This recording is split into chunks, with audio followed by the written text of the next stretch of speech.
Hey, great to have you here. If you're enjoying the content, make sure to subscribe and support us by donating, so we can keep delivering more exciting videos. Now, let's jump into the story of Transmigrated into an NPC. I have my wife to protect me right here on GMT Recap.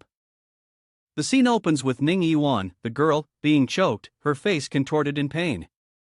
Why do you always look at me like that? Xing Yang, startled, quickly released his hands and said nothing. He stared at his own hands, muttering to himself.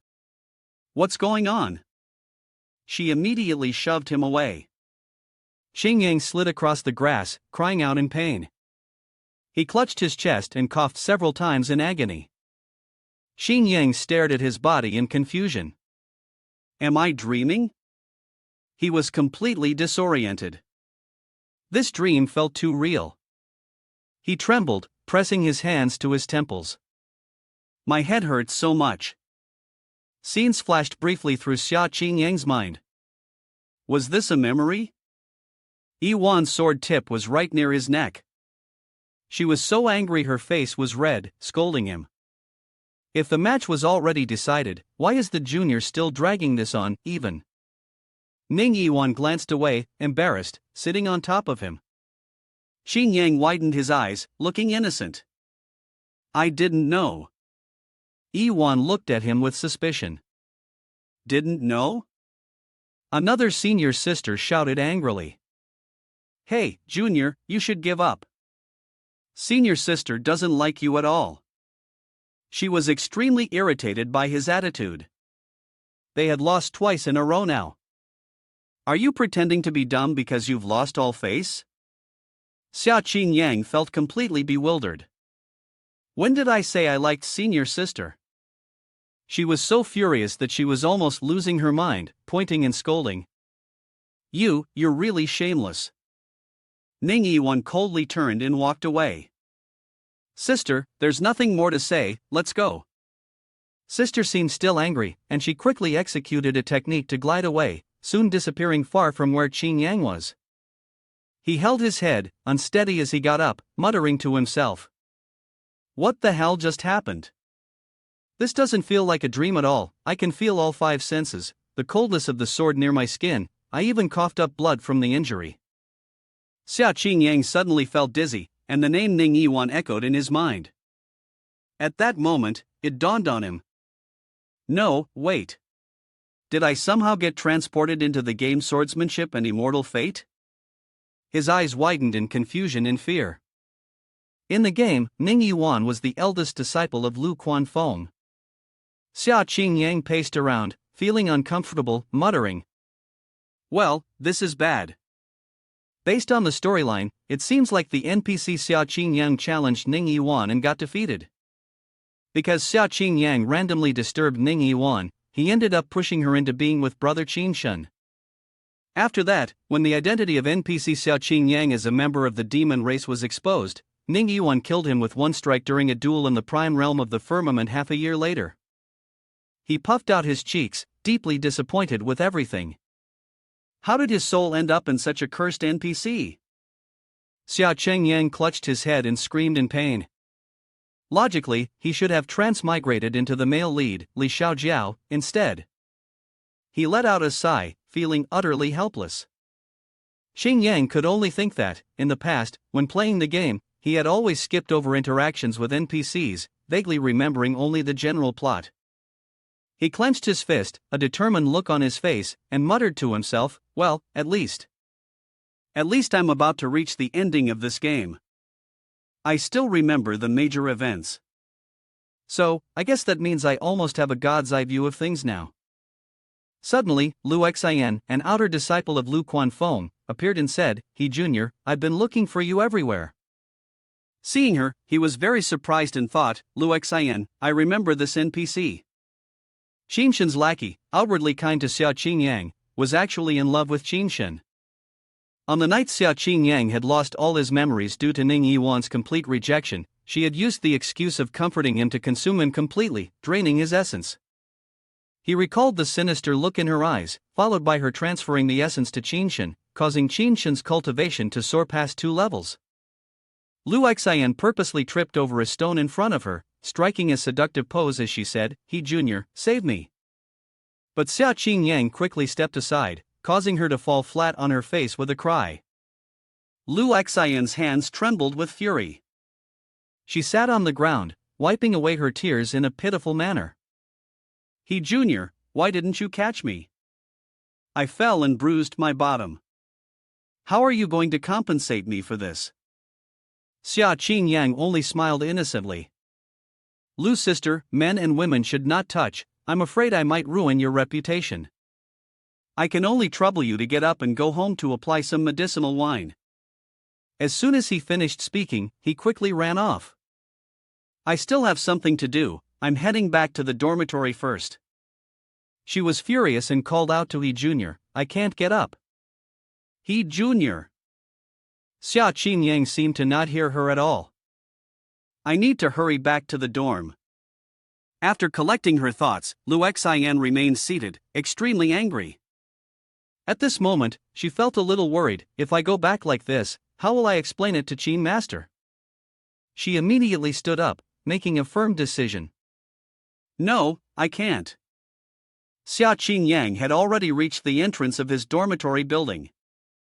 As he walked, he spoke to himself, "I'm now an outer disciple of Lu Quanfeng, but I still haven't received the token to leave the prime realm of the firmament. Without the mission token, I can't leave the barrier of the prime realm of the firmament. I must complete the assigned tasks before I can exchange the accumulated points for the token to leave the mountain." Xingyang pushed the door to his room open, and gently sat down on his bed. If he couldn't leave the prime realm of the firmament, it was highly likely he would die under Ning Yiwan's sword in half a year. He seemed too exhausted, lying down immediately. Ning Yiwan was already at the third stage of the pulse condensation realm, while he had only reached the qi refining stage. The more he thought about it, the more discouraged he became. In half a year, she would break through to the golden core great perfection. Meanwhile, he, as an NPC, would still be a useless qi refiner. Xingyang could only exhale deeply in frustration. "Sorry, I can't fulfill that request. If you need help with something else, feel free to let me know." She looked at the arm he was raising and smirked. It was done. Lu Xian was beginning to carry out his plot. "That's right, now let me take you to the Pure Land." Immediately, a hand reached out, but unexpectedly, with just a light push, the woman was sent flying 8 feet away. Lu Xian stopped his flight right at the entrance, while the woman crashed to the ground in a miserable state.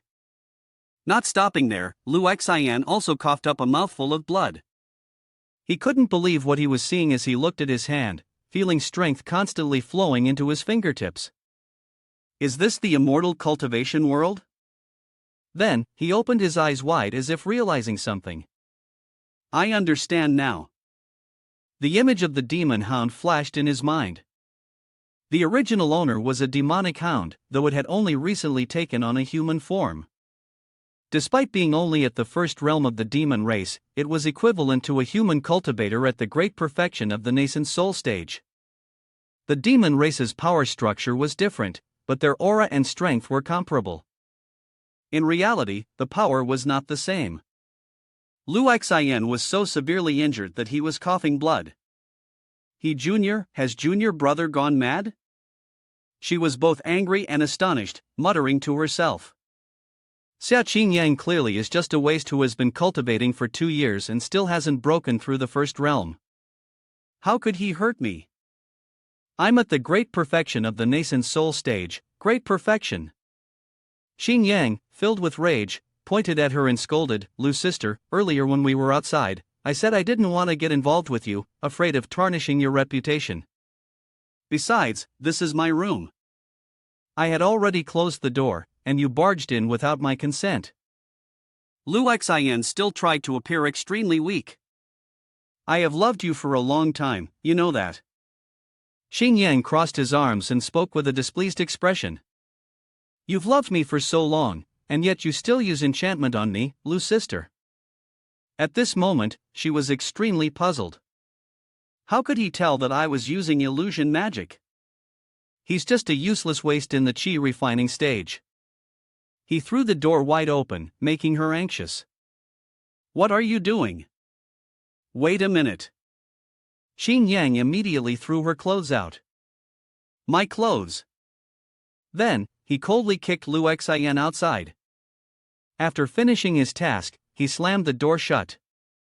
He wiped his hands and felt incredibly pleased with himself, intending to drain my essence for the benefit of her lover. At this moment, he was drenched in sweat, thinking that I must be a foolish teenager like the original owner, the one who was drained of all his vitality. Lu's sister, I'm really done for, but she's quite pleased, she hasn't even had enough yet. He was quite satisfied with his actions. Though he didn't remember much about the original owner's backstory, he had heard about the precious blood of the canine tribe being mentioned, which allowed for incredibly fast cultivation. It was just that the original owner had willingly become a useless waste and was too lazy to cultivate. He patted himself on the back, proud of eradicating the problem from its roots. He really wasn't bad. Qin Yang had already made it outside the dormitory area. He hid behind a large tree and looked around. After checking every direction, he felt reassured that it was safe and that no one was around. Qin Yang was cautious, running back and forth behind the trees. Although there was a protective barrier, it was still part of the game setup. Perhaps, this world had already changed long ago. He happily dashed around like the wind.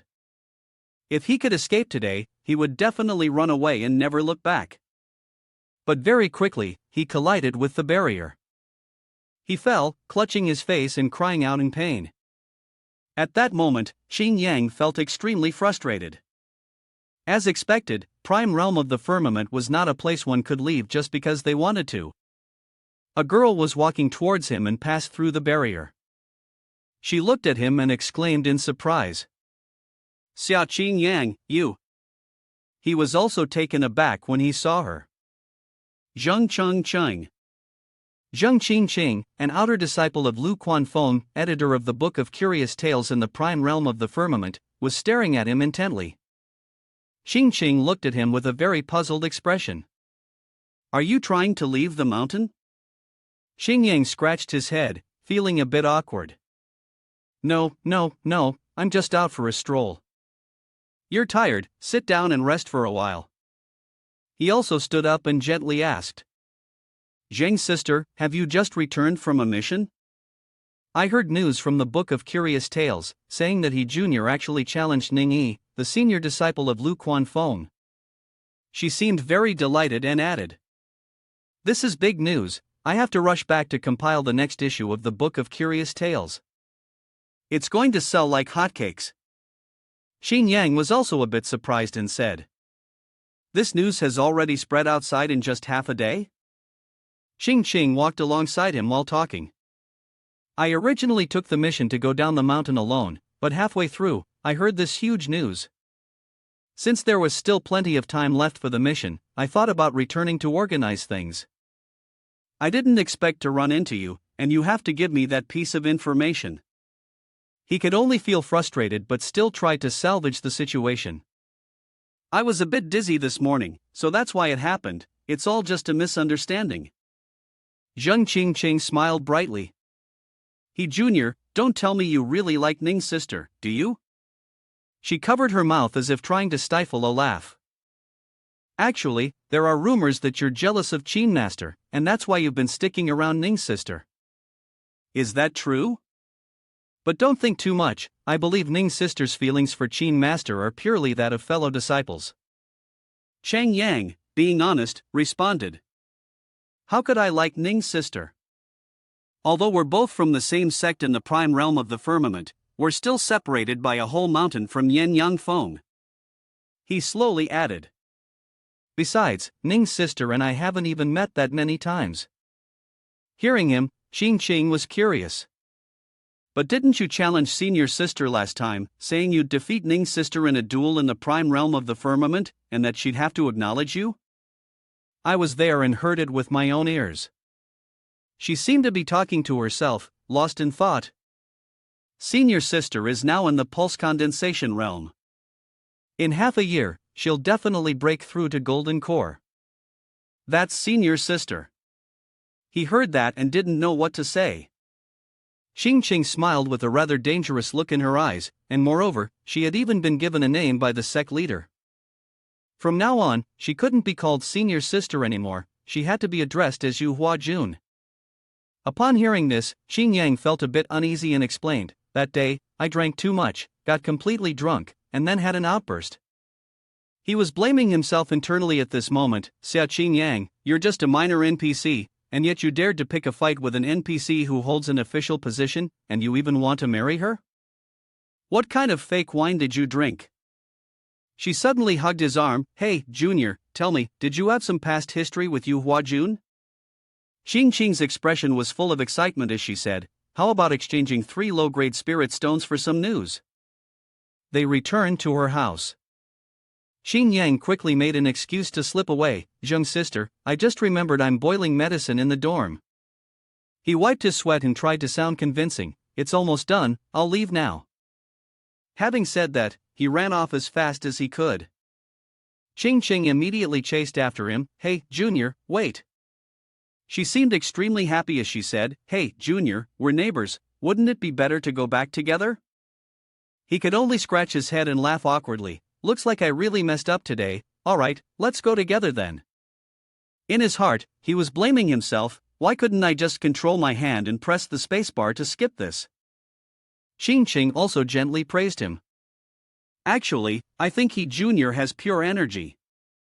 As long as you cultivate properly, without being lazy, in 3 years you'll have the opportunity to fight alongside Yu Huajun.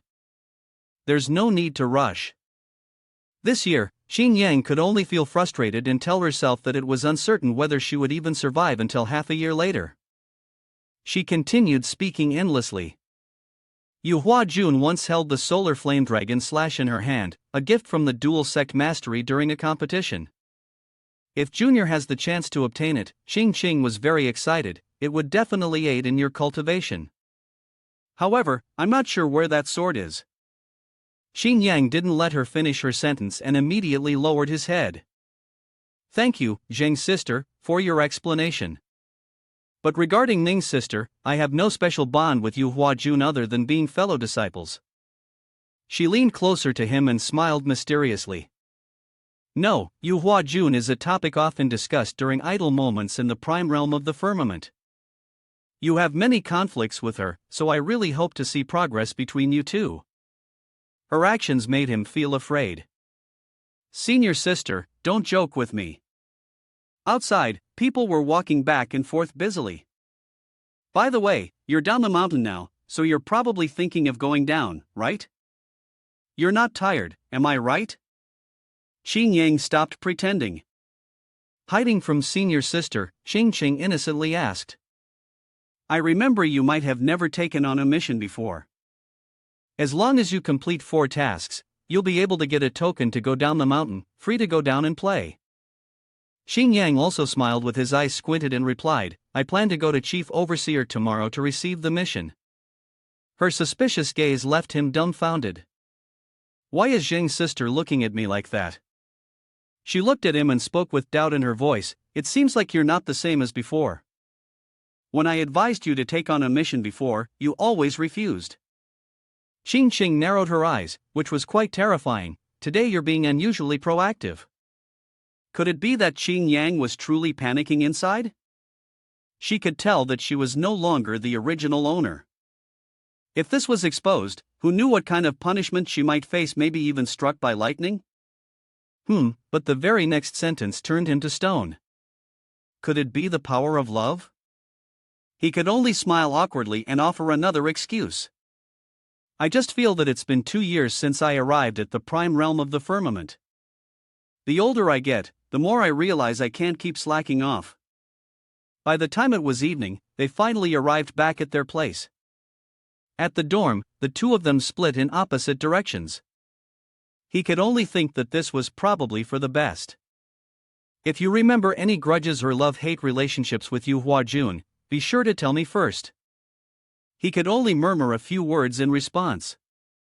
Xingqing closed the door excitedly and said, "Look at my spring and autumn brush technique, this will definitely write the explosive news in the book of curious tales." Xing Yang felt a bit uneasy. Spring and autumn brush technique didn't seem like a term with a positive meaning, did it? He gently walked through the door, ignoring the two women staring at him. Forget it, it's been a game, we'll deal with it tomorrow. Immediately, his feet transformed into the legs of a white dog. Cheng Yang had now turned into a demonic hound, and he was extremely shocked as he barked a few times to himself, thinking, "Oh my god, I forgot the original owner was a demonic hound." During the early stage of transformation into human form, could it be possible to revert back to animal form by nightfall? Why is it now, of all times?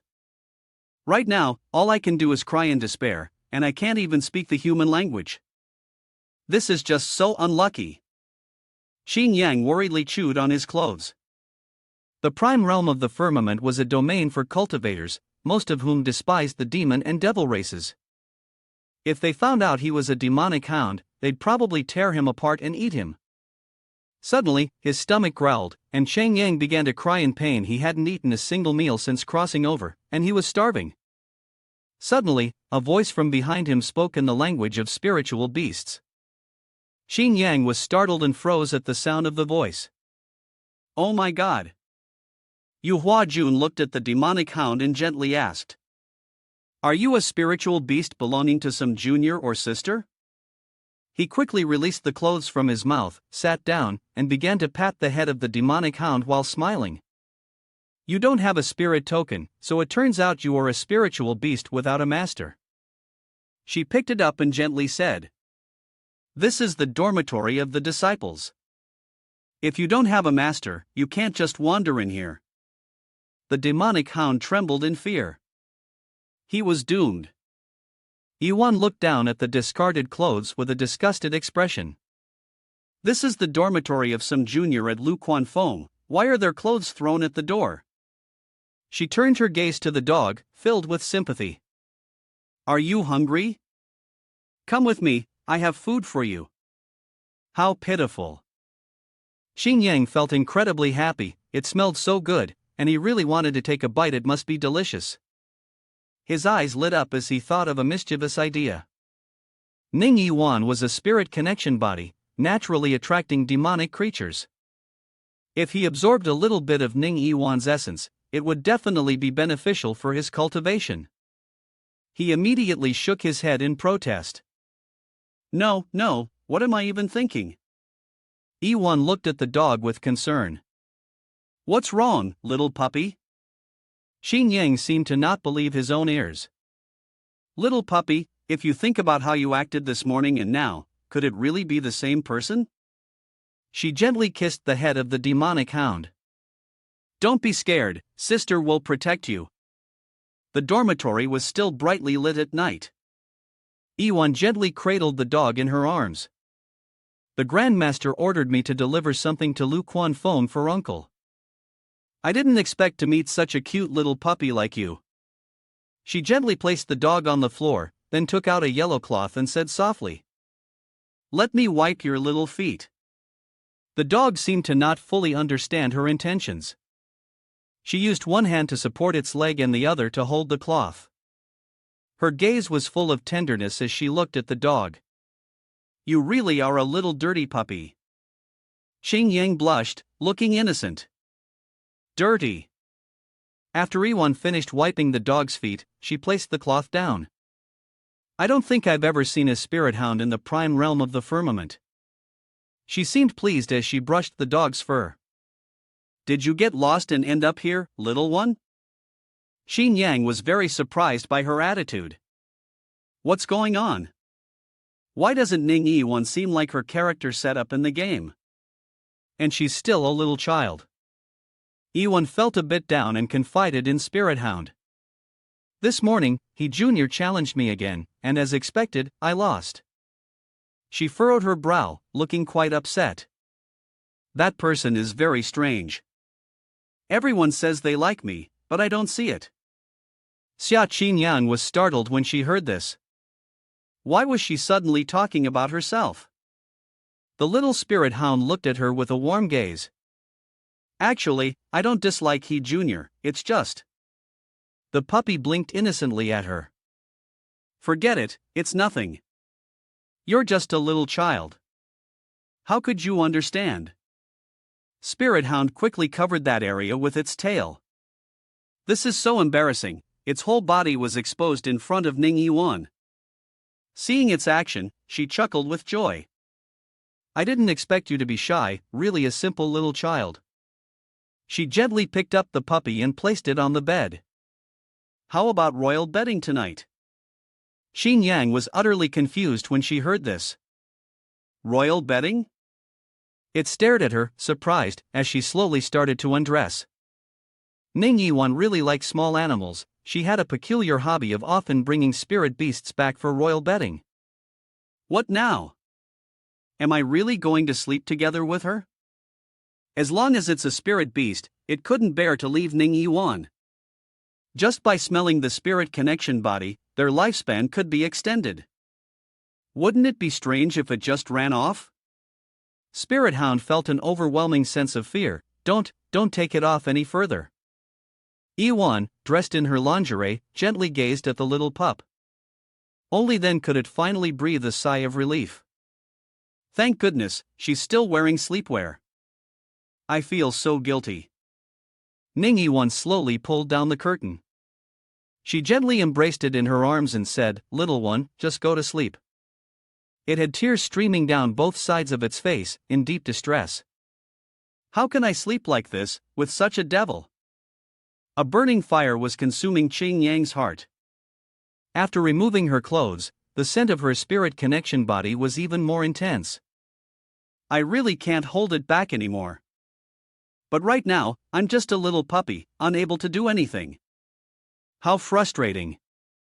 I can't do anything. It looked up at Yiwan, who was deep in sleep. She's probably asleep by now, right? Spirit Hound gently pulled the blanket aside, and a voice that startled it echoed, "Little one, don't squirm." Yiwan simply said this and continued sleeping. It carefully crawled out of bed. Its legs were numb. It looked at the window that was wide open. Running out the window won't make the door open sound. It climbed up to the windowsill and prepared to jump. It ran quickly toward its own room. Yu Huajun wasn't that fierce after all. The next morning, at the chief overseer's office, many people had gathered there by now. Xia Qingyang was slowly walking up the stairs. Other disciples saw him and immediately started gossiping. Isn't this the Lu Quanfeng disciple who challenged Yu Huajun yesterday? I heard he's jealous of Qin Master and fears that Yu Huajun will follow after brother. Qin Master is the senior disciple at the top of Lu Quanfeng, while Xia Qingyang is nothing special. They didn't care whether you could hear or not and continued to criticize, stop being obsessed with Yu Huajun, and constantly causing trouble for others. Don't know what's wrong with them. When you heard this, you couldn't bear it any longer, no more whispering. I've heard everything already. You walked up to an elderly man wearing glasses. Sir, I've come to accept a local level mission. The old man pointed to the hanging mission tokens and replied. The mission tokens for this month are all arranged. You're too late. Xin Yang felt a bit disappointed but was in a hurry. The old man stroked his beard, looking thoughtful. He opened a drawer, revealing a mission token inside. He raised the token and frowned slightly. I still have one mission here, but it's only worth 2 points.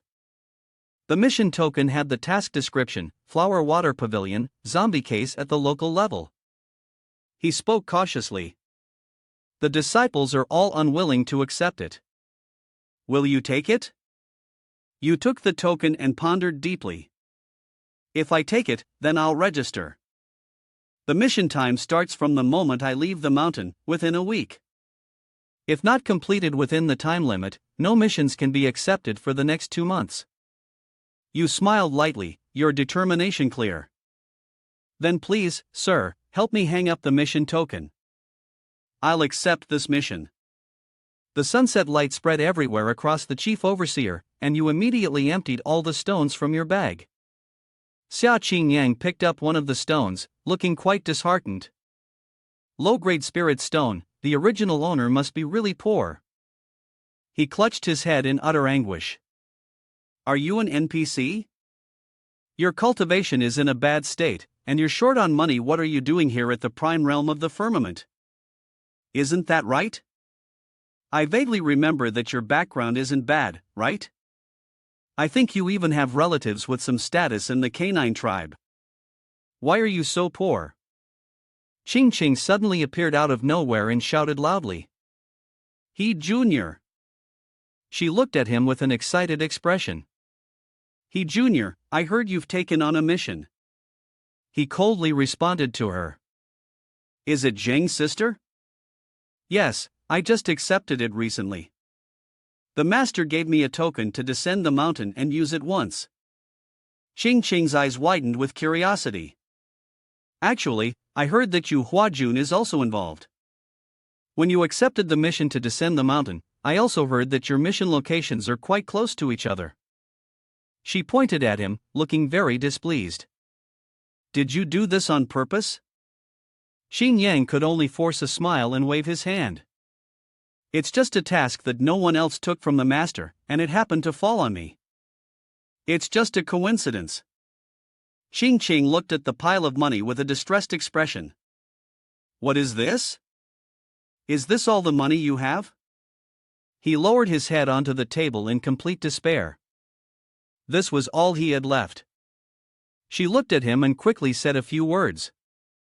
As long as you complete the mission at the local level, the 2 points can be exchanged for 10 mid-grade spiritual stones. Upon hearing this, he seemed to regain some vitality. 10 mid-grade spiritual stones, isn't that equivalent to 300 silver taels? She was very cheerful and continued, if the territories are different, the rewards can be even more. I'm telling you this good news, and when you return, you must tell me many stories about the romance between you and Yu Huajun. If that day comes, and you become dual cultivation partners with Yu Huajun, I can also make a name for myself in the Spearframe Moon Realm. Her legs moved slightly as if she was about to leave. Yu Huajun is a perfect dual cultivator. She smiled brightly and said goodbye. See you later, you seem pretty down already. Bye-bye.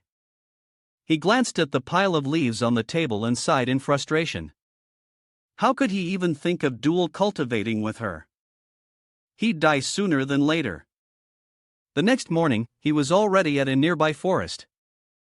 Xia Qingyan walked along, mumbling to himself, 12 low-grade spirit stones, mid-essence consolidation, the perspective of the gods. When he said this, his face looked as though he were about to cry. He held his head, feeling an overwhelming pain. With such a little amount of resources, not only would escaping from the prime realm of the firmament be impossible, even a week outside would have him begging for death. I need to find a way to earn money and cultivate, or else when it's time to flee, I'll be a mess, and any mistakes could lead to complete failure. Xia Qingyang felt even more despondent. He had been playing games at home when, for no reason, he was transported to another world, into the body of an unlucky NPC with no assets. He was just here to be the joke, but now that he thought about it, in terms of people who had transmigrated, it didn't seem too bad. Accepting his fate was the only way forward. He saw the stream ahead and said to himself, it's been 2 watches already, just need to reach the lake and have a drink. He yawned widely without realizing that Lu Xian was there. She gently raised her fair foot up to her body. Lu Xian lightly touched the soft foot.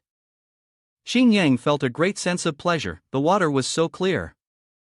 They both jumped in surprise at the same time. He shouted loudly, filled with caution, "Who's there?" She, too, was so startled that she screamed and crouched down. Xing Yang visibly sighed in frustration, saying, "Turns out it's Lu's sister." He muttered to himself in annoyance, wishing he had just rushed down the mountain. Is this lake water now bath water? Lu Xian once again showed her gentle and shy demeanor. He Junior, did you come to find me? He was straightforward without hesitation. I came through to find some water. If I had known you were here, I would have taken a detour. She began to display a seductive manner, approaching him. What a coincidence. It's just the 2 of us here, no need to be shy. Lu Xian's gaze towards him was strange, clearly implying that he had come for her. Your precious essence isn't even for Master Qin, such a waste. He scratched his head, awkwardly turning to leave. I still have to hurry down the mountain for a mission. Lu's sister, continue your bath. She immediately embraced him tightly and pleaded, He Jr., don't go. Lu Xin whispered in his ear, looking very pitiful, You used to be so gentle with me, what happened? Who made you angry? If it was me, just tell me where I went wrong. Xia Qingyang squinted and coldly said, Lu's sister, are you a detestable person? She was so stunned that she collapsed to her knees. Lu Xian felt as though a thunderbolt had struck her, detestable. She pretended to be wronged, lamenting loudly. He Jr., I have been sincere with you. Why would you curse me like that? Can't you see through that look and just leave? Lu's sister, you should still focus on Qin Master, goodbye. Lu Xian felt extremely irritated and thought to herself, does this person already know something? Recently, he's been purposely avoiding me, it can't be a coincidence. In the past, my charms had clearly been very effective. A young man sitting on a tree branch had observed everything. He quickly landed on the ground. He smiled, feeling perplexed. Xia Qingyang didn't seem to know what game he was playing. On one hand, he admired her, but on the other hand, he was ambiguous with Lu Xian. Li brother dusted off his clothes and said, just now, Lu Xian was flattering him, and he cursed her as detestable, I can't understand what's going on in his head. Yiwan merely turned back and coldly reminded him, Li brother, it's better not to judge other people's affairs. He also lowered his head respectfully. Yes, senior sister, I spoke too much. Li brother still stood there, trying to advise her, senior sister, there are signs of the demon race rising recently. This mission of yours is related to them, so you must be cautious. As Yiwan walked away, she reminded him, Li brother, my mission isn't simple either. She coldly stepped through the barrier. At that moment, she turned around and softly said, Li brother, this is where we part ways. I must head north to Evil Demon County. Li brother looked at her and gently smiled. Shu's sister returned victorious. Xia Qingyang held the command token and stood in front of the barrier. As he brought the token closer to the barrier, his hand passed through it. He could really cross now. Qingyang turned around, muttering to himself. It's a pity that the token is a one-time use for summoning when leaving the mountain. If I stay too long, the mission will forcibly return me to the prime realm of the firmament. He walked swiftly through the forest, otherwise, he would have escaped this time. Qingyang was now standing in front of the gates of Evil Demon County, looking up at the sign in front of him. Is it close? Half a day's walk and I'll be there. Qingyang took in the scenery around him. Evil Demon County was located to the north, 10 miles away from the prime realm of the firmament. People were walking along the main road, and it was a small, wealthy county surrounded by mountains and rivers. He casually glanced at the nearby stalls. Though he had seen these items in the game, seeing them in person still felt amazing. Before, these things seemed like paper cutouts, motionless, and even the NPC vendors couldn't communicate. He closed his eyes to savor the feeling of joy, and hearing their laughter and chatter now felt different. Qingyang looked off into the distance and sighed. Not even the original owner has a decent weapon. You looked at the sign of the booth in front of you. The task this time was a desiccated corpse case, without any self-defense weapons, not safe at all. Qingyang held the money pouch in his hand and felt quite pleased. All right, let's take a look. The booth owner noticed that you were approaching. Zhang Shi immediately put on a welcoming expression. Young master, what kind of weapon would you like to purchase? She raised her hand in a gesture of invitation, speaking in a lively tone. Throwing daggers or axes? We have everything here. Qingyang glanced at the pile of weapons, looking a bit hesitant. I'm a sword cultivator, so logically, I should buy a sword. Although I don't know how to use a sword, his gaze landed on something, a sword that looked very powerful. He immediately picked up the sword. Madam, how much is this sword? She was also very cheerful and responded. Young master truly has a good eye. This sword cuts through iron like mud, perfect for self-defense. It's only 10 silver taels. Cheng Yang hesitated before asking. Ah, I don't have silver coins. Can I exchange it with low-grade spirit stones? Zhang Shi remained friendly and answered. There's an exchange place nearby. Spirit stones and silver coins can be used interchangeably. If it's low-grade spirit stones, just give me 3, and we're good. Cheng Yang looked at the 3 spirit stones with reluctance. These were 3 low-grade spirit stones, and she immediately grabbed them, happily making the deal. Cheng Yang sheathed the sword and said honestly. By the way, madam, I'm actually a disciple of Lu Quanfeng from the prime realm of the firmament, and I wanted to inquire about the flower water pavilion. Her eyes immediately lit up, and she said, so it's Celestial Master. I've heard of the matter regarding the flower water pavilion. She leaned closer to him as if afraid of something. The flower water pavilion is the largest brothel here. Recently, there have been many men who died in a terrifying manner, drained of all their vitality. Zhang Shi hesitated slightly as she recounted the story. The local authorities had interrogated the courtesans in the building, even having their subordinates from the dragon auspicious serpent check if they were human. But if they were human, how could they drain men dry? Surely, something unclean had infiltrated. He expressed his polite attitude and smiled. Thank you, madam. I'll go to the flower water pavilion to investigate. Zhang Shi smiled brightly, full of confidence. If it's Celestial Master from the prime realm of the firmament, I believe you can definitely uncover the truth. She smiled warmly and waved her hand. Celestial Master, you must eliminate the harm for the people. By the time they entered the brothel, it was eerily quiet. Inside the flower water pavilion, there were only a few guests watching the courtesans dance. He looked at the scene with a touch of melancholy. The case had clearly affected business here, and it had likely been lively before. The mama, who was descending the stairs, held her head in her hands. At this rate, I'll have to shut down in less than 3 months. She felt both confused and pained. With so many men, why do they always choose the men in my flower water pavilion? It was only then that she noticed him standing there. A customer had arrived. Mama immediately rushed over to Cheng Yang.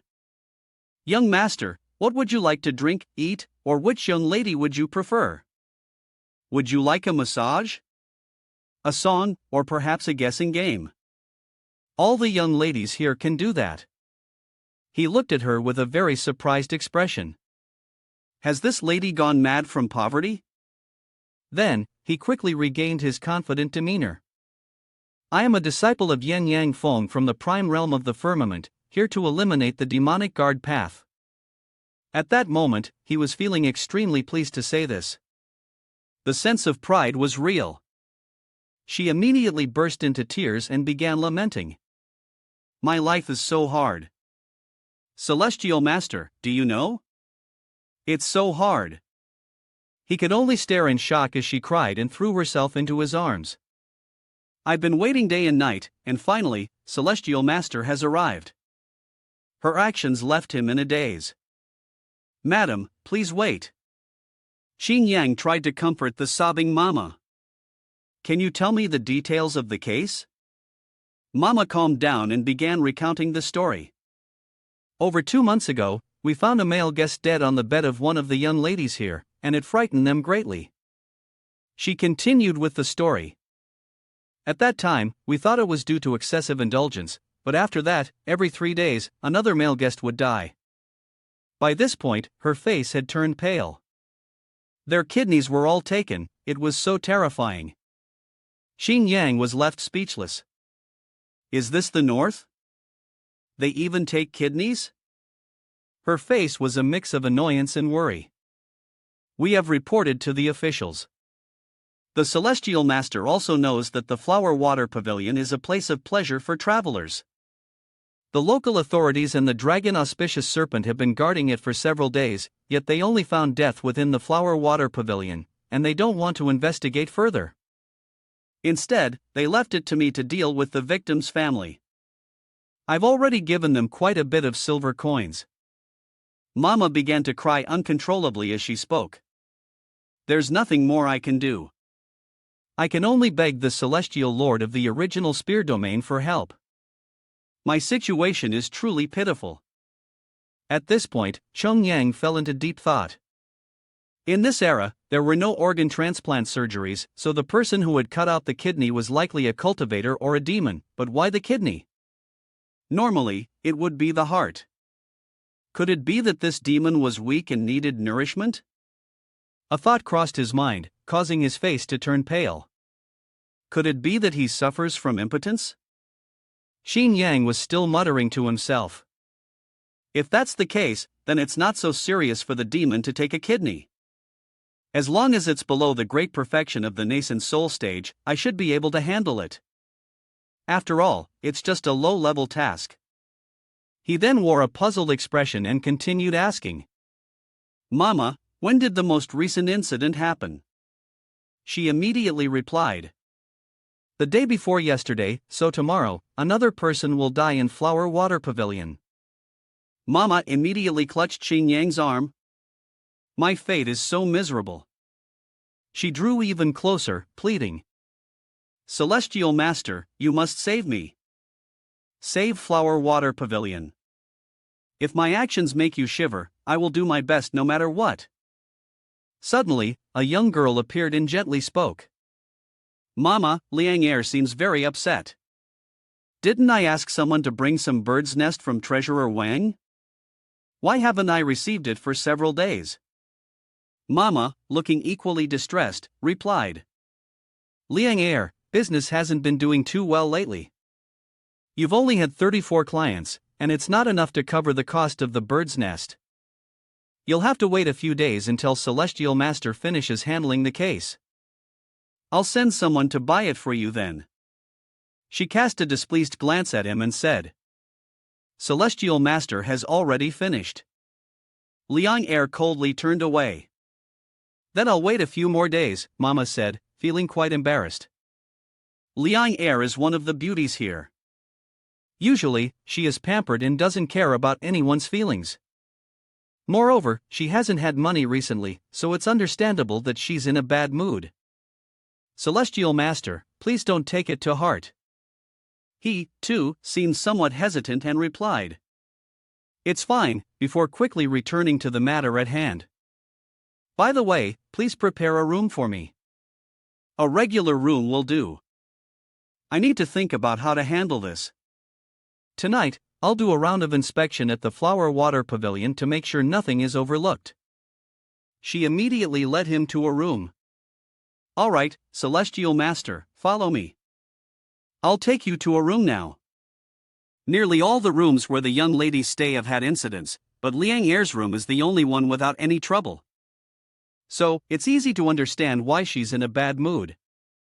Xin Yang was somewhat unexpectedly taken aback and asked, Liang Er's room? Mama hurriedly pointed to the room in front of her. Is it this room? Xin Yang smiled happily. I will stay in the guest room today, and tomorrow morning, I will swap rooms with Miss Liang Er.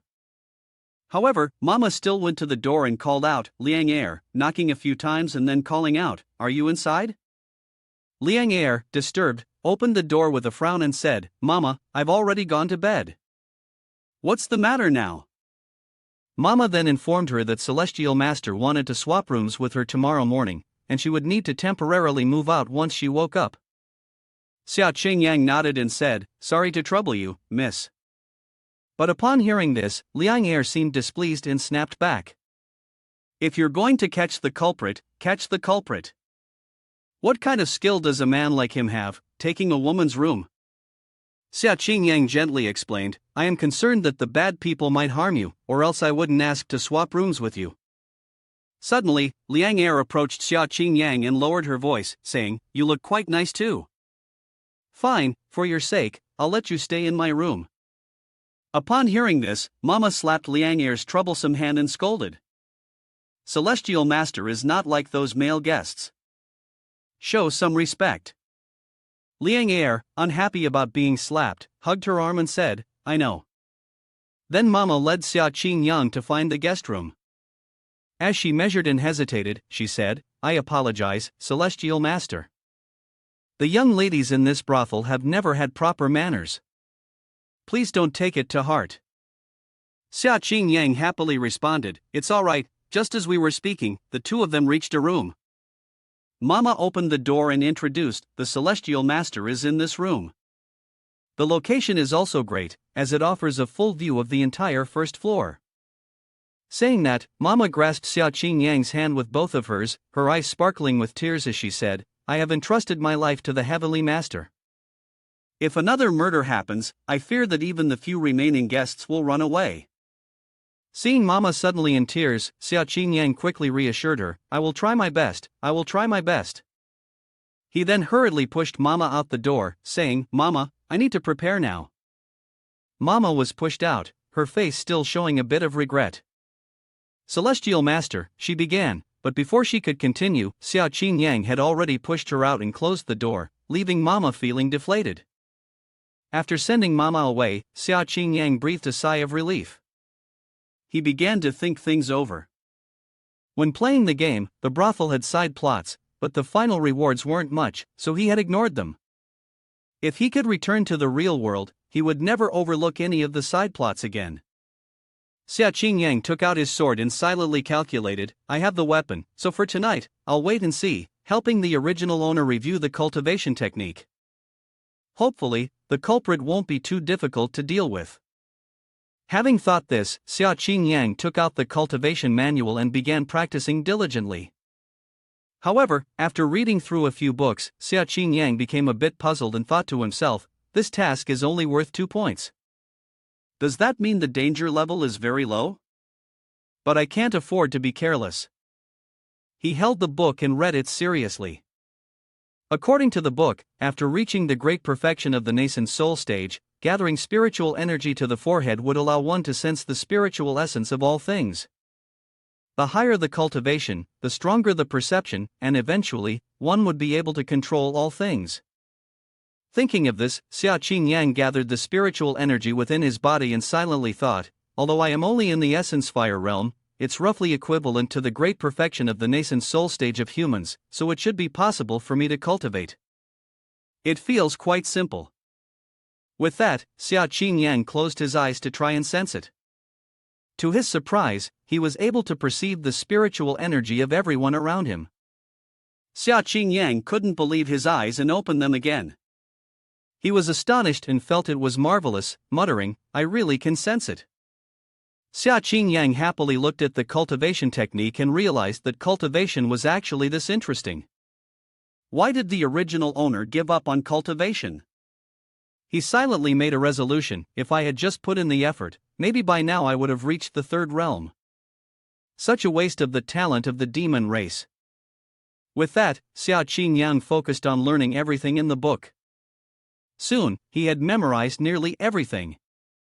His figure, engrossed in practice, was visible through the window, a sight that many beautiful women would dream of. After a while, Xia Qingyang finally stopped.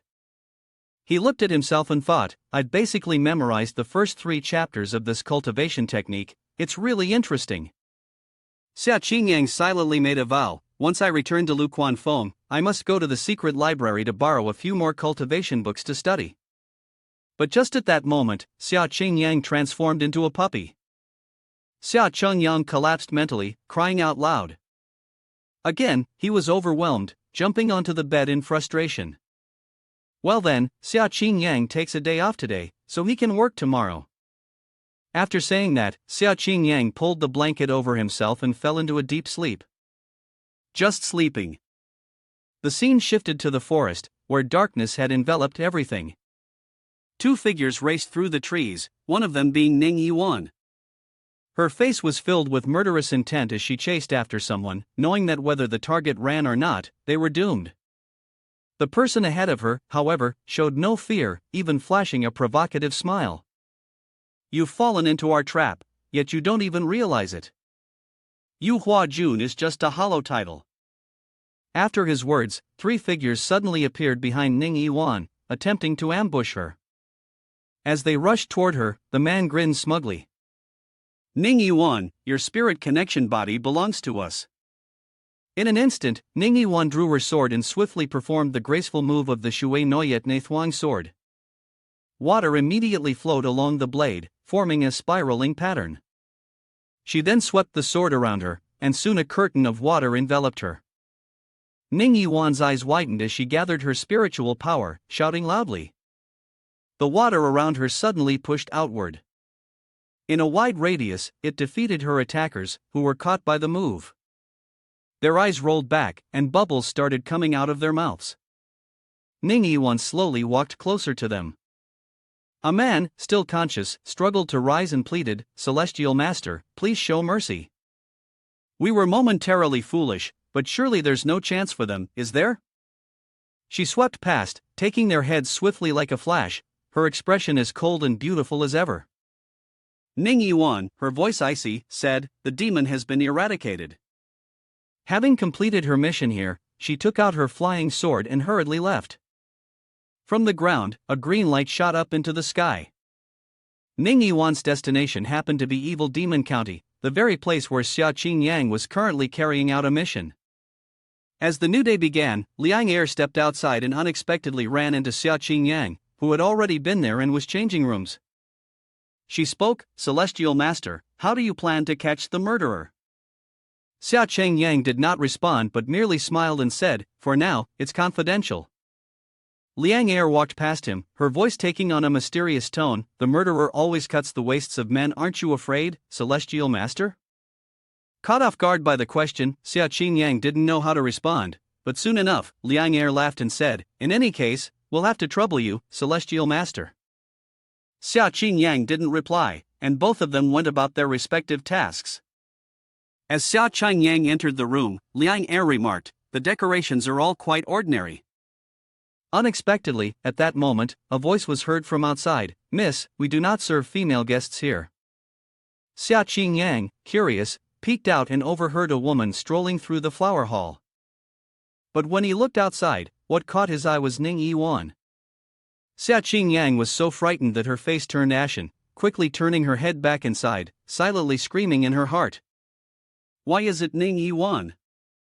Isn't she supposed to be on her own mission? On Ning Yiwan's side, she was talking with Madam, and there were only a few male guests left. She then took out a silver bar, as a customer had just paid. "Aren't you going to continue?"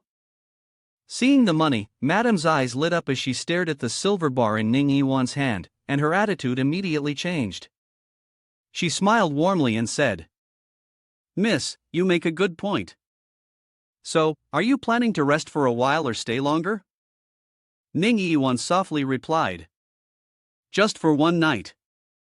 In her heart, Ning Yiwan thought to herself, the flower water pavilion seemed to be surrounded by a faint aura of demonic energy. Luckily, this energy didn't have the smell of blood, perhaps it was a minor demon who hadn't committed any evil deeds yet. After seeing her, Xia Qingyang quietly closed the door to her room, her face turning pale as she heard Madam's voice. "What's wrong, miss?" The two were now standing in front of Xia Qingyang's room. Ning Yiwan spoke up and asked, "Who is in this room?" Madam eagerly explained, "Who else could it be? Isn't it the young lady of the flower water pavilion?" It turns out Xia Qingyang had already given prior instructions to Madam. She thought to herself, the Celestial Master once said that the matter of his visit to eliminate the demonic guard path should not be disclosed to outsiders, to avoid leaking information. Upon hearing this, Ning Yiwan reminded her, "Madam, you should be more careful. Recently, demons have been far more active than before, so be cautious not to invite a wolf into your house." Hearing this, Xia Qingyang trembled inside and thought to himself, "This is bad." Ning Yiwan's spirit connection body in the game setup could sense the presence of the demon race. He quickly stood up, contemplating a plan. It was easier back in the prime realm of the firmament, where there were many spiritual beasts, and their aura was similar to that of the demon race. A slightly weaker aura wouldn't raise suspicions from cultivators. But now, outside, a voice called out, "Thank you, miss, for the reminder." The more Xia Qingyang thought about it, the more tangled his mind became. He covered his head with the blanket, thinking to himself, But outside, the aura of humans and demons was too distinct, and it was very easy to be detected. I must find a way to conceal my demonic hound aura. Otherwise, when I return to the prime realm of the firmament, Ning Yiwan will inevitably notice. His face turned pale with fear, and beads of sweat formed on his forehead. She has encountered demons and killed demons, encountered evil spirits and killed them, never once showing mercy. Night quickly fell over evil demon county. Xia Qingyang dared not go outside and could only lie in bed, thinking deeply. As Mama had said, the time was approaching, and the murderer who had killed someone was likely to appear soon. As soon as these words left his mouth, a loud scream echoed, "Help!" Hearing the cry, Xia Qingyang immediately sat up, quickly kicked open the door, and rushed toward the source of the scream.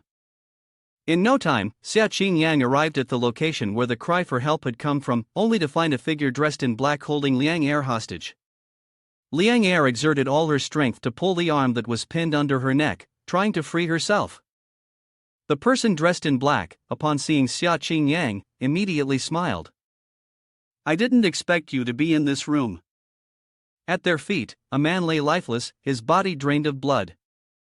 Taking advantage of the moment when the person in black was distracted, Xia Qingyang swiftly moved behind him and swung his sword, releasing Liang Er from his grasp.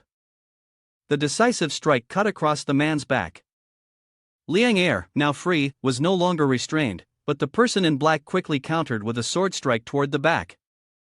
Xia Qingyang jumped up to evade the blow and landed on the ground. He thought to himself, fortunately, the original owner has demonic hound bloodline, so it's not completely useless. At least there are some basic self-defense skills. Plus, I quickly picked up a few moves from a manual yesterday, or else I wouldn't have been able to dodge that strike. The person dressed in black frowned, clearly displeased. So, a cultivator. Realizing the situation wasn't favorable, the man quickly fled. Xia Qingyang rushed to Liang Er's side and said, "You scream for help, I'll chase after the culprit." Liang Er agreed immediately. After speaking, Xia Qingyang leapt into action and hastened after the fleeing figure. Liang Er, trembling, cried out, "Help, help!" Upon hearing the cries, Ning Yiwan, who had been searching, arrived at the scene. She quickly asked, "What's going on? What happened?" Liang Er hurriedly replied, Celestial Master is chasing the culprit." As soon as she finished speaking, Liang Er, overwhelmed by fear, fainted. Ning Yiwan caught Liang Er, but doubts arose in her heart. "Celestial Master, so someone has already accepted this Earth-level mission?" On Xia Qingyang's side, he was still relentlessly chasing the man in black. Stopping, he saw the man in black turn into an alley and shouted, "Don't run!" Xia Qingyang quickly followed him into the alley. "You can't escape anymore, but ahead, there's no one in sight."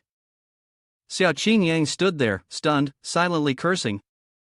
This bastard, he runs so fast, and in the blink of an eye, he's disappeared. He recalled the counterattack from the man in black earlier, silently analyzing the brief battle and the escape. It seemed the perpetrator's cultivation was nearing the great perfection of the nascent soul stage, perhaps even having reached the early stage of pulse condensation realm. For him, this was a bit difficult. He clenched his fists with determination. If he let this bastard, TP Nam, escape now, he'd have to wait another 3 days. He wasn't even sure if the man would come to the Flower Water Pavilion again after this encounter. Xia Qingyang calculated quickly. With today, the mission had already been ongoing for 2 days, leaving just 5 more days. If he failed to complete the mission, he would be forcibly teleported back to the prime realm of the firmament. Thinking of this, Xia Qingyang felt tears welling up. If he were teleported back, it seemed like he would have no choice but to follow the fate set by the NPC in the game and die under Ning Yiwan's sword. Suddenly, at this moment, a slender, jade-like hand landed on Xia Qingyang's shoulder. "Young master, why aren't you coming inside?" Xia Qingyang, startled, jumped in shock. "Are you Ding Min?"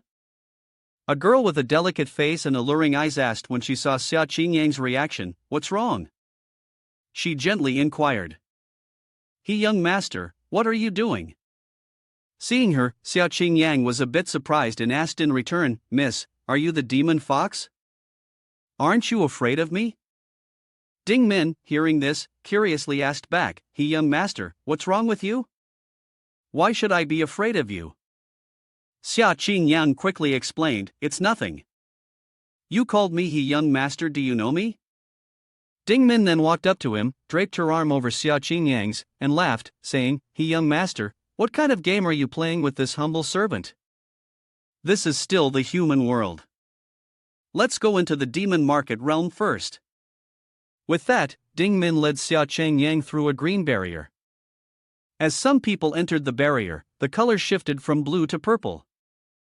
Once they stepped inside, Xiao Qingyang was slightly surprised to see the barrier return to its usual green color.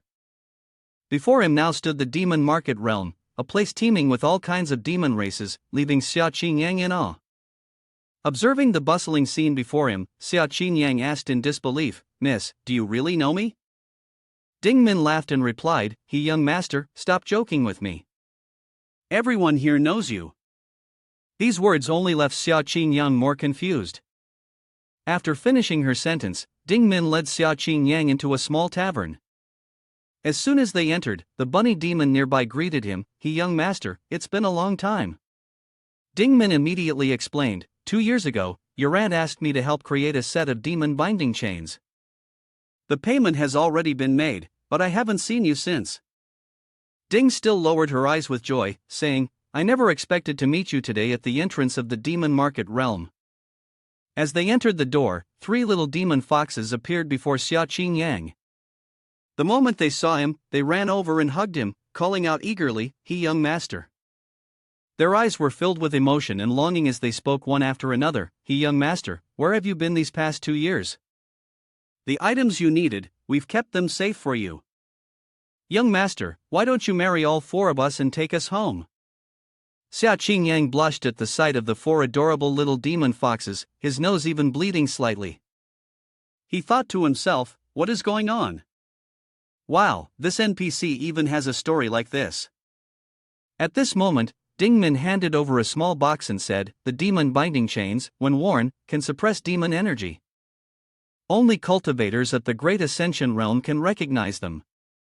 After that, she turned to the 3 little demon foxes and reminded them, "You 3, go back to your counter and do your work properly. This is no way to behave."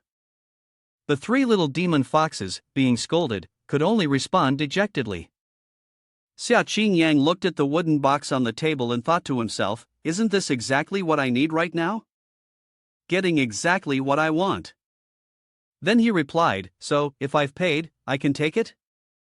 Ding Min gently touched Xiao Qingyang's hand and said, "In fact, he young master, you don't need to pay to take everything from this shop. The Xia family is a great benefactor to my Ding family." Xiao Qingyang didn't dare to act rashly and thought to himself, "She said I suddenly disappeared 2 years ago, it's very likely because the original owner couldn't descend the mountain after entering the prime realm of the firmament." He silently calculated, deciding to follow the advice of Hu Yao's sister for now. He couldn't reveal the matter of seizing the body just yet, as he still didn't know what kind of trouble it might cause. After thinking for a moment, Xiao Qingyang spoke up, "Actually, I also wanted to buy some medicinal pills, but right now I only have a few low-grade spirit stones left on me." Ding Min immediately replied, "Spirit stones aren't worth much in the demon market realm. He, young master, moves through the human realm, so you can't be without human items. Those things are valuable." Xiao Qingyang took out a handful of spirit stones and said, "If we're talking about human items, this is all I have, just this pouch." Ding Min then suggested to him, "The medicinal goods are outside, right at the stall by the road. It's run by a demoness who grinds the herbs." Upon hearing this, Xiao Qingyang quickly bid them farewell and left. "I'll go buy some medicine first, see you later." Xiao Qingyang walked out, muttering to himself, "Medicinal goods." He arrived in front of a stall with the word medicine written on it and wondered, "A small stall, that must be the place selling the medicine." With that, Xiao Qingyang approached and called out, "Is anyone here?" Suddenly, the mortar and pestle at the stall responded, startling Xiao Qingyang, "Young master, I'm here." Xiao Qingyang looked down in confusion and asked, "Are you the stall owner?" The little mortar propped itself up and proudly said, "That's right. Young master, what kind of medicine do you wish to buy?" Xia Chengyang took out the bag from earlier and said, "I want to exchange this bag for some medicine, the kind that can heal and restore."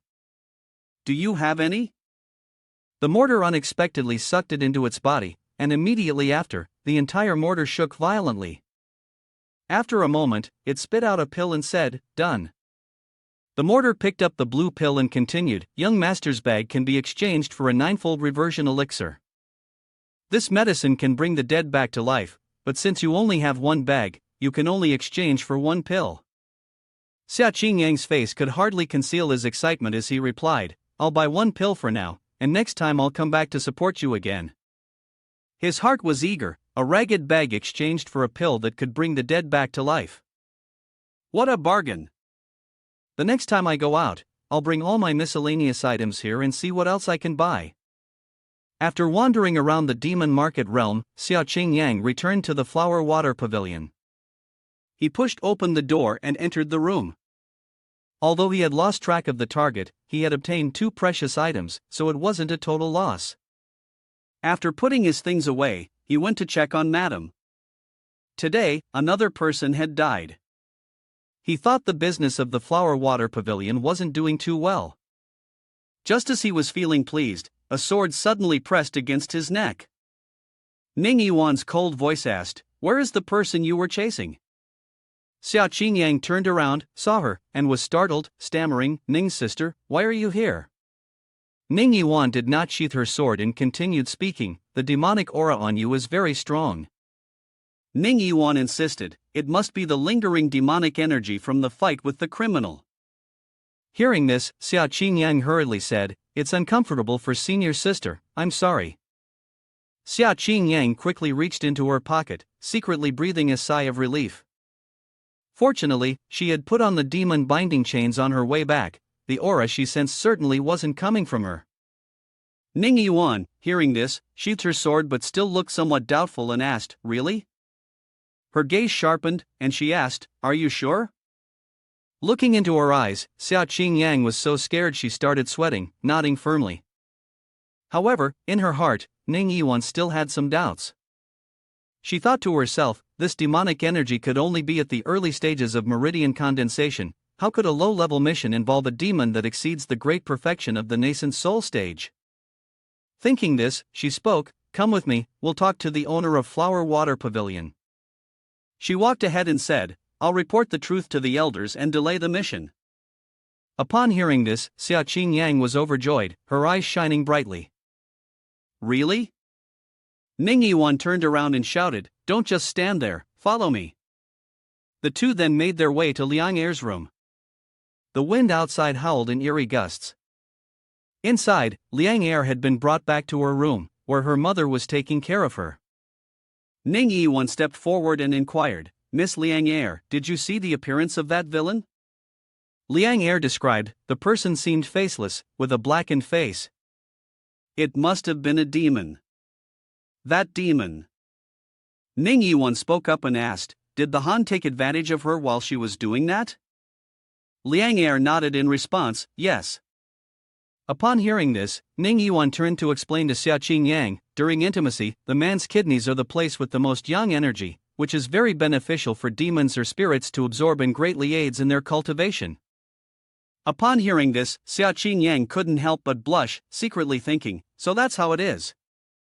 Mama began her usual lament, "I thought Liang Er had changed rooms, so there wouldn't be any danger, and I could let her continue to entertain guests. It's all my greed for money that ruined things. Oh, Flower Water Pavilion has another death, we can no longer do business in Evil Demon County." Hearing this, Ning Yiwan immediately asked, "May I ask, Ma, are there any other flower houses within 100 miles? Or any similar places where a man could engage in such acts?" The demon answered shrewdly, "None," and inwardly assessed, "Turns out this young lady is also a celestial master."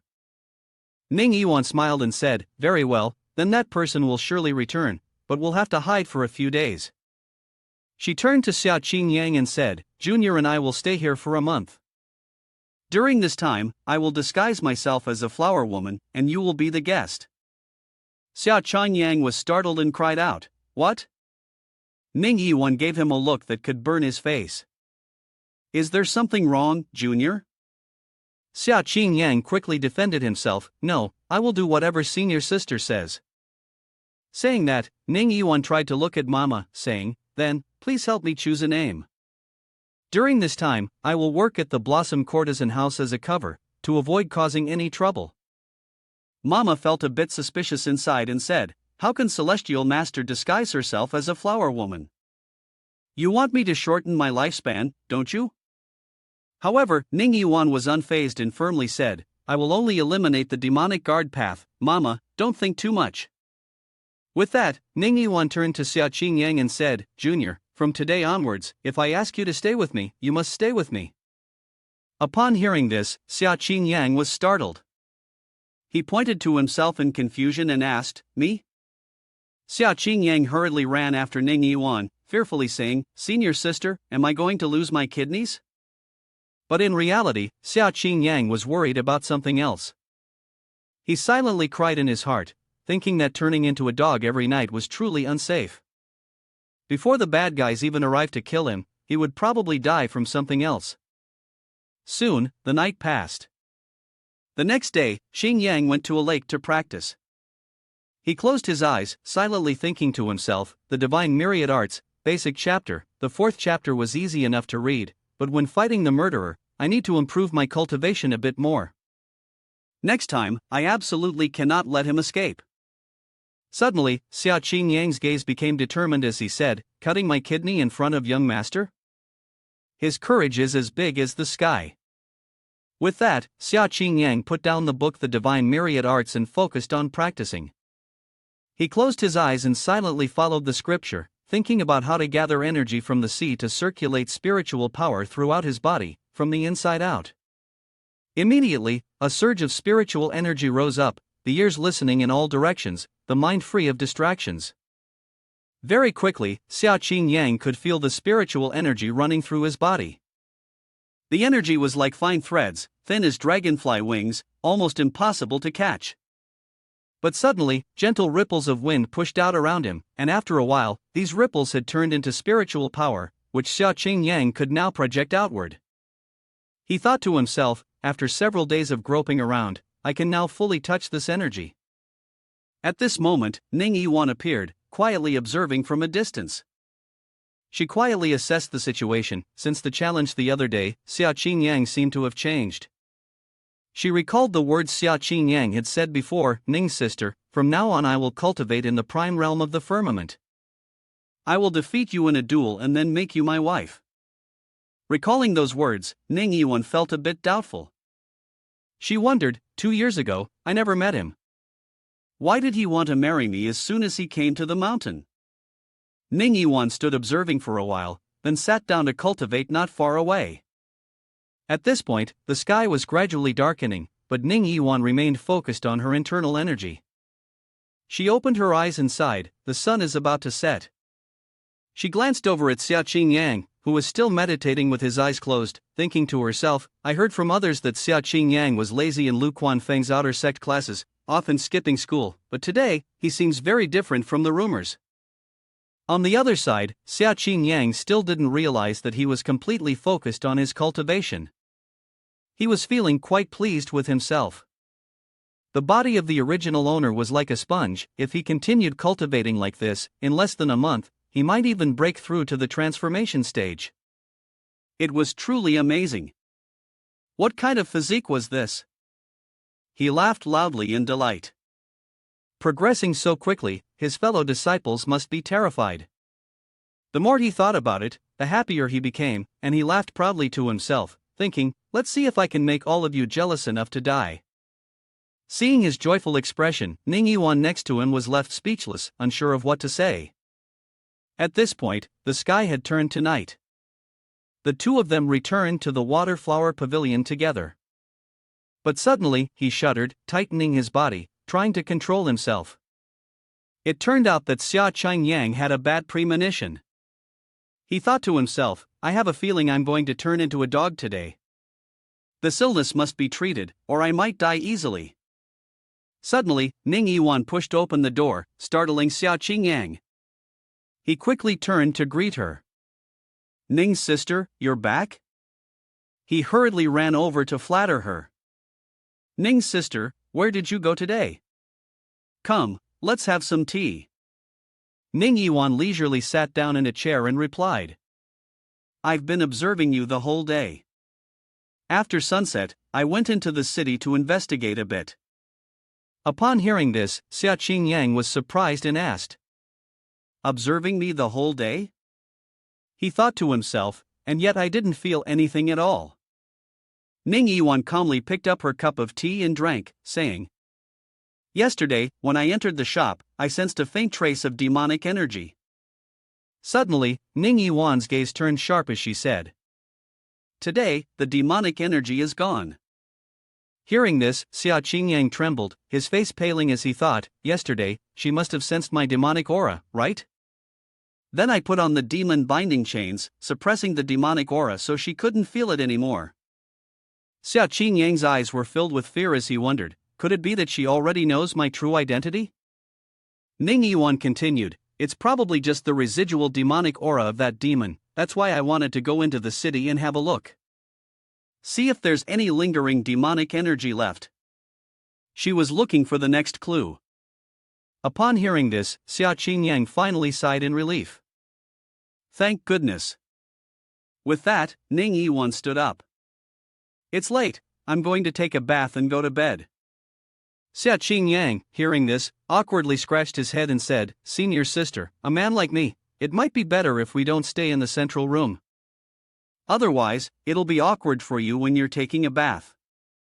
Upon hearing this, Ning Yiwan stepped closer and teased, "Didn't you once say you wanted to defeat me and marry me as your wife? Why are you so shy all of a sudden?" Xia Qingyang scratched his head and replied, "I was young and arrogant back then, just talking nonsense. Senior sister, please don't take it to heart." Upon hearing this, Ning Yiwan's expression showed a hint of disappointment, and she sighed, "So it was just nonsense." She paused for a few seconds, then looked directly at Xia Qingyang and said, "What if I were to force you to help me bathe today?" Xia Qingyang blushed immediately, a huge question mark popping up in his mind. Without waiting for his response, Ning Yiwan untied the silk robe she was wearing and said, "Junior, could you please fetch some hot water for senior sister?" The scene shifts to outside the house, where the moon has risen, casting its light everywhere. He then went down to fetch water, returning to pour it into the large basin until it was full. Behind the curtain, Ning Yiwan undressed and prepared to bathe. She gently stepped her delicate feet into the water, then sat down, submerging herself in it. Hearing a sound from behind, Xia Qingyang, sitting outside the curtain, silently prayed, "Please don't turn into a dog. This woman is as unpredictable as the weather, and if I'm not careful, she'll turn today into a 7-course feast." At that moment, Ning Yiwan called out, "He Junior, what have you learned in the outer sect?" Xia Qingyang replied, "Senior sister, the outer sect doesn't teach many things." Ning Yiwan responded, having heard her body splash as she applied water to herself, "Don't you want to learn more? I can teach you." Hearing this, Xia Qingyang was excited and peeked his face inside, but the sect prohibited teaching martial arts without permission.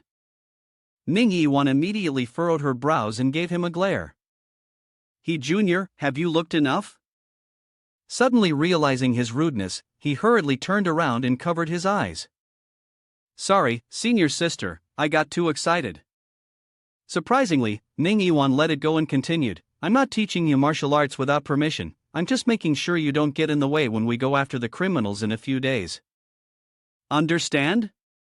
Xia Qingyang, hearing this, confidently replied, "Don't worry, senior sister, if anyone asks, I'll say I learned it from the Classics and Records Library." Hearing that, Ning Yi was still satisfied, that was the best outcome. Suddenly, Xia Qingyang felt that something was off. His eyes widened as he looked down below. The thing he had been worried about earlier had happened, and his heart was now in a state of panic. A tail. Xia Qingyang hurriedly tried to hide his tail, angrily saying, "I told you that there was a chance I'd transform tonight, didn't I?" Xia Qingyang quickly added, "Ning sister, I suddenly feel a little hungry, I'll go out and grab a bowl of noodles." You go ahead and take a bath, take your time. Ning Yiwan, thinking he was serious, sighed and thought to herself, even after so many years of being a cultivator, he still can't control his cravings. After saying this, Xia Qingyang rushed out the door in a flurry. Outside, there were only humans. Mama was still attending to guests, and the grand establishment in front was the fragrance chamber. The man beside her laughed and said, "Miss Ding, you'll have to serve the master well tonight." Seeing that, Xia Qingyang grew terrified and ran even faster, but it was no use. His transformation was faster than his running speed. One of his hands had already turned into a dog's paw. Xia Qingyang was horrified and thought to himself, "That's way too fast." He quickly jumped into the air, and at that moment, his whole body transformed into a demonic hound. Luckily, he was quick enough, and his transformation went unnoticed. Xia Qingyang was still trembling in fear, thinking, what if one day, I'm unlucky and Ning's sister runs into me? My journey through this strange world will be over. He hurriedly ran toward the forest to hide. But suddenly, Xia Qingyang froze in place. As he ran, he sniffed the air, thinking, what is that smell? It smells so good. He immediately rushed to follow the call of the food, heading toward a bush. Xia Qingyang poked his head out and found it. Ahead was a small fire and 3 fragrant grilled fish. Xia Qingyang couldn't take his eyes off it, it was grilled fish. But suddenly, Xia Qingyang's eyes widened. It turned out that the girl ahead had noticed him. She was a young lady with green hair and a fat cat. They were both surprised by his sudden appearance. The girl looked at Xia Qingyang and, amused, called him a little puppy. That was Qin Lian Xin. She gently removed her hat and said, "Has the little one over there gotten hungry?" Called a little puppy, Xia Qingyang, not used to it, looked around to see if she was talking to anyone else. But when he saw no one besides himself, Xia Qingyang suspiciously pointed to himself. On the other side, Qin Lian Xin laughed and said, "Yes, that little one, the puppy." She glanced at the collar around Xia Qingyang's neck and then confidently said, "So the puppy already has an owner." "It's late, you shouldn't run around. If you get lost, your owner will be very sad." Xia Qingyang barked a few times in response, secretly thinking that this young lady was quite gentle. Seeing this, Qin Lian Xin took out a grilled fish for him and said, "Eat up, it's fully cooked." Looking at the grilled fish, Xia Qingyang's face lit up with a rare happiness. He eagerly took a large bite, but then he suddenly realized that a pair of hostile eyes were staring at him. Qin Lian Xin's fat cat raised its claws and let out a threatening meow. "Little junior brother, is the fish my master grilled tasty? I warn you, once you finish eating, leave quickly." Xia Qingyang put on an unpleasant face and barked a few provocative times. He approached the cat and let out a few teasing barks. "You're afraid I'll steal your master's affection, aren't you?" Xia Qingyang's eyes sparkled with mischief. "I'm this adorable, of course you feel threatened, right?" Under that provocative gaze, the fat cat growled in anger. "I'm a spirit beast. What the hell are you? How could I possibly feel threatened by you?" It turned out the cat was a spirit beast named Lingdang. One was furious, the other annoyingly persistent. Before long, cat and dog alike erupted in a storm of fury. They immediately pounced on each other, punching, kicking, and clawing, creating a cloud of dust, which made Qin Lian Xin panic and rush over to stop them. "The forest is fighting again," she shouted. But unexpectedly, as she was running over, Qin Lian Xin tripped and fell. A look of panic flashed across her face. Her cloak got caught on a tree branch. Instantly, her body swayed, and she crashed to the ground, tumbling over. Xia Qingyang and Ling Dang stopped fighting and looked towards her. Naturally, the spot where she landed was right in front of Xia Qingyang. However, due to the cloak being caught, it was immediately pulled off Qin Lian Xin's body. Xia Qingyang saw everything, his face turning red, and he started nosebleeding. Just when he was enjoying the benefits of being a dog, Ling Dang angrily punched him hard, shouting, "Don't look! Xia Qingyang's cheeks swelled up, dazed, his face twisted in pain, and he began to whimper like a dog. Xin Lian Xin also fell hard, silently reflecting on herself, I really need to fix this bad habit of rushing. Though Xia Qingyang had been punched painfully, he still tried to keep his eyes wide open, blushing. He was somewhat frustrated by the leaf blocking his view. The angle was so bad. Xia Qingyang's tail couldn't help but wag. After a while, Xin Lian Xin finally stood up and picked up her cloak. She fastened each button, sighing. It gets pretty cold at night. Luckily, I brought my cloak when I came outside. Xia Qingyang was still standing there, dazed, too stimulated, with blood still dripping from his nose. Xin Lian Xin anxiously asked, Puppy, what's wrong with you? Why is your nose bleeding? Xia Qingyang, feeling embarrassed, wiped away the blood and thought to himself, so this is what they call blood rising? After all, I am a man, full of vitality. Xin Lian Xin immediately took out a handkerchief and wiped Xia Qingyang's nose, saying, the weather is dry, and dry air can easily cause nosebleeds. Drink plenty of warm water, okay? Xia Qingyang was stunned by this gesture and thought, I know warm water cures all sorts of ailments. Ling, who was behind them, meowed a few angry sounds, implying, don't think I don't know how you got that nosebleed. This is my master, don't even think about it. Xia Qingyang growled, teasing, what are you going to do about it?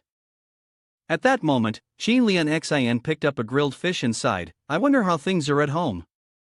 But immediately she snorted and muttered, forget the grilled fish, why should I care?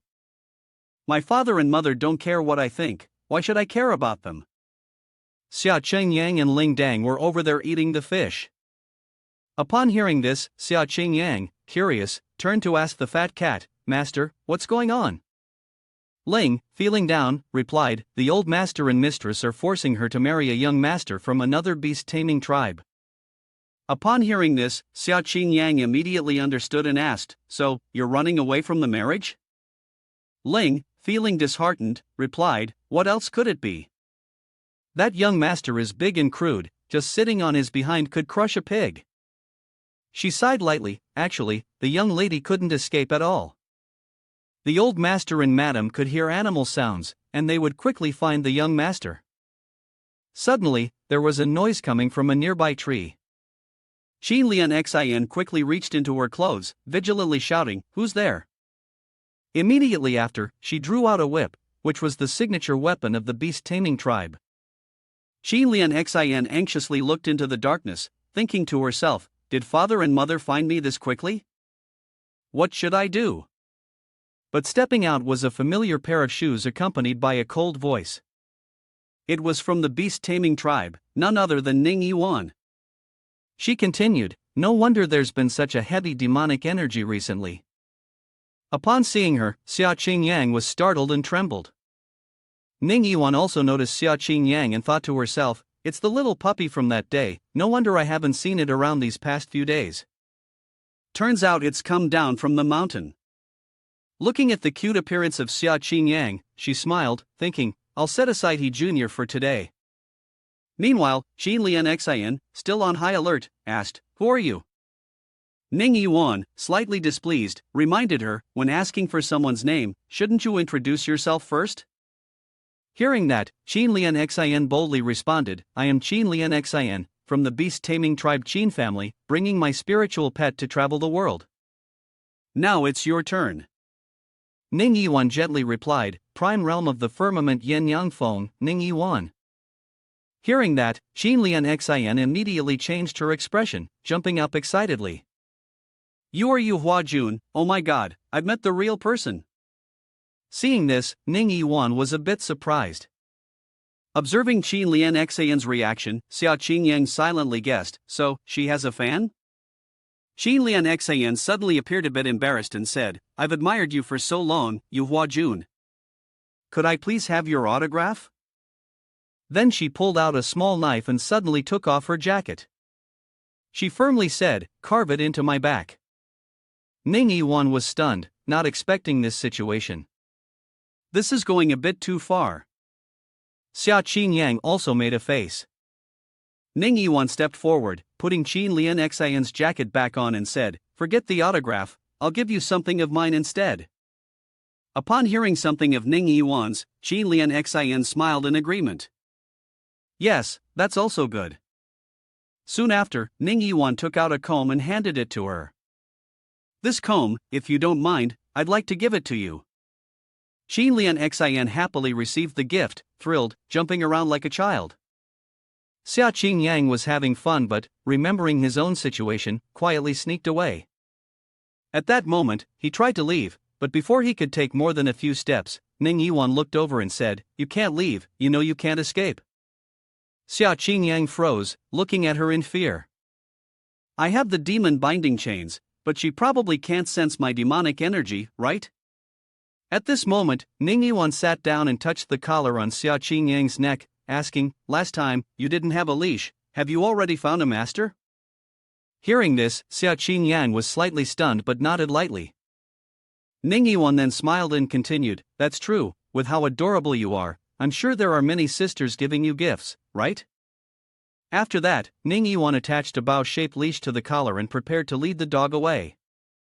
She glanced at Qin Lian Xian and said, "I originally sensed the presence of some demonic energy around here, so I came to patrol. If it's just your spirit beast, then there's no problem. I'm familiar with this little pup, I'll take it with me." Qin Lian Xian's face showed reluctance to part, saying, "Are you leaving already?" Ning Yiwan pointed towards the flower water pavilion behind them and said, "I'm staying at the flower water pavilion nearby." Upon hearing this, Qin Lian Xian's face brightened and she quickly said, "I'll go with you." The group quickly made their way to the flower water pavilion. After settling Qin Lian Xian in, Ning Yiwan took the he-dog to the fragrance chamber. She gently placed it on the table, but internally, Xia Qingyang was crying out, knowing she was about to be confined. Ning Yiwan looked at the little dog and said, "Since you've arrived, he Junior won't be bothering us tonight." She murmured to herself, calculating, "I don't think the demonic thief will show up tonight. He Junior should be fine until tomorrow." Hearing this, Xia Qingyang also knew her own place and thought to herself, "I'm not even as good as a dog, huh?" She picked up Xia Qingyang, took a deep sniff, and praised, "Your fur is so soft, and it smells so good, no bad odor at all, it smells amazing." Xia Qingyang had to endure each of her hugs and kisses, inwardly screaming, "This is getting a little weird." After some time of affectionate teasing, she carried Xia Qingyang to the bed. "Come, let me hold you to sleep." She even remembered to turn around and set up a barrier on the door to keep anyone from disturbing them. Ning Yiwan said with a smile, "I've locked the windows already. When he Junior returns, he'll know what to do." Seeing this, Xia Qingyang's face darkened. He felt a wave of fear and sweat poured down his back as he thought, "So, tomorrow morning, when someone alive like me shows up in the room, what does that mean?" Xia Qingyang imagined himself standing there, completely naked, greeting Ning Yiwan while screaming, "This man is naked too, and I'm like, giving up on my fate, crying out loud, but I don't want to die yet." At that moment, Ning Yiwan hugged him tightly and let him rest his head on her chest. Feeling the strange sensation, Xia Qingyang quickly forgot all his previous concerns. So soft, he subconsciously turned around, happily hugging Ning Yiwan and licking her like the other little dogs. "You smell so good, senior sister." But soon enough, Xia Qingyang realized his actions were completely out of place. His face turned pale and he froze, thinking, "Wait, what am I doing?" Ning Yiwan was equally taken aback by his behavior. She smiled and hugged the little puppy, saying, "I thought you were a quiet little puppy, but it turns out you're just like the other pups, you like licking people too?" Xia Qingyang was asked, his face turning bright red as he thought to himself, "Oh no, I've been attracted by Ning's sister's spirit connection body. I can't resist it. Luckily, I'm a dog now, if I were human, I'd probably be melted away by this feeling." Suddenly, a thought appeared in Xia Qingyang's mind. "But what if one day Ning's sister finds out that I'm actually a dog? I can't even imagine that." At that moment, Ning Yiwan hugged him tightly, causing Xia Qingyang to be face to face with two large peaches. His nose was almost touching them. Xia Qingyang thought to himself, "But what kind of bad thoughts could a little dog have?" Who told her that she has the spirit connection body by birth? Don't talk about love. Even normal cultivators wouldn't be able to control themselves from physical contact like this. It's just a moment of rashness. She's the one forcing me, I'm the victim here. After convincing himself, Xiao Qingyan let go of his guard and immediately threw himself into the enjoyment of the soft sensation. At that moment, Ning Yiwan spoke, I should give you a name. What should it be? Normally, only spiritual pets of one's own can be named, right? Ning Yiwan asked for his opinion. Wolf, wolf, do you want to become my spiritual pet? Hearing this, Xiao Qingyang blushed, thinking to himself, feeling somewhat hesitant. This probably won't work, right? If I agree to become her spiritual pet, how would I escape the mountain later? But it seems like she really likes this dog. If I refuse, she might be very disappointed. Seeing the puppy not reacting, Ning Yiwan continued, I understand, you're still young, and you definitely don't want to be separated from your parents too soon. It's alright, wait until you grow up, and then you'll agree with me. She hugged the puppy and said, if you become a spiritual pet, you must follow your owner for life, and you won't be able to meet your parents anymore. Upon hearing this, Xiao Qingyang happily let out a wolf-like sound. Observing this response, Ning Yiwan thought, looking at the reaction of the wolf, it probably hasn't had an owner yet. Xiao Qingyang looked at her, silently assessing. Ning's sister treats animals and people in completely different ways. With people, she's always cold and keeps others at a distance. Ning Yiwan smiled and said softly, let's sleep now. Tomorrow, I still have to teach Yi Jr. the cultivation method. I hope they learn quickly.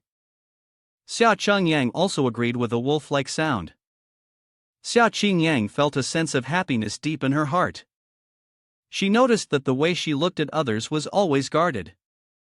Perhaps she was overthinking it. Just as she was about to close her eyes, suddenly, Xiao Qingyang's eyes flew open in panic. Wait, something's not right, something's terribly wrong. Just now, I was lulled into sleep by her gentleness. She looked toward the door, which was locked, and she was being held in someone's arms. If someone appeared naked in the bed tomorrow, there would be no escape.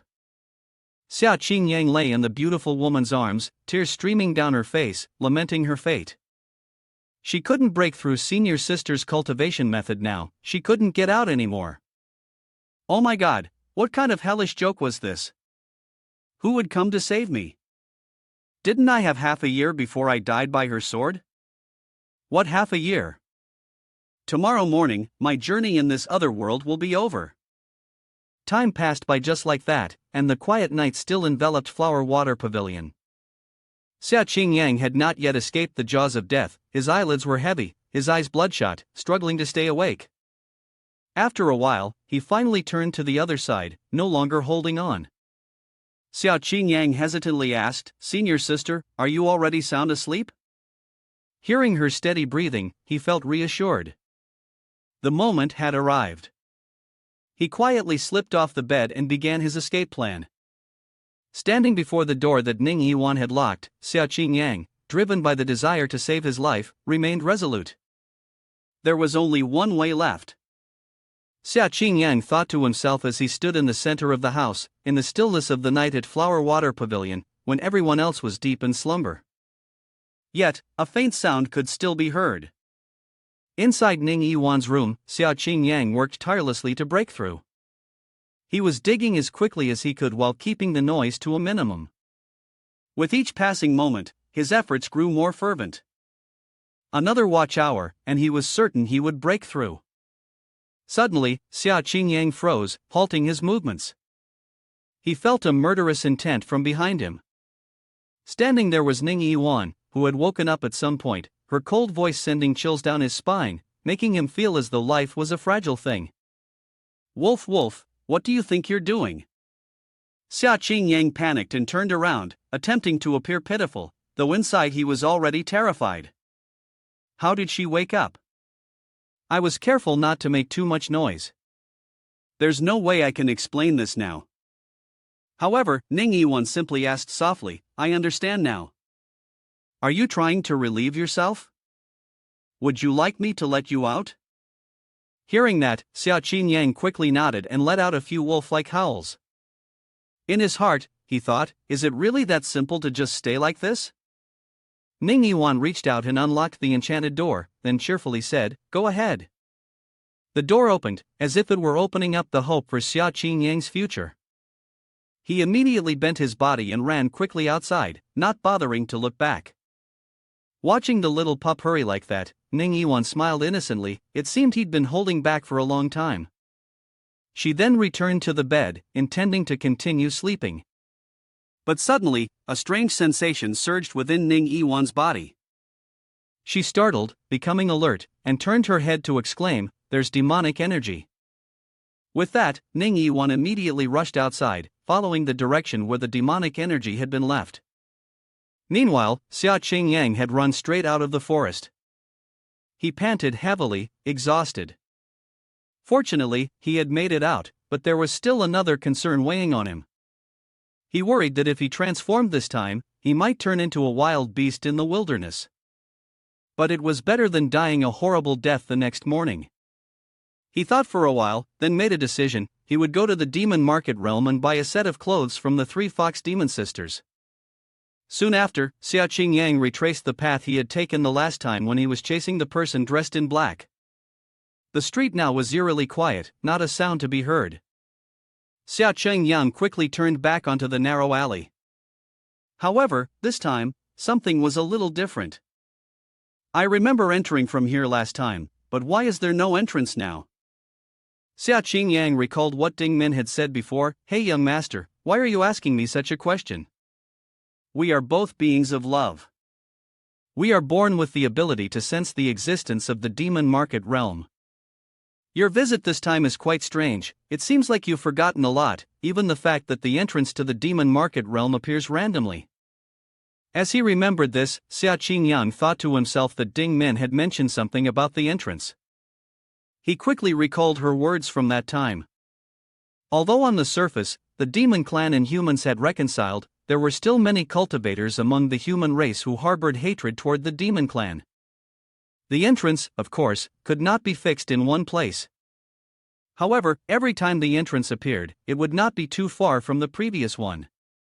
Thinking of this, Xiao Qingyang sighed deeply, deciding he would have to search around here. Soon, he ran to the nearby alleys, looking for the entrance. Suddenly, he sensed demon clan energy behind him.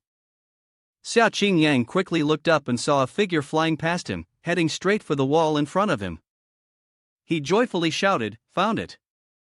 The entrance!" But suddenly, Xiao Qingyang also sensed a familiar energy.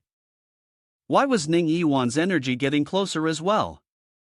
He hurriedly looked around and saw Ning Yiwan slowly descending towards him. Xiao Qingyang was immediately terrified. Truly, senior sister was indeed formidable.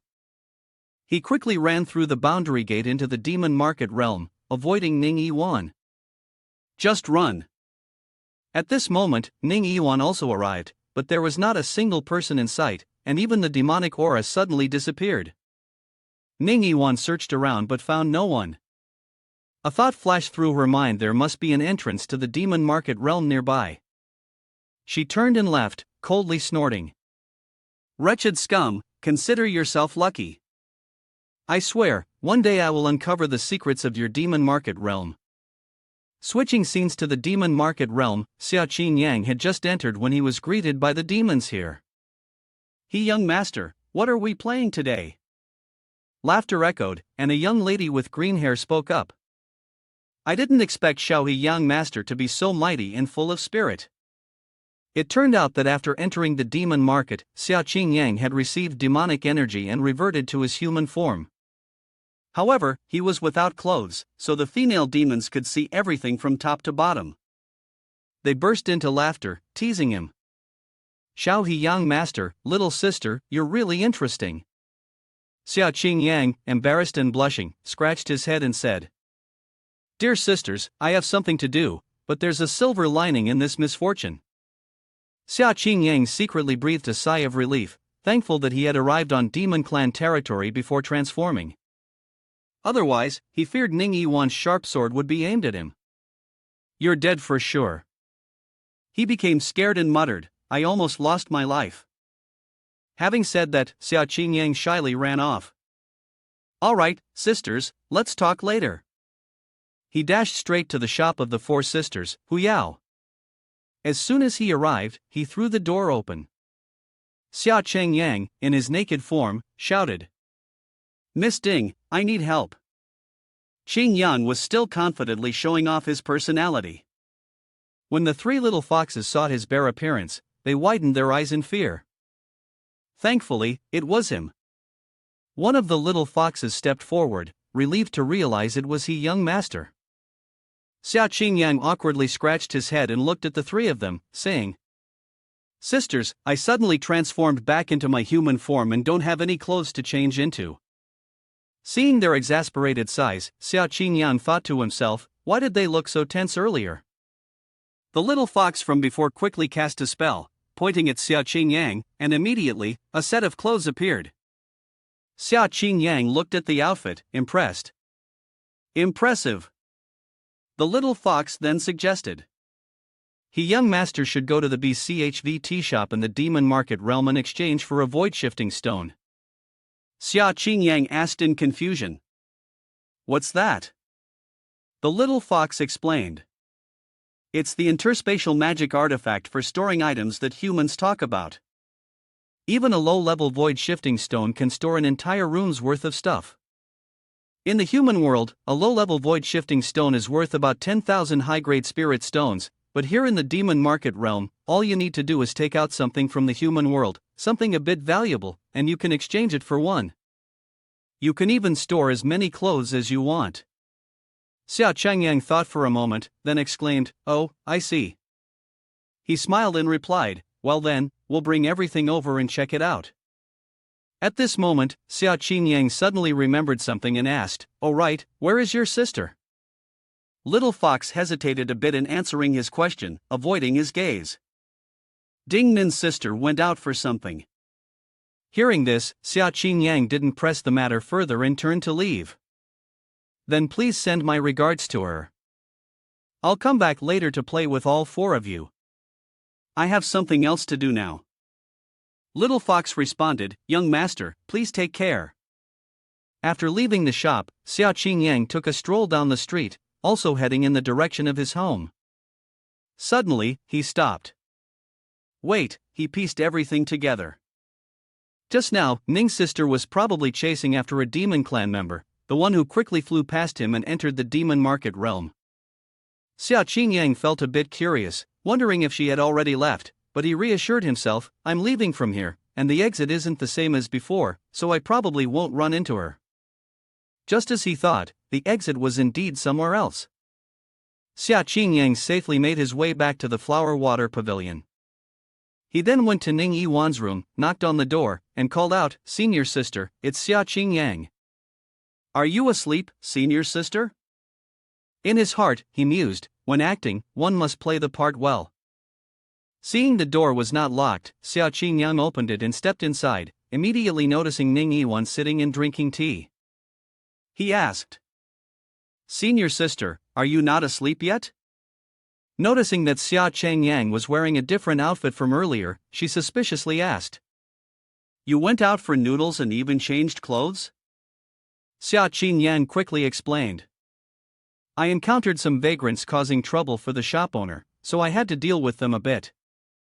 I didn't expect one of them to get angry and throw a bowl at me. The shop owner thanked me for my help and lent me these clothes. I'll return them tomorrow." Even Xia Qingyang didn't expect to lie so smoothly. He secretly felt proud, thankful that he had already thought up an excuse on the way back. Upon hearing this, Ning Yiwan didn't probe further and said, "Being righteous is a good thing. You don't need to sleep in this room tonight." Upon hearing this, Xia Qingyang looked worried and asked, "Will it affect senior sister's plan to catch the demon criminal?" He said this, but in his heart, he was secretly relieved no need to sleep in the same room. This was great. Ning Yiwan responded, "Tonight, a demon criminal came to Flower Water Pavilion to probe. I heavily injured them, but in the chaos, they managed to escape. I chased them into the alley, but luckily, they managed to escape into the demon market realm. Xia Qingyang froze, letting out a sound of surprise. Ning Yiwan, suspicious, asked, "What's that sound?" Xia Qingyang pondered for a moment and said, "They came to probe Flower Water Pavilion. Could it be that they're the demon who cuts the waists of people? But it's not the right time yet. How could they be in such a rush after I had already wounded them?" Ning Yiwan made her guess. The thinking of a lover and a person are not the same. Perhaps it was because she had been hurt by him that she wanted to try her luck here, cutting her waist to take the kidney to replenish herself. It was getting late, so Ning Yiwan ended the conversation there. "All right, it's late. You should go to bed." Xia Qingyang bowed and left. "Senior sister, good night." After leaving Ning Yiwan's room, Xia Qingyang didn't return to his own room but instead stood on the hallway, admiring the view. He was somewhat curious why was the culprit so fixated on Flower Water Pavilion like this. Willing to take risks, even if it meant death, to come here? He secretly doubted it. It didn't make sense. But there was one thing that made Xia Qingyang even angrier and more confused. He remembered how he had been envious when Ning Yiwan had lovingly hugged the dog. She was so gentle with it, but with him, all she did was criticize. "Wasn't I just like that dog?" Xia Qingyang let out a deep, frustrated sigh. "If she treated me even a tenth as well as she did the dog, maybe I wouldn't need to die after all." But it seemed like Ning Yiwan wasn't the type to indulge in flattery. He shrugged off this thought and headed back to his room, deciding to go to bed. After all, there was cultivation to be done tomorrow.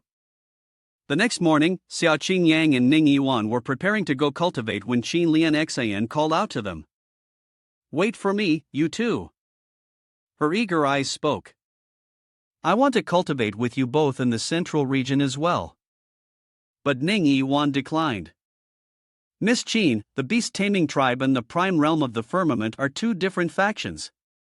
Qin Lian, upon hearing this, suddenly remembered the issue. The method of cultivation was a secret that could not be disclosed.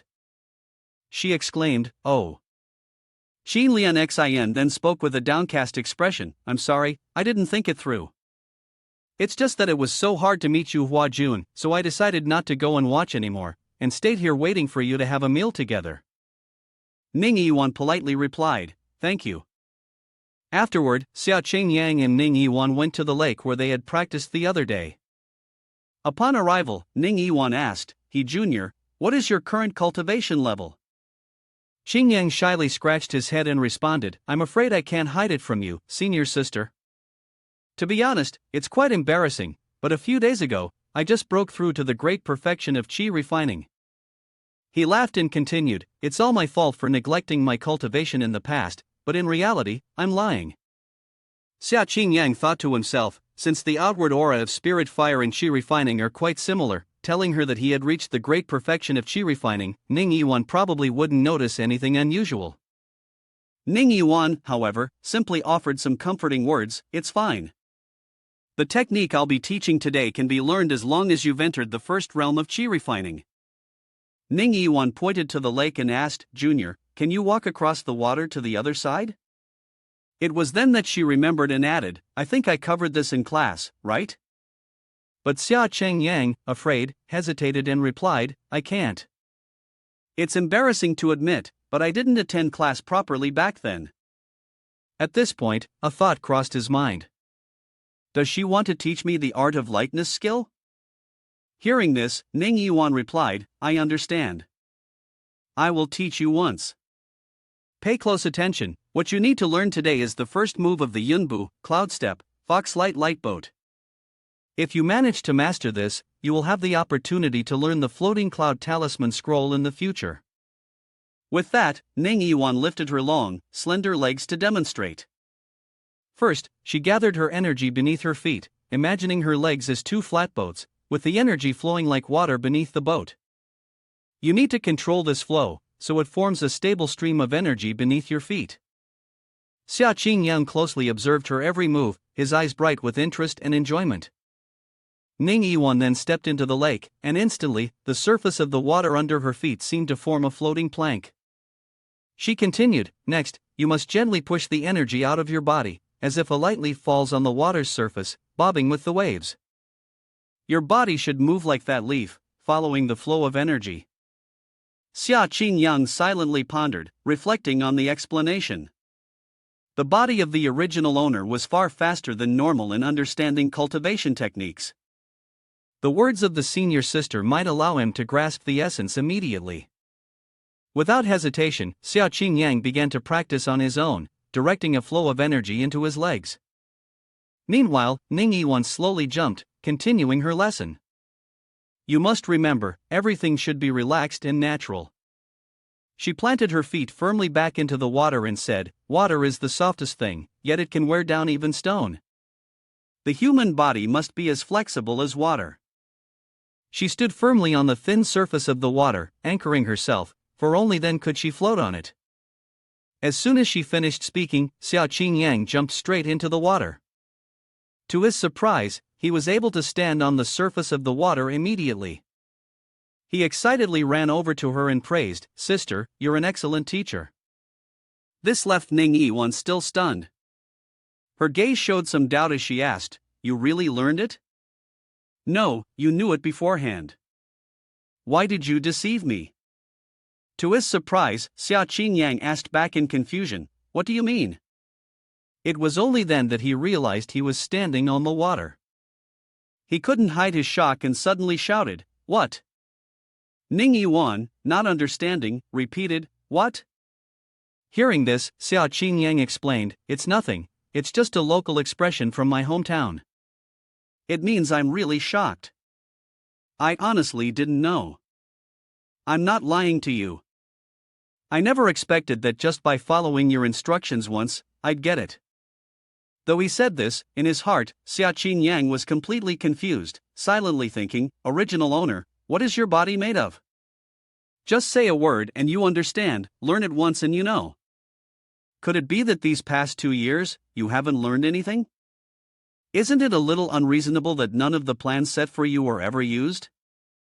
On the other side, Ning Yiwan also felt some doubt, thinking, "When I first learned the Foxlight light boat, it took me 7 days. He learned it immediately?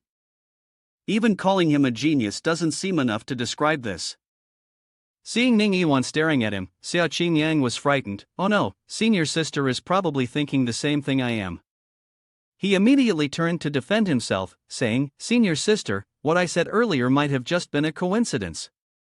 To truly master it, I still need to practice more." Hearing this, Ning Yiwan nodded in agreement. "Then you stay here and continue practicing. I'll head back to the inn for a while." In reality, she secretly thought to herself that a talent like this, so proficient in cultivation, must be reported immediately to the Grandmaster, so that the Grandmaster could transfer him to Yin Yang Feng to become an inner sect disciple. With that, she took out her sword and mounted it. Xia Qingyang was also enthusiastic, bidding farewell to senior sister. As soon as he finished speaking, Ning Yiwan soared into the sky, leaving Xia Qingyang behind, drinking a few sips of water. His whole body was drenched, and he thought to himself that his previous calculations were wrong. If he kept training like this, it wouldn't even take 5 years. Xia Qingyang climbed ashore, his head aching as he wondered if he could break through to the realm of transforming objects. He scratched his head, wondering if there were any magical items that could conceal his energy. He would have to find an opportunity to visit the demon market realm tonight. It would be better to be cautious. Switching scenes to Flower Water Pavilion, the sunlight was shining everywhere.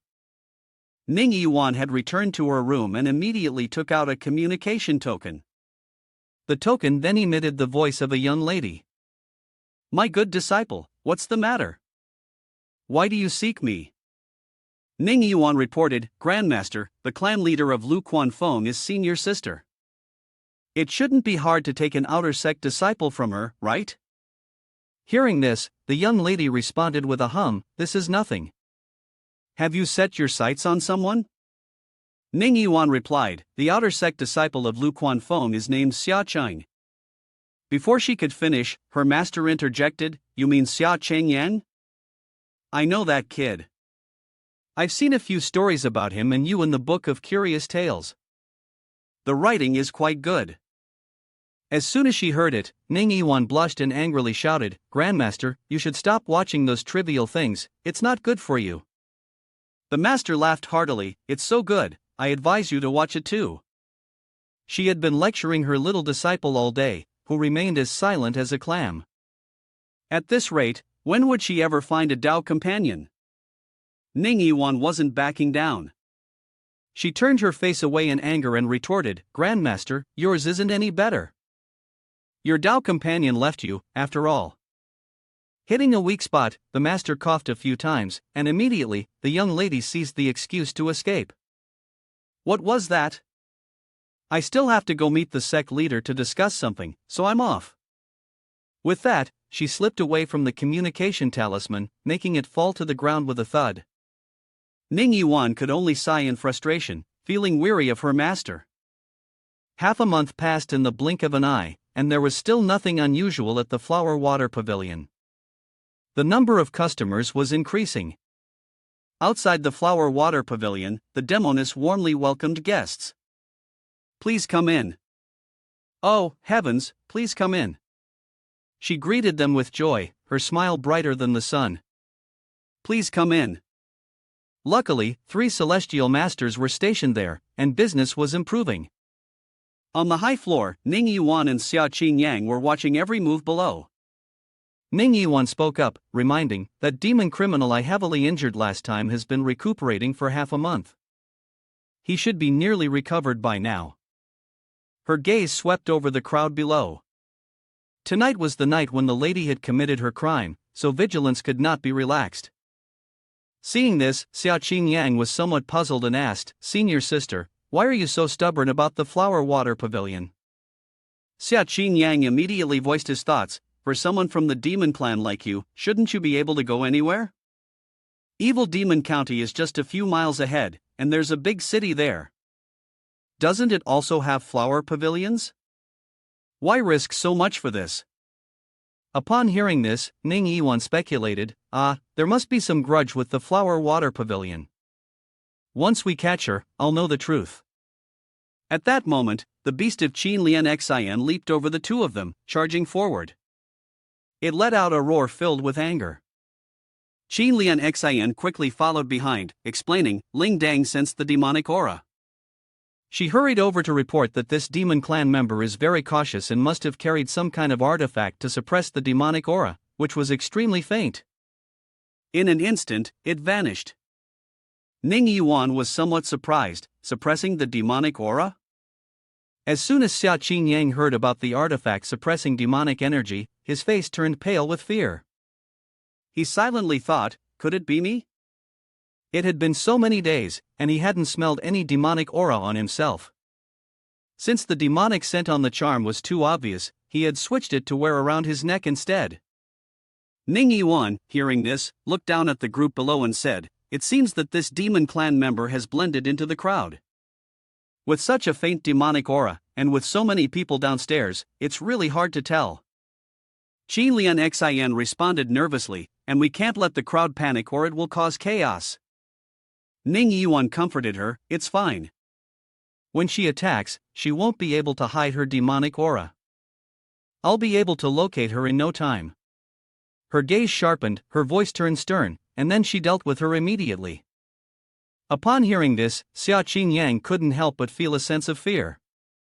At that moment, under the Flower Water Pavilion, the place was packed with guests, and Liang Er was helping a guest to the room. Master, have you had enough to drink? She said softly, let me help you upstairs to rest. Just as the two of them walked past Xia Qingyang, he caught a glimpse of Liang Er and felt a bit puzzled. It seemed that he hadn't seen her in a few days. Madame had said she was ill, recuperating outside the city, but her health had recently improved, so she had returned to attend to guests. At this point, Xia Qingyang sighed deeply, his face filled with melancholy.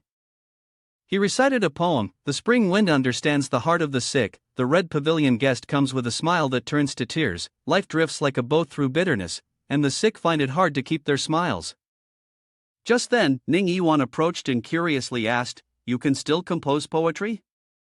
Xia Qingyang was startled, then smiled, just made something up. Meanwhile, the master embraced Liang Er, laughing as he spoke. Liang Er, my dear, I missed you so much I nearly died. Finally, you managed to handle things at the Flower Water Pavilion. Otherwise, I'd have been aching with longing for you. Xia Qingyang, hearing this, felt uneasy. Aching with longing? Is that really how it's supposed to be? The master laughed, holding Liang Er by the waist, and said, later, sing a song for old master, the one with 18 notes that he likes so much. Liang Er laughed and scolded him playfully, you're awful, you're such a rogue. But the more Xia Qingyang looked at Liang Er, the more he felt that something was amiss. The old master laughed heartily, I'm a rogue like that. Liang Er doesn't like me being a rogue, does she? Suddenly, at that moment, Liang Er's eyes filled with ambition as she turned to look at Xia Qingyang. Xia Qingyang's heart was still in turmoil. The door to the room was quickly closed, but Xia Qingyang still had many doubts. He thought to himself, why does Liang Er young lady's energy feel a bit different than before? And why do I feel a sense of familiarity? Could it be because I've been here for so long? He curiously asked Ning Yiwan, speaking of senior sister, the demon clan clearly knows we're here keeping watch, yet they still dare to come. Could it be that this time she's completing the task without using demonic magic to kill people, not just randomly knocking out a man and then using the primitive method of kidney cutting? Wouldn't that be fine too? Ning Yiwan was puzzled. What do you mean by the method of cutting the primordial kidney? Xia Qingyang put on a wicked expression, raising his hand and gesturing from top to bottom, saying, it means not using magic, but directly using a knife. That way, the demonic aura won't be revealed. Ning Yiwan thought to herself, if that's the case, with so many people searching each room tonight, you'd have been dead by now. Fierce Clash is extremely smart, choosing a time when many people act to make it harder to be detected. Xia Qingyang continued, there's an old saying, the most dangerous place is the safest place. Killing right under our noses, cutting the body apart, wouldn't that be even more stimulating? Xia Qingyang's gaze became serious, and he said, I now know what that sense of familiarity was earlier. I hope I'm just overthinking it. Xia Qingyang immediately continued, I don't know how it happened, but right now, I really want to do something. Ning Yiwan was still puzzled, what is it? Saying that, Xia Qingyang suddenly dashed forward. He went straight to the room that Liang Er had just entered, surprising the two people inside. Through the dark doorway, the light from Liang Er still had an odd feeling to it. Xia Qingyang kicked open the door and entered. Upon seeing him, Liang Er was startled. Inside the room, the guest was lying in a pool of blood, even his hands were covered in it, suggesting that he had struggled a lot. Seeing this, Xia Qingyang's eyes couldn't hide his anger. Liang Er, flustered, quickly said, young master, what are you doing? At that moment, a stone flew towards them, hitting Liang Er's hand, making her scream in pain and drop the knife. The stone had been thrown by Ning Yiwan. She shouted, Fierce Clash. Liang Er immediately put on a pitiful expression, trembling as she called out, young master. Ning Yiwan rushed in immediately. Seeing this, she quickly fled through the window. Ning Yiwan shouted, don't run. Liang Er immediately dropped her act of pitifulness, revealing a cruel glint in her eyes, and ran toward the door, pushing past the two people. Behind her, Ning Yiwan chased after her, stopping inside. Xia Qingyang took out a black pill and stuffed it into the guest's mouth. Whether you live or die doesn't concern me, but I don't want her to kill another person. Consider yourself lucky. On the other side, the two had chased into the forest. Liang Er's strength was gradually waning, her breath growing a little heavier, but with every step she took, Ning Yiwan still followed. Go ahead, Ning Yiwan said to Qin Lian Xian, Miss Qin, you cover the rear, I'll block ahead. Lian Xian agrees. Yes. Upon hearing this, Lian Xian anxiously sped up. Behind her, Ning Yiwan used magic, directing it to her legs. Instantly, she performed a flip and shot forward, surpassing Liang Er. Liang Er was startled, her eyes wide in shock, while Ning Yiwan now stood firm in front of her. Enraged, Liang Er could do nothing. Ning Yiwan drew her sword. Fierce clash, do you think you can escape my grasp again? Her gaze was sharp. There's no way out for you. Ning Yiwan stared directly at her, her intent unhidden as she said, don't waste your effort. Lian Xian, witnessing this scene from behind, suddenly shouted, Karmic sinner. Then, she hurled her beast towards Liang Er's face, scolding, where do you think you can run to now? Immediately, a burst of sound echoed in the sky above them. From the explosion, a tiger wearing a baby suit appeared. The moment Liang Er laid eyes on this fierce beast, her jaw dropped. The tiger looked at her and let out a mighty roar. Lian Xian, seeing her small beast act so cool, praised, so cool, so cool. At this moment, Xia Qingyang hurriedly ran over and shouted, Ning's sister, wait. He quickly slammed on the brakes in front of Ning Yiwan and said, wait, wait. As soon as Qingyang arrived, he immediately asked, first clarifying why she had cut off the kidney of the person. He still couldn't accept her as Ding Min young lady, as it would be hard to explain the relationship between him and her to senior sister. Liang Er was surprised when he asked. Ning Yiwan also felt that his question was valid, so she asked her in the same manner, why did you come to the flower water pavilion to cut off people's kidneys? Liang Er lowered her head. However, Liang Er refused to answer.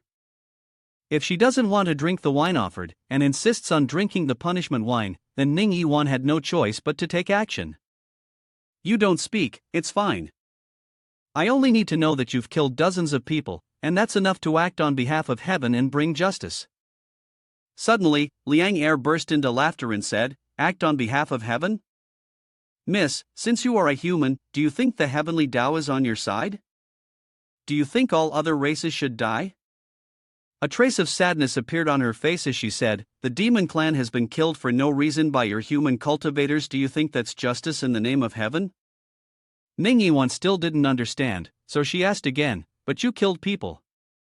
Suddenly, Liang Er shouted loudly and cursed, because those men deserved to die. Xingyang, seeing her current mental state was unstable, stepped forward and said, Senior sister, this is a mission I accepted. Let me finish it. Ning Yiwan, seeing him like this, asked with concern, the fierce clash is at a higher cultivation level than me. Can you handle it? Xia Qingyang hesitated for a moment before replying, maybe. Ning Yiwan, hearing his answer, reluctantly agreed. She stood aside, observing Qingyang, and with senior sister's permission, she began. He started questioning her bit by bit. Young lady, could you tell me why you had to kill someone? Liang Er did not understand why he was asking such a question. The young master was now a junior to that female cultivator, perhaps he didn't want his identity exposed. Then she realized what was going on, and started to transform. He young master is the benefactor of our fox clan, I can't let him fall into a disadvantageous position. Then, from the pink light, a tail appeared. Xingyang, upon seeing it, couldn't believe his eyes. From within that light, Ding Min emerged, with a look of grievance on her face. With a disappointed tone, Ding Min recounted, 2 years ago, the servant family saved a scholar in the left demon county. As soon as Qingyang heard this, it seemed he already knew the outcome, and could almost guess the story. Ding Min spoke with hatred as she retold everything. I saved him from bandits and gave him gold, silver, and jewels. She still remembered the words of that trap boy, Min young lady, I will never betray the kindness you've shown me.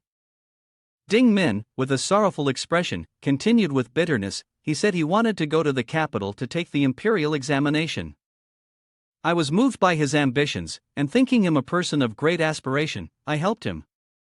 She recalled what he had done to her before, but a friend of hers had told her, he never studied, spending all his time indulging in pleasures at the flower water pavilion, rolling around there every day, wasting all the money I gave him.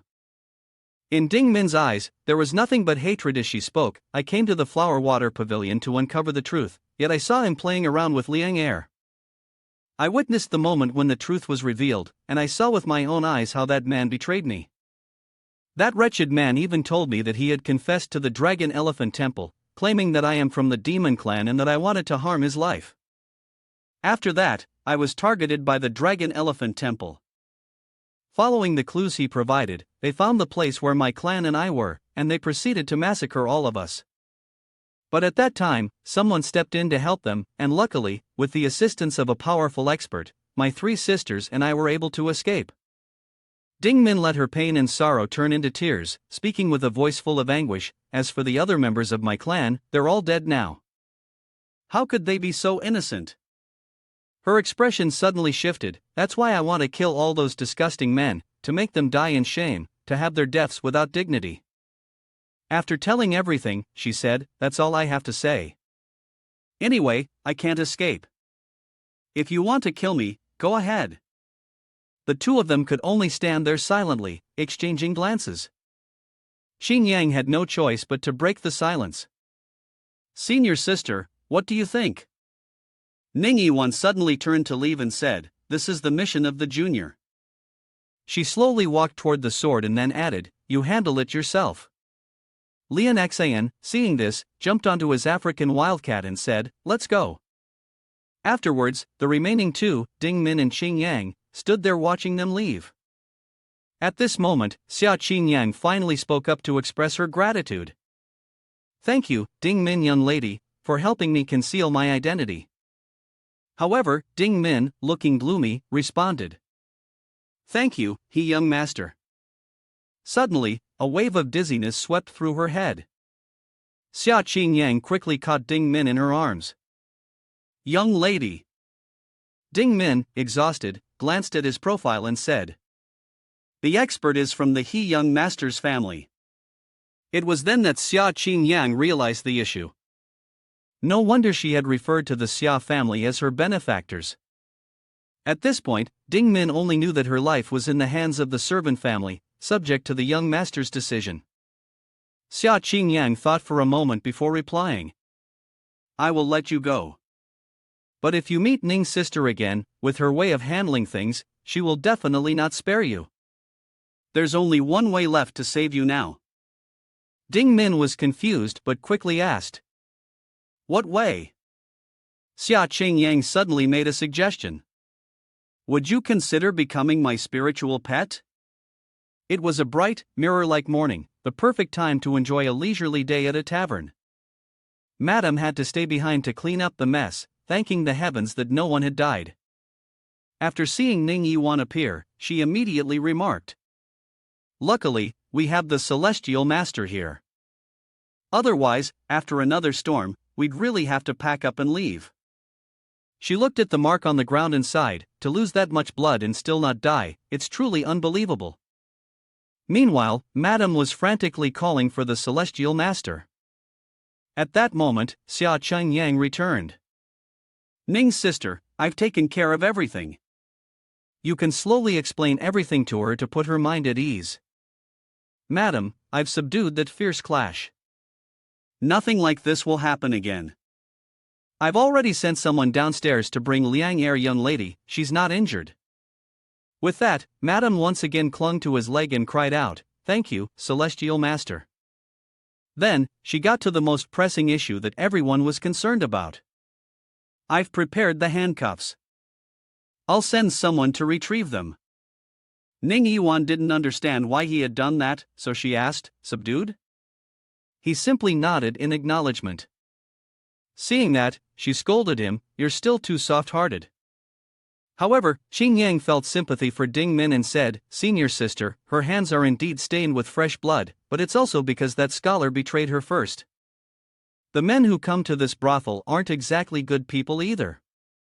Ning Yiwan, however, stood firm in her decision and said, "An eye for an eye, a tooth for a tooth. If the scholar betrayed her, she can take it up with him.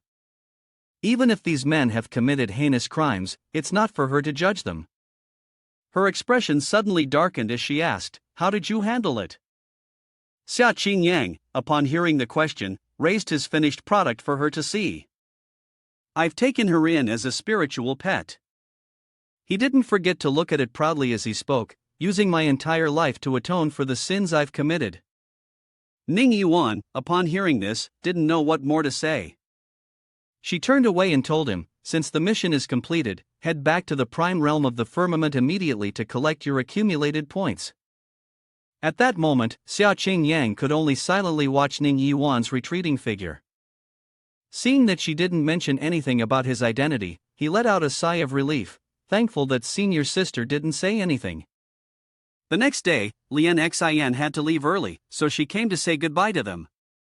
My parents have found out my whereabouts, so I must return ahead of schedule. Hopefully, we will meet again by chance. She said this with a tearful expression before leaving. Ning Yiwan and Xia Qingyang both politely responded, "May we meet again by fate." Then, the two of them watched as Lian Xin, along with her little beast, departed. Ning Yiwan, seeing that the mission here was over, said, "Let's go." "I've sent the message. The mission is complete, and we must return to the sect. We need to reach the prime realm of the firmament by tonight." Xia Qingyang, upon hearing this, replied with a tired sigh. "Yes, senior sister has been even colder toward me than before. It must be because of the Ding Min incident, right? Never mind. Anyway, once I complete the 4 missions, I'll have to leave the prime realm of the firmament.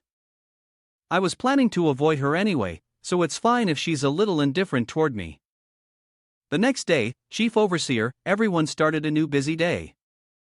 As soon as he arrived, Zheng Qingqing immediately approached him, asking questions just like a paparazzi. He overheard another disciple saying, "Did you and Yu Huajun come back together?" Xia Qingyang couldn't help but praise her. "Zheng sister, your news sense is quite sharp." Hearing that, Qingqing became even more proud and replied, "I'm the editor-in-chief of the Book of Curious Tales, and yet she still tries to dig up news to secretly share with me. I guarantee I won't write any nonsense, and she even uses psychological manipulation techniques to ask. Actually, I'm not like the others. I think Qintong is not worthy of Yu Huajun, and based on my observation, Yu Huajun doesn't have any feelings for him. You still have a chance, but this trick won't work on him." "I've already said this before." Qingqing then pretended to act innocent. "Really?" She even said with pride, "My eyes are sharp. If they really had something going on, I would have noticed long ago. Is that enough?" Seeing this, Xia Qingyang could only say, "Zheng sister, Yu Huajun was just completing his task and happened to help me." Then, he suddenly remembered something he had seen in the game, where the NPC kept following Ning Yiwan around, and in the end, she chose to be with Qinshan, didn't she? Qingyang thought for a moment and then concluded. Could it be that Ning Yiwan's emotional direction is related to the NPC's obsession? Did the NPC push Ning Yiwan towards Qinshan? How troublesome. It's all my fault for neglecting the game's storyline. I can't remember any specific details about Ning Yiwan. They walked for a while before finally reaching his room. "You're here," Qingqing even reminded him. "If you remember anything, hurry and come tell me." Upon hearing that, Qingyang obediently responded, "Okay." After she left, he was finally able to breathe a sigh of relief. Finally, he could enjoy a moment of peace. Xia Qingyang quickly opened the door and entered his room. He made his way to his soft bed and exclaimed, "I'm so tired." As usual, Xia Qingyang quickly lay down, but as soon as he settled, he noticed someone underneath him. Qingyang swiftly assumed a defensive posture, ready to attack. It was. But before he could even utter a word, he froze in surprise. Lu Xian, dressed in seductive clothes, looked at him and said, "He Junior, you've finally returned." It was the first time Xia Qingyang had seen such a thing, so his face turned red. He stammered, "Lu's sister, why? Why are you on my bed?" Lu Xian began to play her usual act, saying, "I've been waiting for you for so long, I got so sleepy and fell asleep." "He Junior, was your trip smooth?" Xia Qingyang, however, was not at all charmed. He was as stiff as a rock and said, "Lu sister, please get off my bed and leave my dorm. If someone else sees us, they'll misunderstand." But deep down, he knew very well what the conspiracy of these people was. Qintong's stubbornness was too much. She had tried using beauty tricks on him countless times, yet they had no effect, and she still refused to give up, insisting on draining his essence before stopping. Suddenly, Lu Xian extended her hand, affectionately calling out, "Junior, why are you being so fierce with me? What have I done wrong? Is there something about me that displeases you?" At that moment, Xiao Yang could only focus on the two melons on her chest, hearing her say, "Isn't it still possible to fix this? But you quickly got out of that fierce clash."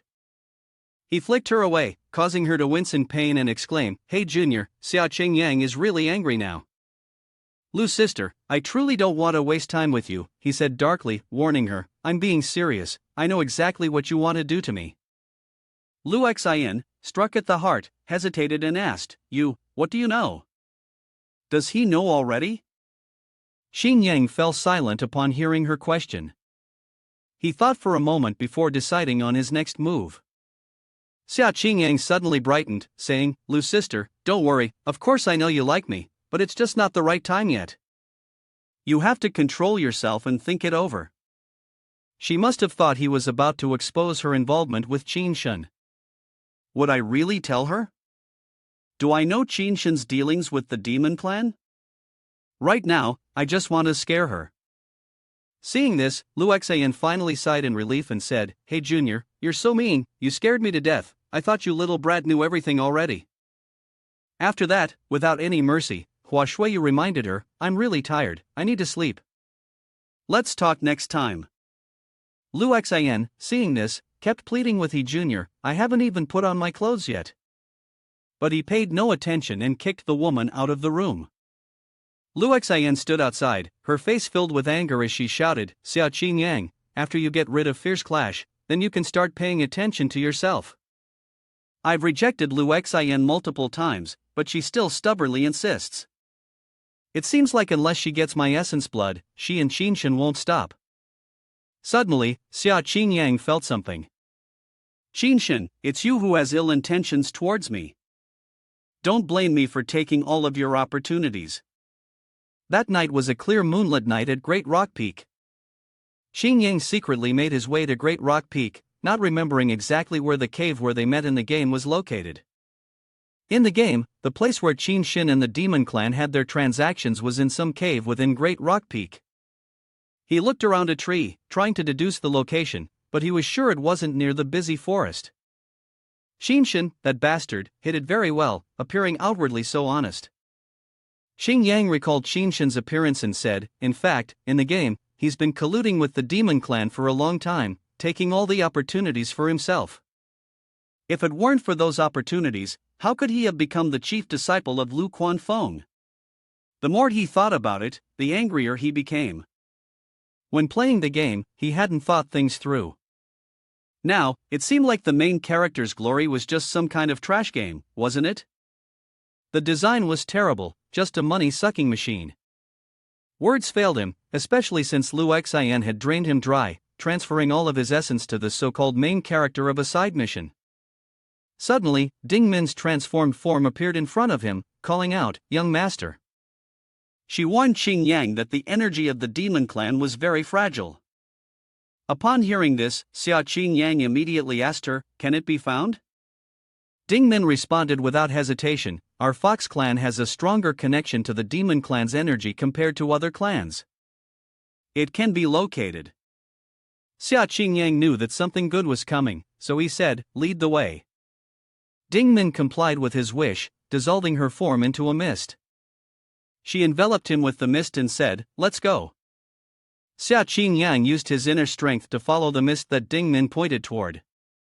As he went, he observed the arcane light beads that Senior Sister had taught him. Once he understood the principle, it was easy to master. It was as simple as treating a leaf like water and using it as a stepping stone. It was truly convenient. Xin Yang sighed inwardly as he followed Ding Min, thinking that if he learned drifting like clouds, he might not even need a starting point to move. The name alone sounded like riding clouds and stepping on the wind.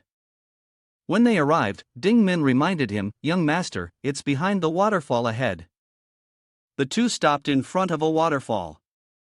He landed safely before speaking. "It turns out there's a cave behind the waterfall, truly an inconspicuous hiding spot."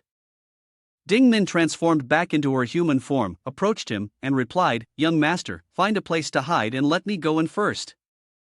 If someone appears, they won't be able to detect my energy. Xing Yang, upon hearing this, instructed her, then make sure to stay safe. Ding Min loyally exclaimed, for the young master, I would risk my life without hesitation. She then turned into a wisp of smoke and flew into the waterfall. Xing Yang stood behind, observing, and discovered that there was indeed a cave behind the waterfall, but the energy from the demon clan inside was very weak. Meanwhile, Ding Min slowly ventured inside to inspect. It seemed like only remnants were left. As Xing Yang continued to observe from the outside, he paid attention, first checking whether there were any special items inside the cave, like utensils for eating or clothing. Ding Min, hearing his instructions through sound transmission, immediately complied. Understood. The deeper she went, the more she discovered a small cave. This place was likely where Qin Shen had conducted transactions with the demon clan, but today, no one was here. Suddenly, something in front of her caught her by surprise. Xia Chang Yang, seeing this from the outside, asked, what happened? Ding Min, after going deeper into the cave and picking something up, said, Young master, I found it. She pulled out a box, along with some items left behind by the demon clan. Ding Min used sound transmission to let Qing Yang know. I'll bring it out for you now. He agreed upon hearing that. Then, Ding Min transformed and flew outside, not forgetting to bring the box along. The two of them returned to the room to observe it closely. They stared at the exquisitely inlaid box, deep in thought. Perhaps because he feared there might be a bomb inside, Xia Qing Yang carefully pondered for a moment. He thought it might be better to open it and check. Then, he decided to take the risk, pressed the button on the box, and a purple light radiated from it, causing him to exclaim. What is this? Ding Min was also surprised and asked. What is it? Then, she suddenly became excited, throwing herself into his arms and saying that this was the demon lord's precious treasure. Xing Yang was stunned upon hearing this. What? It was only then that Ding Min explained. Immortal radiant light. Xing Yang repeated after hearing it. Immortal radiant light? Why does that sound so familiar? Ding Min honestly shared with him. This energy, I am very familiar with. She then told an old story. When I was young, in the servant family, the demon lord and demon king once had a battle. At that time, the demon lord demonstrated the power of this immortal radiant light. It nearly completely blocked an attack from the demon king. I never imagined that we would find such a precious item in such a small cave in the prime realm of the firmament. Afterward, she didn't forget to congratulate the young master, wishing him much fortune, saying that this might just be the young master's fate. At this moment, Xia Qing Yang was completely stunned and said, So, it turns out that a magical artifact can almost defend 100%, but it must surely have some usage limitations. But his curiosity began to stir, and he rummaged through the box for a while.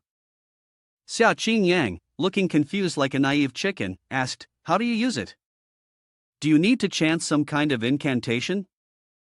Even Ding Min didn't know the answer to this. I'm not sure either, I can only confirm what kind of magical artifact this is. Seeing her as an encyclopedia, Xia Qing Yang asked, How do you know so much? Ding Min, hearing this, reminded him, Did you forget I'm the owner of a shop in the demon market realm? I've seen countless herbs and magical artifacts. She even gave him another reason. Moreover, my Huyao tribe was once a large tribe in the demon realm, and we've witnessed many major events. Seeing her confidence, Xing Yang replied, All right, I believe you. Anyway, since we found it, it's ours. After all, having one more treasure isn't a bad thing. Recently, I've also been researching in the ancient texts to figure out how this thing works. Then, he suddenly thought of something and said, But something this important, how could the demon lord have left it behind? Ding Min also pondered over it, before finally saying, I don't know. After I entered there, apart from discovering this box, she also mentioned other things she found in the cave, including a pile of stuff that no one knows what it is. Xia Qing Yang, hearing her words, began to think, a pile of stuff? Ding Min knew he was curious, so she explained, "Actually, I've heard that the demon lord was surrounded and attacked by cultivators from the immortal realm and was severely injured." She suddenly put forward a hypothesis that made him reconsider. He asked if the man was dead, thinking that his remains might be there. They were in their room, discussing matters secretly behind the demon lord's back. Xia Qingyang observed the box for a while before saying, "At this point, the demon lord probably isn't dead yet, because there are still many side stories related to him in the latter part of the game." Ding Min, noticing his strange behavior, approached and asked, "Young master, what are you muttering about?" Only then did he pretend to respond, "It's nothing. Today's event has made me more determined to keep a close watch on Qinshan. It's best if I can catch him red-handed and find out what he's really trading with the demon lord. A person who is about to fall into the demon path will surely have unstable spiritual cultivation. Since I've intervened, some things may have shifted, and it's still unclear what he'll do next." At that moment, someone knocked on his door. Ding Min understood, quickly transforming into a bracelet on his wrist. "I'll hide now." Xia Qingyang, seeing that everything was in order, went to open the door. He found a bird-like creature in front of him, pecking at a letter. Xia Qingyang opened it and saw that it was an invitation from Ning's sister. The letter clearly stated, "Come to Yanyan Forest at Flowing Spring beneath the moonlight." After he finished reading the letter, it automatically activated a self-destruct feature, similar to the ones on social media platforms. Upon receiving the information, Xia Qingyang immediately went out. "Let's go." He quickly made his way to the edge of the forest. Yanyan Forest, located at the narrow pass of Luquan Feng, was difficult to navigate, so few people ventured there. Xia Qingyang didn't want to keep her waiting for too long, so he hurried over. Ning's sister, Ning Yiwan, has no idea how long she's been waiting, she said when she saw him arrive. "You're here." Then, she proceeded to mention the lesson for the day. "Today, I'll teach you drifting like clouds." Xia Qingyang felt that it was a bit fast and asked, "Already teaching me the second technique so soon?" At that moment, she revealed the truth, "Tomorrow, I must leave the mountain for a mission. I'll be gone for at least half a month, and possibly longer than that." Xia Qingyang instinctively inquired, "Is the half-month mission to exterminate the demon clan?"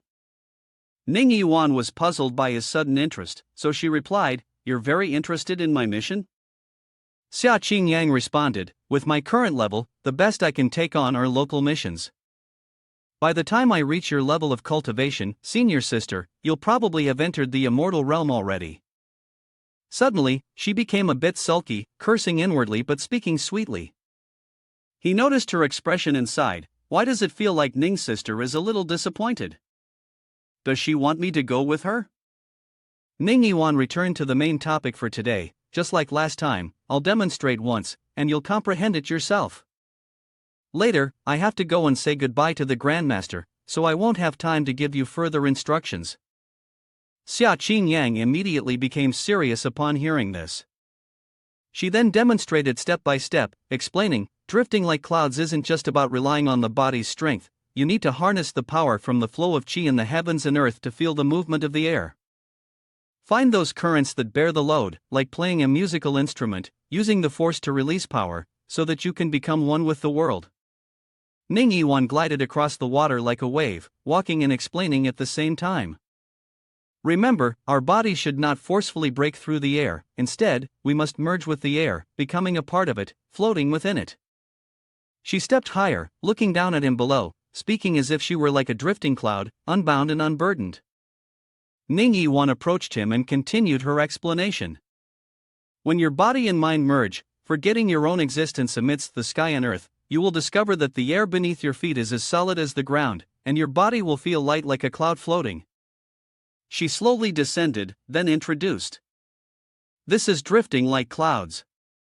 Ning Yiwan looked at her student's dazed expression and asked, "I've demonstrated and explained everything clearly. Have you remembered it?" Xia Qingyang answered seriously, "Maybe I've remembered it." At that moment, Ding Min suddenly appeared and said, "Young master, I also remember now." The little girl looked at Ning Yiwan and secretly thought to herself, Yu Huajun has no obligation to teach the young master these things. Could it be that she has feelings for him? But in her eyes, there's no romantic interest. Could it be that this is the admiration of a genius for another genius? Suddenly, Ning Yiwan mentioned the location of her next mission. My mission this time is in Chunchang. She left, leaving Xia Qingyang standing there, dazed. At this moment, Ding Min appeared in her full form. As soon as she appeared, she started teasing. Oh, my young master. Ding Min whispered teasingly into his ear. Yu Huajun deliberately told him the mission location, and then she didn't forget to hint, though not very clearly, that she might want him to come find her. Xia Qingyang heard this and replied, well, that's perfect. Anyway, I'm eager to start the second mission. Ding Min, not expecting him to miss the point, scolded, that's not what I meant. However, Xia Qingyang laughed mockingly and said, I know what you mean, but for now, I only respect senior sister. After all, she is the female hero who mocks NPCs in the game. Xia Qingyang then returned to the main topic, tomorrow, let's head to Chief Overseer and try our luck to see if there's a suitable mission. Ning's sister teaches others without any nonsense. I still want to learn swordsmanship from her. Seeing his greed, Ding Min reminded him, young master, you should focus on learning the inner strength techniques that Yu Huajun is teaching first, don't be too greedy. Qing Yang, sensing that she didn't believe in him, demonstrated right then and there, isn't this simple? I'll remember after doing it once. He lifted her up while performing the drifting like clouds technique he had just learned. Ding Min, how am I doing? Ding Min was shocked and praised, goodness, you only needed one lesson to know how to do it, young master? Hearing this, Qing Yang started making puns with the homophones, Gemini constellation. Ding Min, confused by what he said, showed a puzzled expression. Do you know she doesn't understand? Laughing loudly, he said, I told you I'm an exceptional, unparalleled man, and our master-servant bond is one of mutual understanding, tied together for life and beyond. You should get used to it quickly. Ding Min, upon hearing this, scolded, shameless. After he spun her around in the air, he then asked, give me a score. Seeing this, Ding Min immediately replied, 99 points. One more point and I'm afraid you'll get too cocky.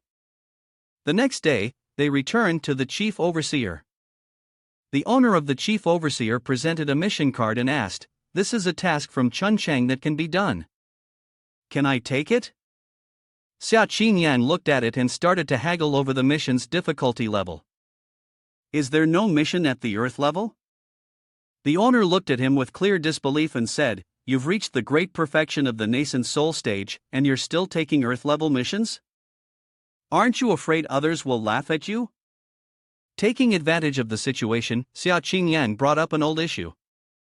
Last time, the task for the Flower Water Pavilion was supposed to be Earth-level, but Ning's sister said it was way above that. In the end, she only gave me 2 accumulation points, and I had to go to the Demon Market realm to check if there were any magical artifacts that could conceal my cultivation level. I don't want to draw too much attention to myself. The owner, noticing his tone, reminded him, lower your voice. Realizing someone might overhear them, Xia Qingyang immediately understood that it was indeed the old man's fault.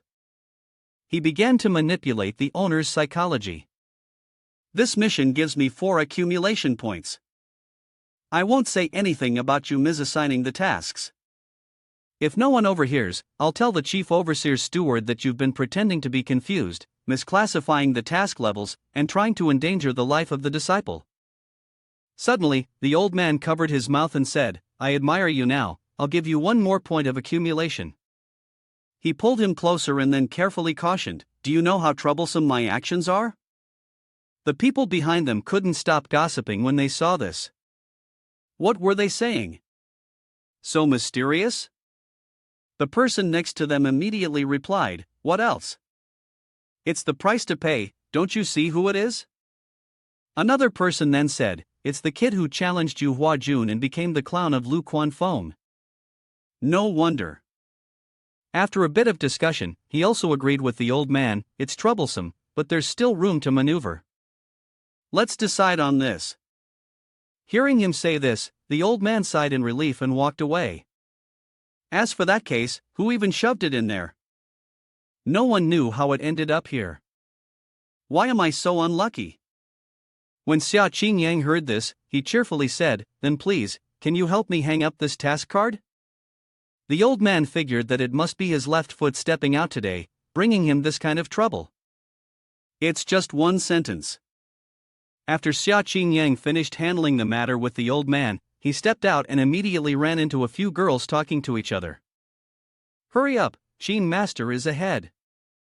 One of the girls said, "Even if we run faster, Qin Master won't notice us. He's completely enamored with Ning's sister, the whole sect knows." As soon as Xia Qingyang heard them mention this person, his expression turned dark. Qinshin, he also followed the two of them outside to take a look. It was perfect timing, as he had been wanting to observe the male lead of this subplot for the past few days. I also want to add to the excitement, but the scene before him made him stop in his tracks. Wait a minute. Qinyang stood still, thinking for a moment. That bastard Qinshin knew that his blood essence had a significant effect on cultivation. Could it be that the demon lord told him about it? If that's the case, doesn't that mean I've been marked by the demon lord for a long time? Suddenly, something made him grow wary, but it seemed the demon lord didn't know his true identity. If he did, he would probably have already sent someone to destroy his origin realm, considering him a spy of the demon clan's Lei family, and cut him down long ago. However, the more he thought about it, the more at ease he felt. It seemed they didn't have any valuable information. The demon lord could only point to that cave, a step too late. He had no idea where Qinshin had fled to by now. At that moment, the area was tightly surrounded by people, who were continually chanting. "It really is Qin Master. I heard he completed a heavenly level mission in just 3 days. So cool, I'm about to drool all over him." Xia Qingyang looked at their expressions and couldn't help but sigh. Truly a bunch of idol worshippers, but right now he's with Ning's sister. Falling flowers have intention, but flowing water is unintentional. Suddenly, a familiar figure caught his attention, and he realized that Ning's sister was also there. So she hadn't left yet? Xia Qingyang observed the expressions of the two of them. Ning Master was so composed, he truly admired her. To face that cold, emotionless face and still manage to squeeze out a smile. Qinshin really lived up to being the future powerhouse of the demon clan. Playboy of the prime realm of the firmament, indeed. At that moment, the gossiping Ding Min appeared. "Young master, do you need me to go and gather some information?" Xia Qingyang noticed how curious she was and then asked. "There are so many cultivators here, aren't you afraid of being exposed?" At that point, Ding Min reminded him. "Young master, you have the blood-binding demon suppression seal, which will suppress my demon aura as well." She even specially added. "Furthermore, I am now your spiritual pet. Unless I take the initiative to reveal myself, only a great expert at the 8th realm or higher would be able to sense my presence. From what I know, in the prime realm of the firmament, only the master of all sects and sect leaders are at that level." Upon hearing this, Xia Qingyang felt reassured and communicated with her through his voice transmission. "Then keep an eye on the situation, and if there's any issue, return immediately." Ding Min quickly concealed her true form and flew off. Understood. She flew to behind Qinshin and overheard him saying, "Ning Jr., Qinshin wears a face full of charm and grace, yet insists that for this mission, I still have to trouble you to take care of it."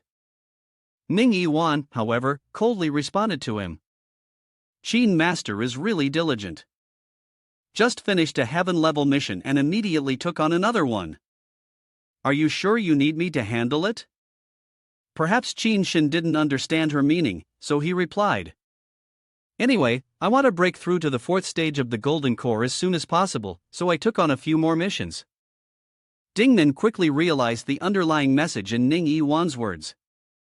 She was pretending, but it was obvious that the young lady didn't want to pay attention to him, right? Ning Yiwan, seeing that it had no effect, had no choice but to say something more profound. I hope that Master Qin can survive this mission and not die outside.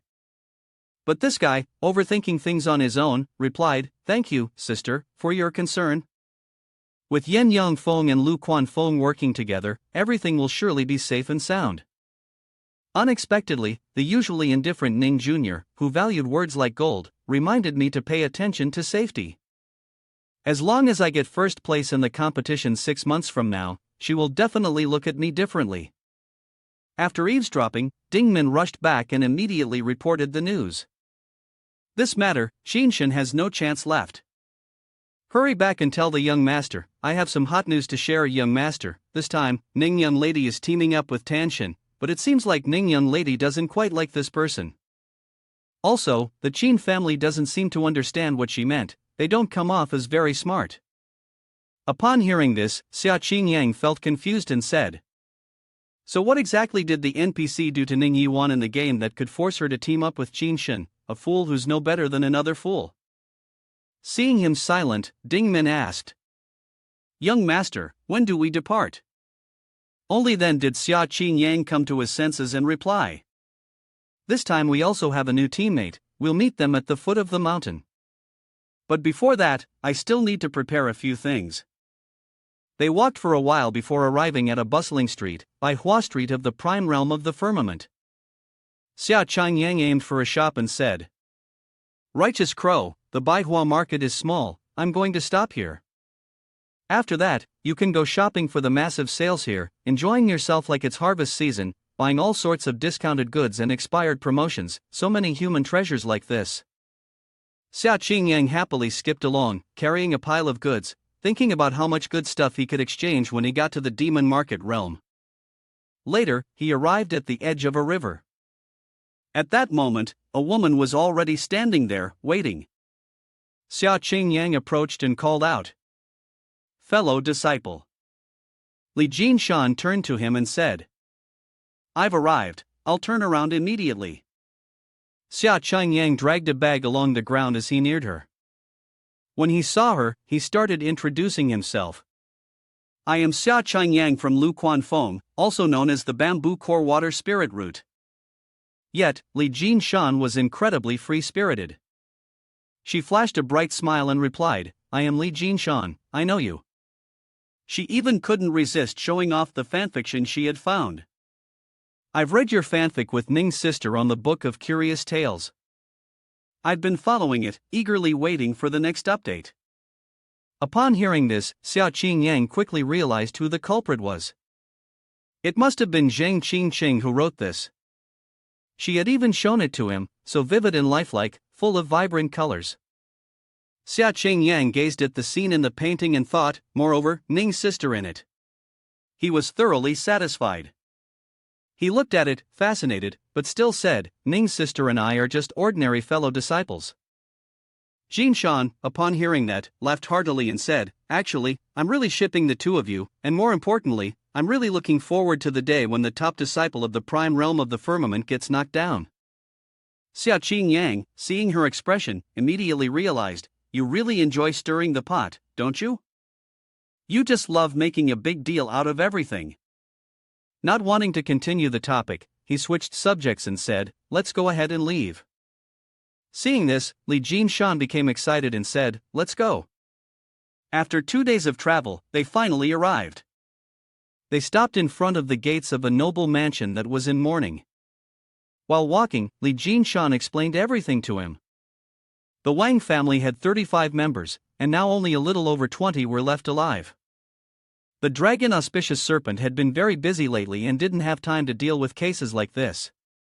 She had brought him to the Wang family's gate and continued explaining, saying that this case had been handed over to their immortal sect disciples for practice. Upon hearing that, Xia Qingyang immediately asked, "Why is the dragon auspicious serpent so busy all of a sudden? When I had my mission before, she only glanced over the case notes." Li Jinshan then revealed the reason, which made his legs ache.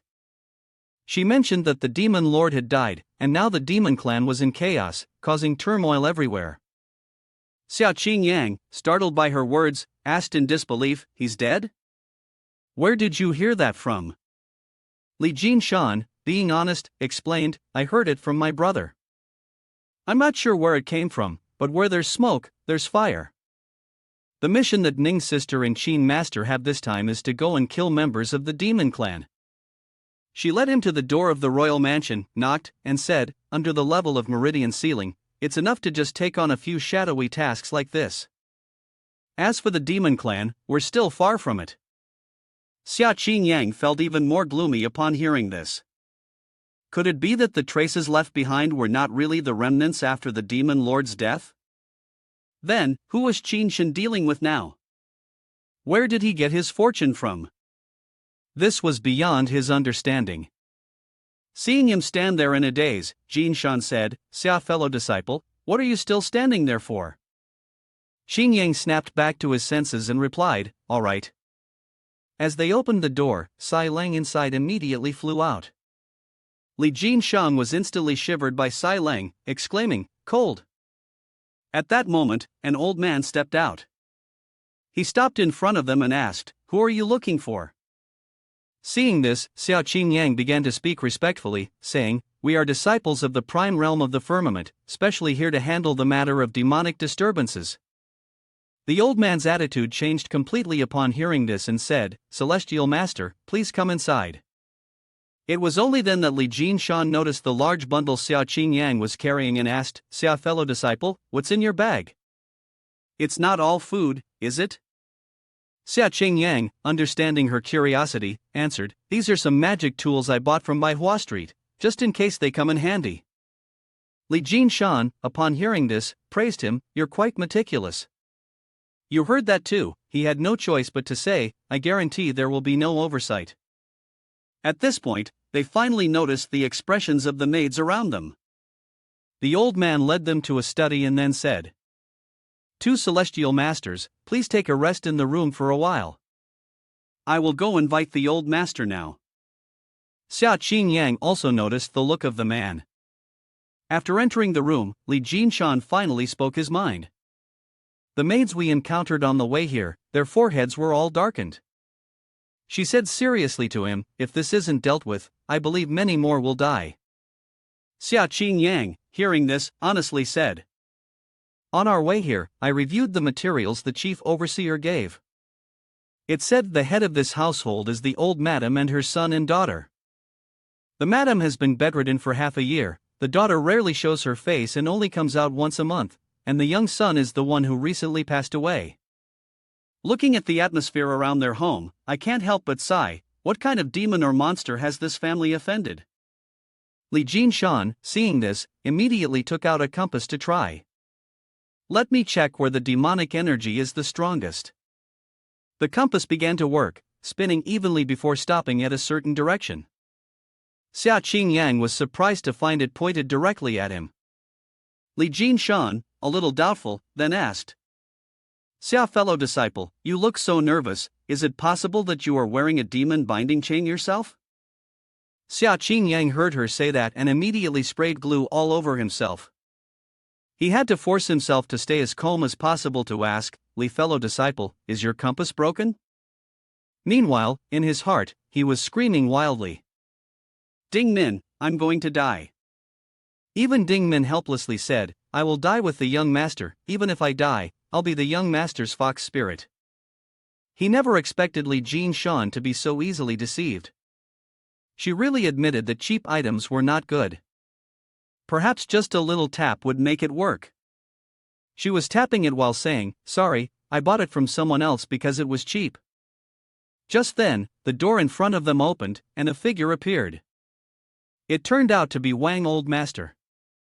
He came to meet them and said, "Sorry to have kept Celestial Master waiting. I gave Madam some medicine earlier, which delayed the time, and she has just fallen asleep." The two of them could only look at each other in confusion when they saw the old man come in. Suddenly, Li Jinshan noticed that the compass was pointing towards him. Xia Qingyang understood her meaning, but he denied it. How cheap could it be? Wang, old master, don't even talk about demonic energy, even his human energy was almost gone. Seeing this, Li Jinshan had no choice but to tell him, "It's fine." Wang, old master, looked at them and began recounting everything. "I believe both of you already know the situation. I was reminded of the past and thought about how the Wang family has always been inclined towards doing good deeds. I really don't know which immortal we have offended to the point where our Wang family has been slaughtered like this.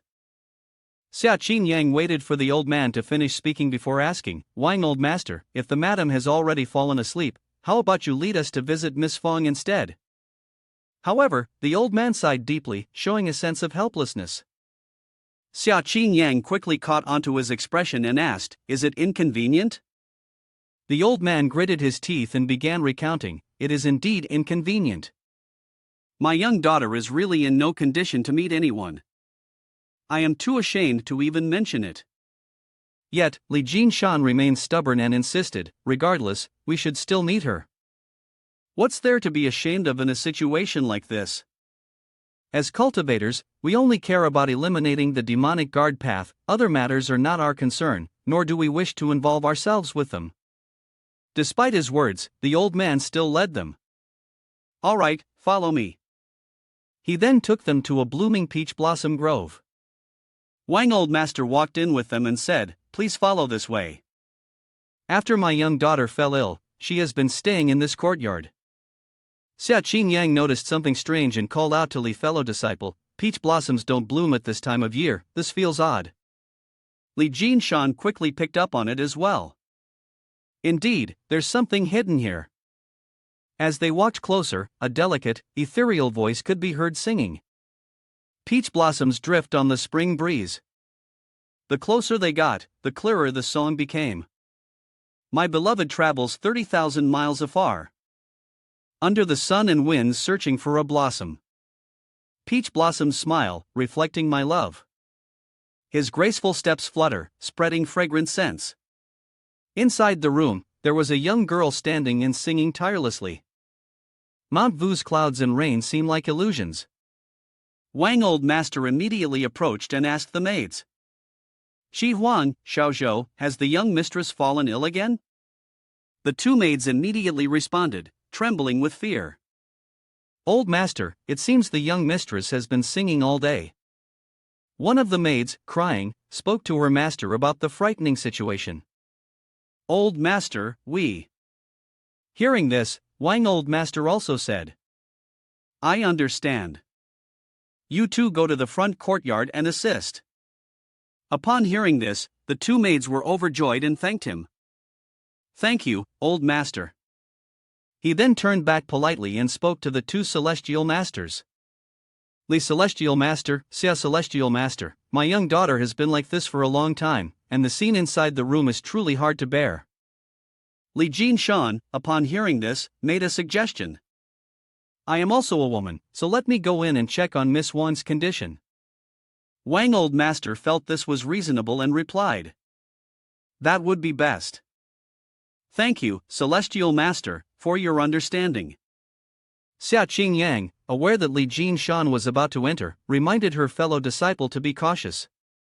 As Li Jinshan entered the room, she said, Xia fellow disciple, please observe the surroundings outside. I'll go in now. Xia Qin Yang immediately agreed with her.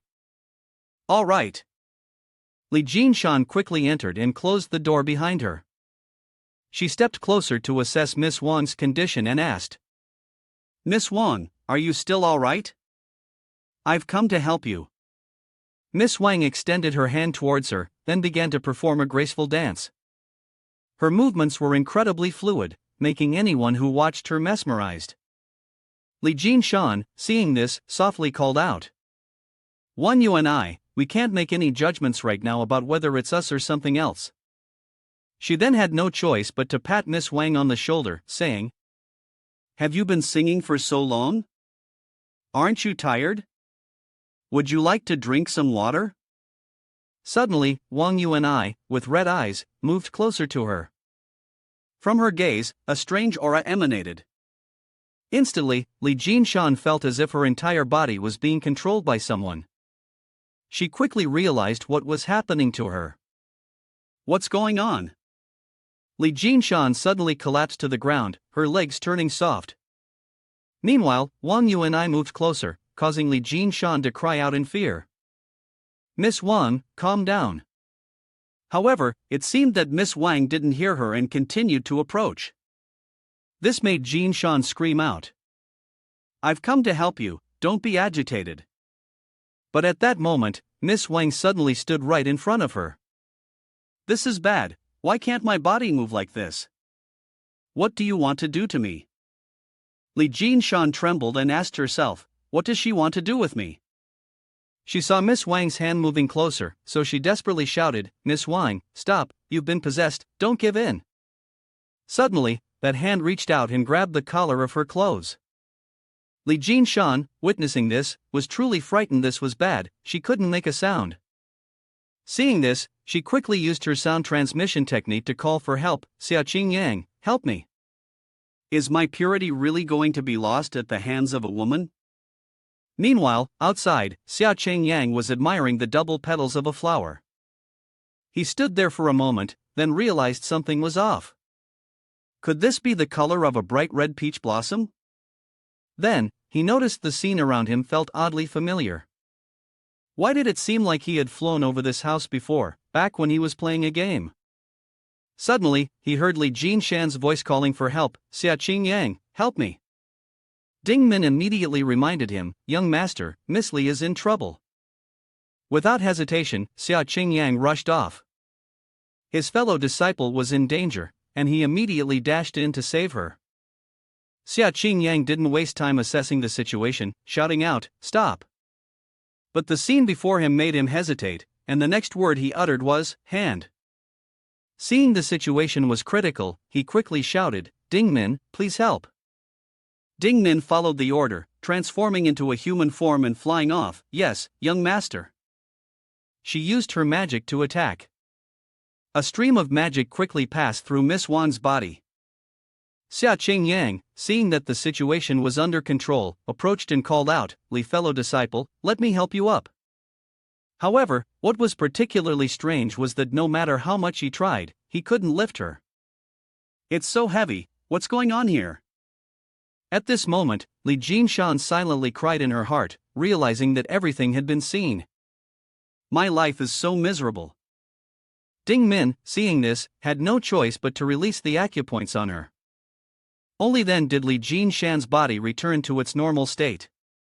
"Thank you, miss." Ding Min, hearing this, explained to everyone, "Miss Li has fallen under an illusion technique.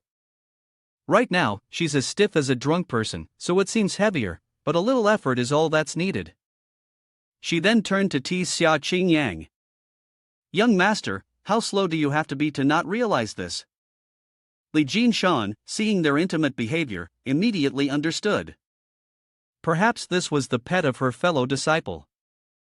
The energy of that person far surpassed Xia's fellow disciples. How could she be subdued by him? Xia Qingyang, at this moment, didn't understand why he was being talked about like this. Ding Min, knowing that her master was clueless, explained, "Her clothes were all removed, and you've seen everything." Xia Qingyang, upon hearing this, immediately felt embarrassed and said, "It's not that I'm anxious, is it?" Li Jinshan then recounted everything. "Perhaps I've fallen under Miss Wan's illusion technique, and now my body is completely immobile. Thank you both, you nearly scared me to death just now." Xia Qingyang, seeing this, immediately began to enthusiastically gather her belongings. She then said, "It's fine, let me do it." He lifted her onto his shoulder and comforted her, "I'll carry you to the couch first, then let Ding Min help you get dressed." Li Jinshan, seeing this, had no choice but to thank him for his kindness. "Thank you, Xia fellow disciple." After everything was taken care of, he slowly walked into Miss Wang's room. At this moment, Miss Wang was quietly lying on the bed. Wang old master walked out of his daughter's room and asked, "Our family has been unfortunate. Has my fellow disciple been harmed?" Xia Qingyang, upon hearing this, reported the situation to him. "No, she is fine." Wang old master, feeling helpless, continued, "Celestial master, you must be laughing at me. I hope you can say a few words in defense of my daughter in front of Li Celestial master." Xia Qingyang, understanding his concern, reassured Wang old master not to take it to heart. He reminded him that the important matter now was to find the key to eliminating the demonic guard path. Suddenly, his expression darkened. Based on the current situation, Miss Wang seemed to have had her soul stolen, and moreover, the mastermind behind it was connected to the corrupt and deviant forces. Wang Old Master, hearing this term, became even more anxious. Corrupt and deviant? Our family has been pure for generations, never committing such evil. Just then, Ding Min transformed and flew in, saying, "It's not just a possibility, it's certain. I just checked the house a little. There's a strange aura drifting in and out," and she appeared before them and spoke of her findings, "but I couldn't pinpoint exactly where the evil energy is coming from." Xia Cheng Yang, upon hearing this, fell into deep thought again. He suddenly proposed a hypothesis: could it be that there are just too many mirrors? A memory flashed through his mind. There had been a mission in the game before, set in the Chuncheng area. He kept wondering why the map here felt so familiar. He vaguely remembered that segment of the storyline. He recalled the events that took place during that mission, where a mirror demon appeared, ruthlessly killing living beings, and it was extremely vicious. This demon loved peach blossoms and elegant items, including women. It was originally a puzzle game, and the first step was to break the mirrors in the house, forcing the demon to retreat to one mirror, but in the end, Ning Yiwan managed to take the throne. However, the mission was ultimately completed by Ning Yiwan, who cleaned up the aftermath. It was quite a coincidence. He thought of this, but then remembered something else. Qin Shen had also gone with Ning Yiwan to complete the mission. This time, he could observe him closely from a near distance. Suddenly, Xia Qin Yang turned to Ding Min and asked, "By the way, Ding Min, when you were patrolling the manor, did you notice a lot of mirrors?" Ding Min immediately replied, "Indeed." When Wang Old Master heard about it, he asked if it had anything to do with mirrors. "Madam has always had someone buy all kinds of mirrors." Upon hearing this, both of them immediately realized the key point. The clue had surfaced. Xia Qin Yang quickly pursued the trace in his words. "When did Madam start buying mirrors?" Over here, Ning Yiwan was relentlessly slaughtering everywhere, her face looking extremely serious as a series of demon corpses fell beneath her hands. After finishing her work, Ning Yiwan turned and said, "Xin Master, the mission at this base point is complete." Upon hearing this, Qin Shen replied with a mocking smile, "As expected of you, Hua Jun, before you even make a move, the battle is already over." He even added, in a flirtatious manner, "Well then, shall we move on to the next location?" However, Ning Yiwan showed no interest and said, "You go ahead first. Chunchang still has a case to deal with.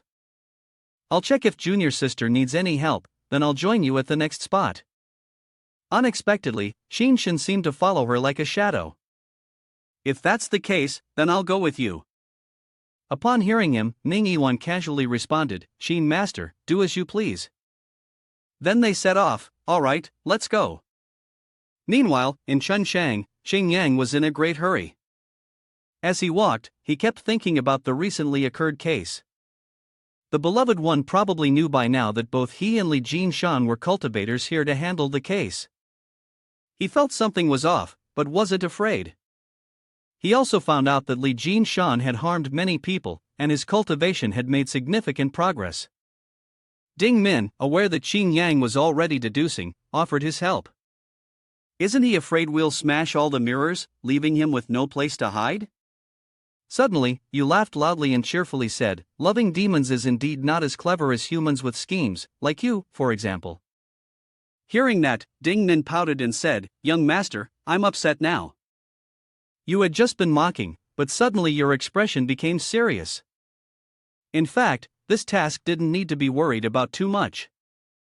At that time, when carrying it out, it was very simple, no need to use your brain. Xia Qingyan walked to the peach tree and pondered, because the riddle in the game only had 2 stages. Shattering the mirror was the first stage, and the second stage. Although I had skipped that plot, I knew there would be a romantic segment later on, which was the plot that would come after. Ning Yiwan held the sword to slay the demon, and the more he thought, the more things became clear. What role did Madame Wang play in this case?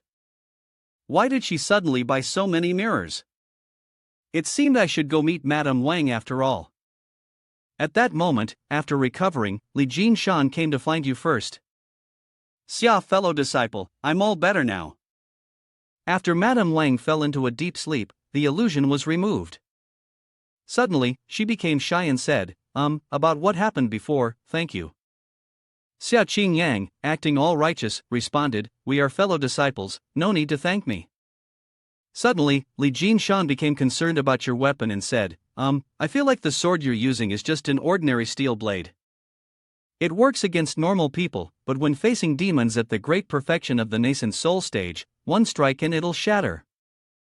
You didn't expect her to know that you were using cheap goods, so you mockingly said, that's right, I didn't have enough spirit stones before to exchange for a good sword, so I had to make do. At that moment, Li Jinshan revealed a truth to you. Although my cultivation isn't high, our Li Jin family is quite famous as swordsmiths. Xia fellow disciple, if you trust me, how about you give me this iron sword? I'll forge it again and return a better one to you later. When Xia Qingyang heard this, he was stunned. The Li Jin family? So you're not actually from the Li family?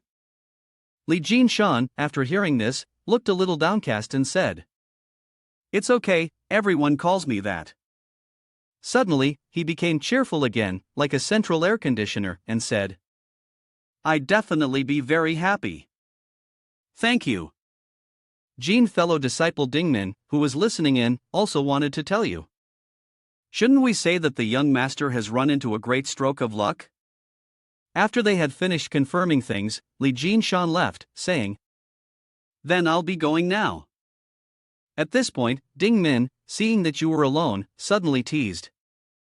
I knew that name, Li Jinshan, sounded so familiar. When you heard her mention it, you asked, do you know her too? Ding Min, now beginning to flirt with you, said, the Li Jin family, renowned swordsmiths. In fact, someone at the great perfection of the nascent soul stage can forge divine-level weapons. Young master, how could you not know that? Xia Qingyang, after listening, was confused and said, if compared to this. Xia Qingyang looked at Ding Min, who was clinging to him, and said, Ding Min, although we are master and servant, you should still pay attention to boundaries. However, Ding Min didn't listen and instead moved even closer to him, saying, I can't help it, I really enjoy being close to young master. I also wonder what your body is made of. She casually mentioned the future, saying, besides, no matter what, I am your spiritual pet. Whether we eat, sleep, or when you eventually marry, I will always be like your shadow. There's nothing to be ashamed of. Xia Qingyang listened and thought she had a point, so he said, you're right. I should have gotten used to it sooner. He couldn't help but feel uneasy imagining situations where she might unexpectedly appear. Upon hearing her, Xia Qingyang also reminded her, but I will set 3 rules for you. When I go to bathe, you are forbidden from turning into human form. Don't make it awkward for me while I'm bathing, and don't be strange. Ding Min chuckled teasingly and said, I can't control myself. Then, she gave a wicked smile and said, first, you cancel the contract with me, allow me to go out and harm the people, then have your Ning sister kill me with a knife.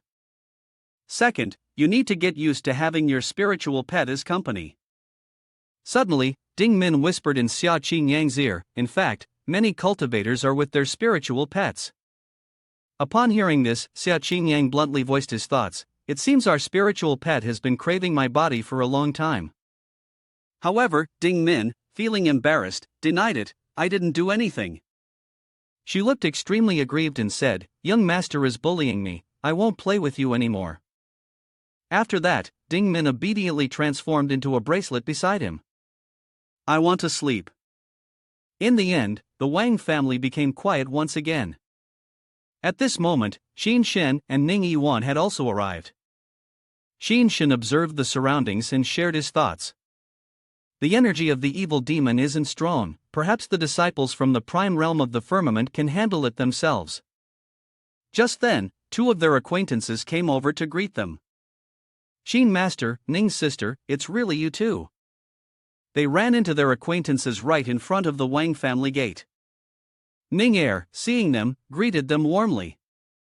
Ning's sister, did you bring these 2 along with you? Do you want to stay by my side and study?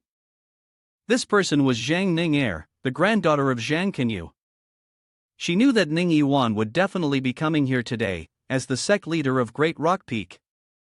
She had heard that Ning Yiwan came to Chunchang to carry out a mission, and after finishing her own tasks, she had followed her here. How delightful! And Qin Master is here as well. Ning Yiwan, still with a cold expression, replied indifferently. Whatever. Wang Shui, seeing this, immediately expressed her excitement to Ning Er. That's wonderful. This trip down the mountain has been a worthwhile mission.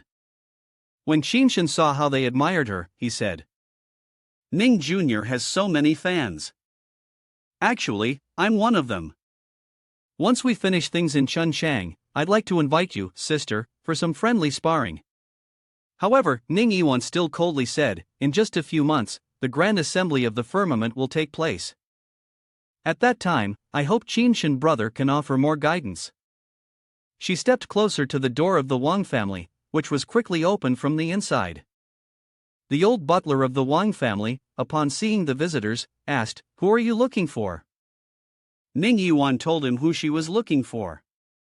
We are disciples of the prime realm of the firmament. We heard that the Wang family is in trouble, and as we are passing through the Chuncheng territory, we specifically came to offer our assistance.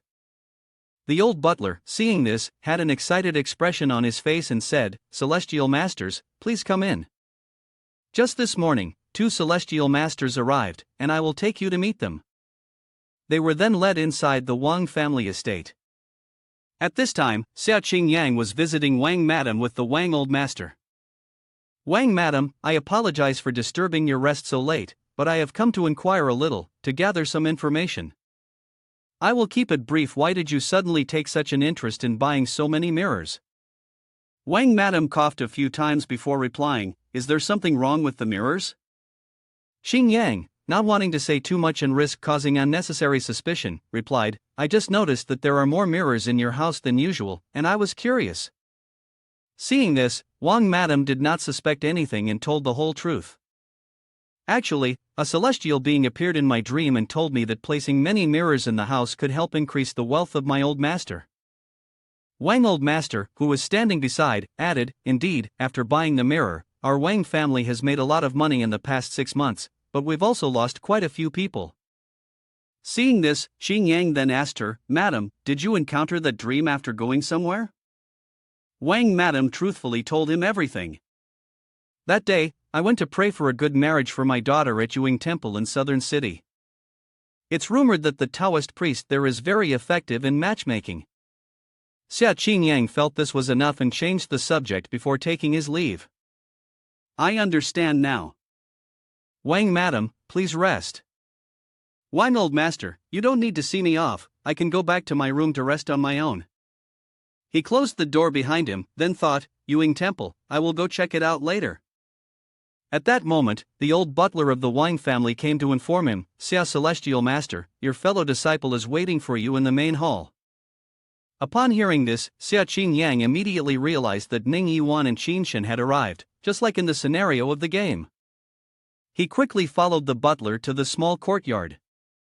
At this moment, Ning Yiwan, who was still unaware of anything, was observing inside.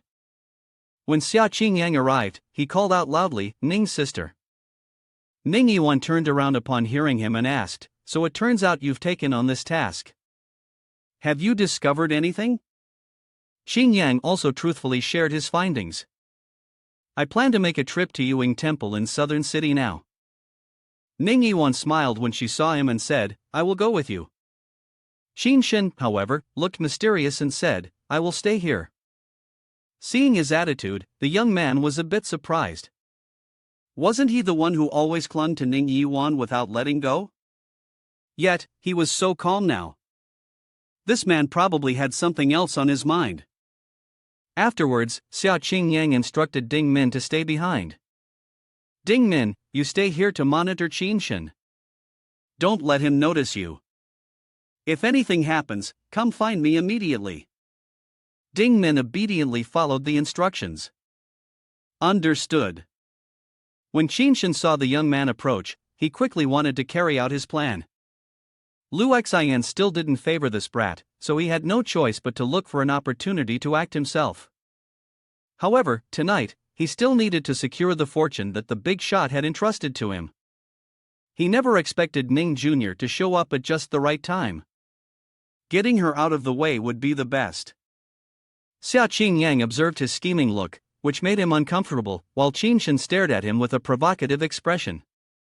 Ning Yiwan noticed that he was still standing there without making a move, so she called out to Xia Qingyang, "Why are you just standing there? Aren't we going to Yuing Temple?"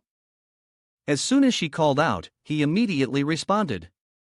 The moment his words were finished, the two of them swiftly leapt toward the Yuing Temple using their aura. After they left, Ning Er stepped forward and asked Qinshan, "Qin Master, is that the useless disciple who's always been clinging to Ning's sister, as the rumors say?" Wang Shui, upon hearing this, disdainfully said, "Ning's sister already called his name, who else could it be?" Ning Er also showed a look of contempt as she responded, "Clearly, Ning's sister and Qin Master are working together. It's unbelievable to meet such a boring braggart." Seeing this, Wang Shui followed her lead and began to bully Xia Qingyang. This brat, Xia Qingyang, had been in the prime realm of the firmament for so long, and it was said that he was still stuck in the first realm. He clearly lacked any talent for cultivation. Every day he was flirting around, and sooner or later, he would be kicked out. Qinshan, standing aside, appeared to be a kind-hearted person and said, "We are all fellow disciples, so we should be careful with our words. We'll meet again in the future." Moreover, the fact that he was able to take on this mission means he must have broken through the first realm. "Didn't you notice his aura just now?" Ning Er then asked him, "So what if he's at the great perfection of the nascent soul stage? Isn't he still a waste?" "I advise you, brother, though you may not want to hear it, women's ears are very soft." Ning's sister didn't like Xia Qingyang in the past. I remember what Ning Yiwan said, but this time she called Xia Qingyang by his name, which means she has become a little closer to him. Qinshan's face darkened as he replied, "Last time, Ning's sister helped he Jr. They were just getting to know each other, but he secretly developed possessive feelings toward her. Ning Yiwan belongs to me, Qinshan. No one can take her away. Her spirit connection body must be used by me." Ning Er also revealed a dangerous expression and said, "Wait until he returns, I will find an opportunity to challenge him, and make him lose face in front of Ning's sister." Over here, Xia Qingyang, unaware of anything, was continuously sneezing due to someone having set up a trap for him. Ning Yiwan saw him sneezing and said, "Nian Fenghan, don't make things difficult for me." Xia Qingyang and Ning Yiwan slowly made their way into the Yuing Temple, yet the distance between them felt like an entire world apart. At this moment, Xia Qingyang, feeling tired, thought, "Please, don't turn into a dog tonight." He then remembered the horrifying thought of transforming in front of Ning Yiwan. If he were to change into his original form in front of her, the consequences would be unimaginable. Suddenly, he saw her stop, which made him stop as well. Ning Yiwan turned and asked him, "Why are you keeping such a distance from me?" Xia Qingyang, seeing this, began to make excuses, "I'm still scouting the terrain, so I'm walking slowly." Ning Yiwan then revealed what she had been thinking, "I never expected you would choose Chunchang for the mission. I thought we would have some time apart." Then, she suddenly wanted to test his progress. "After I left, how have you been practicing drifting like clouds?" Xia Qingyang proudly replied, "Senior sister, do you want to hear the truth?" Hearing his response, Ning Yiwan seriously said, "Of course." Xia Qingyang, feeling very pleased, said the 4 words, "I've learned it already." Ning Yiwan was astonished upon hearing him and thought, "He's learned it already?" Upon hearing this, she stepped closer to him and said, "You've learned the skill so quickly, but why were you so slow before, unable to move forward, and sinking into decadence?" The past mistakes of the original owner were now something Xia Qingyang had to deal with, so he tried his best to explain, "What happened in the past is in the past. It's not too late to wake up now, right? How would I know what the NPC's mind was like before? Perhaps the game's design never considered him having a mind." Then, he put on an expression of determination and said, "Moreover, senior sister personally taught me, I can't disappoint senior sister's expectations. However, in his heart, he was actually thinking, the main thing is that this kind of likeness skill must be learned, so that when I complete the 4 tasks, I can escape easily. Suddenly, Ning Yiwan seemed to want to ask him, you know that I'm the spirit connection body, so you want to approach me, merge with me, and level up your cultivation? Xia Qingyang didn't understand why she was asking like this. What kind of strange thought is that?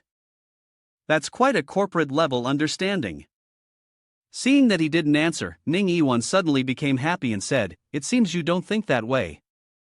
One cannot hide their subconscious actions. Let's go to the Yuing temple. Xia Qingyang, however, didn't know how she had overthought the situation and quietly said to himself, you're the main female character of the NPC in this game, how could I dare to be reckless? Then, the two of them gradually approached the Yuing temple. They arrived in front of a statue. They stood still, observing the strange statue for a moment, and then Ning Yiwan spoke up, saying, this statue is so clean, it must be regularly cleaned by someone. But after checking around, there's not even a gatekeeper. Xia Qingyang noticed 2 spots beside them and also said, Ning's sister, there are mirrors here as well. Ning Yiwan didn't understand how he could be so certain and asked, are you sure these are mirrors? Xia Qingyang then explained, maybe so, but we can't link the Yuing temple with the mirrors. I can say I've played this game before, and I remember a few details. Can you recall them too? I hope she doesn't dive too deep into it and can't feel the demonic energy. Ning Yiwan looked at the statue in front of her and said, indeed, there's no demonic energy.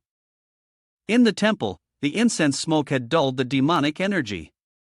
Her face turned dark as she seriously said, but the temper is not well trained. Just then, a strange figure appeared behind them.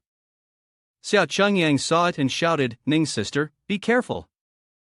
A giant snake, with sharp teeth, lunged toward Ning Yiwan. Thanks to his warning, she quickly leapt out of the way. Ning Yiwan quickly drew her weapon. She shouted out a strike and threw it straight towards the rain-departing spirit python. Xia Qingyang stood to the side, observing the serpent, then said, the demonic creature of the demon clan's realm transforming into a material form is equivalent to the 3rd stage of your cultivation, with the face of a human cultivator.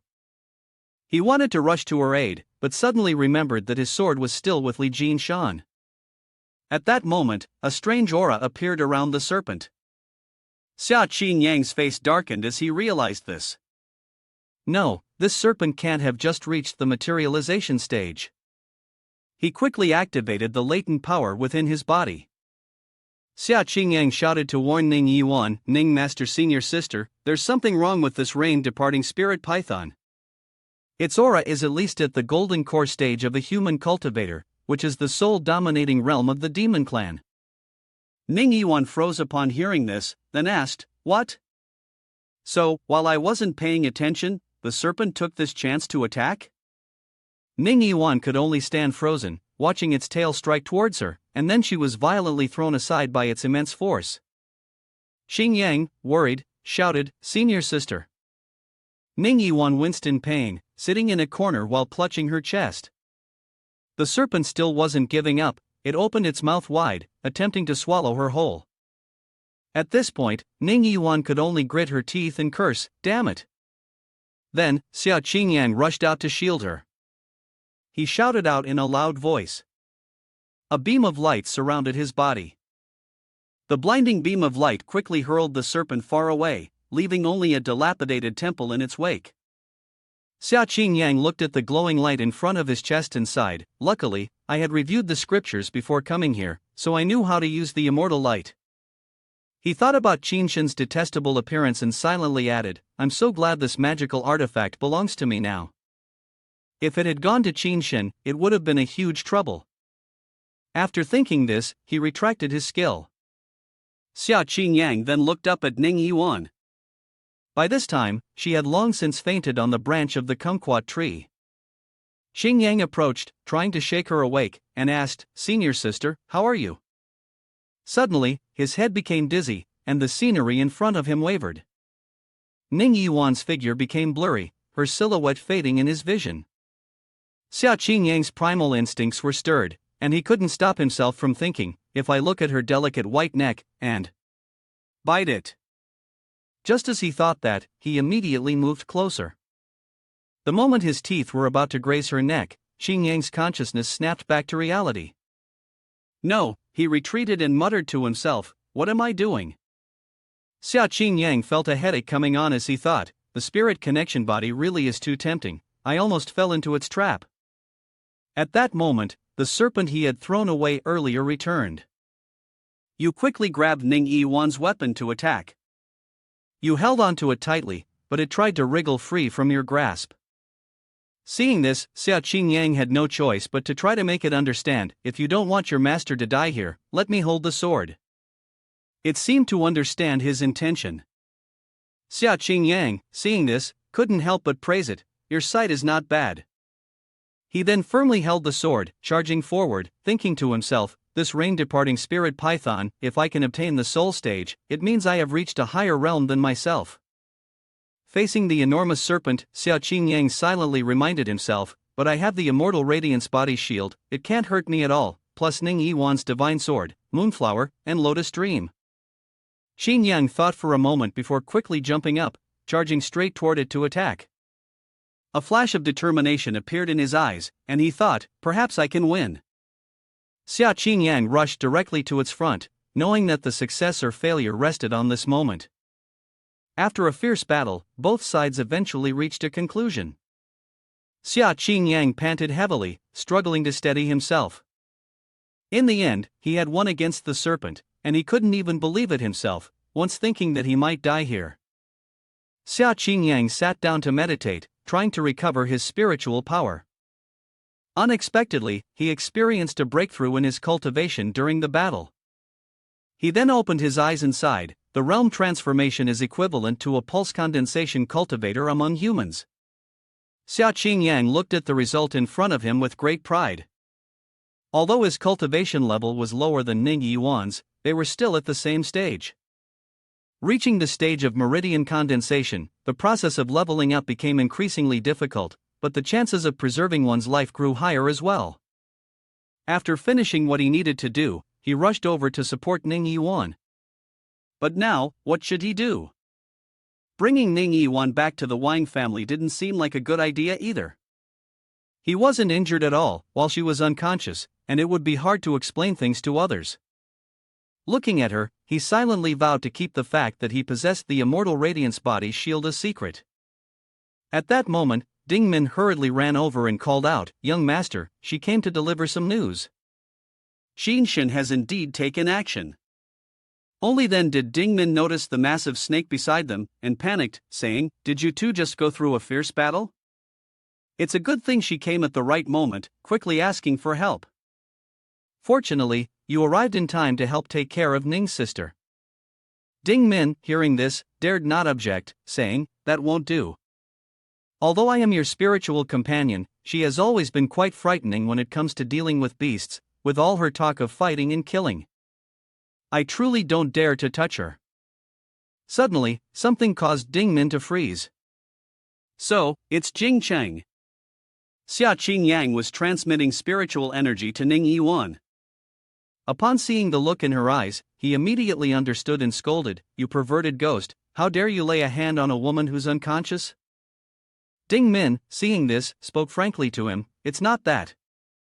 It seems she got stuck at a breakthrough barrier, it's just that she's unconscious right now. There's a good chance something big is about to happen." Upon hearing this, Xing Yang immediately grew anxious and asked, "What could happen at this time if she's breaking through?" Ding Min quickly explained the entire situation to him. Every time a human cultivator undergoes a breakthrough, they go through a self-examination and fight with themselves. But right now, she's unconscious, unable to observe or fight. She seriously stated the most important point: if she doesn't break through within half an hour, she'll be forever stuck at the stagnation stage. Xing Yang was even more flustered upon hearing this, exclaiming, "What should we do then?" Suddenly, Ding Min spoke with a teasing tone, "Isn't it better that she can't break through? This way, she won't find out you're from the demonic Hound clan, and you won't have to unsheath your sword and kill someone." However, inside, he was struggling greatly. "She helped me complete the mission and taught me lightness skill, she's like a half-master to me. I can't just do that. You have to tell me, is there a way? Suddenly, Ding Min's face turned red, and she hesitated before replying. What you say makes sense, but this is something we might not be able to talk about openly. Outside, the sky had already turned late, and the silence of the night was eerie. Inside the room, Ding Min finally dared to breathe a sigh of relief. Xing Yang, looking at Ding Min, thought to himself, with her appearance right now, she must be from a sect of evil ways. Ding Min, at this moment, asked blankly, what exactly is this dual cultivation thing? Xia Qing Yang, upon hearing this, darkened his face and spoke in a gruff voice. In this situation, it doesn't count as dual cultivation. It's more like taking advantage of a bad situation. Are you trying to get me killed? Once Ning Yi wakes up, I'll die right here. Ding Min then walked over and pinched his cheek, replying, that's why I didn't want to say anything. Why are you angry with me? Xing Yang explained, it's just not practical. I'm not a eunuch, but it has to be something both parties are willing to do. Then, he hugged his cheeks that had been pinched red, and asked, is there any other way? This definitely won't work. If we're not careful, it could lead to internal injury and madness. Ding Min then added, there is indeed another way. Young Master is the prince of the demonic hound tribe, and his blood essence can help humans overcome difficult thresholds and break through barriers. You are unique in this regard. Xing Yang, feeling like he had found a lifeline, immediately said, why didn't you say so earlier? A little blood will be helpful for physical and mental health, while secretly thinking to himself, a prince. No wonder Qin Shin insisted on taking my blood. Then, Ding Min lowered his face and seriously explained, the reason I didn't suggest this method earlier is because once the young master gives blood, it will damage his foundation, and the recovery will take a very long time. But since you haven't said much, you're already holding a sword, preparing to cut your hand for blood. The recovery time will be long, but it's possible to recover. After all, you're here to protect me, so I can rest assured. After speaking, he decisively wiped the blood from his hand. The pain spread through his body, causing his hand that held the sword to tremble slightly. Then, he offered his injured hand, letting drops of blood fall onto Ning Yi. Ning Yi lay motionless, barely parting his lips to drink the antidote. It was at this moment that Ding Min, curious, asked, young master truly treats Ning Yi well. After all, sooner or later, you'll have to leave the prime realm of the firmament. Why go so far? While she was still speaking, he placed a finger over her mouth. All right, my blood has this effect. You should try it too. Who knows, it might help you improve as well. As soon as Ding Min tasted the first drop, her eyes lit up as though she had been enlightened. Without hesitation, she continued to savor this precious elixir. Xing Yang, not one to be stingy, let her drink without restraint. Ding Min, having consumed a sufficient amount, looked like someone intoxicated by opium, her expression one of pure enjoyment. Seeing this, Xing Yang, feeling a bit uncomfortable, remarked, I'm demonic hound blood, not spring medicine. You need to calm down a bit. Ding Min, in her fox-like manner, replied, it's not spring medicine, but it's better than spring medicine. The demonic hound blood of the young master is not something only I desire. Hearing this, Xing Yang sighed. It seemed that NPCs could even be considered as a delicious candied meat. Was this a strength or not? In the quiet of the night, under a bright moon and a cool breeze, with a sky full of stars outside the palace, in a small corner of the room, Ning Yi lay unconscious, while Xing Yang was still resting, tying himself up in his slumber.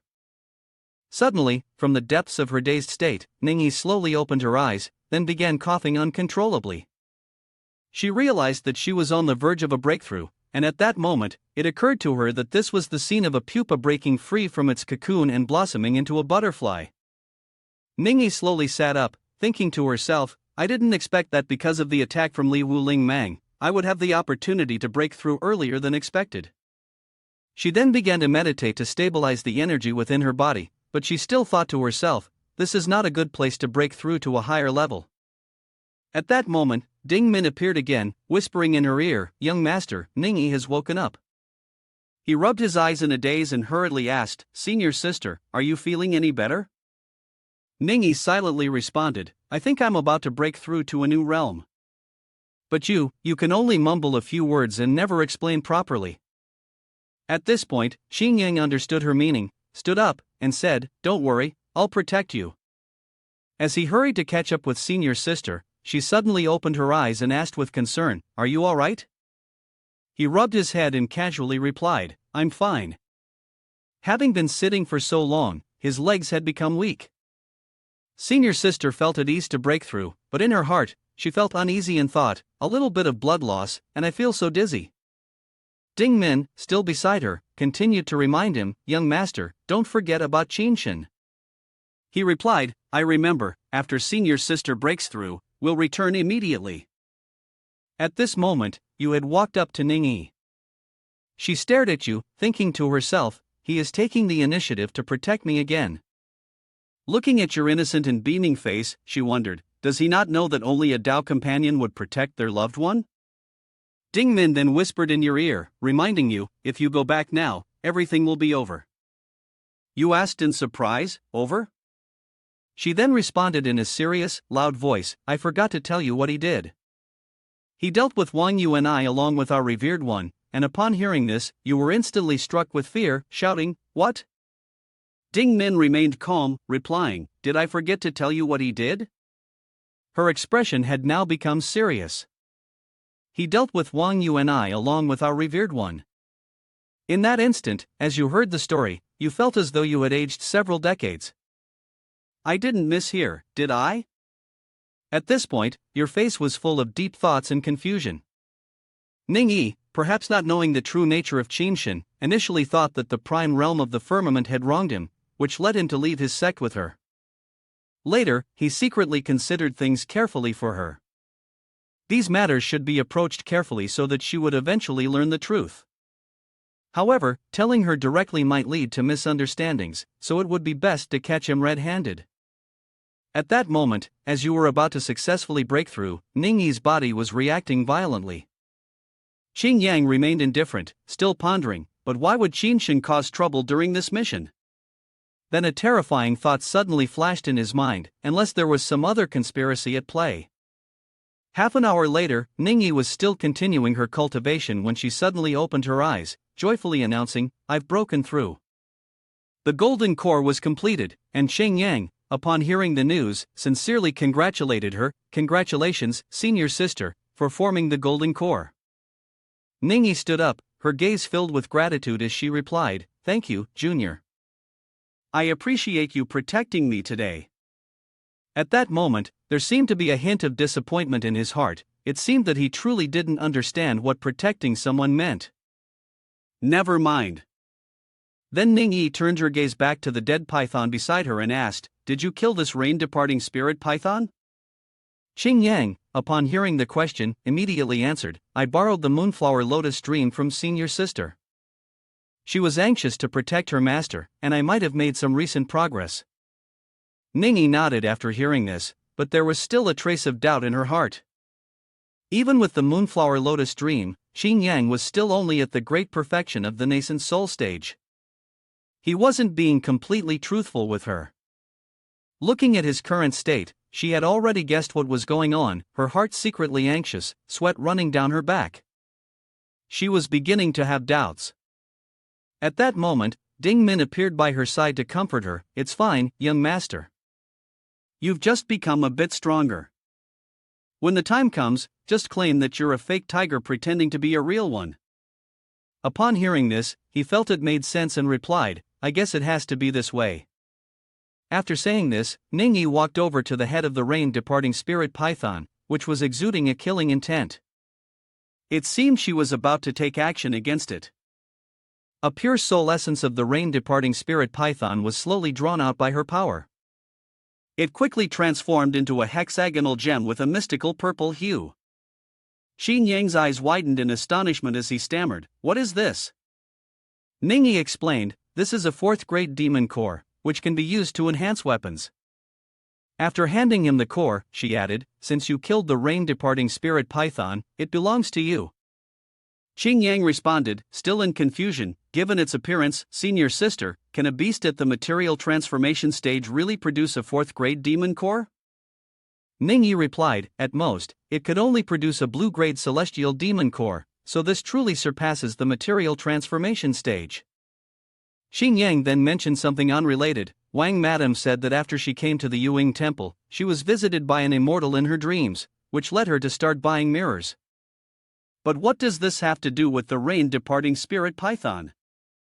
Ning Yi, with a thoughtful expression, speculated, perhaps this is the spiritual companion of the revered one, nurtured with human essence, which allowed it to reach its current state. The logic could match.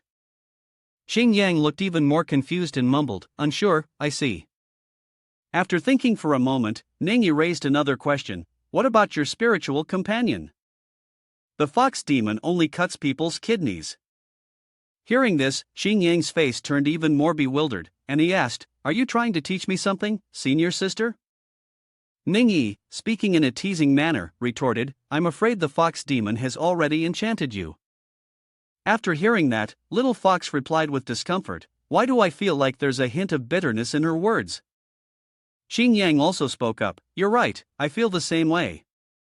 Outside the gate, the lanterns were still lit, swaying in the calm yet odd breeze. At that moment, the elder leading them spoke slowly, the other celestial masters have already rested. I'll take you two to the sleeping quarters. Please, follow me this way. Xing Yang followed closely behind the elder, his gaze fixed on Li Jinshan. As soon as Li Jinshan saw them return, he let out a sigh of relief and thought to himself, finally, they're back. I'm so tired, I could fall asleep right now. With a displeased expression, Li Jinshan rushed over and said, Xia fellow disciple, you went off on your mission without even calling me. Now you come back and get all the good stuff.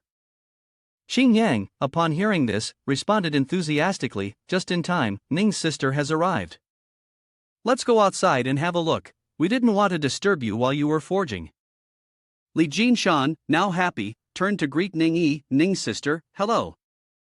He then slowly drew his sword and excitedly introduced it, quick, take a look at this new sword I forged for you. You can give any feedback at any time, and I'll make immediate adjustments. The sword was drawn with great flair. When the sword was completely unsheathed, Xing Yang's eyes sparkled like jade. Li Jinshan, while admiring the sword, humbly explained, Xia fellow disciple, you're still a water spirit root, a metal sword. Originally, its attribute was fire, which is counteracting. I've helped adjust the sword's attribute in grade, so it should be acceptable for now. Little Fox just heard the word temporary and immediately panicked, wondering if this is still considered temporary. Could it be that Miss Li Jin is not the genius heir of the Li Jin family as the rumors say? Don't be fooled by its appearance as a regular iron sword. If we treat the Moonflower Lotus Dream as a unit, it's almost half of it already.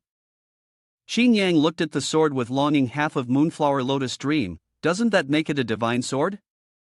Holding the sword in his hand, he gazed at it with fascination. Thank you, Miss Li Jin. I really like it. Li Jinshan blushed when she heard this and responded, it's nothing, just returning the favor for the kindness you showed me this afternoon. I'm glad you like it. Ning Yi observed Li Jinshan's reaction, furrowing his brows as he pondered for a moment. Then, he turned around and said, Old Jayap, lead the way. After that, Old Jayap took the lead, leaving Xing Yang and Li Jinshan to watch them in confusion. Li Jinshan was quicker to react and asked, Ning's sister, why do you seem a little upset? Despite it being late at night, the lights were still on in the room. At this moment, Ding Min quietly spoke up, young master. Xing Yang, still focused on the sword, was interrupted by Ding Min's voice. He asked again, how much longer do you plan on enjoying your new toy? Xing Yang continued to hold the sword with pleasure and responded, finding a divine sword, how can I not be happy? If tomorrow I bring a demon core to Miss Li Jinshan and ask her to help me embed it, do you think she'd refuse me, saying that I'm being greedy? Ding Min listened and then continued, aren't you the one who brought a lot of human toys? How about we go for a stroll in the demon market realm tonight? A figure, both unfamiliar and familiar, appeared in her mind as she added, there's a swordsmith from the demon clan over there. Reforging a demon core is nothing. Xing Yang raised a hand to express approval. I think that sounds fine. The streets were cool with the breeze, and people were bustling about. Ding Min leaned her head in and happily said, Ding Ning, Ding Xiang, Ding Ding. Immediately, 3 identical, adorable faces responded, Sister. Then, the 3 little ones ran over and affectionately hugged her dress. Are there many little handsome young masters in the prime realm of the firmament? Ding Min asked, any particularly good-looking ones? The children answered, do all these human cultivators really hate our demon clan? Ding Min gently scolded, don't make a fuss. Xing Yang looked at the gathering scene and said, you all catch up on old times. I'll take a walk around. The little ones chirped, Sister, can we become a pet of the young master? Afterward, Xing Yang quickly stepped forward, muttering to himself, I should go for the reforging first. Soon, he arrived at a shop and softly called out, Shopkeeper, Zhang Sanair, Crimson Demonic Hound. The blacksmith turned around, and Xing Yang immediately said, I want a 4th-grade demonic spirit inlaid stone. Zhang Sanair rubbed his eyes, then gave the price without hesitation, 50 mid-grade spiritual stones. You opened the fabric bag you were carrying, which sparkled brightly, and asked again, can these replace spirit stones? Zhang Sanair looked at the pile of treasures and responded with delight, yes, of course, they can. His eyes sparkled as he muttered, so many good things, young master is truly incredibly wealthy. He picked up a red orb and hesitated before asking, can I have this one? Xing Yang generously replied, of course. But in his heart, he thought, a rainbow to meet the quota. I didn't expect it to be worth 50 mid-grade spiritual stones. This deal is too profitable. The crowd, eager to see more, started to murmur, young master, I have returning origin pills in finished form, I'd like to exchange for one of your hairpins. Another voice chimed in, the heaven dividing seal is quite useful. In the blink of an eye, the crowd gathered tightly around the shop, speaking in unison, I also have a Luyan fan, it's a good item. Hearing this, Xing Yang proudly said, I have it all, I have it all. I'm not exchanging today, but I'll be back in a few days. Then, he shouted at the top of his lungs, line up, get ready with what you want to trade. He watched as the crowd immediately followed his instructions, unable to suppress his smug smile.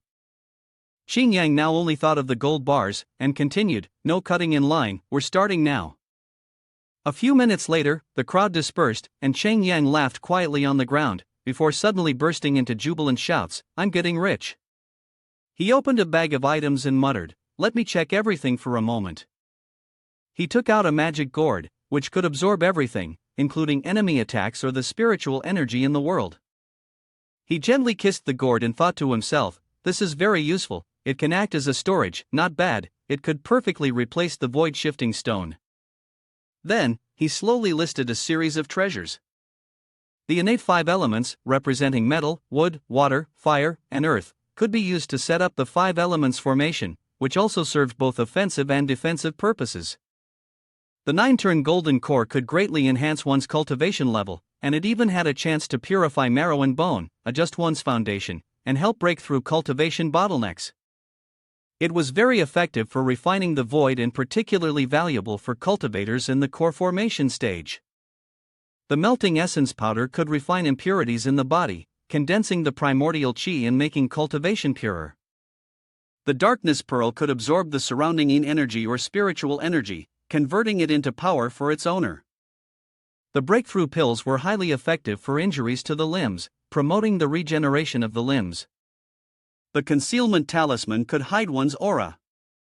The more he counted, the more excited he became. He cheered, so many. I've struck it rich, and even got a concealment talisman. This trip was definitely worth it. At that moment, Zhang Sanair came out, handed him the items, and asked, young master, it's done. Do you think it's satisfactory? Xing Yang took the items and chirped, not bad, not bad. Thanks. Zhang Sanair hesitated for a long time before finally daring to speak.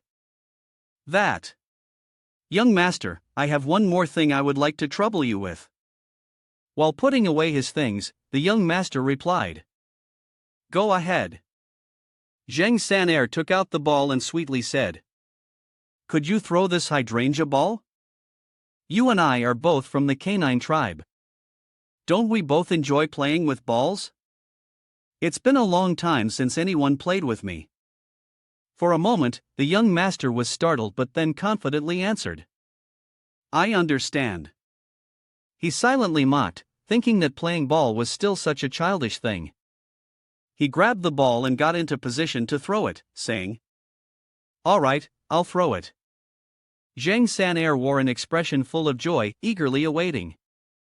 The young master shouted, I'm throwing it now. Immediately, Zhang San-er ran after it, barking a few times as he went. Qin Yang, smiling, thought to himself. We are both from the canine tribe, but when I suddenly felt a slight tremor all over my body after being provoked, my face became quite flustered. I stared at the ball with sparkling eyes, then ran after Zhang San-er, shouting, unable to hold myself back. The next morning, when everyone had gathered together, Qin Yang furrowed his brows and said, Li Jin, fellow disciple, and I will go first to smash the mirror, making sure he doesn't have a chance to escape. At this moment, his mind was preoccupied with another plan. Ding Min was here, waiting for Qin Shen to do something shady, creating noise to attract Ning's senior sister. Since he wouldn't be there, he intended to avoid the danger. Ning Yiwan turned to look at the other two and said, If that's the case, Wang Jr. and Zhang's sister should come along as well. Zhang Ning also lowered her head respectfully, Yes, Ning's sister. Qin Shen, with a scheming look in his eyes, hurriedly spoke up, Ning Jr., you should also lead the team to check things out. I'm worried that the juniors and sisters might make mistakes.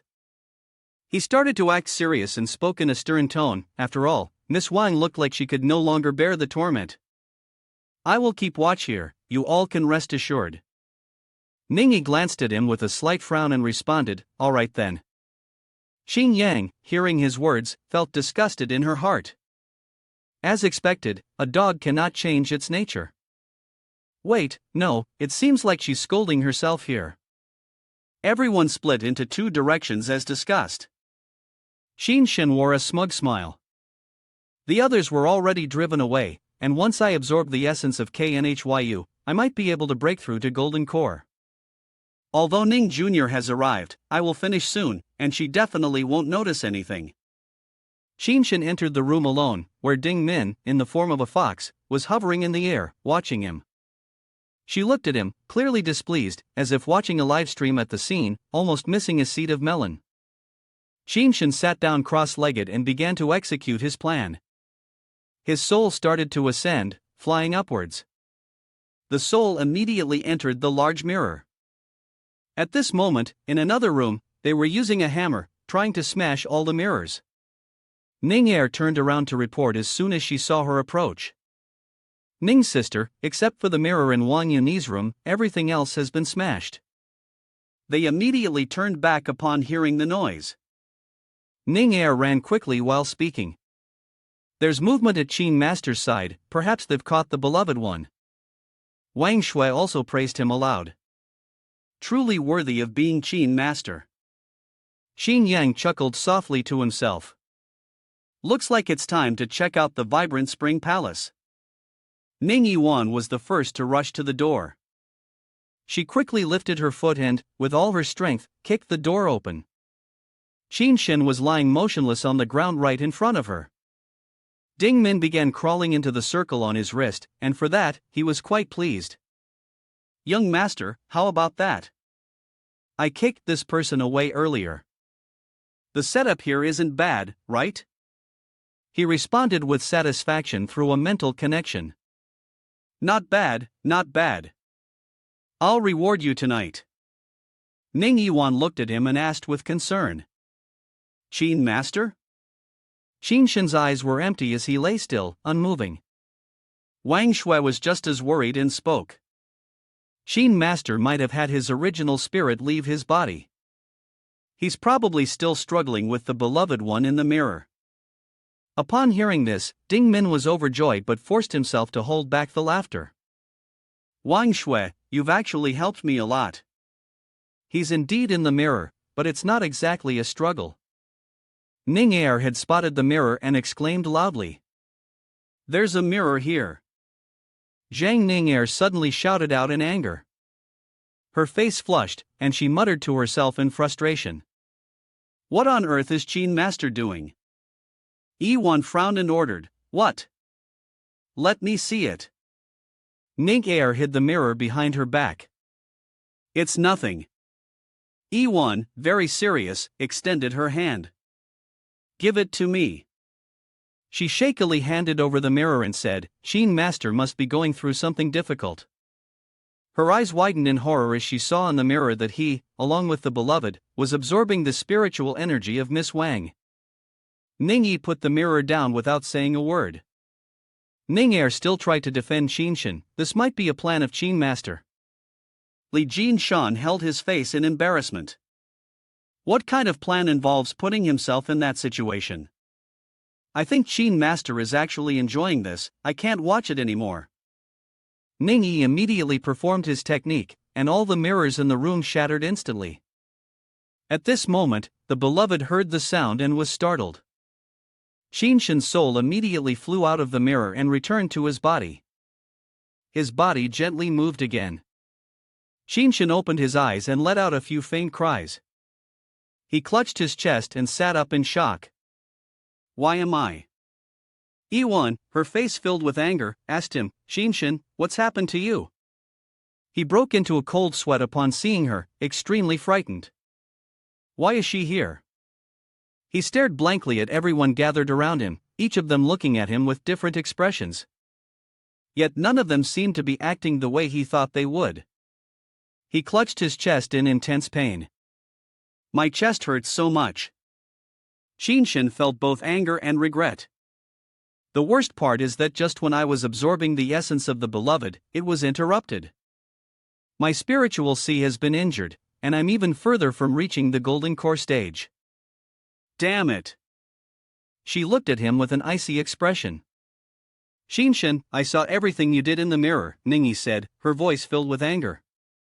When we return, I expect you to go to Lu Quanfeng's sect leader and admit to your own punishment.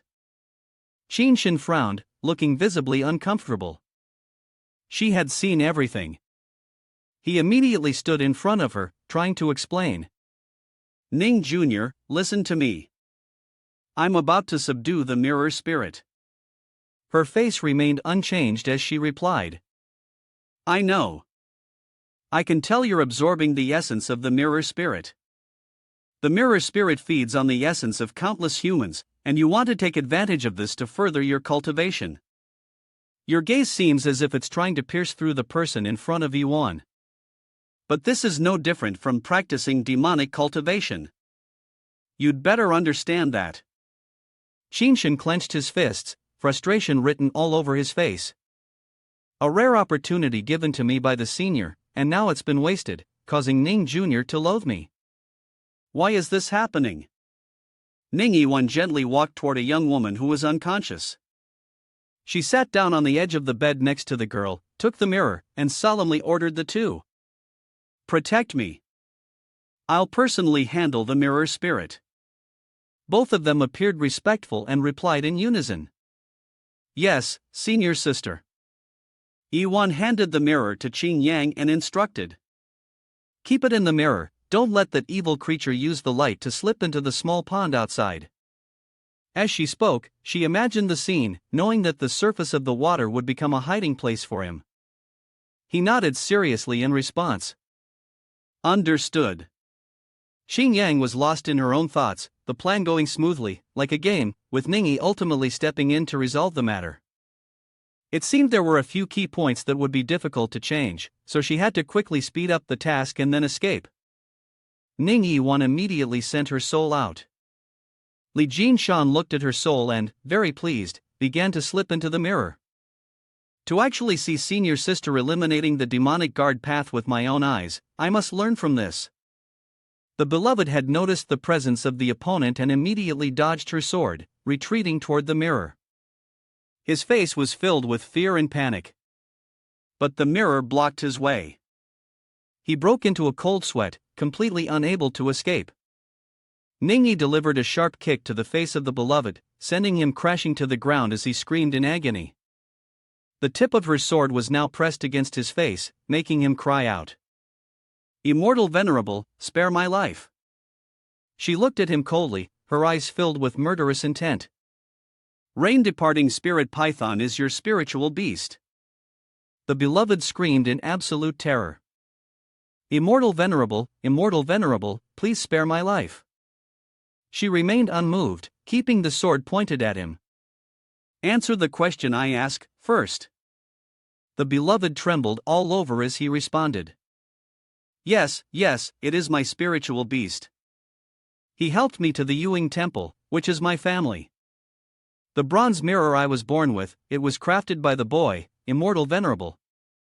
I have already handed it all over. Please, spare my life. Yiwan displayed an expression of intense hatred as she scolded, You've killed countless people, and you still expect me to spare you?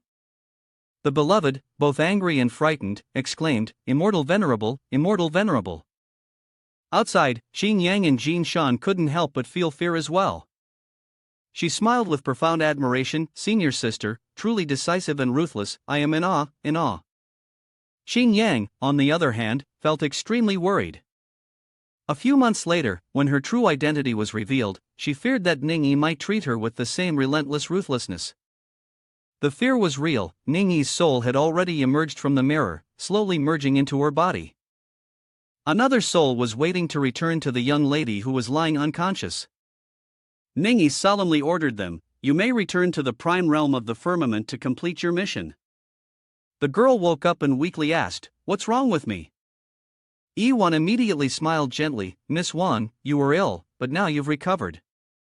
Xing Yang smiled faintly and murmured to herself, Although she seems like a god of death when dealing with demons, Ning Yi is gentle with the weak. Perhaps I should pretend to be weak and unable to take care of myself, it might be better that way. Miss Wang smiled with relief, That's good then. One old master thanks you profusely and insists on keeping many people here for a meal. She was politely declined by Ning Yi, who used the excuse of still having a mission to attend to. The whole group was now gathered outside the courtyard, with the twilight light casting on Yiwan's beautiful face. My task is not yet complete. You all go ahead, Xinshan said, somewhat hesitantly, to her. Ning's sister, I'll go with you. In response to his words, she showed a displeased attitude. Qin Master, your behavior is inappropriate. You should go back and reflect on it. She then lowered her head politely and said, Goodbye here. Xing Yang had already returned to his dormitory. He began to sit down and check his belongings. 3 God-grade magical items, 5 Saint-grade magical items, 1 Heavenly-grade magical item. Ding Min was helping him keep a record of everything. 6 items, only these, he noted. After jotting it down, he grabbed a handful of elixirs, 15 bottles of mixed elixirs in disarray. With a gentle and advising look, Ding Min said, Your elixirs are mixed up. You should still remember this, the potency is too strong, I'm afraid the young master might not be able to bear it. Xing Yang, trying to act cool, said, I'll take 1 for myself, if the effect is normal, I'll sell them. I think selling them for a few thousand silver taels won't be a problem. Then I can buy a few dresses for you to change into. He was swimming in pure bliss, with the 4 mission points from the second task, plus the mid-grade spiritual stones and the treasures meant for trading. This time, he was rich. She looked at him in confusion and asked, What do you mean by rich? He happily rubbed his fingers and answered, It means escaping poverty and becoming rich. Ding Min immediately wrapped her arms around his and excitedly said, So that's how it is. Young master truly has literary talent, but it seems you've forgotten about the reward you promised that day. Xing Yang appeared very generous and replied, Feel free to choose from these, there are plenty.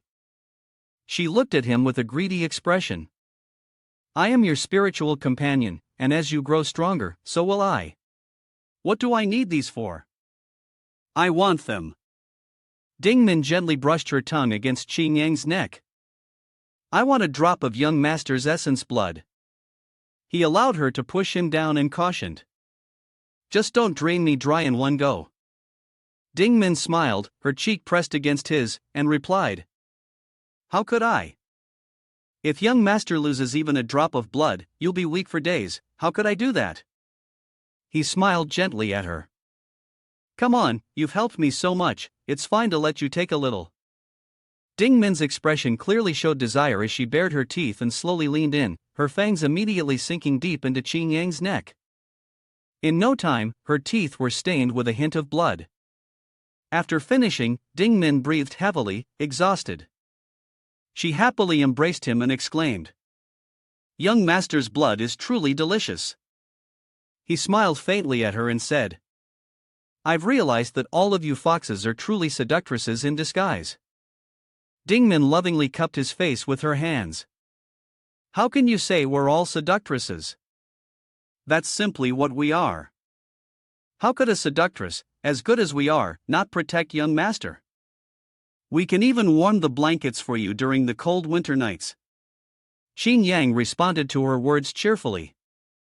All right, you're the one talking too much. I need to sleep now. I've been exhausted after several days outside, and tomorrow I still have to practice martial arts, then go take on a mission." Ding Min raised her fan. "Young master, sleep well." She gently waved the fan. "Let me fan you, young master." At that moment, in a bamboo forest, Yiwan's sword was blocking the demon beasts. She coldly exhaled to regain her strength. Yiwan immediately swung her sword and flew towards them. The demons, upon seeing this, were terrified, but in the next instant, they were cut into pieces by her blade. In just a few strikes, Yiwan had slaughtered nearly all of the demons. Her gaze was icy cold, despite the blood splattered all over her body. One demon angrily shouted, "You Huajun, why won't you just spare us?" Ning Yi coldly responded, "Because the demon clan deserves to die." A demon beast swung its fist and yelled behind her, "Die!" She quickly flew up to dodge the attack. Suddenly, several golden orbs appeared, followed by a massive explosion that shook the heavens and earth. Yiwan swiftly escaped the blast. Ning Yi closed her eyes, clearly furious. With her eyes shut, she drew her sword and executed a demonic technique. Demonic, yet able to speak the human tongue, but not acting in human ways, deserves to die. The demons rushed forward and shouted loudly, "Die!" They charged quickly and, in unison, screamed, "Kill her!" Her technique formed a vortex that sent them flying. Once Yiwan had wiped out the demons, she withdrew her attack. She gripped her sword tightly, and Yiwan slowly approached the man who was shouting, "Don't get cocky." He was holding his arm angrily and said, "Our sect leader has already taken notice of you." Without hesitation, she kicked his head away, her steps light and graceful. Ning Yi gazed distantly into the dark space. That evening, at Qinshan's dormitory, he sat before a mirror, talking to someone. "Son Elder, the events that have transpired over the past month have truly been somewhat strange." The atmosphere in the room was ominous, but Qinshan paid no mind. "The opportunities you've granted me have all come to pass. But the issue is, if only one or two of them had worked out, that would be fine, but now they're all gone. It's truly difficult to comprehend." In the reflection of the mirror, a dark spot appeared, asking, "What about Lu Xin? How's the progress there?" He was deeply troubled, as everything had been unstable and far from smooth. It was then that Qinshan remembered the boy and ordered Qin Yang, who had always been pursuing Ning Yiwan without letting go. Clearly, he was a lecher. Lu Xion's beauty was extraordinary, and even when she actively embraced him, he never looked her in the eye. But recently, it felt like this person had completely changed, no longer clinging to Ning Yi, and his cultivation level was advancing. Son Elder in the mirror responded irritably, "I understand." Qinshan felt a headache coming on. "Moreover, I was injured during the Chuncheng incident, and the gap between me and the Golden Core stage has only widened further. But the worst part is still the aura I sense from Ning Yi. She has already broken through to the 4th stage. If things continue this way, the distance between us will only grow larger, and I'll never be able to become her Dao companion." A voice came from the mirror, "No, you must become Ning Yi's Dao companion. Her spirit connection body can help you cultivate, no matter what, you must win her affection." Qinshan wasn't very convinced, so he told the mirror, "It's easy to say, but whether or not two people like each other isn't something I can force. The mirror responded, "Don't worry, I will help you." Elder son, from within the mirror, devised a plan: wait until late at night, then come to my place.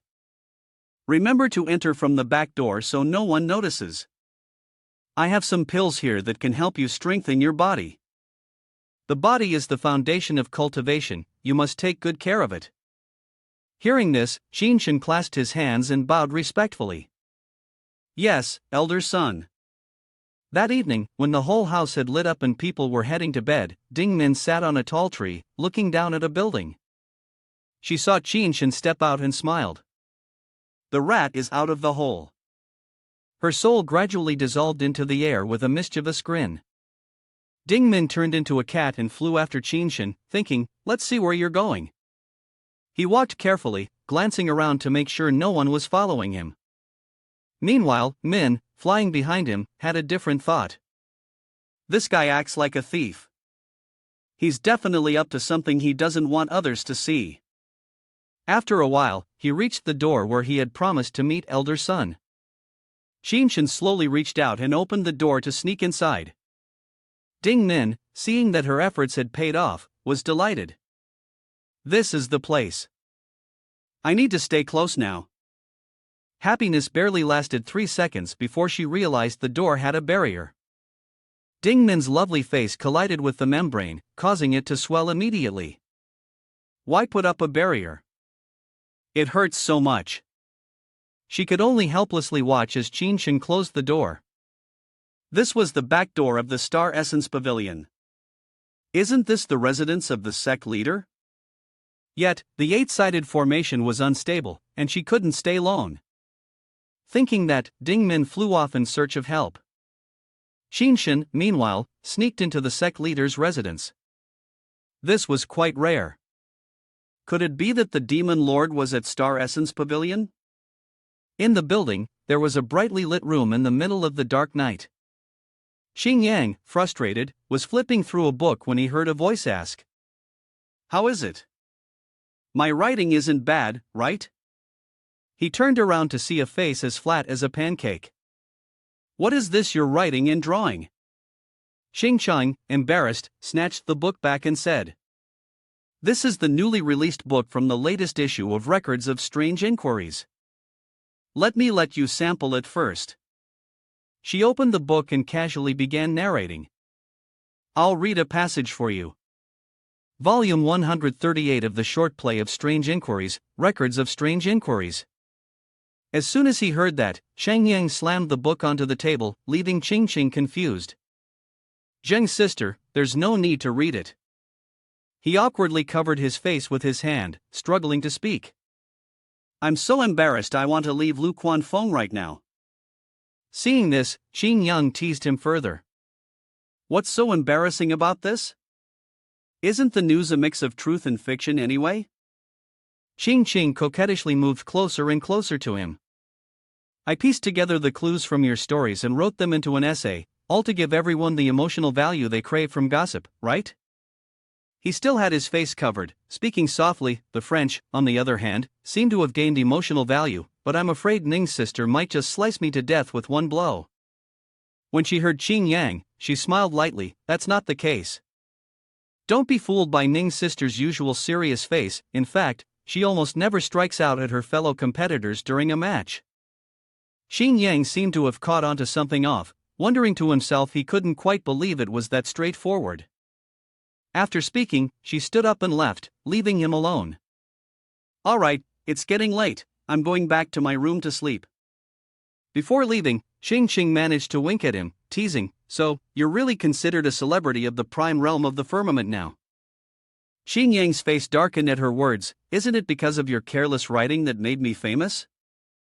As Qing reached the door, she turned back, "Goodbye." At that moment, Xing Yang finally got a moment to himself and found himself wondering why everyone here was so interested in each other's business.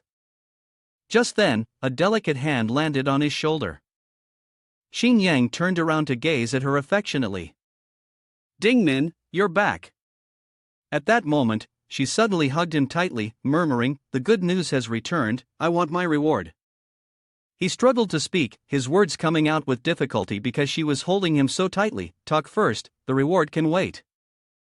As for Dingmin, she still wore a constant smile, turning to look at him and then recounting everything in one go. Alright, actually, it seems I've found the whereabouts of the Demon Lord. Late that night, at the Qingyang dormitory, a hand suddenly grabbed the railing of the window. Qingyang, inside the room, was still completely unaware. Can you be more specific? He asked. Dingmin began recalling and narrating the events. I followed Qinshin and discovered that he secretly entered the back door of the Star Essence Pavilion, being very cautious, as if he were afraid of being noticed. Upon hearing this, Qingyang's jaw dropped in surprise. Isn't Star Essence Pavilion where the sect leader lives? Are you saying the Demon Lord is in the sect leader's residence? Dingmin seemed a little uncertain about this, so she took her time to analyze it. It really is the Demon Lord, though I'm not sure how the Demon Lord managed to replace the sect leader. He was stunned when he heard this information, asking, "What do you mean by that?" Her eyes were as cold as ice as she thought about it. The Star Essence Pavilion has barriers in place to protect against both demons and non-human species. Dingmin continued, expressing her thoughts. If this is to protect the sect leader from harm, I guess it can be seen as a reasonable excuse. But I still feel like it's more about preventing the demon clan, or even the demon clan feeling empathy for their own kind. Then, she seemed to suddenly realize something, and moreover, the sect leader had not shown up for a long time, isn't that right? Dingmin spoke non-stop. Despite Qingyang remaining silent up until now, having declared to the outside that he was in seclusion, how could he allow Qinshin to enter? I don't have concrete evidence, but connecting it with what's inside the cave, I feel like I'm not wrong. It was only at this moment that he spoke up. This matter needs careful consideration. She was somewhat confused, so she gently asked again. So if you're sure, what will you do? Dingmin presented a plan to him. Why not tell Ning Yi? She hates the demon clan and demon lord the most. She will definitely come up with a way to eliminate the Demon Lord. Hearing this, Qingyang seemed a bit troubled. I can't just tell her without evidence. If I say something casually without proof, I won't know how to explain it, and it will only raise her suspicions. His face brightened, and he said, At least now we know that the Demon Lord and the sect leader are connected.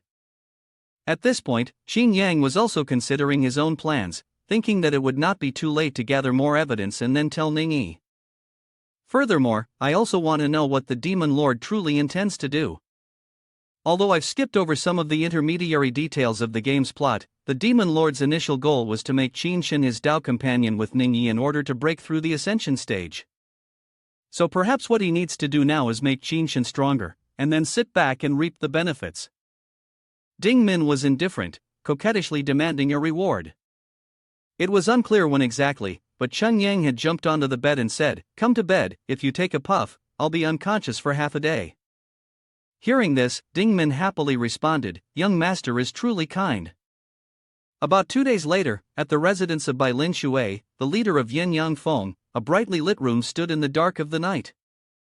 From outside, a pair of graceful feet stepped in, accompanied by the voice, Grandmaster.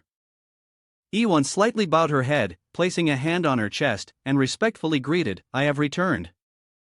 Lin Shui, lying on the bed, cast a casual glance ahead and spoke mockingly, I thought you would be gone much longer.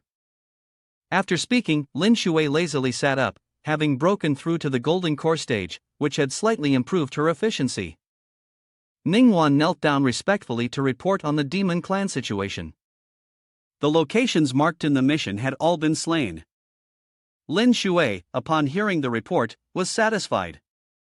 Truly, she was proud of her disciple. After speaking, she rushed over and pinched Ning Yiwan's cheek. Let me see if my good disciple has gotten sick. Ning Yiwan looked somewhat repulsed and said, Please respect yourself. Seeing her disciple being so firm, Lin Shui couldn't help but smile with amusement. Your face now is exactly like mine back then. Ning Yiwan, slightly doubtful, asked, Then why have you turned so indulgent now? I suspect that your past is all fabricated. Lin Shui still tried, though it was rather foolish, and this was a secret. She held the new book upside down in her hand and teased, that's right, there's a rumor about you on top of it. You left for a few days, and I spent my time with the records of strange inquiries for fun. Lin Shui pressed her face close to Ning Yiwan's and said, I brought it home to kill time, and it's written really well, with plenty of detail. She lifted the book with an image of the two of them on the cover. I really like the couple of you and Xinjiang. Ning Yiwan looked at it, her face turning red with embarrassment. Is that us on the cover? She quickly took the book and tucked it away. Not long after, Ning Yiwan regained her composure. Grandmaster, about having Cheng Yang join our ranks. Lin Shui responded with a light tone, this is easy. If my disciple likes him, of course I like him too. Mainly, I've never seen you care about anyone like this. Ning Yiwan lowered her head, speaking softly, he really is a genius who can be trained, even more so than me, with a higher natural aptitude for cultivation. Lin Shui teased her, pointing at her face, oh really? In that case, I really want to meet him. Let him come and play with me some other day. Ning Yiwan, increasingly embarrassed, tactfully declined, Grandmaster, please don't scare the disciple under your command. I'll go back to the dormitory and rest now. Lin Shui simply nodded, signaling her to leave. That night passed quietly. Xing Cheng approached a room, stood outside, and knocked on the door. Xing Yang, exhausted, dragged himself out of bed to open the door.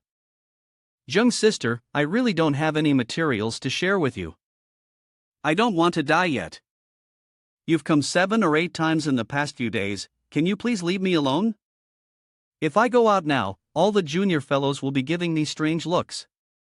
She was somewhat aggrieved as she spoke, having been scolded. I'm here to tell you. Senior sister Ning has returned. Sheng Yang, a bit doubtful, asked again. Your news is so reliable? Xin Qing gets praised, so she sends the news. If the news weren't reliable, how could I write the script? He rubbed his aching head. You should just call yourself a paparazzi at this point. Fine, whatever. While speaking, she suddenly leaned closer and told him. I'm doing this for the sake of my own material, aren't I? Xing Qing's expression grew brighter and brighter, a smile spreading across her face. Besides, he Junior, you used to like Ning's sister quite a lot. Why not muster all your courage and go after her?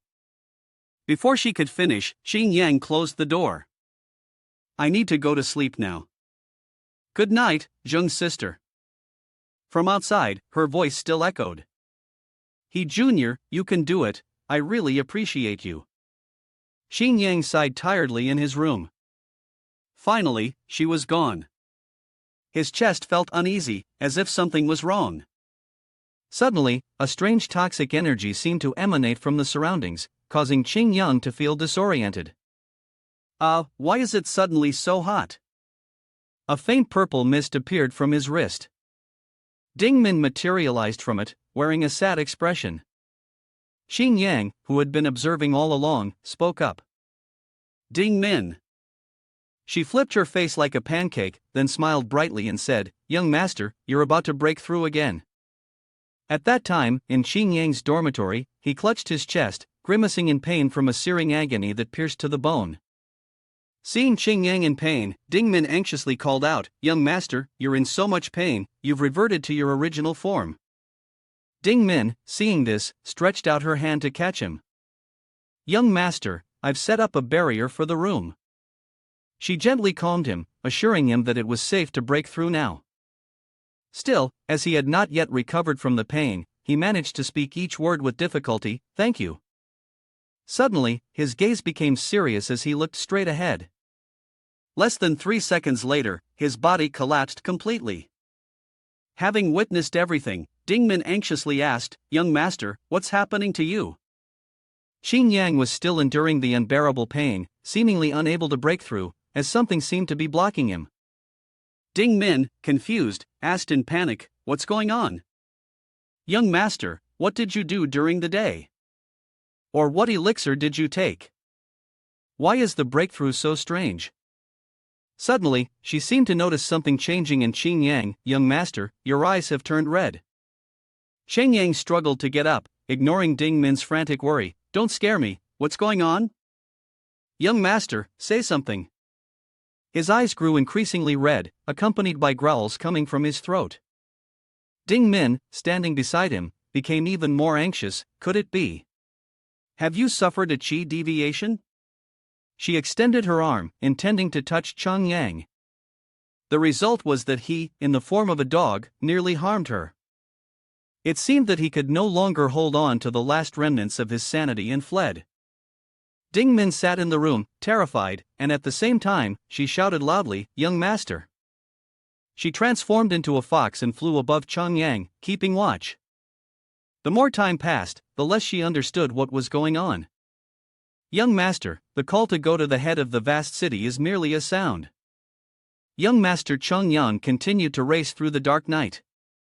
Ding Min, high above, grew increasingly frantic. If I suffer a chi deviation, I might also be possessed by the demon if young master breaks through this time. This is truly strange, there were no signs at all. Before him, a flash of light appeared.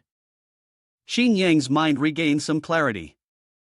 The headache was intense. Just earlier, he had almost done something with Ding Min. Something in front of him was extremely alluring, light. Curious, Cheng Yang sped toward it.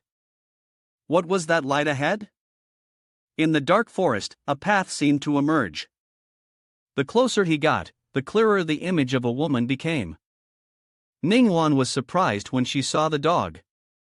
Wang, she said, which also startled him.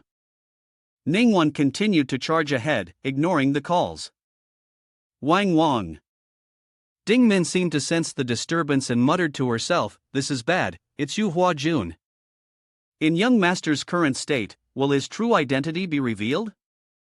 Ning Yiwan gently sat down, blocking him and asking, Wang, what's wrong with you? Are you sick? Cheng Yang was growing more and more exhausted, unable to concentrate at all. What on earth is wrong with me? Do I want to bite something? My teeth are itching so much.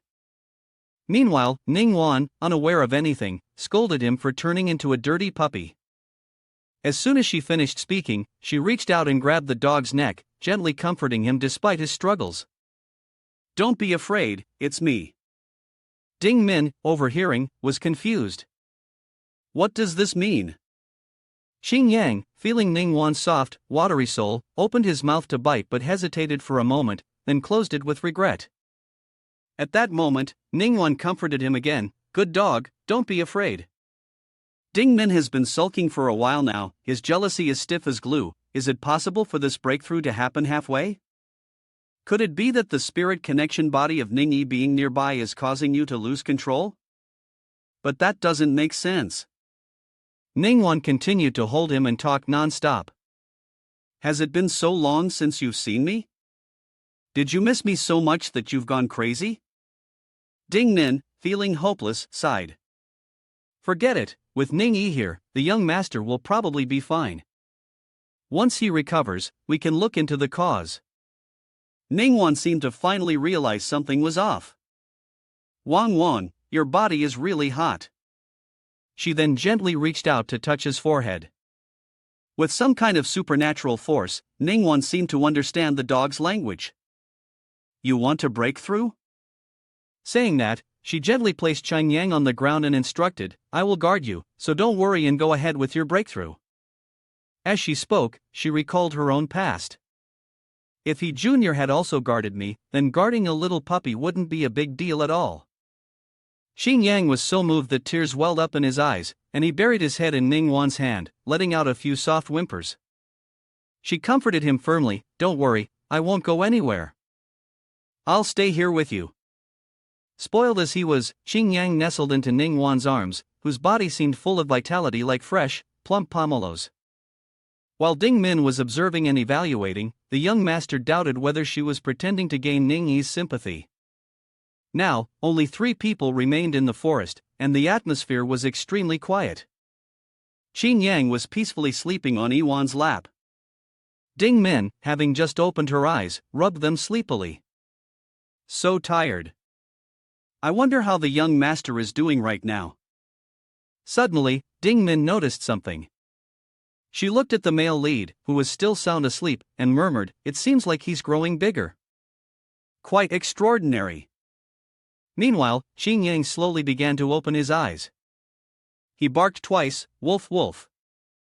At that moment, they were nearly face to face. Xing Yang froze for a few seconds before suddenly jumping back in shock. But since he couldn't speak, he could only think to himself, "You scared me to death. You're too close. My face is practically in your eyes." Ding Min gently said, "Young master, you've transformed into a larger form. It seems you've broken through to the beastman level." She also added, "This can be considered as entering the post-production phase of the magical beast scene." The male lead listened, looked at himself, and wondered why Ning Yi had already seen him. She kindly asked, Wang, are you awake now?" Saying this, she patted his head, which made Xing Yang very delighted. Yiwan also praised the male lead for his breakthrough, truly a wonderful dog. She picked up the male lead, which surprised him greatly. Then she hugged him close and affectionately said, "Spirit beasts weaken for a while after a breakthrough. Let's go back to the dorm with me." Xing Yang disagreed, only looking up at Ding Min with a pleading gaze. "Ding Min, save me, I'm not going back with her. I have experience, I'll definitely end up as a person stuck in the middle of the road." Ding Min simply smiled. "Ning Yi's dormitory is nearby Lin Shui. I dare not go anywhere." She didn't forget to encourage the male lead, "Young master, you can do it." Ding Min's words left Cheng Yang in shock. "What?" The male lead began to cry, "What if I suddenly transform? What should I do?" Ding Min happily approached Cheng Yang. "Goodbye, young master," she said. The night had fallen, and the moon had risen high in the sky. The scene shifted to Ning Yi's dormitory. At this moment, Yiwan was tenderly taking care of the male lead, wiping his feet. "You can get on the bed now." She gently wiped his feet with a towel. The male lead felt extremely embarrassed and thought to himself, "It's like a mother and son. A son dog. This forbidden relationship." After finishing the cleaning, Yiwan placed the cloth into the basin and rinsed it carefully. Once done, she picked up the male lead and gently whispered, "Let's get some rest." She softly laid him down on the bed. He quietly lay on his back, curling up like a child. At that moment, Yiwan found herself wondering, do spirit beasts require special care like pets do? Maybe Wang had never experienced such care before. If he became too energetic, would something unexpected happen? Her curiosity startled the male lead. A chill ran through him as he thought anxiously. Special care? What does she mean by that? Sensing something was off, he quickly slipped under the blanket, feeling uncertain. A person like him had already reached the limits of what he could handle. Seeing this reaction, Yiwan couldn't help but chuckle.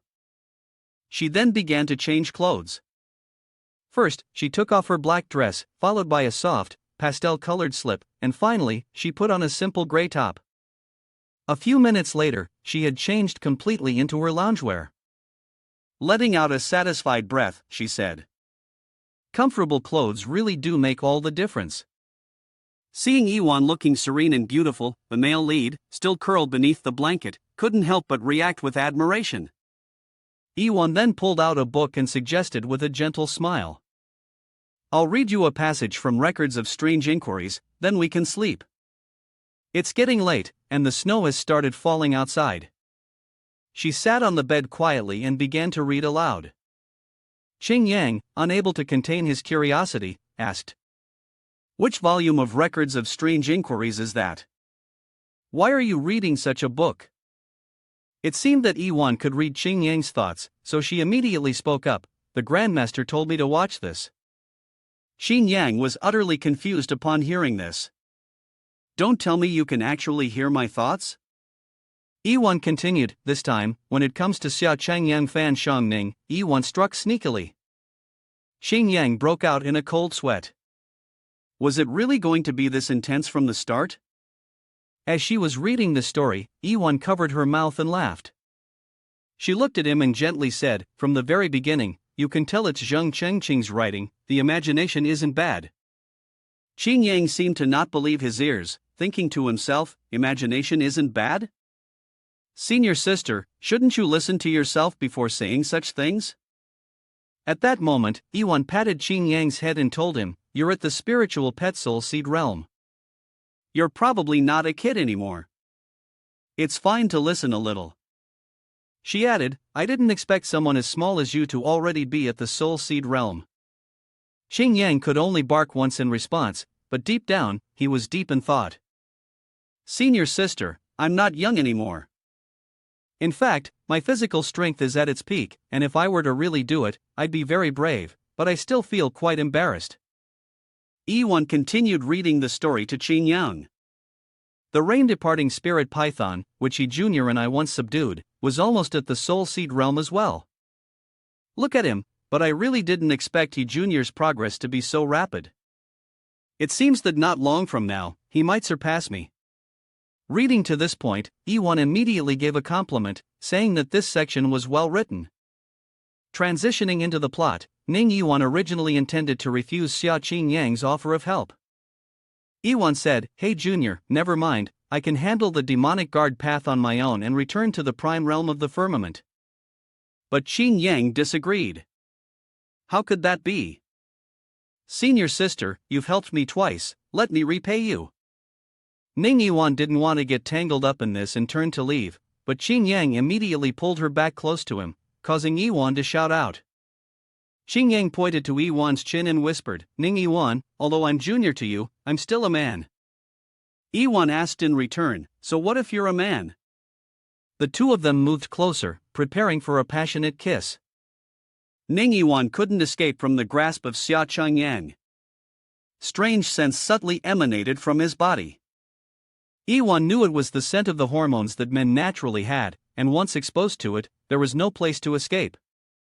When Qing Yang heard this part, his face darkened, and he raised his foot, signaling with a gesture, "Senior sister, could you not continue reading?" Yiwan then lifted Qing Yang by his armpits and made a request, "It's cold late at night, come up to me." Qing Yang only replied, "MMM." Yiwan continued, "What do you think Zheng Chengqing is thinking about every day?" Qing Yang answered, "That's not my kind of personality." Qing Yang, upon hearing that, gave a slight glare. "If you already knew, then there would be no need to read anymore."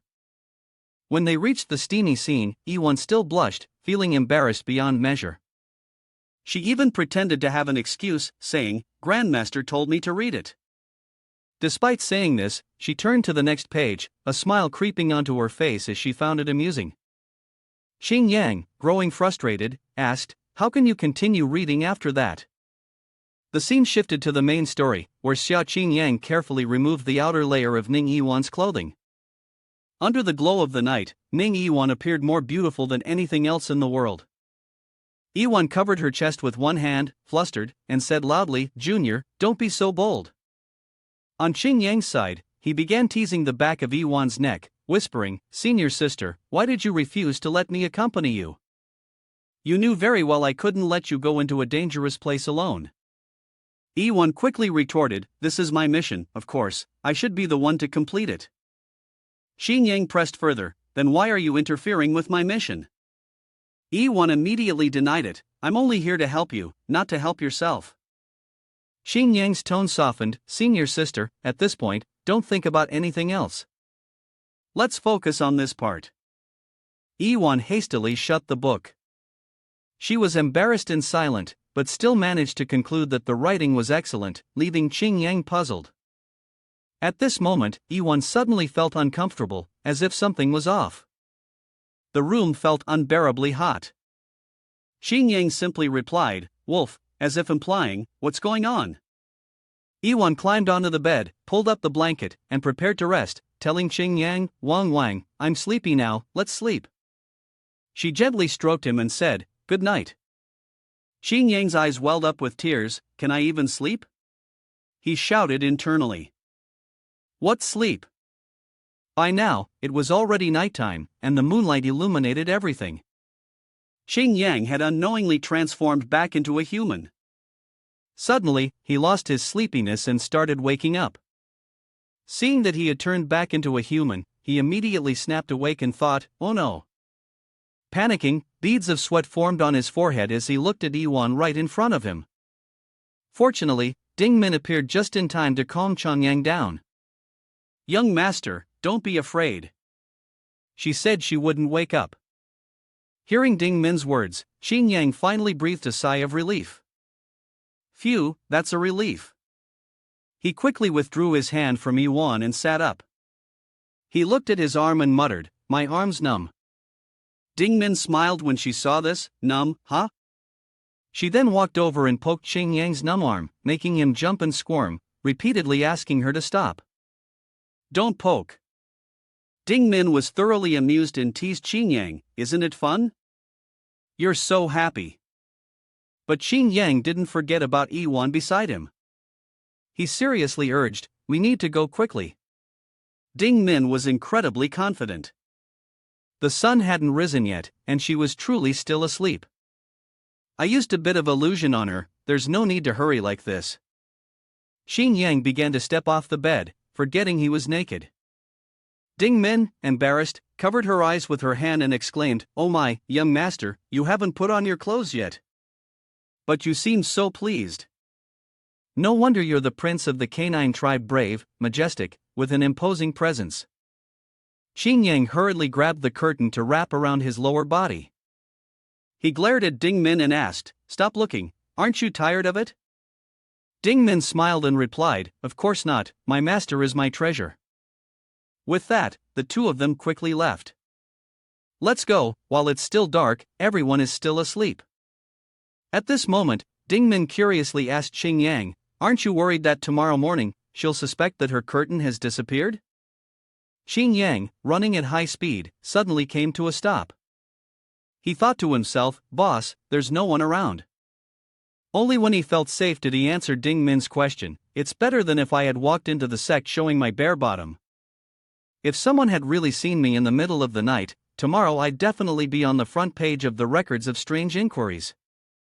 Ding Min added with a playful tone, the headline would be perverted man disguises himself as a woman at midnight. Is it immoral or lacking in human decency? Qing Yang was running as fast as a squirrel, hiding behind a few steps before speaking up, you really can't resist making a big deal out of everything, can you? Seeing everything was quiet, Qing Yang felt very pleased. Very good, there was no one around. He immediately sped up and dashed through the streets, rushing straight into the warm blanket. He shivered, muttering, but it's still a little cold with the night. Suddenly, Ding Min was already in the blanket without him noticing. I'm here too. She then made a suggestion. Let me warm up the bed for you. Qing Yang buried his head into Ding Min's chest with pleasure. You really are very warm. He imagined for a moment and said to Ding Min, how about you turn into a soft-furred fox? Ding Min smiled. All right. As soon as the words left her lips, she transformed into a fox to please Qing Yang.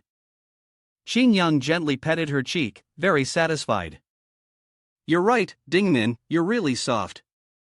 He curiously stroked Ding Min's stomach. Suddenly, he seemed to want to ask something. What? Ding Min, noticing, asked, what is it? Qing Yang then asked, why don't you smell like a fox at all? Ding Min, hearing this, became angry and transformed back into her human form. She started to suppress her frustration before kicking Qing Yang out of the bed. She shouted angrily, I'm a spirit beast of the Fox clan, not a fox. I'm not warming the bed for you anymore. At this moment, the outside of the room was eerily quiet. After all, this could be considered a peaceful scene in this place. Xia Qing Yang thus took the opportunity to cultivate his internal energy in his room. At this moment, he silently thought to himself, today I break through the barrier, and now I'm feeling something different. He could feel a sharp flame kindling in his chest, which gradually grew larger. In the next moment, his entire body began to glow brightly as he took a deep breath. At this point, his meridians were flowing vigorously throughout his body. Xia Qingyang closed his eyes, slowly entering another world. In his dazed state, he saw the wind blowing, grass swaying, and in the next instant, he was in the ocean, the waves gently rolling. Xia Qingyang felt as though he was sinking into the water, clearly sensing the roughness of the realm's stage. His soul was different from the two previous stages, as if it were an exchange between nature and the harmonious height of the universe. In an instant, Xia Qingyang awoke and opened one eye, shining brightly. After finishing, he sat on the bed for a moment, lost in thought, before letting out a long yawn, stretching lazily. He then opened the door and stepped outside, walking slowly. Standing up straight, he gazed at the blue sky. A new day had begun. Then, he widened his eyes, staring at Li Jinshan, who was speaking privately with Zheng Qingqing. Xia Qingyang immediately ran over to ask, "Li Jin, fellow disciple, why have you come to Luquan Feng?" He quickly stepped forward and called out, "Li Jin, fellow disciple." Li Jinshan turned around to look at him and replied, "Fellow disciple, you finally arrived." Zheng Qingqing also happily added, "Oh, Junior, now that both of you are here, I'll conduct the interview right away." Xia Qingyang's face darkened and then she said, "Zheng sister, I've already read everything you wrote in the records of strange inquiries. Honestly, it's really nothing special. You should stop imagining things so much and report the truth instead." Zheng Qingqing, excited, replied, "Reporting the truth doesn't get much attention. If I add a bit of spice, a little bit of exaggeration, it might sell better. Books are really hard to sell these days." Xia Qingyang, hesitating, suggested, "I think Li Jin, fellow disciple, is looking for me. He might have something important to discuss. How about we do the interview another time?" Zheng Qingqing thought for a moment and agreed, "All right, you two talk. I won't interrupt." Then, Zheng Qingqing said her goodbyes and hurried off to somewhere. Xia Qingyang turned to Li Jinshan, his gaze soft, and asked, "Is there something special you wanted to discuss with me?" But they soon realized that Zheng Qingqing hadn't gone far and was hiding near the door. Xia Qingyang, suspicious, called out softly, "Zheng sister." Zheng Qingqing, startled by the call, quickly replied, "All right, I'll be going now." Inside, Zheng Qingqing was thrilled, thinking to herself, "I've found a new topic for the next issue. Now there's someone else in the world of the two of them. It feels amazing, and it's definitely going to sell well." She then happily turned and left, saying, "Goodbye." Only Xia Qingyang let out a sigh, his mood not as cheerful. He then turned to Li Jinshan and said gently, "Let's continue." Li Jinshan, hearing this, responded, "There's nothing major. The last time you saved me, I informed my father about it. He wants me to bring you to our house for a meal as a way to thank you." Li Jinshan spoke confidently, "If you agree, I will go and request 2 tokens to leave the mountain." Xia Qingyang's eyes widened in surprise as he asked, "We can really leave the mountain?" Li Jinshan confirmed once again, "That's right. My family and the sect have some dealings, so as long as the request isn't too unreasonable, the sect will agree." Xia Qingyang murmured, his eyes full of meaning, "So that's how it is." After thinking for a moment, Xia Qingyang asked himself, "So, when there's free time, I could return to the Xia family, and then ask how he keeps his transformation under control?" He looked at Li Jinshan, not asking but silently pondering. This was very important, and it was best to settle it before the third mission. Li Jinshan, seeing his expression, said, "If you feel uncomfortable about it, you don't have to go. My father really prefers making decisions on his own." However, Xia Qingyang eagerly responded, "I'll go." Hearing this answer, Li Jinshan ran over and hugged him, saying, "You're really straightforward, fellow disciple." "Then it's settled." Xia Qingyang lightly responded in turn. In the corner of the courtyard, a pair of piercing eyes watched every move of the two. Ning Yiwan stared at them silently, but her face showed deep contemplation. Li Jinshan and Xia Qingyang were still happily joking and hugging each other. Ning Yiwan continued to watch, her gaze profound and inscrutable, before turning and leaving quietly, a hint of disappointment flashing across her face. The fox beside him immediately appeared and reminded, "Young master, just now Ning Yiwan came and then left again. You looked surprised when you heard that." The fox hurriedly continued, I think she came to find you, and she looked quite angry. Xia Chengyang looked at it with a confused expression, not understanding anything, knowing nothing. Then, his face turned pale, his eyes widened in shock, thinking angrily. After that, Xia Qingyang approached Li Jinshan and said, Li Jin, fellow disciple, I have another appointment, so I'm going to meet with someone now. You can choose any day to return, and just come to tell me. Li Jinshan naturally didn't object and responded, no problem, you go ahead. I also need to head back quickly to attend my classes. Xia Qingyang performed a polite gesture of apology to her and whispered, sorry. The little fox appeared again, whispering, she's heading in that direction. In the forest, the river still flowed gently, the scene breathtakingly beautiful. One could only see a pair of feet lightly gliding over the river, running swiftly. It was Ning Yiwan. After leaving, she glided effortlessly on the surface of the waves. The trees she passed by quickly fell to the ground, forming a narrow path along the road. A sword moved quietly towards her, its edge incredibly sharp. It was Ning Yi's sword. At this moment, she also stopped, turned her head to look. Xia Qingyang and the fox were hiding behind a tree, fearfully witnessing the scene. The fox appeared flustered, but Ning Yiwan's mind remained unsettled. Look at her hands, they're still trembling. She's truly furious. Xia Qingyang also observed the move seriously before saying, I've learned those moves just now. The fox, hearing this, turned confusedly to ask, young master, are you sure you're not ill? He replied calmly, why? I just picked up a few moves. Having more skills isn't something to worry about. The fox then reminded him angrily, we chased over here to ask Ning Yiwan whether she came to find someone. Why would she be looking for someone? The fox continued to hit him repeatedly, saying, look at her, she's not trying to make conversation while waving a sword, but here she is secretly learning martial arts. If you're not sick, then who is? He replied in irritation, isn't it because I want to learn a bit more martial arts, making it easier to escape when needed? Xia Qingyang then rubbed his head and added, you know Ning Yiwan despises love and demons to the core. You're deeply affected, but this time she seems to have raised her voice a bit. I don't want to die in her hands.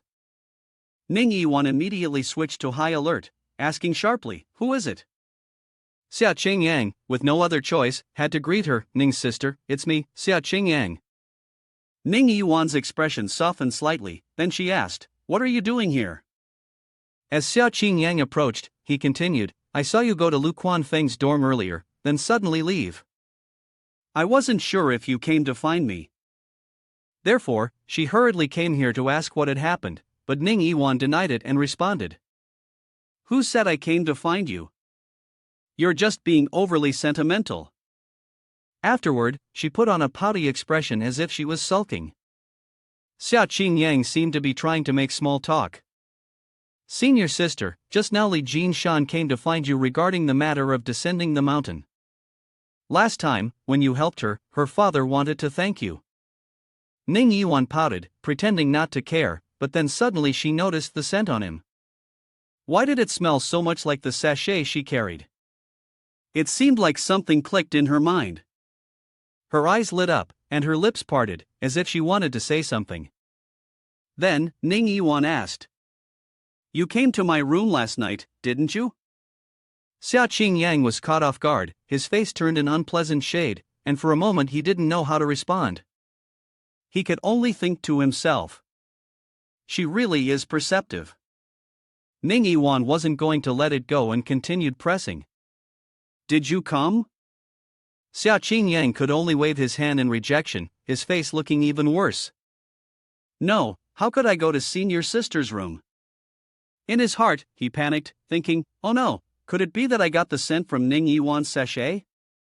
She kept moving closer, getting even nearer, and asked again. Is that right? Then, without warning, she grabbed him by the collar, demanding a clear answer. Suddenly, a pink silk ribbon appeared in Xia Qingyang's hand.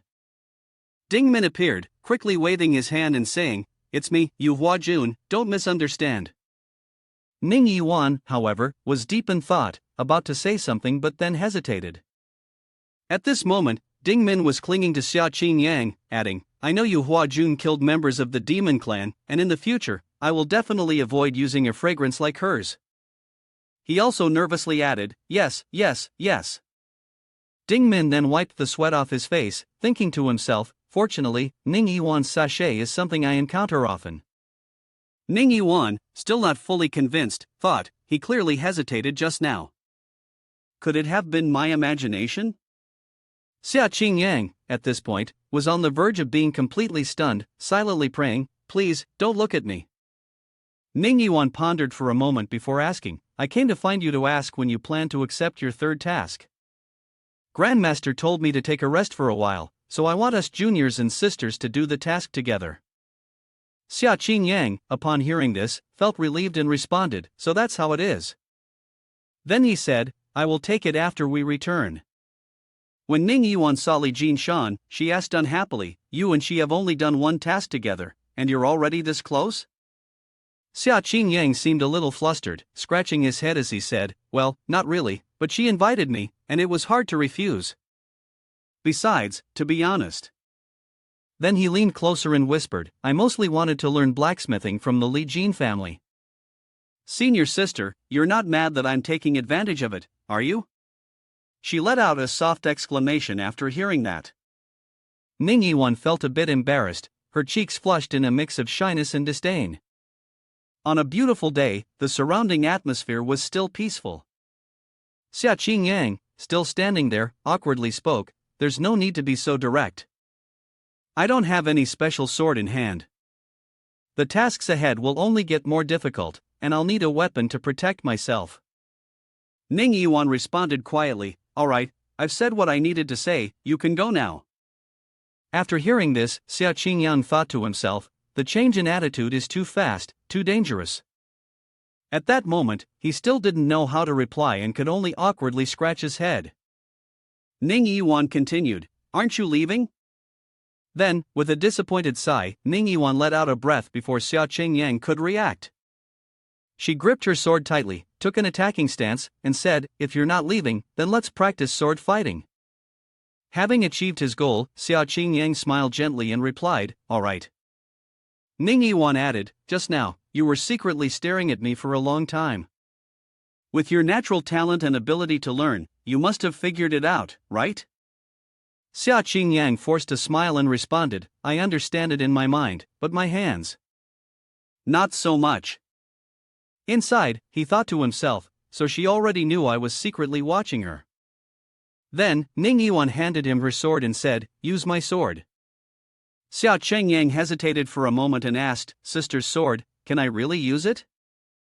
Ning Yiwan then asked a counter question, haven't you used it before? Xia Qingyang smiled faintly, almost as if teasing, and asked again, then, what does senior sister use? Afterwards, she bent down quickly to pick up a twig, holding it up like a sword and said resolutely, I use a twig. Xia Qingyang silently calculated that her current cultivation level was still inferior to Sa Ning Yiwan's, but probably not by much. If not, with her using a twig and herself using the peerless fine sword Moonflower Lotus Dream, if she lost too badly, it would indeed be a huge disgrace. Ding Min reappeared and said, young master, you should conceal your aura. Then, Ding Min carefully reminded him not to leave too many clues, so she wouldn't suspect that he and Wang were somehow linked. He responded, that's right, Ding Min. Here's another suggestion, isn't there a way to exchange for an invisibility talisman at the demon market realm? You should use that. Ning Yiwan felt uneasy as she saw their closeness, thinking to herself, what are they communicating through their hearts with each other? Xia Qingyang was suddenly startled when their eyes met, feeling a bit frightened. Ding Min quickly explained, I was just advising young master to study hard, this doesn't concern me. I'm going to sleep now. Afterwards, Ding Min disappeared, turning into a small piece of silk tied to his wrist. Xia Qingyang silently reminded himself to pay more attention to concealing his presence from now on, as advancing too quickly could draw unwanted attention. He then bowed slightly to her and gently said, Senior sister, please enlighten me. Ning Yiwan gently lifted her body and jumped up, actively launching another attack. At this moment, Ning Yiwan no longer appeared gentle but exuded a powerful aura. She used the small branch in her hand, striking towards him with force. When the strength of Ning Yiwan and Xia Qingyang collided, a flash of energy erupted. During that time, Ning Yiwan continued to remind him, "Focus, don't let your guard down." Then, Ning Yiwan launched another attack. Her palm struck his leg, but luckily, he reacted quickly, dodging and narrowly avoiding a lethal blow. He swiftly moved, his movements so fast they stirred up dust on the ground, before attacking again without saying a word. Xia Qingyang shot a cold, chilling glance at her. Holding his sword firmly, he advanced with great vigor, a scene worth witnessing. The moment Xia Qingyang made his move, his momentum was overwhelming, and Ning Yiwan's eyes widened in disbelief at the scene before her. She couldn't react in time, was pushed back, and fell, free falling for a moment before, luckily, landing lightly on the ground. Ning Yiwan was pleased and complimented him, "You truly are a genius in cultivation." Xia Qingyang also landed swiftly, planting his sword into the ground to steady himself. Then, he smiled and bowed respectfully, "Thank you, senior sister, for your guidance." At this point, Ning Yiwan added, "In a few days, my grandmaster will transfer you from the outer sect of Luquan Foam to Flame Sun Hall." Xia Qingyang was startled after hearing that, thinking to himself in surprise, "What does bringing me to Flame King Peak mean? I still need to escape, what is going on here? This is not in the game." Ning Yiwan saw his expression and asked, "You don't want to, do you?" He smiled and replied, "No, it's not that I don't want to." Then, Xia Qingyang further explained, "I'm just too shocked. I'm a water spiritual root, can I really go to Flame King Peak, which belongs to fire spiritual root?" Ning Yiwan gently reassured him, "Grandmaster will transform your spiritual root, you don't have to worry. From now on, you will focus on cultivation with Grandmaster and me, and you will definitely achieve great things." Looking at his confused expression, she added, "A talented cultivator like you must claim Flame King Peak." The scene shifted to a large courtyard. Li Jinshan and Xia Qingyang were sitting and chatting in the yard. She smiled and said, "I never expected we could get a 20-day leave to go down the mountain." She was extremely excited, eagerly planning her next steps. This time, she could stay home and eat a bit more. Suddenly, he noticed something in the distance and exclaimed, "So many weapons." Qingyang looked at a row of racks filled with swords and knives, exclaiming, "No wonder this is the family of swordsmiths." Next to that were racks full of all kinds of spears. Jinshan took out a rhomboid-shaped concealed weapon and laughed loudly, explaining to him, "Since the beginning, because there was no space to store them in the warehouse, we temporarily placed them outside. Over time, everyone just got used to it." She raised her hand and threw the hidden weapon towards the pile of weapons behind, calmly saying, "Any weapon that is forged improperly will be thrown into the yard." Hearing this, Qingyang understood and simply replied softly, "So that's how it is." Suddenly, Jinshan raised her hand excitedly and waved at the person approaching. "Mom, you're outside." The person who arrived was Wei Qi, who gently and tenderly responded to her in an affectionate tone. "Shan Shan." Seeing her mother, Jinshan innocently asked her, "Where's Dad?" Upon hearing her question, Wei Qi replied, "Your father is busy with some matters, he will come out when it's time for a meal." Then, she walked over, gently patted her daughter's head, and asked with concern, "You've gotten sunburned, studying so hard. Right?" Jinshan smiled, her eyes squinted with pleasure, and responded, "Mom, it's okay. It's just that the missions are a bit tiring." Excitedly, she shared her upcoming plan with her mother. "Once I finish a mission, I'll be able to get a token to go down the mountain, and I can return home anytime." Her mother, showing affection, continued to gently pat her daughter's head, replying, "That's wonderful." At this moment, Qingyang finally had the chance to stand up, clasped his hands respectfully, and said, "Greetings, madam."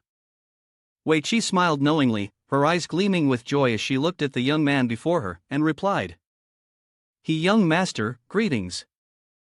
Then, she smiled softly and gestured for him to sit. "He young master, let's sit down and talk. Please." After sitting down, she began to explain to him, apologizing for not having welcomed him earlier. Just now, I was forging with X's father. It was a bit rude of me, please forgive me.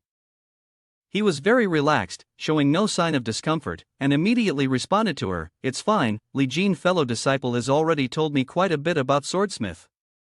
Wei Qi smiled faintly, skillfully guiding the conversation with Qingyang. Originally, I intended to thank young Master Yi for saving Shan Er at the meal, but my old master tends to be quite dramatic in his actions, and I was afraid that would scare young Master Yi, so I came to thank him first. Jin Shan, who had been listening from beside them, also laughed loudly and chimed in, "That's right, my father, you'll find out later." She cast a glance at her precious daughter with a hint of regret and said, "Young Master He is a talent, with exceptional grace." Then, she stopped speaking midway, only letting out a sigh. Jin Shan leaned closer to her, confused and puzzled, and asked, "Mother, why are you sighing like that?" After a moment, Wei Qi looked him straight in the eyes and got to the point of her concern. Has young Master He already chosen someone to marry? If not, Shan Er in our family is already at the right age for marriage. Upon hearing this, Xing Yang was stunned, his eyes wide open, while Jin Shan's face turned bright red, both embarrassed and surprised. She quickly tried to explain herself to her mother.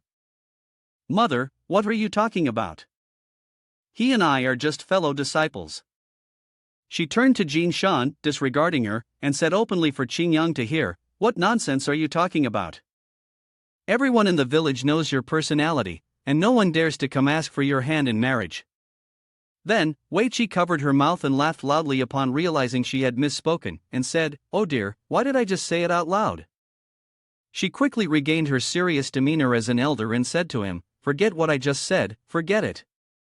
He young master, I think you and Shan Er have quite a good bond. Why not just be together?" Hearing this, he broke into a sweat, a little surprised, and could only blurt out, "Madam, I secretly thought about it and made a guess in my heart." "Since Madam has said it, it seems you are the master of this house now." A little while later, the sound of loud laughter could be heard from the courtyard. Li Jin, generously putting his arm around Qin Yang's shoulders, laughed as if they had known each other for a long time and said, "From now on, we are brothers from different mothers." Upon hearing this, Qin Yang frowned, his face full of embarrassment, and awkwardly replied, "Elder uncle, isn't this the same generation?" Li Jin kept his nonchalant attitude, smiling as he turned to explain to him, No, our Li Jin family has always been hospitable, especially since you are the great benefactor who saved my daughter. Besides, my brothers here all look very handsome." Jade tree in the chamber. Hearing this, Qin Yang scratched his head, smiling shyly and replying, "I wouldn't consider it a rescue, it wasn't really anything major." Inwardly, he couldn't help but sigh, "Li Jin fellow disciple, is your father being a bit too enthusiastic?" Wei Qi, noticing this, gently leaned in close to her husband and reminded him, "You addressed he young master as a brother, so our Shan Er must call him uncle, this won't do." Li Jin, upon hearing his wife's reasoning, agreed and said, "You're right." After that, without any prior notice, he threw his head back and laughed loudly, declaring to everyone, "Then it doesn't count." Qin Yang and Jin Shan were left speechless upon hearing this. She whispered to herself, "How embarrassing." After finishing his words, Li Jin picked up the wine bottle, eagerly inviting the guests, "Come on, shouty, drink up, this wine is quite good." He carefully poured the wine into the cups while expressing his feelings, "This wine has been aged for 10 years. Originally, it was meant for Shan Er when he became a monk, but today, I am truly too happy." Qin Yang raised his cup with both hands, smiling brightly, complimenting, "The wine is excellent." However, inside, he felt completely bewildered, thinking, "What's going on now? What's so joyful about this?" The two of them raised their cups together and, in unison, shouted loudly, "Cheers!" He brought the cup close, savoring it slowly. Then, Li Jin slammed his cup down onto the table and happily shouted, "Go!" Suddenly, the little fox poked its head out and cautiously reminded Qin Yang, "Young master, you've already had 7 or 8 glasses, you're a bit tipsy now. How about finding an excuse to slip away?" He agreed and, nodding, said to Li Jin, "Elder uncle." Suddenly, Li Jin pulled out a fairly large bag from his hand. From the shining bag, Li Jin took out a small, exquisite dagger. Then, he slammed it down on the table, which startled him for a moment. Li Jin looked at him seriously, then smiled generously and said, "This is the dagger I made this afternoon. I'm giving it to you as a gift, consider it a token of our first meeting." The dagger on the table was incredibly sharp, with fierce and bold engravings. Xing Yang stared at it in astonishment, then realized and thought to himself, "It turns out Uncle Li Jin has been busy preparing a gift for me this afternoon. His character is kind and warm-hearted to everyone. I must make friends with this person." Suddenly, the little fox popped its head out and suddenly exclaimed loudly. It looked at the dagger on the table and released its spiritual power to probe it. After a while, the little fox joyfully shouted to Qing Yang, "Young master, we've struck it rich." He was slightly confused and didn't quite understand what it had just said. The little fox, seeing this, patiently explained clearly to Qing Yang. "The grade of this dagger far surpasses the sword that Li Jinshan forged for you. If that sword is considered half of the Moonflower Lotus Dream, this one is equivalent to 7 parts of the Moonflower Lotus Dream." By this time, it was night, and the rooms in the courtyard were all lit. After dinner, Jinshan, awkwardly scratching her head, bid Qing Yang farewell and said to him, "My parents are a bit open-minded." Then, she turned to him, feeling a little embarrassed, and continued, "Don't take to heart the things they said." Xing Yang smiled, waved his hand dismissively, indicating that he didn't mind, and replied, "It's fine, it's actually quite good. It's just that the gift your father gave me is too precious. I feel ashamed to accept it."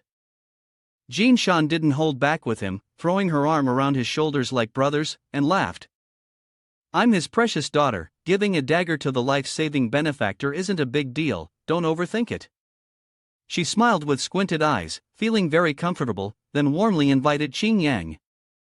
"I'll take you to your room. You've had a tiring journey these past 2 days, so you must rest well tonight." As they neared the prepared room, she gestured for him to enter and said, "Tomorrow, there won't be anything important, so you can go out for a walk." Xing Yang was very excited to hear this and politely replied, "Thank you, Li Jin fellow disciple, for your help. It's been quite some time since I've had a chance to go for a walk." Jinshan laughed at this, her eyes twinkling mischievously, and she responded with the same thought, "Isn't it? I was going crazy from the stuffiness in the prime realm of the firmament." Soon after, they arrived at the room. She spoke to let Qing Yang know, "We're here." As he opened the door and stepped inside, he couldn't help but exclaim, "It's beautiful." Xing Yang clasped his hands and expressed his gratitude to Jin Shan and her family. "Thank you for your hospitality, elder uncle, elder aunt. I'll go to sleep now."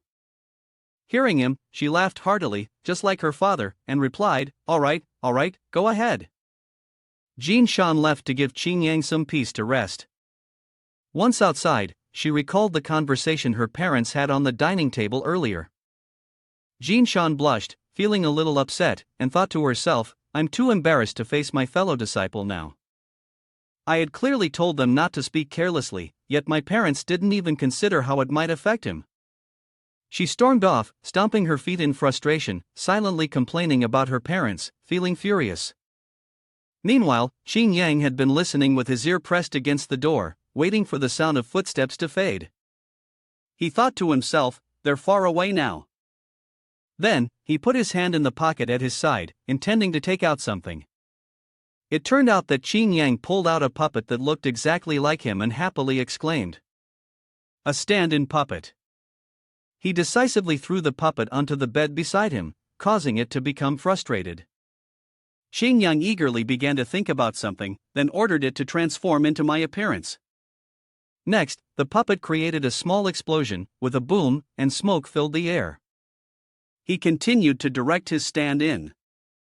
It followed the command and immediately lay on the bed, pretending to sleep. Before leaving, Xing Yang glanced at his bracelet and called out to the small fox, "Ding Min, let's go."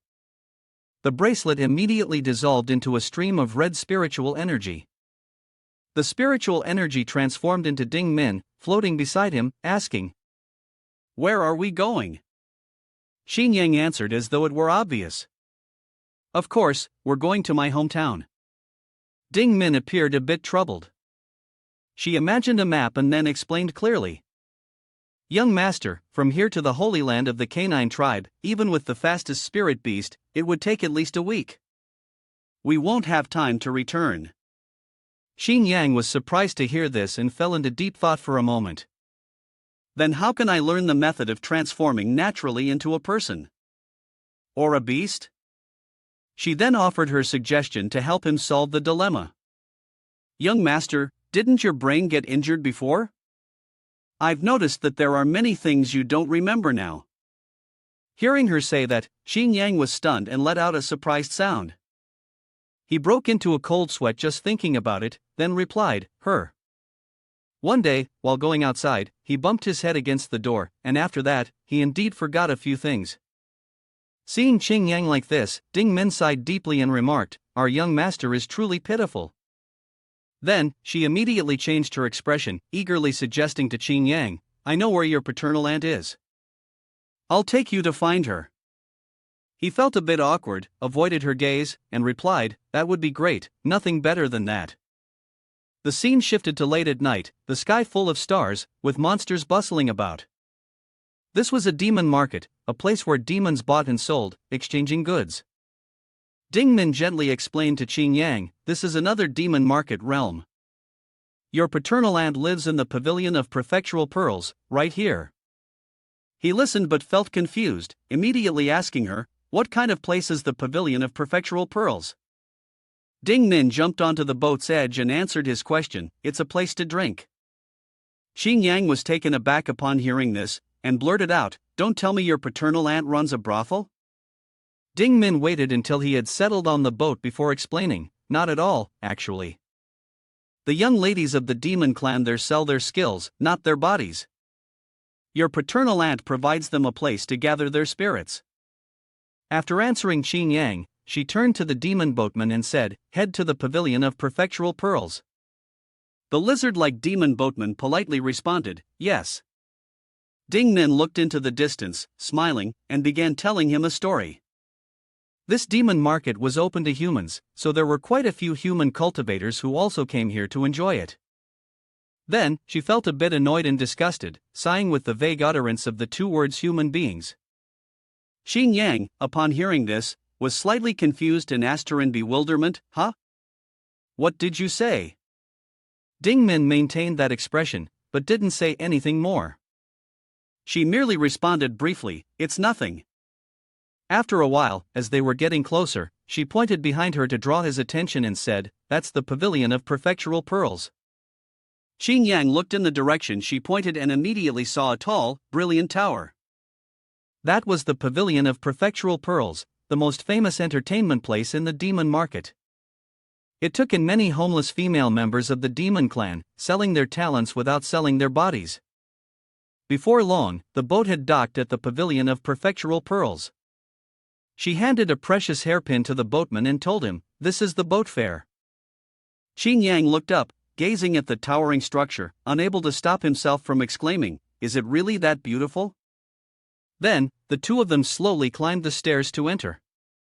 As soon as Xing Yang stepped inside, he saw someone hurriedly kneel on both knees, bowing respectfully to him, and then reverently reported, Your Highness, you have arrived. Still astonished, Xing Yang heard Ding Min suggest, we wish to meet with paternal aunt. The person who appeared to be a maidservant responded joyfully, paternal aunt has already said that, as long as your highness arrives, we can directly take you to meet her. She then opened the door to the room and politely invited them inside, please, follow me in. Xing Yang walked through the hall and was immediately stunned by what he saw. He then slowly made his way up the stairs to the upper floor. When he reached the maidservant's room door, he knocked and called out. Paternal aunt, your highness has arrived. At that moment, the girl quickly covered her head and ran to the side. Xing Yang, witnessing this scene, stood there confused and puzzled, wondering to himself, why is she running off to the side? Suddenly, the door was kicked open with force by a long, slender foot. Xing Yang stared wide-eyed, his mouth agape in utter astonishment. Mo Xing rushed out, joyfully and tearfully throwing herself into his arms, scolding him affectionately.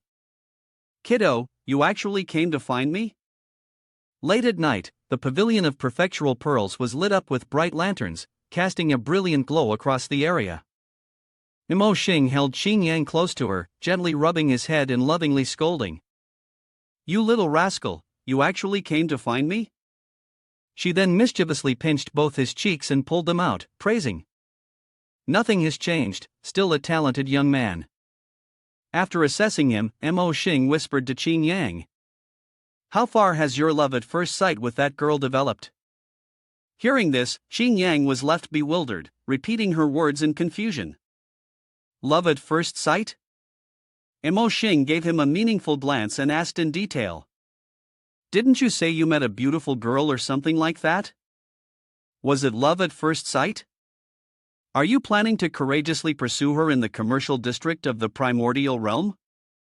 She mentioned that and immediately felt angry, hitting his head hard and scolding, You've been away from home for 2 or 3 years and haven't even bothered to visit. Qing Yang frowned when he was struck, rubbed the sore spot, and silently wondered, She's talking about Ning Yiwan, right? Then he hesitated, feeling somewhat awkward, covering his face as he explained to his paternal aunt, I've been cultivating in the prime realm of the firmament, and without a token to leave the mountain, I couldn't come down. This time, I was only able to leave thanks to the blessings of my fellow disciple. Qing Yang turned to his paternal aunt, clarifying the misunderstanding from earlier about the falling in love thing, which was all just nonsense.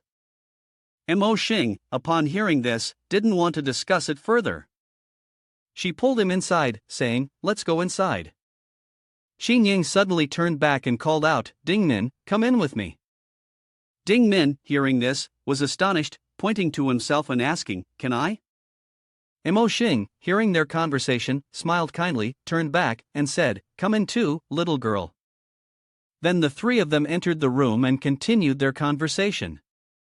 Inside, Imo Xing sat on a couch in the middle of the room, carefully asking Qing Yang, You say that people in your house, the elders in your family, aren't they all stronger than the human cultivators of the prime realm of the firmament? She seemed deep in thought, stroking her chin, pondering for a while, and then said, Although humans in the demon clan are still at a ceasefire now, humans have always been opposed to our demon clan. Imo Xing then looked directly at Qing Yang, her expression questioning, Doesn't your brother fear that his identity will be exposed? He rubbed his hands affectionately, a smile forming on his face as he replied to his paternal aunt. With the demon sealing lotus, the demonic aura can be suppressed. Now, even if I wanted to run, I couldn't. The mission isn't completed yet, and even if I did escape, you'd have to summon me back. Upon hearing this, Imo Xing expressed concern for her beloved nephew. How many more tasks are left? Qing Yang mischievously raised 2 fingers, grinning as he answered. Then, he turned to Ding Min and gently expressed his gratitude. Thank you for helping me pass this to Qing Yang. Ding Min, hearing this, smiled happily, narrowing his eyes as he responded to Imo Xing. It's something I should do. At this moment, paternal aunt couldn't hold back the question that had been on her mind. But, what exactly is the situation between you two? Qing Yang, upon hearing the question, beamed with excitement and introduced Ding Min. Ding Min is my spiritual pet. Imo Xing, hearing this, looked at him with some confusion, scrutinizing him before asking. Spiritual pet, you say? She carefully assessed him for a moment before making a suggestion to him. Speak of your cultivation achievements. Upon hearing paternal aunt's words, Qing Yang placed his hand on his chest and removed a talisman. It turned out that it was a concealment talisman used to hide his true cultivation level. As soon as Qing Yang removed the talisman, spiritual energy surged forth. Imo Xing, witnessing the scene, was astonished and couldn't help but praise him. Soul-forming stage, impressive. You used to not cultivate at all back home. How is it that now, in the prime realm of the firmament, you're suddenly so clear and proficient? Hearing the question, he broke into a cold sweat, feeling anxious as he thought to himself, how should I explain this? I can't exactly tell paternal aunt that Ning Yiwan tried to kill me, right? Qing Yang finished thinking and smiled, answering as though it were a common matter. I've grown up, and I have some free time with nothing to do, so I just wanted to practice a bit. Imo Xing heard this and didn't press further. With sharp eyes, she looked at him and asked, "Go on, what's the matter? Why did you come to see me this time?" Qing Yang looked a bit worried and sincerely explained his problem. "I can't control myself when I turn into a beast." His paternal aunt gasped in shock upon hearing this, then Qing Yang made a pitiful face, teary-eyed, and patted his head. "One day, my head was struck." Mo Xing was even more surprised upon hearing this, anxiously asking, "Where were you struck? "Come quickly, let me check." He, looking downcast, covered his face and explained to her. "It's healed now, but it might have damaged part of my brain. Some of my memories are a bit blurry." Mo Xing was deeply worried, her eyes full of sympathy as she spoke to Qing Yang. "How could you be so careless?" Suddenly, someone knocked on the door from outside, which caught their attention. The maidservant outside then reported to Mo Xing. "Paternal aunt, Bai Lin Shui is here again." Upon hearing this, she frowned, feeling a bit displeased. Qing Yang was shocked and asked his paternal aunt curiously, "Bai Lin Shui, is she the one who serves Ning Yiwan?" Mo Xing adjusted her expression and calmly told the maidservant, "Don't let her in. Tell her to leave." He and Ding Min exchanged looks, both with the same thought. Could there be something hidden between them? The maidservant immediately worriedly recounted her words to Mo Xing. Bai Lin Shui said, "If you don't meet her, she will go mad right here." Hearing this, Qing Yang broke out in cold sweat, speechless, thinking to himself, such a straightforward threat. He then spoke up to break the awkward silence, asking her, "Your identity cannot be exposed, right?" Mo Xing, a little confused, leaned on her hands and closed her eyes to think before answering, "Don't worry, although she knows me, she doesn't know you." After that, she opened her eyes and gave instructions to the two people in front of her. "You and Ding Man stay in my room. I'll go say a few words." This woman. After giving her orders, Mo Xing stood up and walked straight outside. Before leaving completely, she carefully and seriously reminded the maidservant behind her, "Don't let anyone into my room." The maidservant immediately responded with a clear and firm answer. The scene shifted to the outside, where the moon had risen high over the river, and many boats were passing by. Mo Xing, slightly irritated, looked down from above and asked unhappily, "You made me come here to pick you up, and only then did you get off the boat, right?" Bai Lin Shui smiled easily in response, "That's right." "Aren't you going to help me a little?" Although Mo Xing scolded her with words, her hands reached out to support her. "Bai Lin Shui, don't push it." She, still maintaining a calm smile, responded arrogantly, "I like it." Bai Lin Shui gracefully stepped from the boat onto the shore. Mo Xing, still irritated, asked her, "What are you doing here again?" She smiled gently, her eyes tenderly looking at Mo Xing, and casually replied, "Of course, I'm here to drink the flower wine." Time passes, and the sky above the pavilion of prefectural pearls is already much later. Inside the room, Qing Yang waited anxiously, frustrated, peeking through the door to check on the situation outside. Bai Lin Shui was whispering to his paternal aunt, "This is a treasure." He was startled, his face turning pale, and upon seeing Ning Yiwan arriving with them, he exclaimed, "Ning Yiwan has come here too?" Mo Xing suddenly noticed Qing Yang's figure and was taken aback. Lin Shui continued, observing the quality of the situation, and she caught on to the hint, turning to Bai Lin Shui and asking, "In my shop, most of the customers are demons, your younger sibling is fine." "But isn't she someone who despises the demon clan? Doesn't she hate them?" Upon hearing this, Ning Yiwan immediately uttered words that left the master puzzled. "A demon clan assassin." She then smiled and answered Mo Xing's question. "I'm simply here to have some fun with master. This place has already signed a peace treaty, I'm fine." Both Qing Yang and Mo Xing, upon hearing this, were speechless, both thinking, "Is finding fun really that easy?" Suddenly, Bai Lin Shui held Mo Xing's arm, smiled, and gently pushed her, saying, "Come to my room." Hearing this, she felt a bit embarrassed, turned her face away shyly, and muttered, "Your room? I don't remember leaving a room for you. Lin Shui ignored her words, laughing softly, and turned to look at his younger sibling, saying, Go wander around by yourself. I have something to discuss with paternal aunt. Ning Yiwan obediently clasped her hands together, responding, Yes, master. Wait until your food is gone, Bai Lin Shui said, rushing to hug Mo Xing tightly.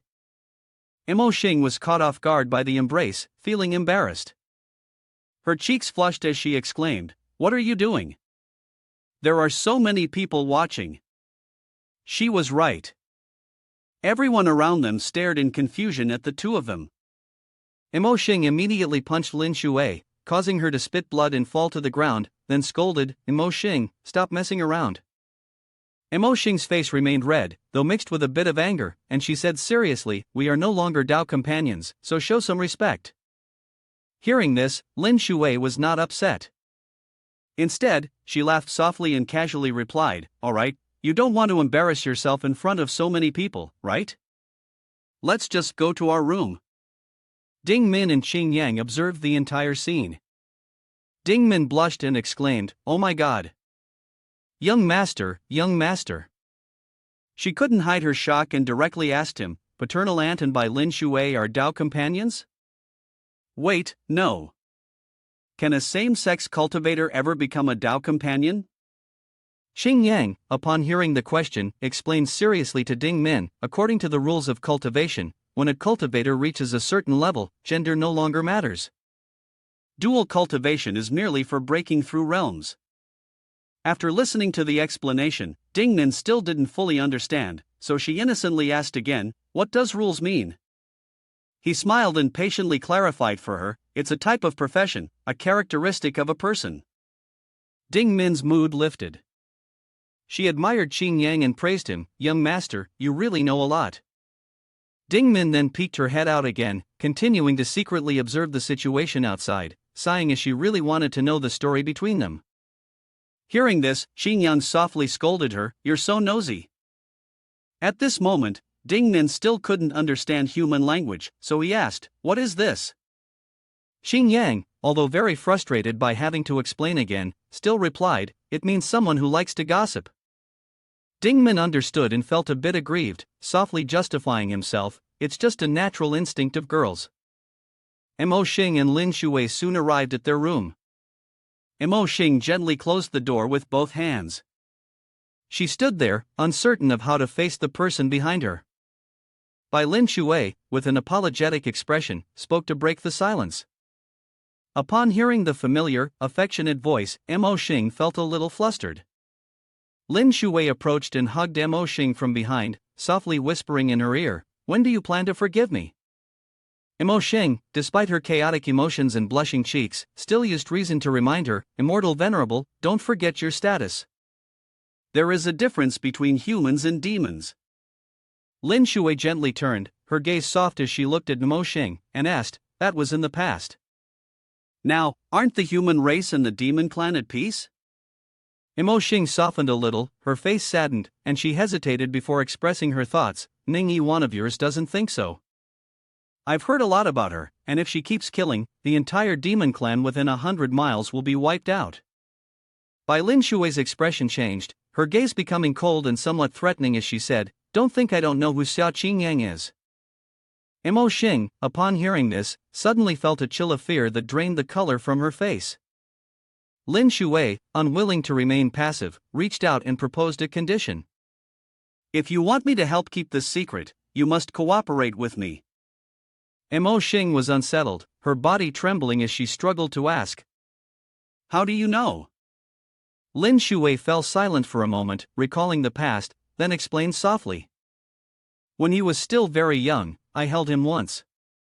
Just once, but I could remember the presence of everyone who had been near him.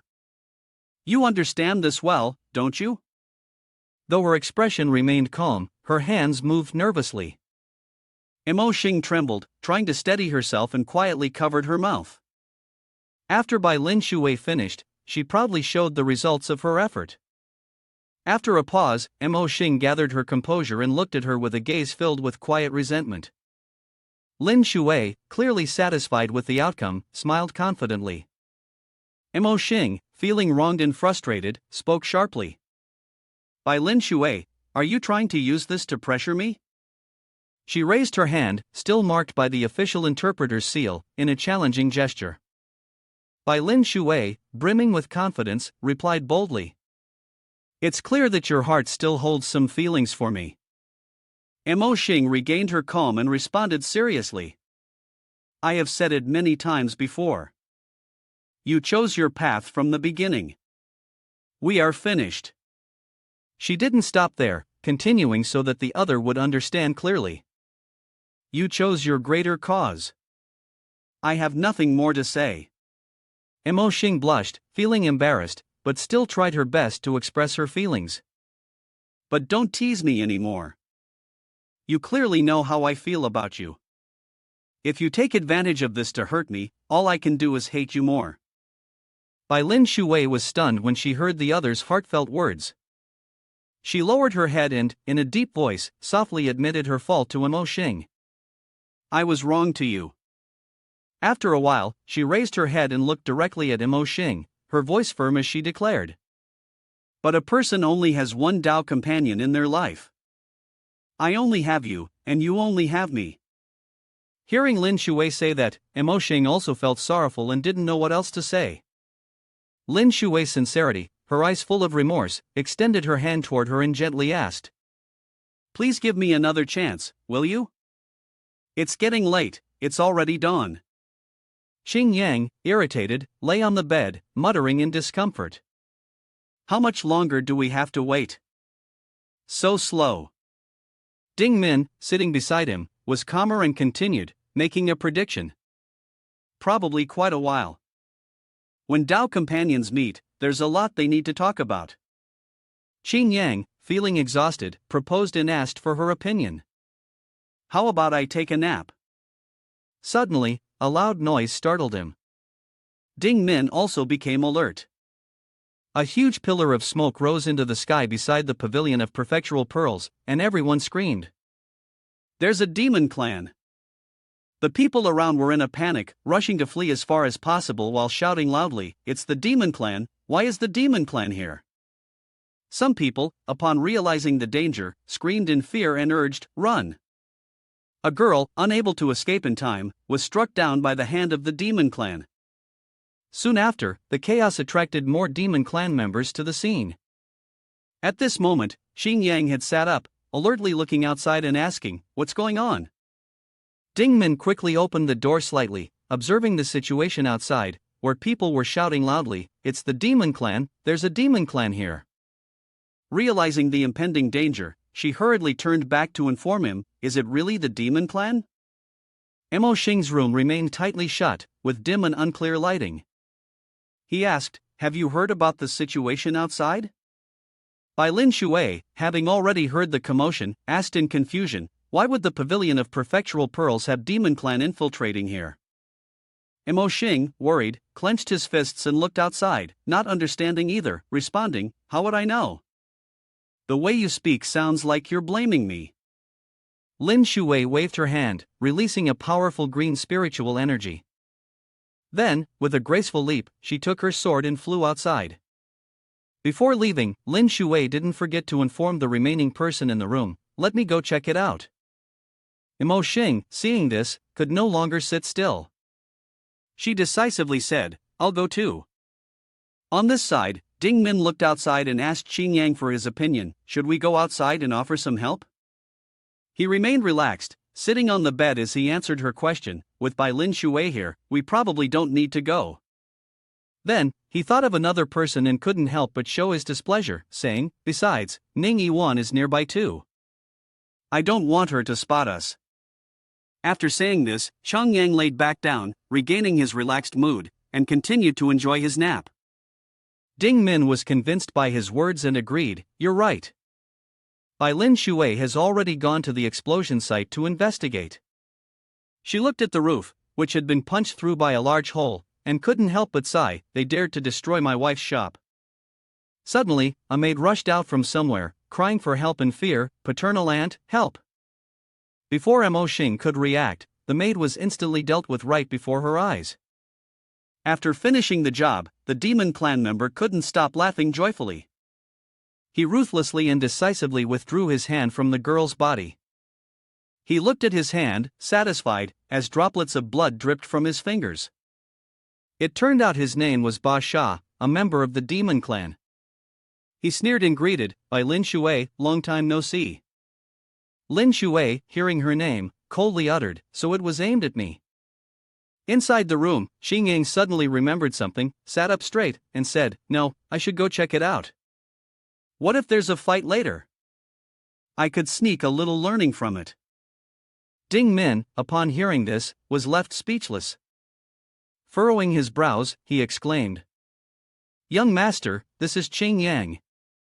Still full of enthusiasm, his eyes shining brightly, eager to learn, he replied, "If you can learn even a little, then learn it." On the other side, Ba Sha maintained his smile, unfazed as he bluntly commented, "Your prime realm of the firmament is indeed hard to enter. It's not easy to wait for you to come out to find your wife and reminisce about the past. How does it feel?" Bai Lin Shui, hearing the mocking tone, let out a cold snort before casually answering, "There's nothing to say, nothing I can say." Ba Sha, still relentless, asked about the person next to Lin Shui. "Where is your disciple, the spirit connection body?" Lin Shui, not wanting to waste words with the demon clan, swiftly charged in to attack. She decisively slashed out with a powerful sword strike, but Ba Sha dodged it. He quickly shifted position, appearing behind Mo Xing, leaving her stunned. Ba Sha did not wait for her to react. He grabbed Mo Xing's delicate white neck. His face darkened as he held Mo Xing coldly, glaring at Bai Lin Shui with a threatening look. "Dare to move, and I will kill Xia Mo Xing." Xing Yang, watching from the high roof nearby, shouted, "Paternal aunt!" He was extremely worried for his paternal aunt, gritting his teeth, thinking to himself, "So, this is someone from the demon clan? To think they could evade Bai Lin Shui's attack, quite impressive." At this moment, Mo Xing let out a cold laugh as if preparing to do something interesting. Then, she suddenly vanished, leaving Ba Sha looking stunned. Ba Sha, unable to believe what had just happened, sighed in disbelief. To think, in my grasp, she could still change form. At this moment, right next to Bai Lin Shui, there was a stir from Mo Xing. She materialized clearly, laughing loudly, with sharp eyes fixed on the demon clan in front of her. Mo Xing, with a provocative expression, confidently holding the victory in her hands, asked, "Shall we play together?" Bai Lin Shui, upon hearing this, softly responded, "You tell me, don't you think the current scene is still quite chaotic?" Mo Xing glanced at the person beside her, then gently asked, "Shall we play together?" The person across from her immediately replied, "You tell me." Hearing Lin Shui's words, Mo Xing smiled, then channeled her spiritual energy to surround her body. She gradually began to transform back into her true form, first her front legs, and then Mo Xing completely shifted into the form of the Black Hu Yao. Seeing this, Ba Sha sneered disdainfully and coldly said, "Do you think I'm foolish enough to fight alone against all of you?" A group of zombies started advancing. After hearing Ba Sha's command, they all rushed out. One of them raised their hand and decisively tore off their mask. It turned out that the zombies were all transformed by the demon clan, and their loud shouts to kill could be heard. Bai Lin Shui, observing this scene, couldn't help but mock them, saying, "Disguised as guests first, but in the end, all results are the same." At this moment, Ning Yiwan, who had been wandering in the distance, suddenly froze. She looked toward the pavilion of prefectural pearls, which was emitting thick smoke. Seeing this, Ning Yiwan immediately grew anxious, realizing what had happened, and exclaimed, "Something's happened." Without hesitation, she stomped her foot and leapt into the air, flying off immediately. Meanwhile, the battle on this side was growing more intense. The swords were already stained with blood. The loud cries of the warriors rang out across the battlefield, "Kill!" Lin Shui coldly and decisively ended countless demon clan, causing them to scream loudly. Ding Min, who had been observing from above, praised her, "Paternal aunt, you're truly majestic." She looked adorable and excited, earnestly hoping to say to Qing Yang, "Young master, I can only hope for you to become stronger." Only when you are stronger can I become stronger. He observed closely, frowning continuously, then realized and exclaimed, "So, you are a master." Moving so decisively, it seems I've found the joy of cultivation. Then, Qing Yang clenched his teeth, full of determination, and declared, "I will definitely become stronger." Suddenly, something startled Ding Min, drawing her attention to another direction. She hurriedly called out, urgently reminding Qing Yang, "Young master, look quickly." In the direction Ding Min pointed, it was Ning Yiwan flying toward them. He unexpectedly exclaimed, "Ning Yiwan?" At that moment, both of them felt downcast, with a hint of concern for the person approaching. As Ning Yiwan drew near, she quickly assessed the situation and coldly called out, "Demon Clan." Her gaze couldn't hide the killing intent spilling out.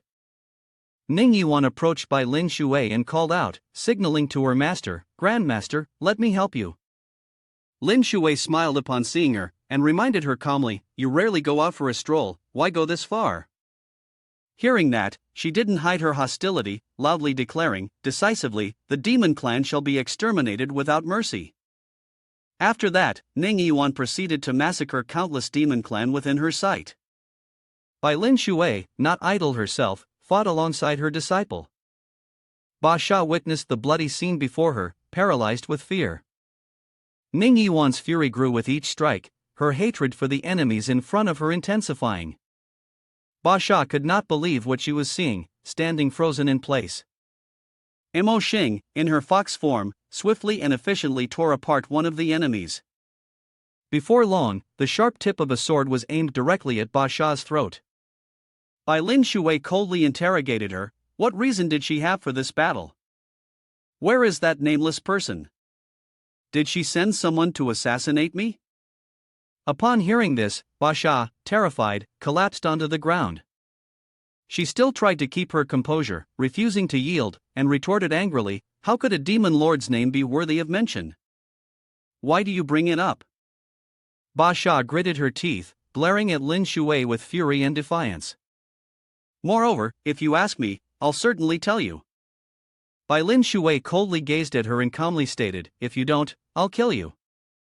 Ba Sha, showing no fear of death, remained unbowed, carelessly replying, "We're all going to die anyway." She then gathered a sharp, red spiritual energy in her hand, using it to end her own life before the enemy could strike. Even as she closed her eyes, she still tried to speak, her words trailing off about the destruction of the prime realm of the firmament. However, Ning Yiwan, her face darkened with anger, managed to squeeze out a few broken words, "Time, wait for it." Before Ba Sha could finish her sentence, a sword pierced through her chest, ending her life decisively. The one who struck the fatal blow was Ning Yiwan. Coldly, she muttered, "Enough with the chatter." The sword in Ning Yiwan's hand was soon stained with her blood. Xia Qing Yang looked on, his face turning pale, feeling the cruelty.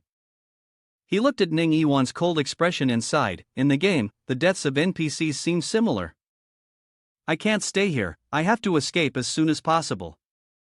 He rubbed his aching head and made up his mind to accept the quest right away. Ning Yiwan still held the blood-stained sword in her hand, then lightly swung it to let the drops of blood fly off, restoring the sword's beauty. She curiously asked Bai Lin Shui, "Grandmaster, did they come for you?" Bai Lin Shui nodded. Yes. Night had fully descended, and the temple returned to its peaceful, beautiful form. Mo Xing quickly used magic to heal the wound on her shoulder, and the injury was immediately healed as if nothing had happened. She smiled gently. Mo Xing kicked a few of the demon clan members lying on the floor and said, "How did these demon clan members infiltrate the Yao market?" The entrance was specifically designed with restrictions. The demon clan shouldn't have been able to enter. She stomped on the head of one demon clan member and shouted, "Are you dead yet?" Bai Lin Shui immediately responded. She had originally planned to take them on a walk, but unexpectedly encountered such an event. Her gaze grew sorrowful as she said, "Let's go, we need to report this to the sect leader in the prime realm of the firmament." Ning Yiwan agreed, "Yes, master said so." Bai Lin Shui turned back to look at Imo Xing and teased, I'm leaving now. It will be a long time before we meet again. Imo Xing felt a bit reluctant, mixed with a hint of sulking, as she avoided Bai Lin Shui's gaze and replied, if you're going, then go. Why tell me about it? She turned her face away and spoke up, I won't see you off. Seeing Imo Xing's attitude, Bai Lin Shui felt a bit sad and murmured in response. Then, Bai Lin Shui and Ning Yiwan left. When they reached the ground floor, Ning Yiwan noticed something on the third floor. Her gaze became suspicious as she looked in that direction. It turned out that Ding Min and Xia Qingyang were hiding there, watching the two leave. However, Ning Yiwan's glance made Xia Qingyang's face turn pale. Ding Min also felt a bit scared and asked, Young master, just now Ning Yiwan glanced at the third floor. Do you think she noticed us? Xia Qingyang reassured her, Ning Yiwan has a strong intuition, but we are well hidden. She shouldn't have noticed us. At this moment, Imo Xing walked over, folding her arms, and said, They've gone, stop looking. Xia Qingyang awkwardly scratched his head, stood up, and said, The first two tasks were coordinated by Ning Yiwan. If she discovers that I'm at the Zhuge Manor, my fate will be miserable. At this, Imo Xing loudly called for the girls. She ordered them to go downstairs and take the demon clan members to be burned. The people downstairs quickly responded, Yes, it's done. Imo Xing then opened the door to the room behind and entered. She poured herself a cup of tea, casually reminded the two of them, and then closed the door. Imo Xing leisurely held the cup of tea and spoke softly, Bai Lin Shui knows your identity, but this news came as a thunderclap to Xia Qingyang. He shouted, What? Imo Xing then recounted, when you were still in diapers, she held you in her arms, remembering your breath. Xia Qingyang, filled with worry and confusion, asked, if she already knows, why didn't she tell Ning Yiwan or expose my identity? Imo Xing immediately replied, she respects me and helped you hide your identity, so don't worry. Hearing this, Xia Qingyang sighed in relief. That's good. Imo Xing smiled and continued, didn't you ask me how to control the transformation? It's very simple. She then pointed to Xia Qingyang's forehead, and immediately her finger emitted a faint blue light. Imo Xing explained, from now on, whenever you want to transform, you only need to think about it in your heart. She removed her finger from his forehead and reminded him, but whenever you break through a realm, it's best to return to your beast form. Upon hearing this, Xia Qingyang, feeling grateful, smiled and said, thank you, paternal aunt. At this moment, his curiosity was piqued, and he leaned in, asking, paternal aunt, why didn't you go to see Bai Lin Shui off? Imo Xing, hearing this, angrily shouted, I can call her by her name, but how dare you call her directly by name? However, she did not hold it against Xia Qingyang. Forget it, it's not important anymore. Why should I see her off? Xia Qingyang, with a playful smile, teased, I see the way you look at her, filled with love. Hearing that, Imo Xing angrily punched Xia Qingyang in the chin and shouted, what do you kids know about love? I have a grudge with her.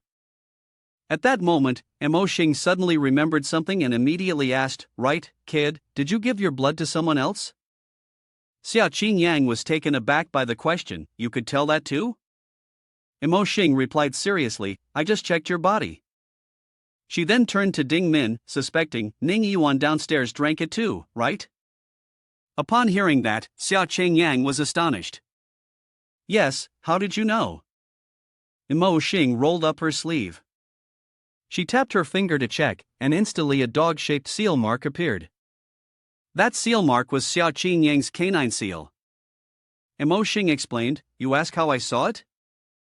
Anyone who drinks your blood gets marked. Your mind is really sharp. Imo Xing then elaborated to Xia Qingyang, drinking a little won't hurt, but as you can feel, you will get weaker. Your blood has healing properties and helps with cultivation. She angrily reminded him, don't be so reckless usually, it's very dangerous. If you lose too much blood, you will die. Upon hearing this, Ding Min was terrified, and suddenly Xia Qingyang hugged Ding Min's shoulders and said, Ding Min is my spirit beast, I have to take care of her. He even pulled her into his embrace, rubbing his face against Ding Min's, and said, "Ning Yiwan also helped me, giving her a little is fine." Ding Min was being embraced, feeling embarrassed, and quickly said, "Young master, please let go." He smiled at Mo Xing and confidently replied, "I remember everything you said."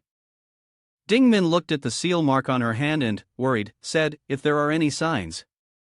She turned to look at Xia Qingyang, and wouldn't the young master's actions in front of Ning Yiwan give him away?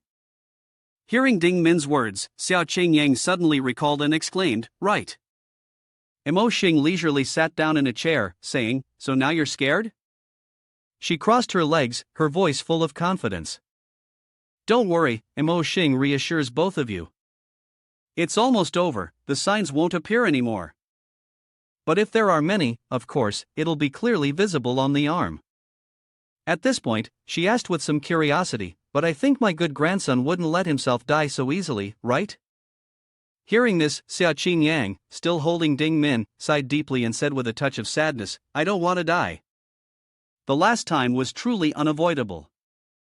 He thought to himself, that was dangerous, coming down the mountain this time was really the right choice. Ding Min, still in his embrace, felt embarrassed and quickly said, "Young master, please let go, this is not appropriate." Upon hearing this, Mo Xing reminded them, once the mission is completed, leave the prime realm of the firmament. Recently, the demon clan has been showing signs of a resurgence. The movements of the nameless demon lord are erratic, and no one knows what he is planning. Xia Qingyang, upon hearing this, felt a sense of fear and tension, sweating nervously. Mo Xing briefly explained the situation to them. After the last war between humans and demons, the demon clan was caught in a difficult position, with a very awkward situation. "Father, you don't want to be used as a pawn by any side. Once you can leave, quickly return home." Xia Qingyang immediately nodded in agreement. After all, the two tasks had to be completed.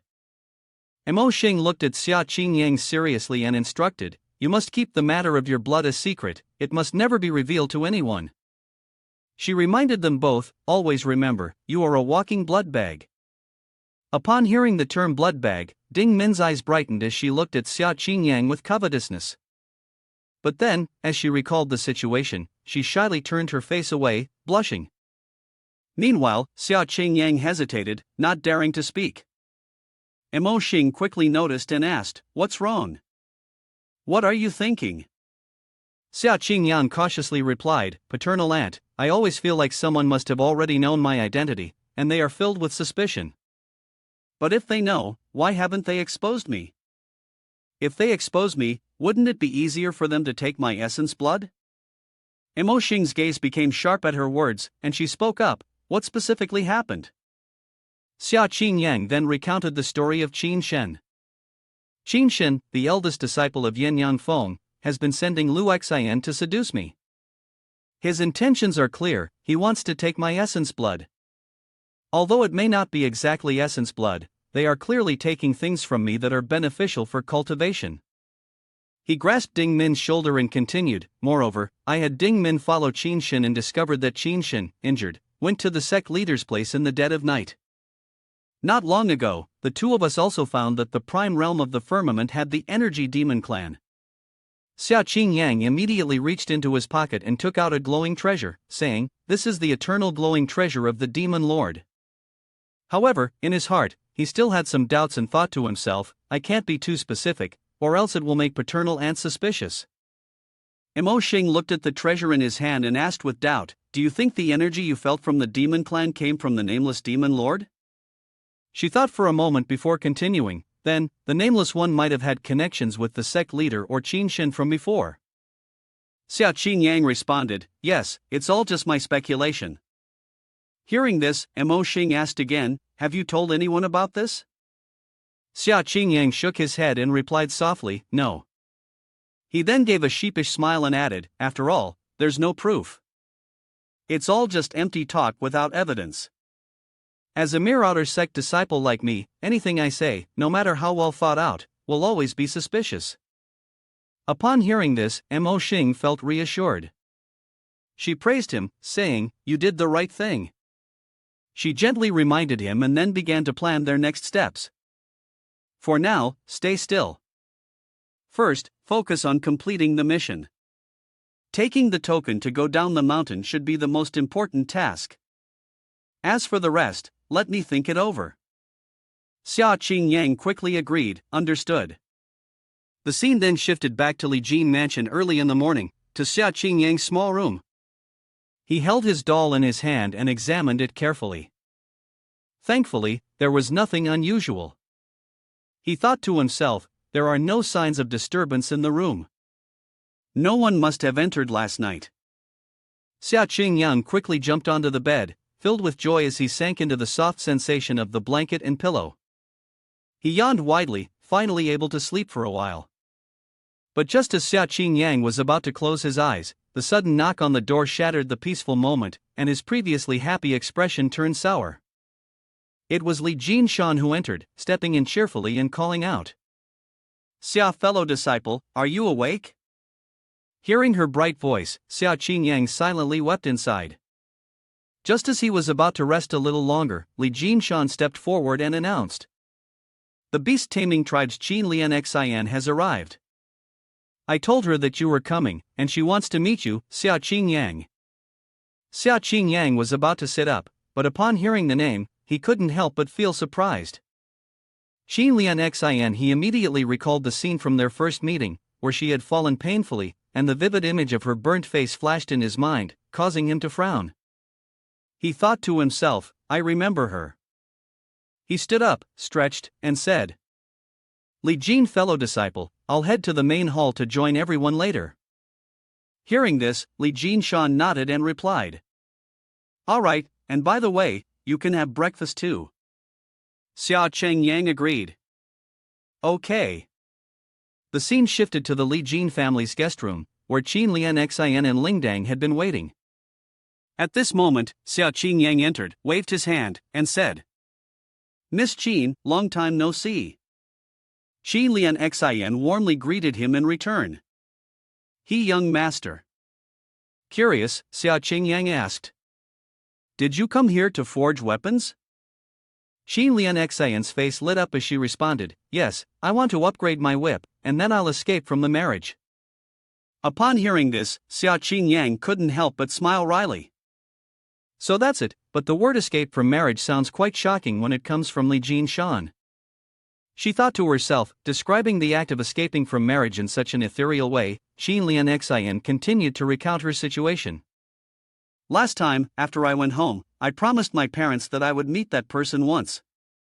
Thinking about it made her feel discouraged, but it was at this meeting that she made up her mind to run away, or else she would face nightmares every day from then on. Xia Qingyang, hearing this, stroked her chin thoughtfully and replied, "As far as I know, the beast taming tribe has excellent tracking skills. Your parents are the most familiar with your scent, so finding you wouldn't be difficult for them. I think it would be best to explain things clearly to them."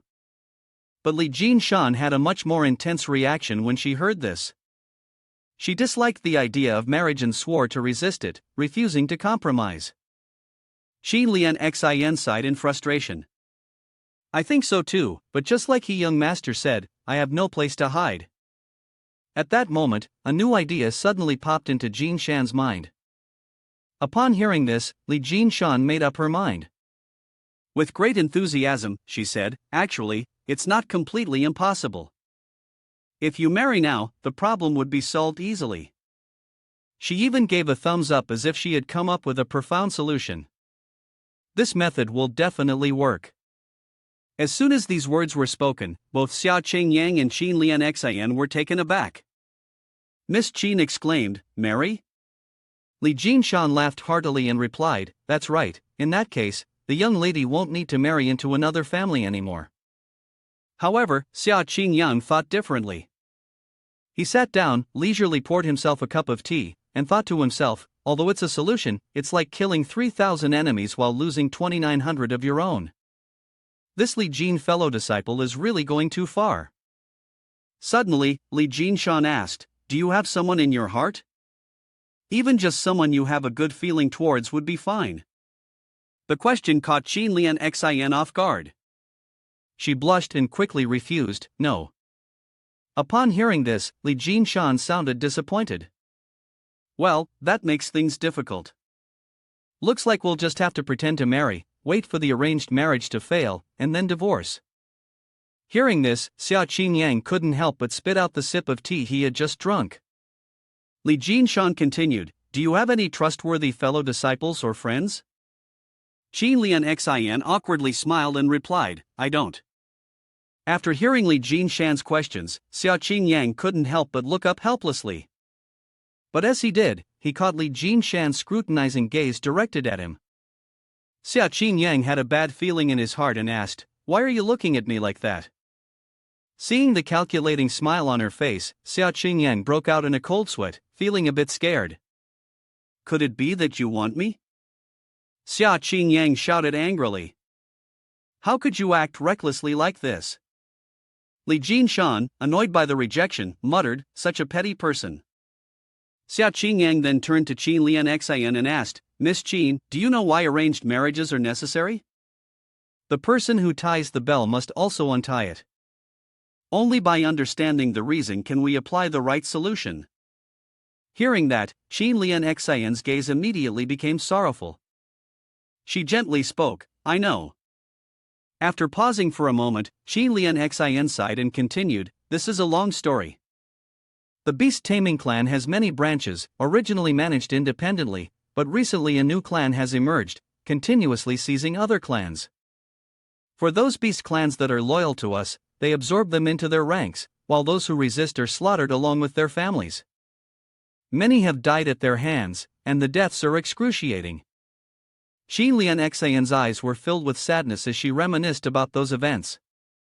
To resist them, many beast-taming tribes have formed alliances, but our Qin clan has chosen for me to marry into the Yin family. At this point, she couldn't help but feel a sense of grievance, covering her face as she cried. But the young master of the Yin family, En Wu Chang. She recalled the image of En Wu Chang, leading a large monkey, crying bitterly. It really seemed as if he had grown up drinking medicine.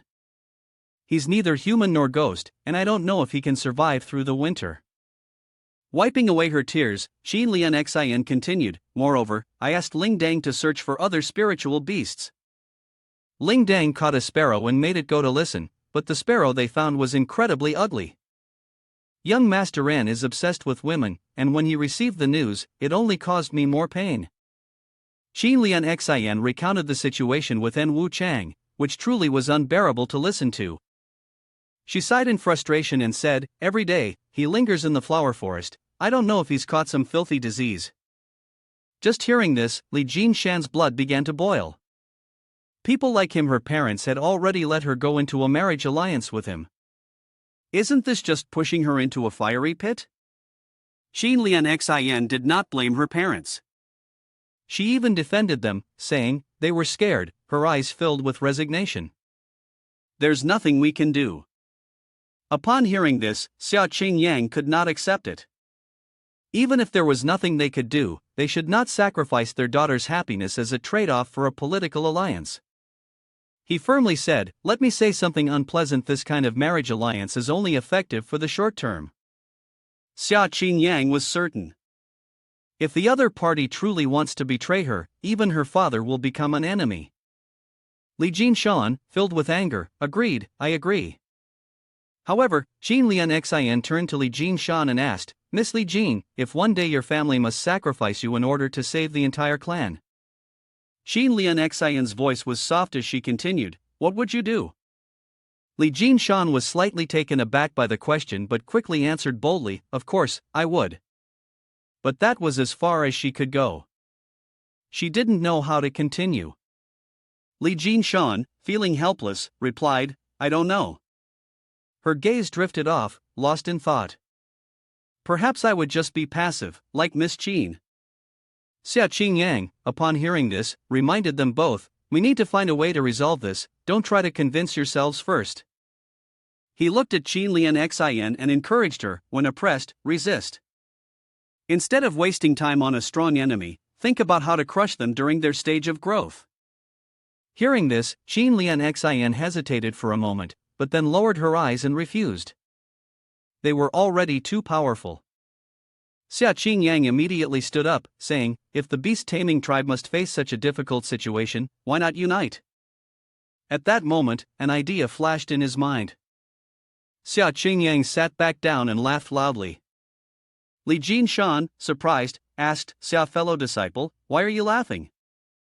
Xia Qingyang replied, I suddenly realized how naive I was, speaking of unity to resist the external enemy. He turned to Qin Lian Xian and asked, from Miss Qin's description, I think I can now guess that within each beast-taming tribe family, there must be an unspoken competition for dominance. They have never truly united, have they? The agreement among the people was obviously not genuine unity. The current issue at hand was that each family was considering their own interests. Qin Lian Xian nodded slightly, tacitly acknowledging this. She spoke, although we are all part of the beast-taming tribe, each family is like its own sect. In our hearts, everyone wants the other to suffer while they rise to the top. Even if a strong enemy appears now, everyone thinks only of power. Forming alliances is just a means to win in the slaughter, not solely for survival. Hearing her, Xia Qingyang immediately speculated that perhaps many people wanted to take advantage of the situation, hoping for others to be harmed so that they could benefit in the end. This was very normal, just a weakness of human nature. Xia Qingyang then offered advice to Qin Lian Xian, Miss Qin, since it's come to this, all you need to do is let your parents know that intermarriage won't save the Qin family. However, Qin Lian Xian worriedly said, these things aren't something I can just say a few words and expect them to believe. Suddenly, Li Jinshan's voice rang out, surprising Qin Lian Xian. He could do it. Xia Qingyang thought back quietly, even though he didn't know the full process, he knew the outcome. He remembered the scene where the corpses piled up like a mountain in the beast-taming tribe and thought that the beast-taming tribe would ultimately be wiped out, with the person behind it being the trusted arm of the nameless demon lord, Si Shuiyin. Was the sun almost down now? The three were discussing plans when suddenly a little girl came in to report, Miss, someone from the beast-taming tribe is at the door requesting to come in. The girl said they were from Miss Qin's family. Hearing this, Qin Lian Xian became dejected, surprised they had come so quickly. Li Jinshan, full of anger, said, if you don't want to meet them, I won't let them in. But Qin Lian Xian gently declined, never mind, I can't hide in your house forever. Let them in and see what they want to say. Hearing that, Li Jinshan immediately said to the maid, go, invite them in. The maid quickly stepped out. A moment later, members of the Qin family entered the room. The person who came in was Qin Shuing. He bowed his head and introduced himself, I am Qin Shuing, the Tang brother of Lian Xian. Qin Shuing was truly handsome, and even his voice had a distinct strength to it. I was sent by the head of the Qin family to bring you back to the family. Li Jinshan clasped his hands in return, young Master Qin, please take a seat. My parents are currently forging swords, so they are unable to step out and attend to guests. Please forgive them. Qin Shuing sat down beside him, and Lian Xian politely said, it's fine. The Qin family and the Li Jin family have always had close ties. I know the head of the family and madam are busy with their work, so there's no need to trouble them with small matters like this. At this moment, Qin Shuing also noticed Xia Qingyang and asked, who is this young master with such exceptional bearing? Li Jinshan smiled and introduced, he is my fellow disciple, Xingyang, from the Xia family. Qin Shuing immediately greeted him, hello, young master. Xia Qingyang happily returned the greeting, hello, young master Qin. Qin Shuing then turned to Qin Lian Xian and advised her, Lian Xian, you've caused enough trouble. Come back home with me. Hearing this, Ling Dang angrily shouted a few words in protest. Qin Lian Xian lowered her gaze and said, go back? Tang brother, I am your sister. Even though we aren't from the same parents, we grew up together.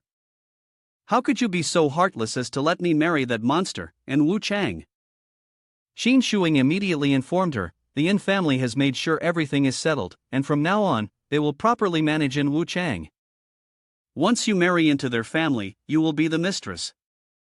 Even though In Wu Chang will still be under your control, if you don't like him, he won't be able to do anything.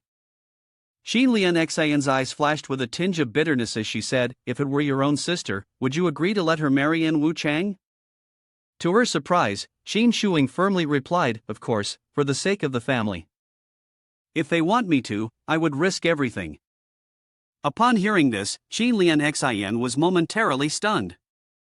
Xia Qingyang then asked, "Young Master Qin, is there really no other way apart from the marriage alliance?" Qin Shuing responded, "Lianxian may have already mentioned the dire situation that the beast taming tribe is facing. Right now, there is no other choice, we can only form an alliance with the Yin family." Xia Qingyang continued, "So the Yin family is not as strong as the Qin family, right?" Upon hearing the question, Qin Shuing slightly avoided the answer and said, "They are not as strong." Xia Qingyang smiled and said, "They say 1 + 1 is at least 2, but sometimes, 1 + 1 can be less than 2. He pressed on, "If the Yin family is already weaker than the Qin family, merging the two families together, will their strength really increase? Or will it just create another obstacle? Are we supposed to just wait and see?" Hearing this, Qin Shuing lowered her gaze, unsure how to respond. Xia Qingyang continued, "As for Miss Qin marrying into their family, if the Yin family faces trouble, will the Qin family help or not? Of course, it would harm the family's vitality, and at that point, others might take advantage." Qin Shuing immediately stood up to respond, "He young master is still reasonable, but now the Qin family no longer has the time to linger. We must expand immediately." He turned to Qin Lianxian and said, "Lianxian, come with me." Lianxian, disappointed, tears streaming down her face, said, "Tang brother, I really don't want to marry in Wu Chang." She hesitated, blushing, and admitted, "I already have someone I like." Having said that, Qin Lianxian stood up and walked towards Xia Qingyang. Seeing this, Xia Qingyang's heart screamed. "Oh, miss, could it be you?" Just as he thought, Qin Lianxian approached, took Xia Qingyang's arm, and boldly declared, "I like he young master." Xia Qingyang was stunned, then whispered, "Didn't we just agree that we should use reason to persuade people? Haven't we agreed not to do things like this?" Qin Lianxian appeared aggrieved. "Are you really going to let me and my lover break up?" Seeing this, Qin Shuying's expression became serious. He coldly said, "Don't worry, don't cause any more trouble for he young master. He will obviously not approve of your way of doing things." Qin Lianxian was angered, feeling exposed. Right after that, Qin Shuing called out to the outside, "Come in, take the young lady out of here." As soon as the order was given, several servants entered. The one at the front spoke coldly, "Young miss, you've offended us," his gaze sharp, "don't force us to take action against Miss Qin." Lianxian screamed, "Tang brother, who says he young master won't recognize me?" Hearing that, Xia Qingyang hesitated for a moment. Suddenly, Qin Lianxian grabbed his shirt, pulled him closer, and kissed him. Xia Qingyang was stunned by the kiss, his mind nearly exploding. What on earth was happening? Even Li Jinshan was taken aback by her actions, while Qin Shuing was furious, his face turning as dark as a pot's bottom. After kissing Xia Qingyang, Qin Lianxian immediately turned to look at Qin Shuing provocatively. "Tang brother, how about this?" Qin Shuing angrily reminded her, "Calm down. Even chaos has its limits, don't make things awkward for those around us." Seeing the situation unfold, Xia Qingyang sighed and spoke up, "To ease things for Qin Lianxian, young Master Qin, I believe Miss Qin truly doesn't want to marry in Wu Chang. Forgive me for speaking bluntly, but using marriage to solidify alliances is like trying to paint a cake that can't be made." His gaze was firm as he said, "If you're afraid of being annexed or slaughtered, then weapons and resistance are far more practical." Qin Shuing quickly rejected the suggestion, "That's impossible. The enemy is even more vicious than you think." Upon hearing that, Xia Qingyang recalled the story he had read. Ning Yiwan, at this point in the game, was already the protagonist of several storylines with 15 players, and coincidentally, Si Shuiyin was the boss of one of those side quests. If Ning Yiwan, in her golden core stage, could defeat Si Shuiyin, then perhaps my soul's realm could give it a try too. As soon as this thought crossed his mind, Xia Qingyang couldn't help but laugh self-mockingly, "Who gave me this kind of confidence?"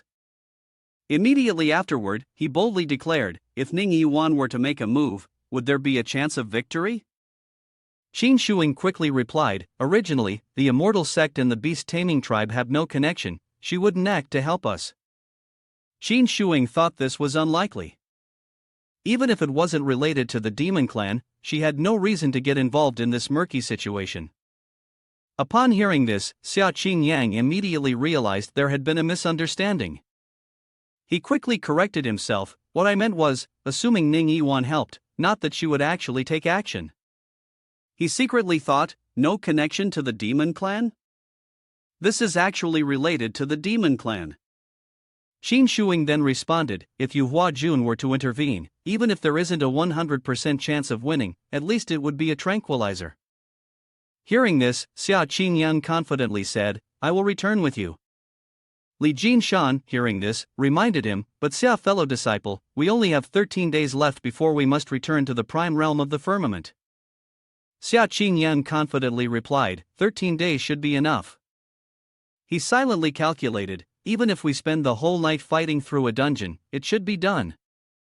As long as we coordinate the formation and push ourselves, if the beast taming tribe survives, they will owe me a favor. He smugly smiled inwardly, thinking, moreover, when powerful individuals meet, they grow even stronger. To continue breaking through my limits, I need to put more pressure on myself. Qin Shuing had some doubts. He assessed Xia Qingyang for a moment. The aura around this person was very weak, and he appeared to have only reached the second level of cultivation. It was indeed the passion of youth, but unfortunately, not enough ability to participate in this game. Qin Shuing smiled lightly and declined, I know you're a friend of Lian Xian, but if you interfere in this matter, losing your life wouldn't be worth it. Leave the matters of the beast taming clan to us to handle. Xia Qingyang immediately guessed his thoughts and responded, I suppose young Master Qin, after observing my aura, thinks my abilities are ordinary, right? How about we compete a little? Qin Shuying's eyes sharpened, and he replied, I was only trying to be kind and warn you. Xia Qingyang wasn't concerned and insisted, young Master Qin, seeing isn't always believing. Let's go outside and have a contest. Hearing this, Qin Shuing sighed and turned to give orders to his servants, alright, you four and he young master can have a small sparring match. If he wants to challenge us, refusing would only invite ridicule from others once this matter gets out. The subordinates responded, understood. Qin Lian Xian, seeing this, couldn't bear to say anything, he young master, you don't have to go this far for me. Earlier, I was too naive. I'll explain everything to Tang brother. But Xia Qingyang smiled in reply, how could I stand by and watch a girl like you fall into a pit of fire? Don't worry, I'll be fine. Hearing these words, Qin Shuying's heart began to stir. She looked at Xia Qingyang's retreating figure, secretly praising him, graceful, courteous, handsome, and elegant. These words truly fit to describe him. Ling Dang, upon hearing this, coughed lightly and thought to himself, is Lian Xian embarrassed? Soon, the group finished searching the area outside. The members of the beast taming tribe quickly surrounded Xia Qingyang from all directions. Li Jinshan eagerly said, to be fair, I'll take the role of the male referee for this match. She outlined the rules and then continued, when I say start, both sides can begin. Both sides nodded in agreement. Xia Qingyang swiftly drew his sword, and immediately, the air around him was filled with the electric crackling of lightning. Xia Qingyang thought to himself, let's see what I learned from Bai Lin Shui last night. On the other side, Li Jinshan raised her hand and loudly called for preparation. Once her arm dropped, the word start rang out. As for Qin Shuing, he tensed up, eagerly awaiting the result. But in the blink of an eye, his eyes were filled with astonishment. On the other side, Xia Qingyang had already knocked down 4 members of the beast taming clan with a single strike. Qin Shuing couldn't believe his eyes and shouted, what? Xia Qingyang finished his work, smiling as he said, sorry, I didn't expect them to be this weak. Fortunately, I managed to pull back in time. They just fainted. Qin Shuing, still in disbelief, asked again, they're weak? Xia Qingyang scratched his head and replied, yeah, they were so weak that I felt like even young Master Qin here didn't respect me anymore. Even Qin Lian Xian was shocked, exclaiming, they're all cultivators at the third stage. At the very least, they should have lasted a few rounds. Xia Qingyang was praised for smiling so wide that his eyes nearly disappeared. It really wasn't intentional. The match at the Li Jin family ended quickly. Xin Shuing, after witnessing everything, cast a suspicious glance at Xia Qingyang. Could it be that this young master he was hiding his true intentions? He silently assessed in his heart. Acting with such caution, and with such scheming at a young age, he would surely achieve great success in the future. Having said that, Xin Shuing went to help his subordinates up and reminded them, "You are all not very capable, so go apologize to he young master. He has shown mercy." The group immediately bowed and expressed their gratitude. "Thank you, he young master, for showing mercy." Xia Qingyang, praised to the point where his nose seemed ready to reach the sky, replied casually, "It's nothing." At this moment, Xin Shuying's perception of him changed. He said, "If he young master is willing to return with me to the clan and assess the situation, that would be wonderful." Xia Qingyang modestly responded, "It takes many hands to gather firewood, and even if I can't help much, it's good to come together and strategize." Xin Lian Xian expressed her gratitude, "Thank you, he young master." Xia Qingyang shyly scratched his head and replied, "We're all friends. Helping each other out is what friends do." He smiled and reminded her, "Just don't suddenly ambush me next time, I'm afraid my heart can't handle it." Xin Lian Xian, embarrassed, turned away, responding, "I only did that because I was left with no other choice." Xia Qingyang, feeling a bit guilty, responded, all right, it won't happen like that again." Li Jinshan, upon hearing this, excitedly said, "So you really are going to the Qin family? In that case, I will go too." The scene shifted to the prime realm of the firmament, where Ding Min had finally arrived after some time. At this moment, Ning Yiwan also walked out from inside and leisurely made her way toward the forest. Just then, Ding Min appeared before her, urgently calling out in a hurried tone. Yu Hua Jun, upon seeing her, Ning Yiwan was slightly surprised. "Ding Min, is there something you need?" Ding Min quickly reported, "It's the young master of my family, he wants to ask for your help." Upon hearing this, Ning Yiwan, somewhat suspicious, asked, "Why isn't he coming here himself?" Ding Min quickly answered, "He's currently heading to the gathering place of the Qin family beast taming tribe." Ning Yiwan, hearing this, inquired in confusion, "So?" Ding Min said seriously, "He mentioned that the demon clan is causing trouble." Ning Yiwan, somewhat surprised, asked back, "How does he know?" She spoke softly, "What are the details? Tell me." Then, the two of them walked to a resting spot in the forest, where Ding Min explained everything to Ning Yiwan. This was the whole story. After hearing it, Ning Yiwan agreed. "I understand. I will go with you." Ding Min, unable to hide his joy, asked again, "Really? Don't you need to inform White Immortal Venerable?" Ning Yiwan drew her sword and decisively said, "No need. Except for the demonic guard path, it is my responsibility." She then said, "Let's depart now." The scene shifts to where the group of Xia Qingyang is. It has been 2 days since they left the Li Jin family, and they are nearing the territory of the beast taming tribe. Xin Shuing and Li Jinshan are riding on his eagle beast, while Qi Lian Xian and Xia Qingyang are riding on Lingdang. The group is hurrying back. As they travel, Xia Qingyang is deep in thought. If they follow the timeline, Ding Min should have met Ning Yiwan by now. Given the matter concerning the demon clan, she would definitely be very interested. Xia Qingyang's eyes glinted with hope as he silently thought, "I hope Ning Yiwan won't make things difficult for her." At that moment, Qi Lian Xian turned around and announced, "He young master, in half a day, we'll reach our destination." Xia Qingyang quickly responded. But when he looked ahead, he was caught off guard by a sight that made him blush. Qi Lian Xian's cloak was blown by the wind, revealing her delicate figure. Xia Qingyang turned red, silently thinking, "This little girl." He hurriedly averted his gaze, muttering to himself, "I am a proper young master, if it were someone else, I dare not imagine." He quickly murmured to himself, making a silent vow, "Amat Babuddha, may God protect me."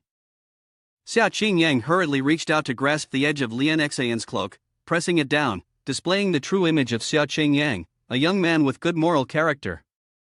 At this point, the sky had already grown quite late. Meanwhile, Ning Yiwan and Ding Min had also arrived and, feeling exhausted, decided to stop and rest. Ning Yiwan used her magic to create a fireball, and then she expanded it to provide warmth for the two of them. Ning Yiwan turned back and said, "You should sit down and rest for a while too." But Ding Min seemed to reply with some fear, "I'm fine." Seeing her expression, Ning Yiwan hurriedly explained, "You are the familiar of He Jr., I cannot do anything to you, there's no need to be afraid of me like that." Upon hearing this, Ding Min nodded and cautiously sat down on a nearby stone. Suddenly, Ning Yiwan asked, "Let me ask you something." Her gaze became sharp. "You and He Jr., a few days ago, stopped at the Zhuge mansion, didn't you?" Startled by the question, Ding Min quickly turned her face away. But Ning Yiwan didn't let her off. She asked again, striking at the truth. Hearing this, Ding Min trembled in fear, stammering, unsure of what to say. Ning Yiwan continued, "The Pavilion of Prefectural Pearls is a place for pleasure, did He Jr. enjoy himself there?" Ding Min hurried to explain on her master's behalf, "He probably didn't enjoy it, not at all. I took him there. Coincidentally, I found that the demon market realm allowed humans to enter, and he was curious to see it, but he absolutely behaved himself and didn't do anything." But Ning Yiwan didn't care. She was furious, her gaze cold as she said, "So he indeed went. Now, in this quiet forest, it's just the two of us girls."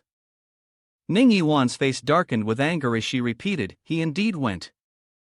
Seeing Ning Yiwan's angry gaze, Ding Min quickly tried to explain, "Yu Huajun, please don't blame the young master. He really didn't do anything, and I also wanted to go." She tightly closed her eyes, lowered her head, and knelt down, saying, "It's been a long time since I last returned to the clan, I really miss it." After speaking, Ding Min silently cried inside, once again fishing for words. Ning Yiwan, seeing this, immediately explained, "I am not being suspicious, I just want to confirm." She stared directly into Ding Min's eyes and asked, "Why is the demon clan causing trouble? Why haven't you two gone out to kill the enemy?" Ning Yiwan reached out and grabbed Ding Min's delicate chin, probing, "Could it be that you're scared?" Her eyes gleamed with scrutiny, and she asked again, "Afraid of dying?" Ding Min turned her head to escape Ning Yiwan's grip, explaining, "No, young master is not someone who is afraid of death." Ning Yiwan furrowed her brows and asked, "Then why?" Looking at Ning Yiwan's intimidating expression, Ding Min panicked and cried inwardly, "Who could have imagined that you'd actually pay attention to the movements of the two of us and the young master?" Seeing she remained silent, Ning Yiwan crossed her arms and said, "I'll give you time to come up with an excuse." Her foot stomped loudly, causing Ding Min to freeze in terror and step back. Ning Yiwan's voice became stern, "Once you've made something up, tell me everything." Ding Min reluctantly reached into her sleeve and rummaged around. She then took out a small box and handed it to Ning Yiwan. "This is a gift from the young master to you." Ding Min recalled the words Xia Qingyang had reminded her of before they arrived here, the day she had felt that Ning Yiwan had already noticed them at the Zhuge mansion. If, by that time, she became suspicious, just tell her that I went to the demon market realm to buy a gift for her. Ding Min quickly complied. Young master truly has a far-sighted vision. Ning Yiwan saw the box and couldn't help but be surprised, letting out a soft ah. She took the small box from Ding Min's hand and opened it. Inside was a beautiful hairpin, accompanied by a small letter. Ning Yiwan was taken aback. She opened the letter, and inside were words from Xia Qingyang addressed to her. "Ning's sister, thank you for teaching me the cultivation method. Originally, I had planned to return to the sect to deliver it to you personally, but I agreed to help Qin Lian Xian at the last moment, fearing it might be too late if I came back. This small token is nothing significant, but please accept it." Ning Yiwan then held up the hairpin and admired it. Indeed, it was beautiful. She completely forgot about her earlier anger and sat down, gazing at it. Ding Min, seeing this, breathed a sigh of relief. Looks like I might have fooled her after all. I was so scared. Ding Min happily said, "Yu Hua Jun, let me help you pin it in." Ning Yiwan nodded in agreement. With that, Ding Min approached her and pinned the hairpin into her long, smooth hair. Ding Min immediately discarded the old hairpin and replaced it with the new one, praising, "Young master spent a long time choosing this one, saying that this hairpin suits your temperament the best." Indeed, beautiful words were easily spoken. Suddenly, Ning Yiwan asked, "Ding Min, what do you think of the Dragon Elephant Temple?" At the mention of that name, her hand holding the hairpin trembled, and Ding Min's gaze darkened. She inquired cautiously, "Does Yu Hua Jun want to hear the truth?" Ning Yiwan glanced at her and replied with sincerity. Hearing this, Ding Min immediately said, "Dragon auspicious serpent, the distinction between good and evil is unclear. Just listening to one side of the human race has led to the annihilation of our entire clan." Tears streamed down Ding Min's face as she continued, "Even though their duty is to protect humanity, this needs to stop for a moment." Ding Min went on, "The organization has no principles. They've already sentenced someone to death without investigation. There will come a day when the sharp spear and the keen sword will be directed at humanity because of the decision of some influential person. I will wait for that day." Upon hearing this, Ning Yiwan didn't know how to respond. Ding Min hurriedly wiped away her tears and said, "Yu Hua Jun, just pretend you haven't heard any of this." Ding Min was distressed, trying to suppress the tears that kept falling. But at that moment, Ning Yiwan unexpectedly took Ding Min's hand, surprising her. She looked at Ding Min with a tender gaze and said, "Actually, I can empathize. I am an orphan too." The next morning, several people finally arrived. Xia Qingyang had finally reached the Qin family. Xia Qingyang looked at the Qin character on the gate and gasped. Qin Shuing walked ahead and said, "We've arrived." He opened the door, turned, and said, "Please follow me." As they walked, Qin Shuing briefly introduced the Qin family, which was built on the mountain. What they saw now was the mountain gate below the hill. "Our Qin family has always been the most peaceful place in the beast taming tribe. The scenery here is truly peaceful, with lush green fields and a tranquil rural landscape." Qin Shuing continued, "More than half of the residents here make a living from farming. Although they revere peace, their strength could still be considered among the mid-tier or upper-tier ranks. While not on par with the great martial clans, this place is still the wealthiest in the region." At that moment, a farmer saw him and called out, "Shuing is back. Come over to my house for a meal today." Qin Shuing smiled brightly and replied, "Let's do it tomorrow, my friend. I have something to take care of today. Hope you can understand?" Seeing this, Li Jinshan couldn't help but gossip, "This young Master Qin really has two faces, doesn't he? He's like an iceberg with us, but with others, he's all smiles and jokes." Xia Qingyang chuckled and said, "To be honest, he's just an ordinary person. Apart from when he's a bit stuck in a bind, he's still a good person." At that moment, a few people arrived at the head of the Qin family's house. Inside, Qin Shou, the father of Qin Lian Xian, was already waiting. Upon hearing the call of uncle, he turned around. Outside, Qin Shuing waved and called out, "I've brought Tang's sister back." Hearing this, Qin Shou was overjoyed. "You're finally back." He rushed over to Qin Lian Xian, lifted her up, and joyfully said, "Little girl, do you know how worried I was?" The scene at the Qin family was bright and cheerful. Qin Lian Xian, being lifted, felt a mix of bashfulness and surprise. But recalling the matter of the arranged marriage, she couldn't help but angrily punch her father hard. "Old man, I hate you, don't touch me." She shouted in fury, "I don't have a father who pushes his daughter into the fire like you do." Qin Shou, holding his face in pain and indignation, retorted, "How could I possibly push you into the fire? Did I force you to respect that shameless so-called gentleman, that sickly Wu Chang?" Upon hearing this, both Xia Qingyang and Li Jinshan couldn't help but raise their middle fingers at him. "Aren't you fully aware of it yourself?" Qin Lian Xian, seething with anger, stormed into the house, saying, "Qin Shou, I have nothing more to say to you." Xia Qingyang also cast a glare at him, silently cursing, "Beast." At this point, Qin Shou stood up and turned to the people with Xia Qingyang, saying, Shuing, make an introduction, we don't want to be ridiculed. Qin Shuing then said, these two are cultivators of the prime realm of the firmament, they are assistants who've come to help us fight against the external enemies. Xia Qingyang clasped his hands in greeting, I am Xia Qingyang, and this is Li Jinshan, my fellow disciple. Li Jinshan also waved his hand in greeting, Qin Patriarch, hello. Upon hearing the name Li Jinshan, Qin Shou immediately recognized it. Li Jin, the young miss of the Li Jin family, perhaps?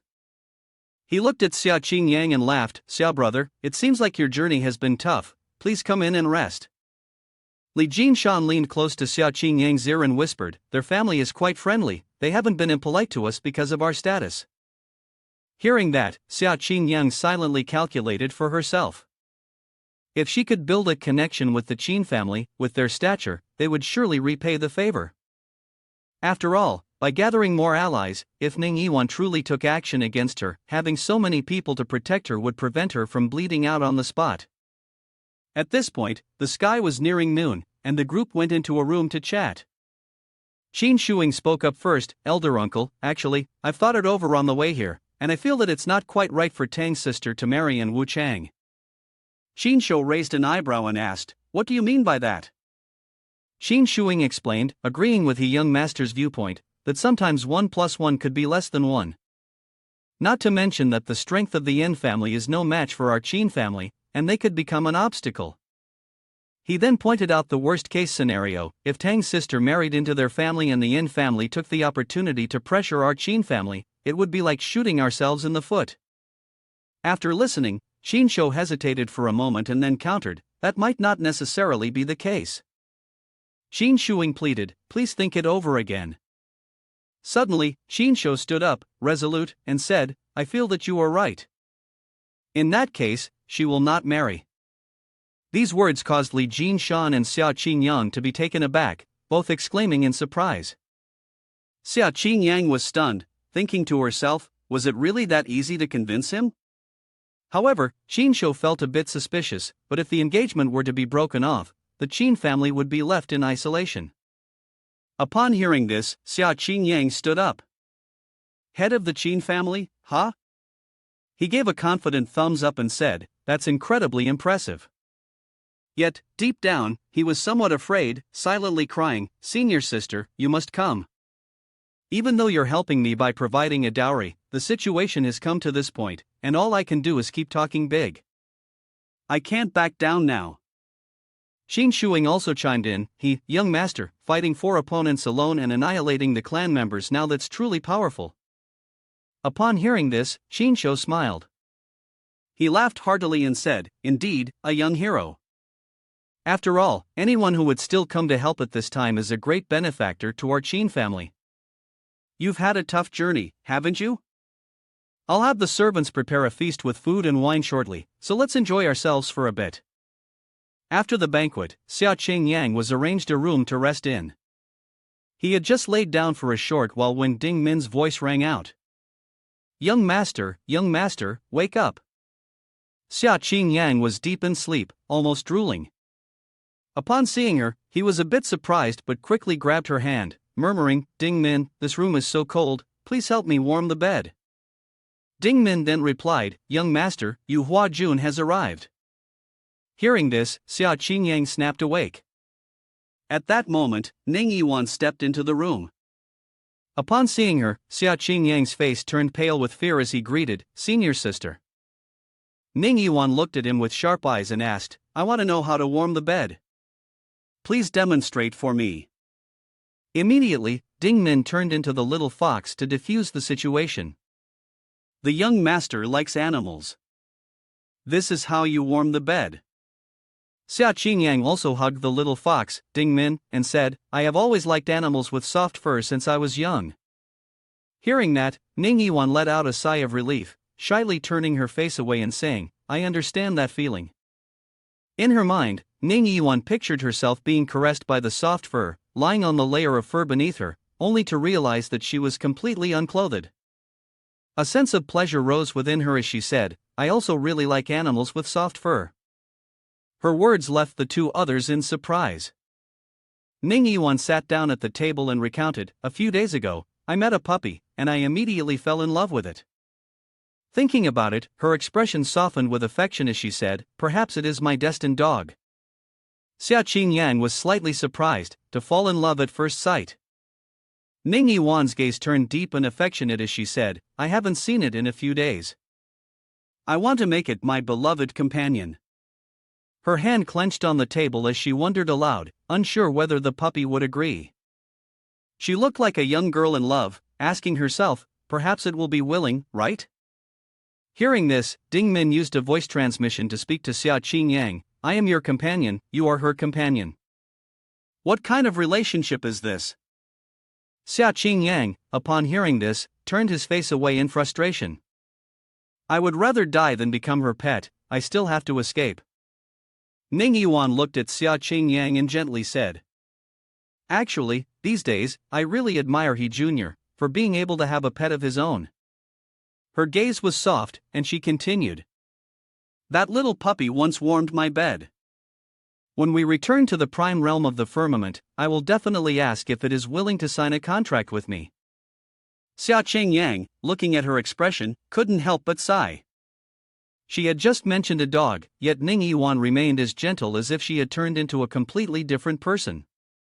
Truly, humans are not as good as dogs. He then turned to Ding Min and said, "Ding Min, you can rest for now." With that, Ding Min gradually disappeared. She returned to Xiaqing Yang's arms to rest. Meanwhile, Xiaqing Yang picked up a robe from behind the screen and expressed his gratitude. "Ning's sister, thank you for receiving the news, for trusting my judgment and coming here to help me."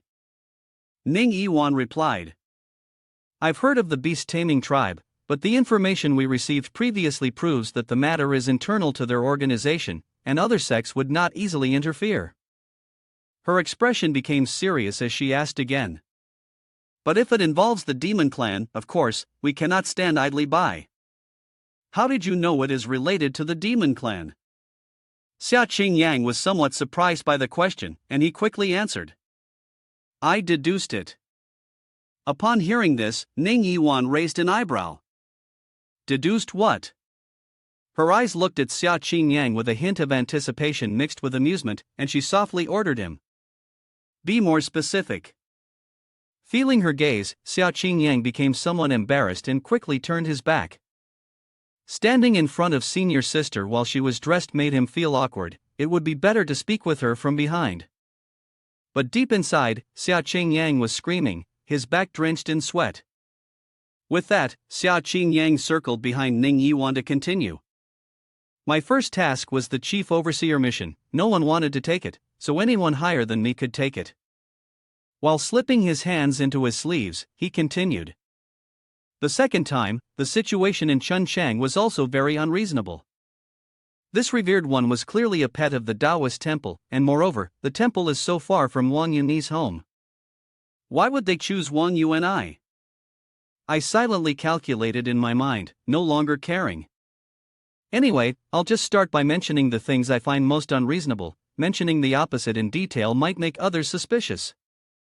Thinking this, Xiaqing Yang went on, "Senior sister, you took on the mission for Chunchang, so I also want to take the mission for Chunchang or somewhere nearby. What if someone had thought of this earlier? Next is the matter of the Pavilion of Prefectural Pearls being ambushed by the Demon Clan." Xiaqing Yang, suspicious, turned back to look at Ning Yiwan and said, "Although I can't link these events together, I can vaguely feel that something is off." After finishing his attire, Xiaqing Yang walked closer to her, sat down, and seriously said, "I'm saying, hypothetically." Ning Yiwan doubted, "Suppose what?" Xiaqing Yang continued, "Suppose there is someone like this, who wants to target me or arrange these things for you?" Ning Yiwan's gaze immediately became serious. Xiaqing Yang then asked, "Do you think this is possible?" He secretly calculated in his mind, first giving Ning Yiwan a few subtle hints, and then suggesting that the sect leader might be the nameless demon lord, which might be much easier to accept. Ning Yiwan hesitated for a moment and said, "You can know the tasks of the disciples, aside from the chief overseer, only the elders and the sect leader know." Could it be that you suspect there is an insider in the sect, and this spy is connected to the demon clan? Hearing this, Xiao Qingyang couldn't help but silently admire. No wonder she's called senior sister. Ning Yiwan continued, if we think along these lines, I am the spirit connection body. If my body is taken, it would help in cultivation. Then what about you? What benefits would you have for this mysterious person? Asked this, Xiao Qingyang laughed loudly, brushing it off. Senior sister, have you noticed? I learned very quickly, maybe I also have some kind of miraculous constitution. He thought to himself, talking about this would definitely raise suspicions in her.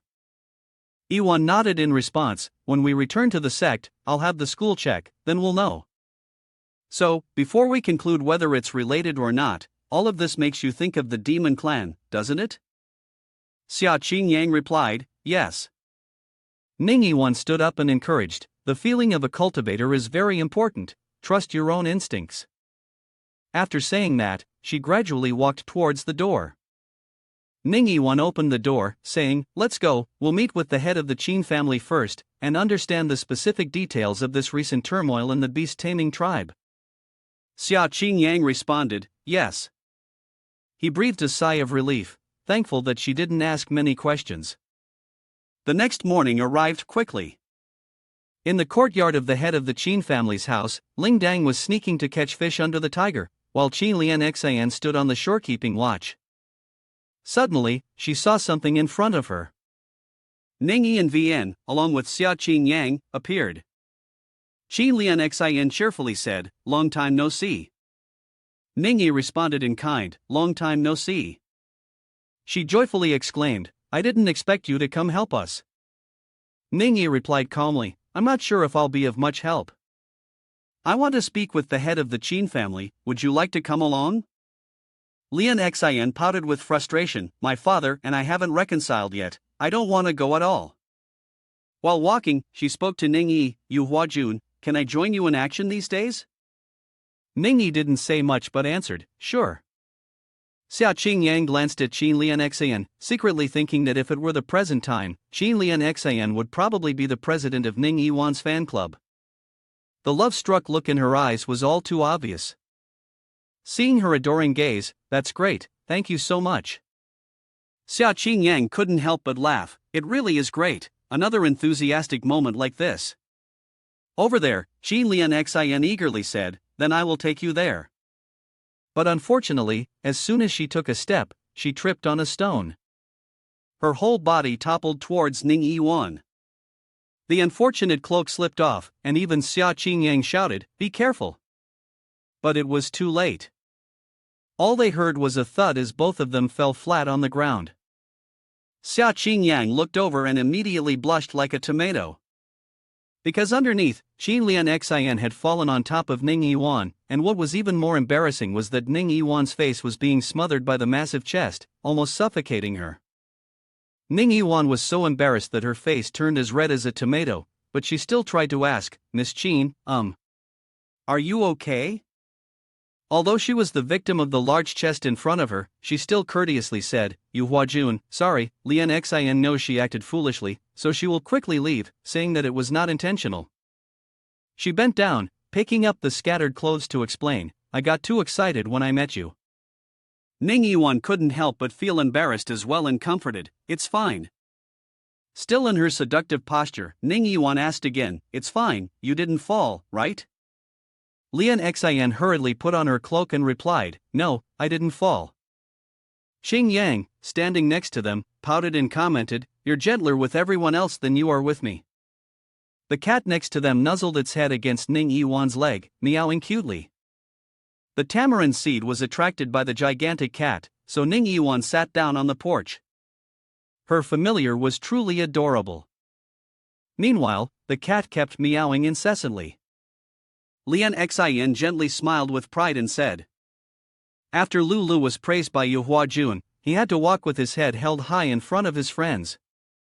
At that moment, Qin Yang was in tears, deep in thought, realizing that, indeed, the only person she disliked was herself. Ning Wan spoke firmly. Let's go, let's meet the head of the Qin family. Lian Xin is worried about sending the beautiful girl alone, so she asked us to accompany her. Hearing this, Ning Yiwan smiled brightly. All right. In the courtyard of a vast palace in the early morning, Qinshu turned to his side, feeling awkward as he thought to himself. Why is my good daughter still angry with me? Lian Xin, with arms crossed in frustration, replied. Father, please discuss serious matters. Stop embarrassing me.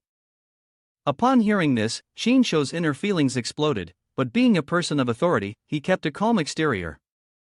Yu Hua Jun, I've heard of your reputation for a long time, and today, I'm finally meeting you. Ning Yiwan responded with a curt reply. Head of the Qin family, you're being too polite. Let's get straight to the point. Although Qinshu was old, he was still very alert. He gave a thumbs up and said, All right. Without hesitation, Ning Yiwan immediately got to the matter at hand and asked the head of the Qin family. Do you have any intelligence regarding the beast taming clan? When it came to this topic, Qinshu hesitated for a moment. In fact, the information was scarce. They came and went like the wind, operating secretly. His face grew increasingly difficult to read, and unlike other clans, they didn't have villages or settlements, which was completely inconsistent with the customs of the beast taming clan. Furthermore, compared to negotiations, they were more inclined toward violence and domination. The surviving tribes had already submitted to them, making it hard to uncover any further traces. Qin Yang had been listening quietly from the outside, his mind racing with thoughts. However, since he had already interfered and impacted the development of the game's storyline, Ning Yiwan could no longer rely on each quest to find the dragon auspicious serpent. He decided to ask them to provide some clues. The tribe where Si Shuai-in resided actually had a stronghold.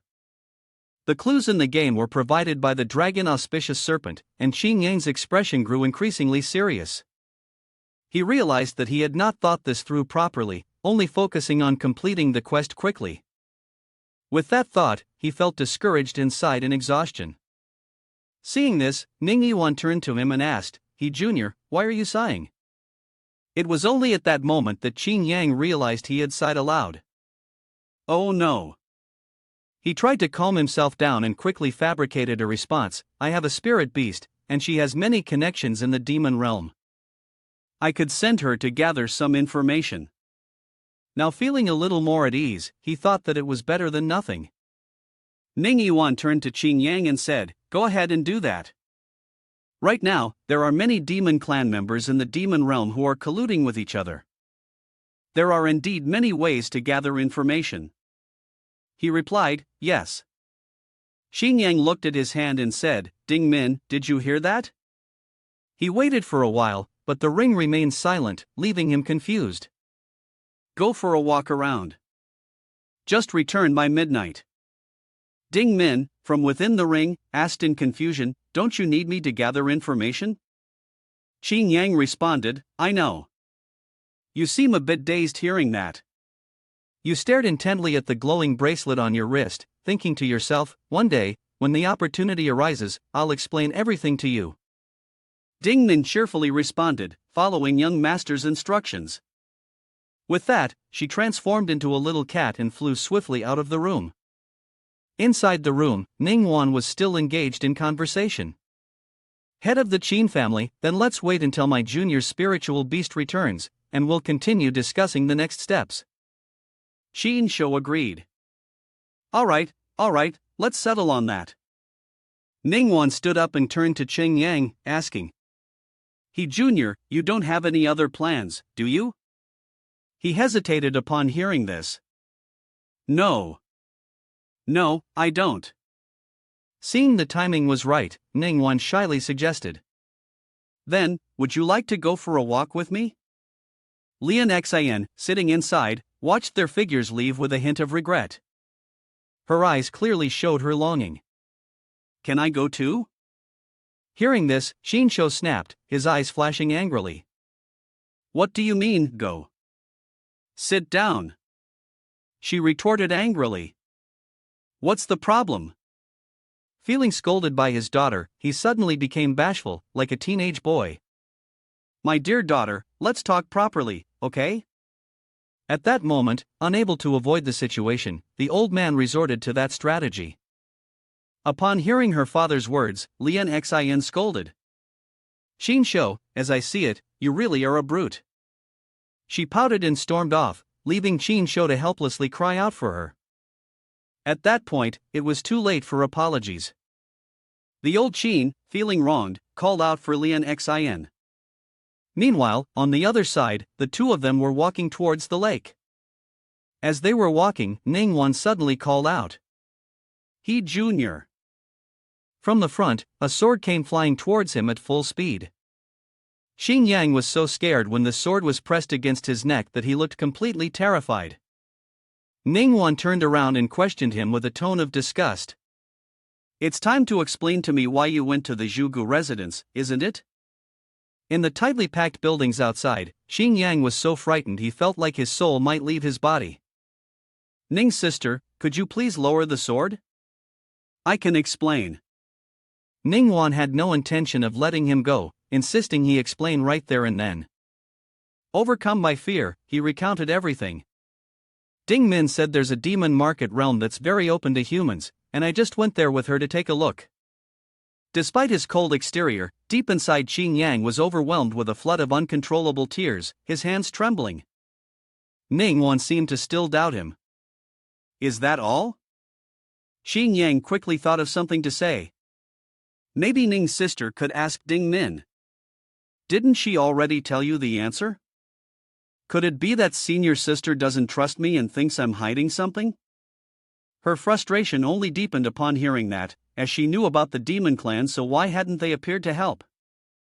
Xing Yang suddenly raised his voice to assert his own personality. I couldn't fight back. Xing Yang said with a hint of sadness.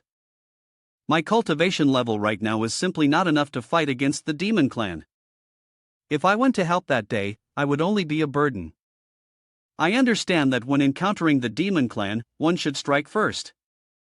Xing Yang didn't answer immediately, instead, he asked in return.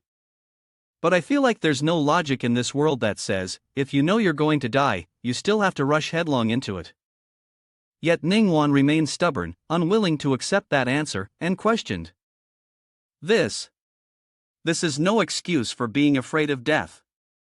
Xing Yang, being stubborn, asked again, what's wrong with being afraid of death? As soon as he finished speaking, he took a step forward.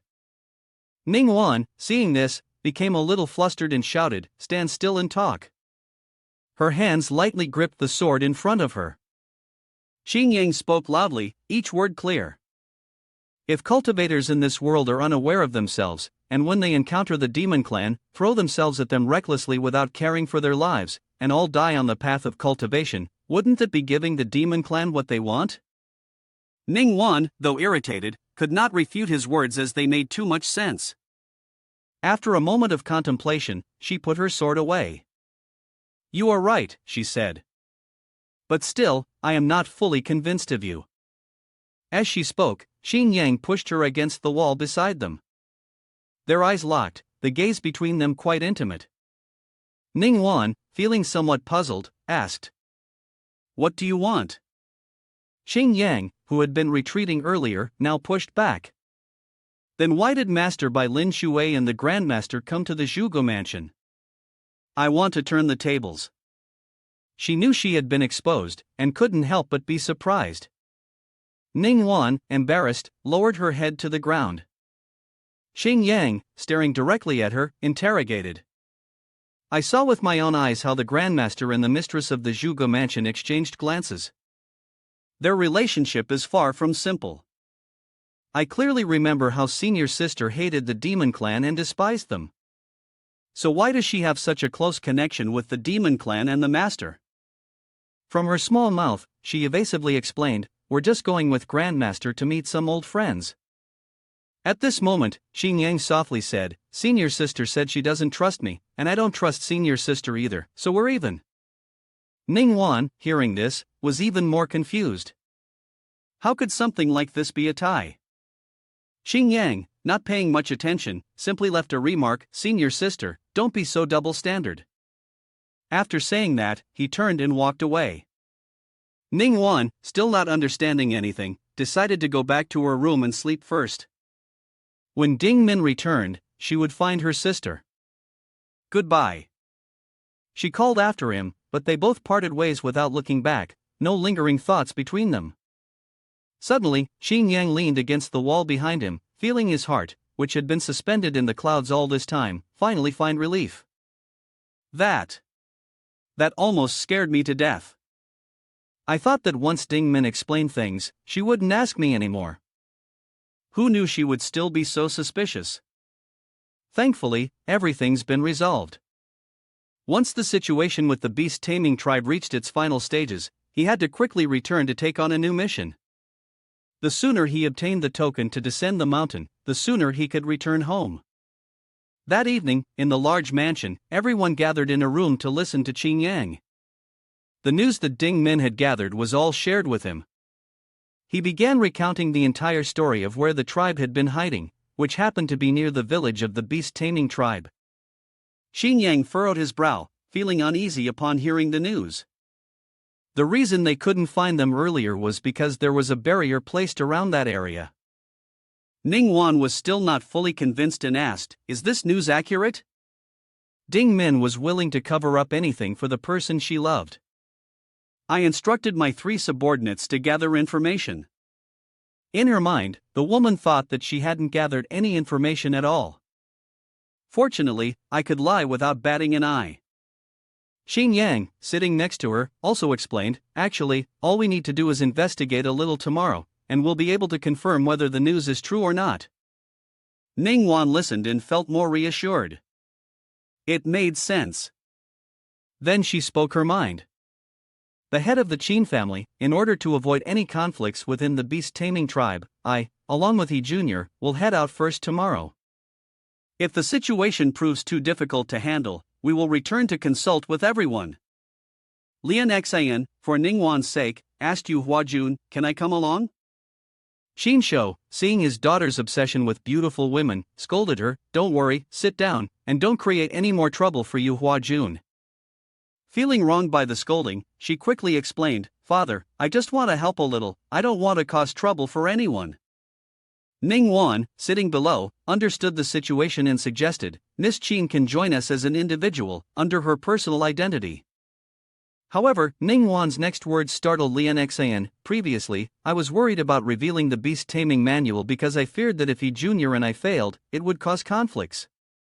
Lian Xian was pleased to hear the agreement. Ning Yiwan, being cautious, then advised, "But you must keep the elixir safe. If the situation is uncertain, Miss Qin must conceal her identity as a member of the beast taming tribe very carefully." In front of a towering mountain with a door that was hidden yet not hidden, a pair of delicate feet were getting closer and closer. The 3 of them stood in front of the door when a voice was heard. "This is the place." Xin Yang, having known in advance, replied, "That's right." With that, he ran over and groped around at a corner of the mountain. "Wait for me to find the switch." After a while, he found a hexagonal shape protruding from the stone. He raised his hand to touch the rock, his mind wandering. "I remember it's 3 turns to the left, 4 to the right." He pressed his ear against the entrance to listen. After a while, he pulled his hands away. From the door, there seemed to be a sound, and Qin Yang understood that the door had opened. He thought to himself, "Good thing I didn't hire someone to farm materials for me when playing games back then." The door slowly opened with a layer of misty fog. The 3 of them stood, gazing into the dark interior beyond the door. Lian Xian, observing Qin Yang's actions, couldn't help but ask, "Hey young master, how did you know the password to the main door's mechanism?" Up until now, Qin Yang had chosen to keep his knowledge hidden, only observing. He had heard that it could be opened this way, but never expected it to actually work. Ning Yiwan, unaware of the truth, praised Ding Min. Ding Min's intelligence is truly impressive. Not only did he manage to find the location, but he even figured out the password. Hearing this, Xin Yang chuckled in delight. "The spirit beast I tamed isn't bad, is it?" It has really helped me a lot. Ning Yiwan's gaze suddenly sharpened, and she asked, Oh? Is that so? Ding Min, inside the ring, felt a sense of dread upon hearing Qin Yang's false claim and fell silent. Young master, it's best you come up with an excuse to avoid this. I feel like Ning Yiwan is growing more and more suspicious of you. He only responded, thinking, making things up, I'm confident in my own abilities like this, perhaps she doesn't realize that I'm feeling guilty. Ning Yiwan looked inside through the door and said, the door is already open, let's handle the main issue first. Without beating around the bush, Ning Yiwan went straight to the point. As for other matters, if we are able to survive, we will discuss them later, don't you think so, he Jr.? The three of them entered together while Lian Xin laughed loudly, yes. Qin Yang, realizing he had been exposed, started crying. It was over. Lian Xin, seeing the scene inside, was stunned. Before them lay a vast bamboo forest. It was unimaginable that behind the door was an entirely different world. However, it seemed that Ning Yiwan sensed something was wrong. Wait, there were 3 energy signatures 50 meters ahead. With Qin Yang's cowardly nature, he immediately asked whether to rush in or proceed cautiously. Ning Yiwan looked straight ahead and said, these 3 energy signatures are all human, there's no need to alarm them. But life was not as easy as it seemed. Qin Yang realized that the only way up the mountain was through this path. If they didn't take this route, there would be no other choice. He looked ahead and proposed, we can slip through the bamboo forest and go up that way. Ning Yiwan turned to look at the other 2 and said, we need to assess first, confirm the identities and abilities of these humans. Qin Yang nodded in agreement. Furrowing his brow, Qin Yang thought about the storyline of the game instance. Aside from special NPCs giving quest directions, other characters were all monsters. Never mind, no need to say anything unnecessary. Ning Yiwan had already realized how strange I was. In front of us, 3 men were discussing something. From the distant grass, a slight movement could be seen, and then the 3 of them poked their heads out to eavesdrop. Ning Yiwan shrugged, glanced at the 3 men opposite her, and assessed, beast-taming tribe. Lian Xin looked at their outfits and recognized that they were wearing clothes from the Li family. She frowned, disdainfully saying, I never thought the Li family would submit to this tribe. I thought they were much more resilient. Ning Yiwan glanced at the 2 people beside her and said, these 3 are all at the middle stage of the 3rd realm. I can handle them alone. Qin Yang stopped her, reasoning, senior sister, when dealing with enemies, always take out the leader first. No need to waste energy on the underlings. Hearing this, she agreed. The 3 people below were still deeply engrossed in their conversation, unaware of what was happening. They flew up into the air together, taking another route to escape. Suddenly, Ning Yiwan felt something strange, a presence of energy. She looked directly ahead and said, he Jr., your guess was correct. There really is a demon clan hiding within. She gripped the sword in her hand, ready for battle. However, strangely, instead of pressing forward, Qin Yang stopped her again, senior sister, don't rush in just because you sense the presence of the demon clan. His gaze fixed ahead, to the ominous realm of Si Shui-yin. I recalled that her rank was equivalent to a human cultivator at the nascent soul stage, which was 1 realm higher than Ning Yiwan. At that time, in the game, Ning Yiwan had brought along Qin Shin and a few others from the sect, and together, they had defeated her. Qin Yang shouted loudly at Ning Yiwan, right now, it's just the 3 of us. Even if we're lucky, we'll still end up severely injured. Upon hearing this, she quickly fell to the ground. Ning Yiwan turned around with a puzzled expression. Then what do you suggest we do? Qin Yang looked at the bracelet and ordered, Ding Min, you should go patrol first. I believe with your current rank, Si Shui-yin won't be able to detect you. Letting her scout ahead is the best choice. Ding Min immediately flew out upon hearing this. Yes, young master. I'll go now. Qin Yang pointed in the direction Ding Min had flown and proudly said to those watching, I told you my spiritual pet is useful. She was left speechless by this. Qin Yang looked at the gourd-shaped container and said, while Ding Min is out, I'll see if I have any treasures that could help us. He poured a pink-colored pill from the gourd. Xing Yang held the pill in his hand, smiling brightly. This is not bad. He handed the pill to Ning Yiwan with a sincere smile. Before facing the boss, she was confused upon hearing this. Boss? Xing Yang, realizing he had misspoken, quickly corrected himself.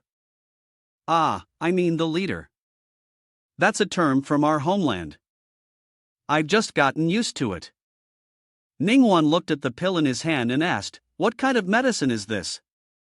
He didn't hide anything and answered right away. 9 turn golden core. Upon hearing this, Ning Yiwan's face turned blank with confusion. 9 turn golden core? How do you have a pill of this grade?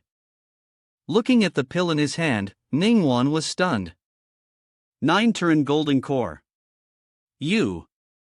Then she immediately asked, how do you have a golden core pill of this level?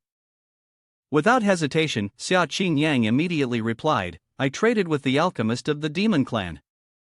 Upon hearing this, her face darkened. So you actually have dealings with the demon clan? Despite this, Xing Yao remained very confident. I exchanged a low price for high-quality pills from the demon clan, and then allowed us to use them. Isn't this a way of serving justice on behalf of heaven? On the surface, yes, but in his heart, he felt a little uneasy. After all, my sister already knows I went to the demon market realm. There's no need to fear breaking it anymore. At this moment, Yiwan and Qin Lian Xin fell silent for a moment. Seeing this, Xing Yao took out another pill and tossed it to Lian Xin. Here, this is for you, a gathering Yuan pill. Now, let me quickly explain its effects. This is suitable for cultivators from the great perfection of the nascent soul stage to the golden core stage. It can help you recover your vitality and enhance your mental strength. This caused Lian Xin to hesitate. Such a precious pill. Can I really accept it? In response to this, Xing Yao gave a confident smile, as if a winner. Of course, I still have plenty. It was only then that Yiwan, now angry, questioned Xing Yao. It seems that you've been to the demon market realm more than once. Does this overwhelming aura make you feel a bit flustered? Immediately, he quickly thought of an excuse. Since I've taken Ding Min as my spirit pet, of course I should make full use of it. At this point, his confident demeanor returned. In order for other human cultivators not to bear the blame, I must be the only one to take the risk of clearing out all the treasures from the demon clan. After explaining, he happily turned back, smiling and saying, Ding Min is very useful, isn't she? As for Yiwan, after hearing this, she was at a loss for words. She hadn't realized before how thick-skinned the person was. Xing Yang remained unfazed as he responded, in life, why should one care about face? Suddenly, Ding Min appeared in the form of a fox. Young master, she immediately transformed back into her human form, slowly placing her feet on the ground, where many people were gathered. She then softly recounted, although I didn't count the number of people, a quick glance showed about 5 or 6 people scattered in different places. While recounting, she remembered the scene of a large crowd. There were quite a few people injured and being treated, and most of them were chatting and eating. If you want to enter, the difficulty is quite high. After hearing this, Yiwan asked seriously, with so many people, we can't just recklessly rush in. Did you find their leader? Without hesitation, Ding Min quickly replied, there are a total of 3 people who look like leaders. That's right, that's right. It seems like their leader is called. At this point, she hesitated for a moment. Si Shui-yin, does anyone know her? She looks very fierce, and her beast companion is a large scorpion. As soon as this name was mentioned, Yiwan immediately recognized it. So it's her. Seeing this, Xing Yang was somewhat surprised. Ning Yiwan knows Si Shui-yin? Meanwhile, Yiwan could only helplessly turn and walk away. If it's really her, we can't act recklessly today. We need to go back and discuss it with the head of the Qin family first. Later, inside a small room, the items in the room were neatly arranged. Yiwan spoke seriously, Si Shui-yin is a powerful assistant to the demon lord Nameless. During the Great War between humans and the Demon Clan, she managed to retreat safely, but after that, she disappeared without a trace. Suddenly, the fierce image of Si Shui-yin appeared in her mind, and the more she thought about it, the more frightened she became. I never thought that after all these years, she would remain unchanged and still want to start over. Upon hearing this, Shinsho grew very anxious. In just 2 months, they've already gathered a group of several hundred people. Their fighting strength is now beyond what our clan can handle. Thinking about this, he sighed in exhaustion. At that moment, Xing Yang spoke up. There's an old saying, one tree alone cannot make a forest, 3 trees together form a towering mountain. He then offered a suggestion: we should join forces with the beast taming tribe and other sects to confront Si Shui-yin. What do you think? This idea made Shinsho even more worried. The beast taming tribe is mostly independent, and the various factions don't trust each other. If we call for external help, the Qin family might become the target of everyone's attacks. Lian Xian responded with a tone of frustration. Why bring up old grudges at a time like this? She then continued with growing concern. Si Shui-yin is getting closer with each passing day. Even without talking about a united strategy for battle, just considering the survival of our clan, we cannot afford to hesitate any longer. Contrary to her appearance, Xing Yang happily raised 2 fingers and said, our countryside surrounds the city. What does this phrase mean to make Shinsho so confused?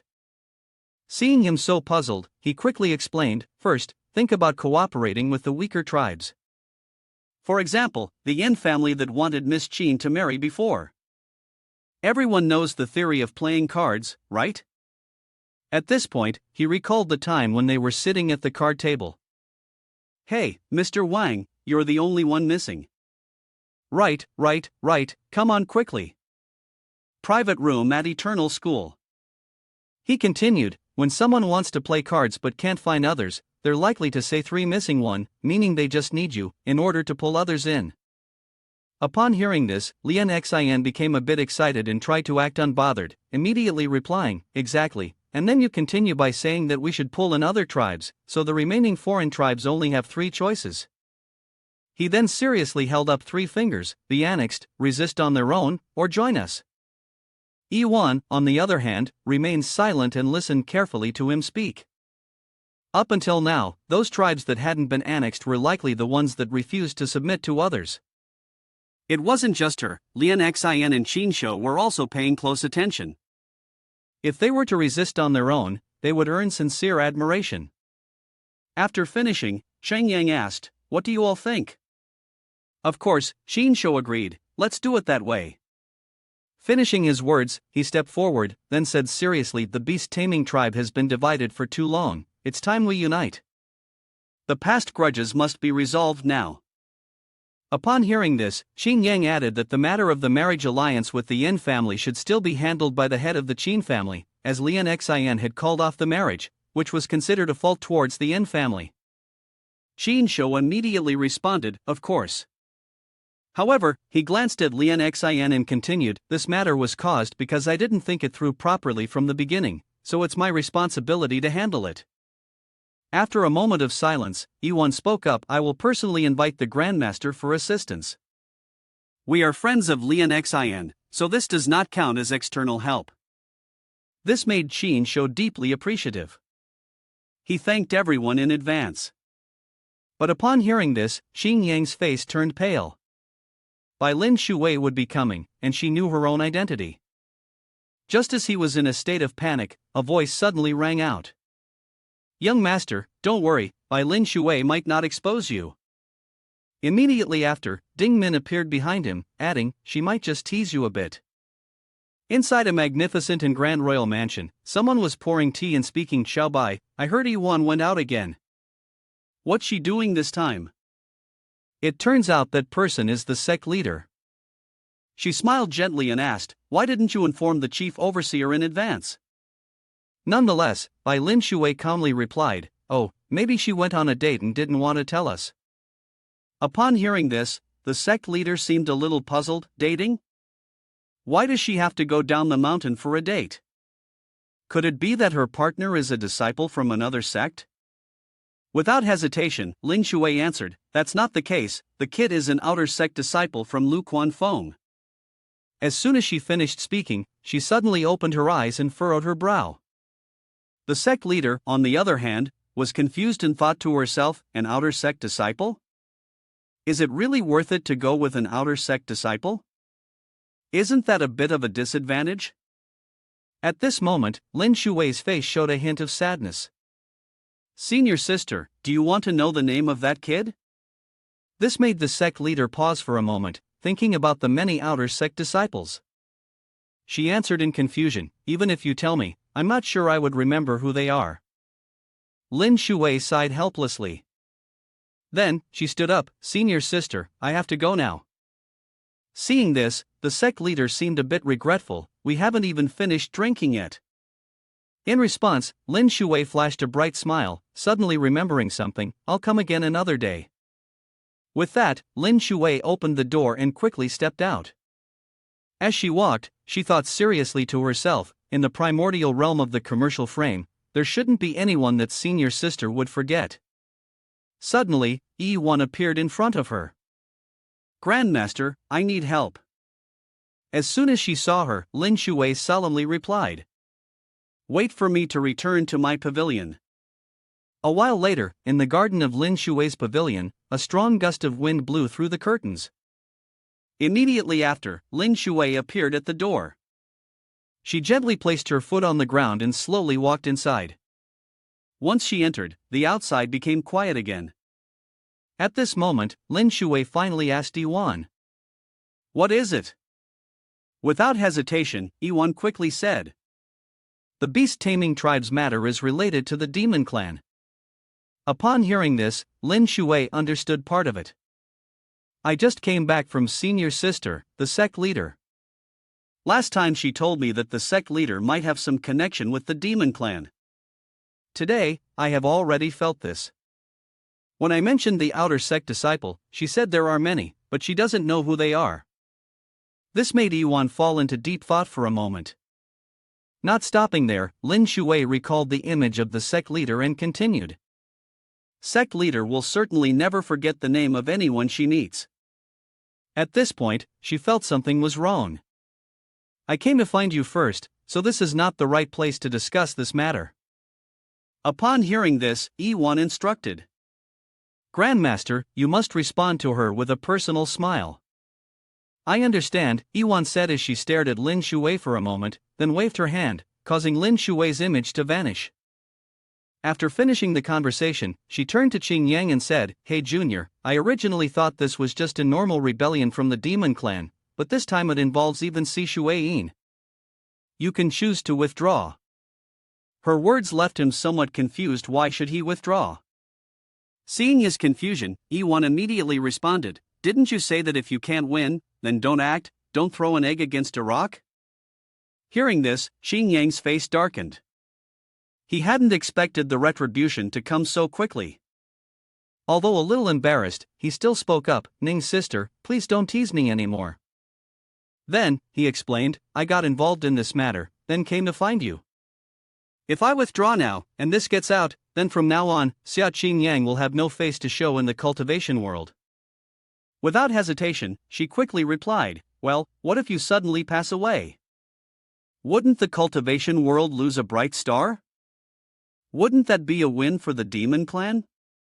Each of her words left him speechless, helpless in response.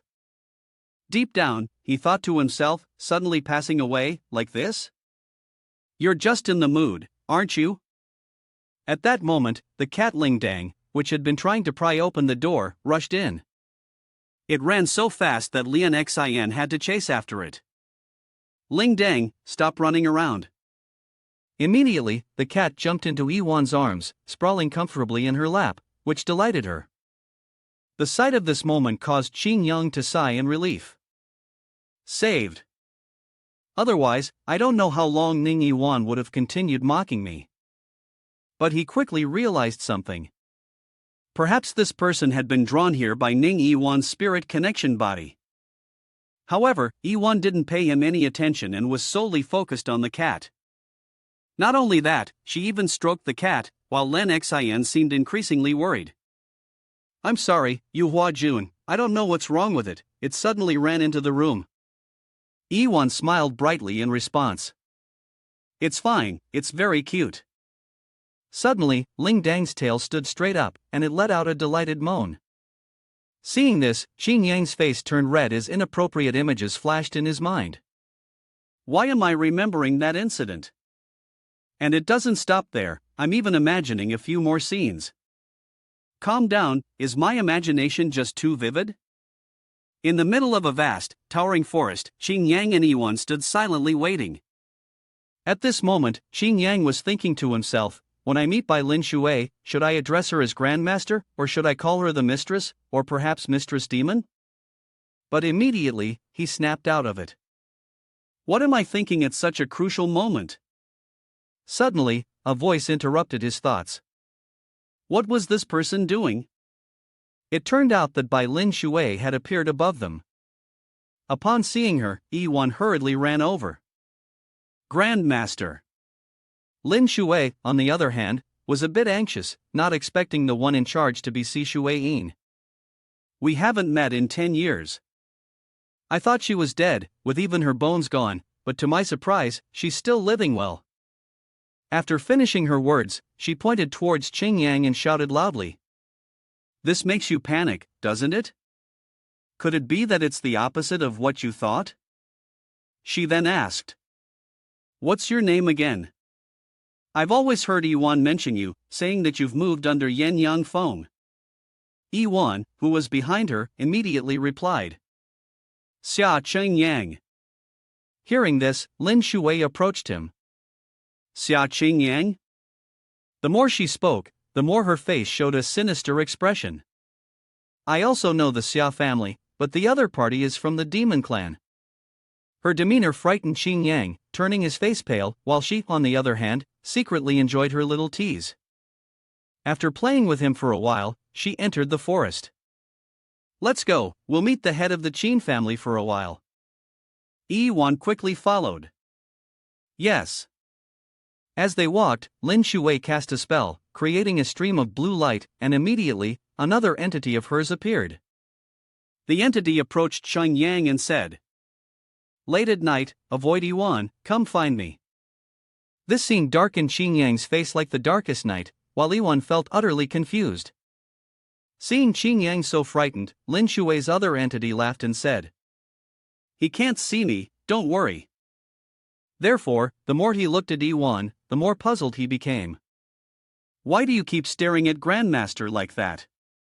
Qing Yang stammered in reply. Ah, the aura of Grandmaster is so overwhelming, it's a bit intimidating. Upon hearing this, she smiled and said, You will have that day too. Her words made him feel a bit embarrassed. But who knew how many hundreds of years it would take? Yet Yiwan had so much confidence in him. If he were He Jr., it wouldn't be long at all. That evening, the surroundings of the royal palace were pitch dark. In the night, Qing Yang began climbing the wall and jumped out, gently landing on the ground. He then looked around for a while. There's no one else around, right? Suddenly, Lin Shui appeared behind him, startling him. Don't be scared, my dear grandchild, there's no one around recently. Without hesitation, he immediately turned around, and as soon as he saw her, he became even more flustered. She simply smiled, teasing him. Why have you become so timid now? When you were younger, I used to hold you in my arms, and you were so strong. Upon hearing this, he felt a bit confused. Grandmaster, why don't you reveal my true identity to Ning's sister? Is it because of my paternal aunt? In response to this question, she calmly stepped closer to him. Why should I reveal it? Then, she gently lifted his chin, causing him to blush. My beloved disciple likes you so much, how could I ruin someone else's good fortune? Not only that, she even pressed her face close to his, acting like a careless woman. This made him panic and run away in haste. What? Seeing this, Lin Shui smiled smugly, she hasn't even realized it herself. At this point, she shyly covered her mouth again. Look at me, I'm getting older, and I still can't control my mouth. Just pretend I never said anything about this. Qin Yang was left speechless, feeling helpless. Then, you might as well hit me in the head and give me a concussion, so I can completely forget everything.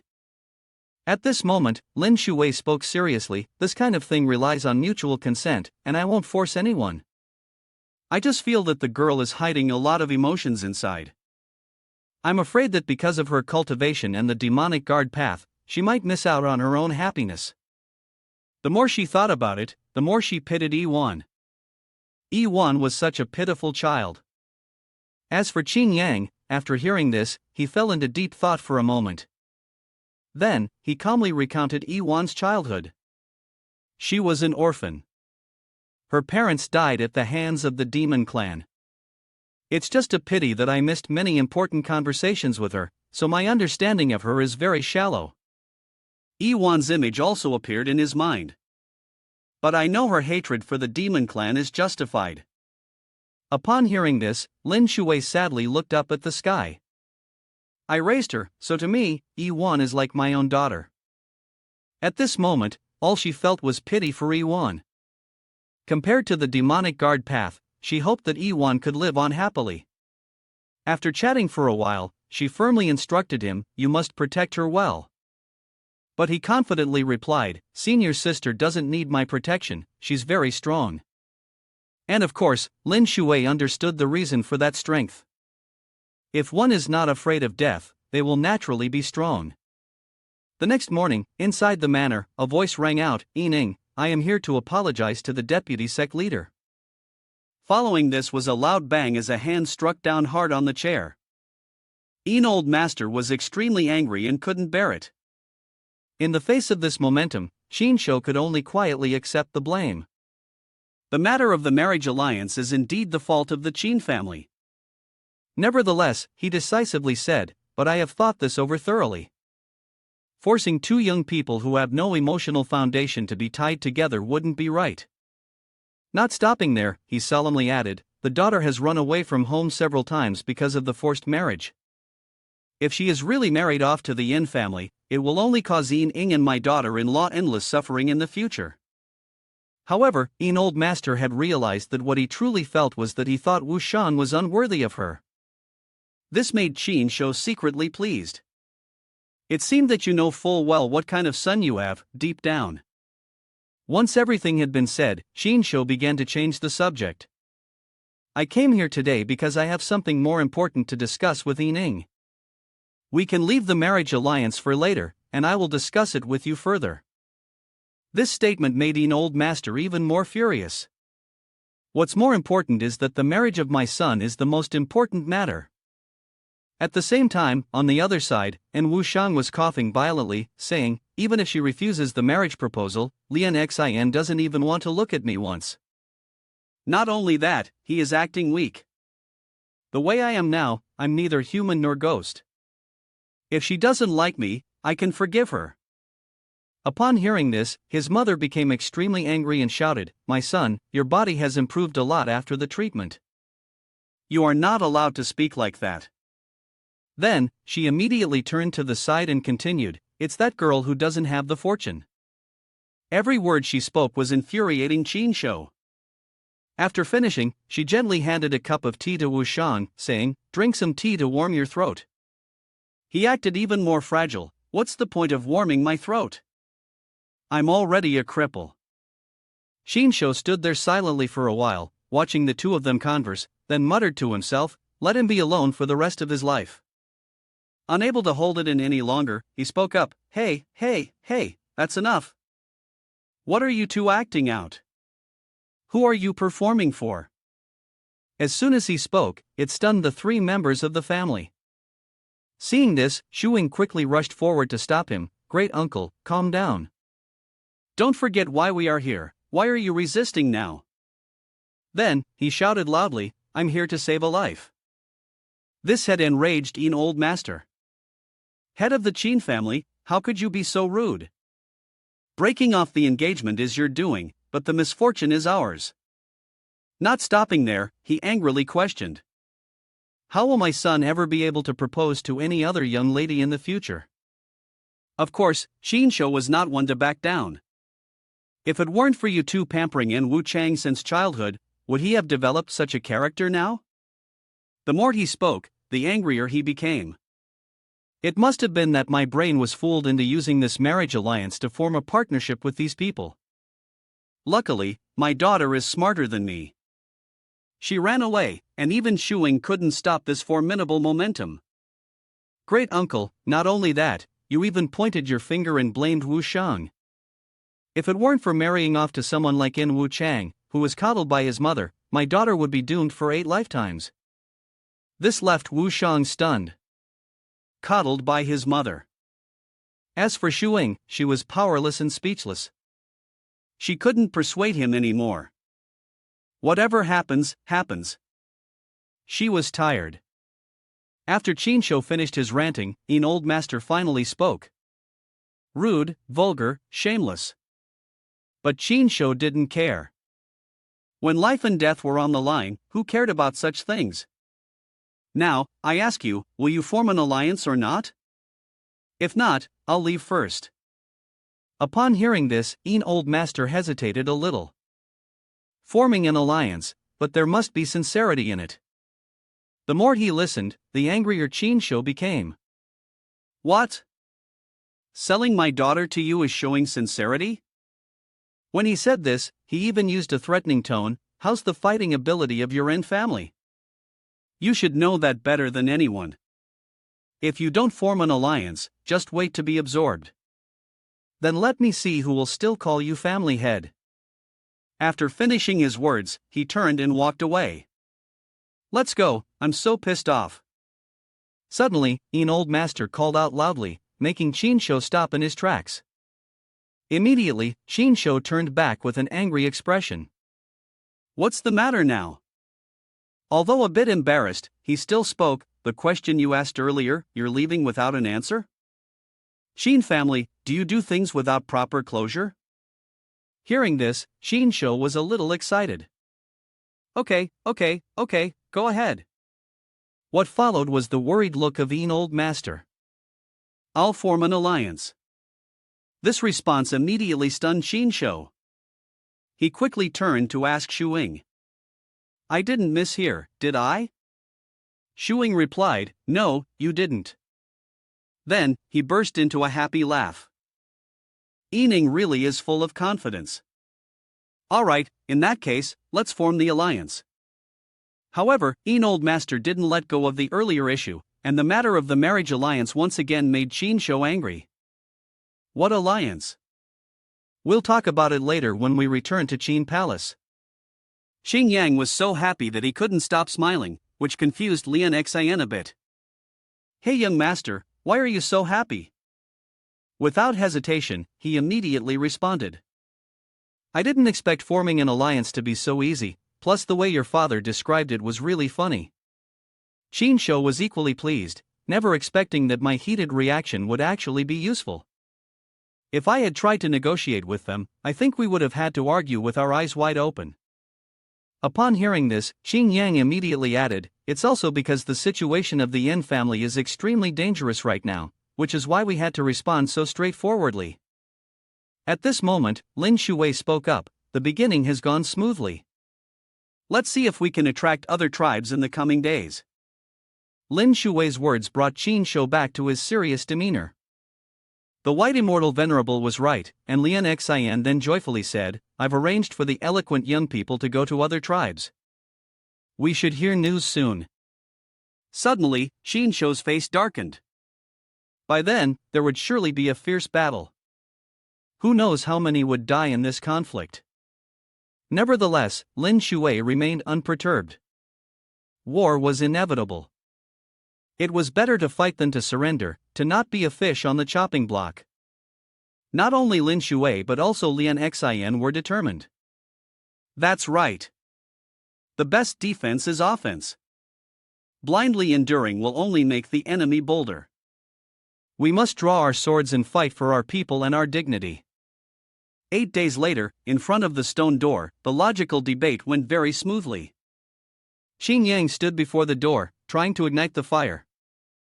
Through the persuasion and deception of Qin Lian Xin and others, the beast taming tribe finally formed an alliance. Soon after, the door slowly began to open. Before the door stood a group of people waiting. At this moment, Lin Shui finally spoke up. Everyone, today is the decisive day for the survival of the beast taming tribe. There is still time to retreat, but Qin Shou is determined. Retreat? What retreat? White Immortal Venerable, let's charge forward. It's not just you, but all of us are ready to fight to the end. That's right, we've reached the door, how could we possibly retreat without fighting? Someone next to him responded. Right. Then, everyone shouted in unison. Right, let's fight, let's fight. Receiving their approval, Lin Shui was pleased and said, then let's throw ourselves into the fray. Suddenly, a gigantic foot stepped forward, followed by a huge bear and a group of human-like creatures. Naturally, a bloody battle ensued. Seeing this, Xing Yang hurriedly instructed Yiwan. Senior sister, remember to use the elixir. Yiwan quickly replied. I've already used it. As the two were speaking, a human-like creature suddenly appeared, interrupting them. You're quite leisurely, chatting while everything's going on. With that, it swung its sword and charged, but fortunately, the two managed to dodge. Not only that, Yiwan kicked off a nearby body and quickly rushed to counterattack. I'm here to be your opponent. But it quickly raised its sword to block her strike, while Chang Yang jumped and ran off to another area. Senior sister, leave this place to me. I'll be there soon, where the monkeys are tearing everyone apart. On the other side, the Iron Man was feeling incredibly smug, never expecting to engage in combat with the famous Yu Huajun, a figure of heavenly renown. It truly felt like a blessing from 3 lifetimes. Naturally, he had no intention of letting Yiwan off the hook, and shamelessly spat out some vulgar words. If I defeat you, you'll become my madam. I promise I'll love you day and night. In response, Yiwan only looked at him with eyes as sharp as a blade. Immediately after, she focused her energy into her sword. At that moment, her sword was enveloped in a powerful blue light, causing the man to turn pale with fear. Overwhelmed by the sudden change, he found himself unable to react. All he could do was get caught in the swirling force. When everything settled, she walked away, holding her blood-stained sword, leaving his lifeless body on the ground. At the same time, Xing Yang had just dodged an attack and jumped upwards, letting out a relieved sigh. That was too dangerous. Meanwhile, the fat and round man was still feeling pleased with himself. Where did this trash come from, daring to challenge me? He thought to himself, the kid's aura had barely reached the 2nd stage of cultivation, truly looking for death.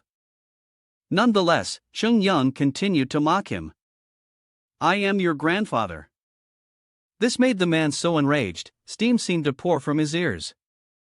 I'll show you who the real grandfather is. With that, he charged forward furiously. Die, you fool! Suddenly, Yiwan appeared behind him, causing him to break into a cold sweat. As fast as lightning, a whirlwind swept him in. This scene left Qin Yang in astonishment. And of course, after such a powerful blow, his weapon had fallen. At this moment, Yiwan asked Qin Yang again, Hey Junior, are you alright? He quickly responded, I'm fine. However, in his heart, he felt a slight regret, I haven't even made my move yet. You're already too fast. Once everything was settled, Yiwan turned and started to leave. Let's go, both leaders are dead.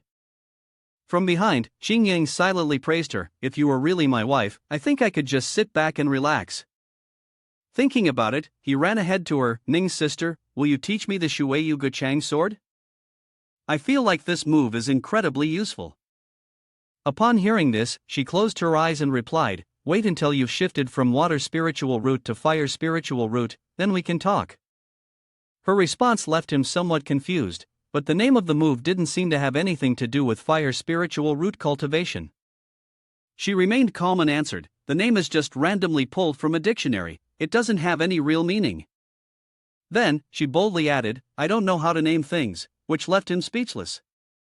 Well, that's fine, but while we're talking, naming is a waste of energy.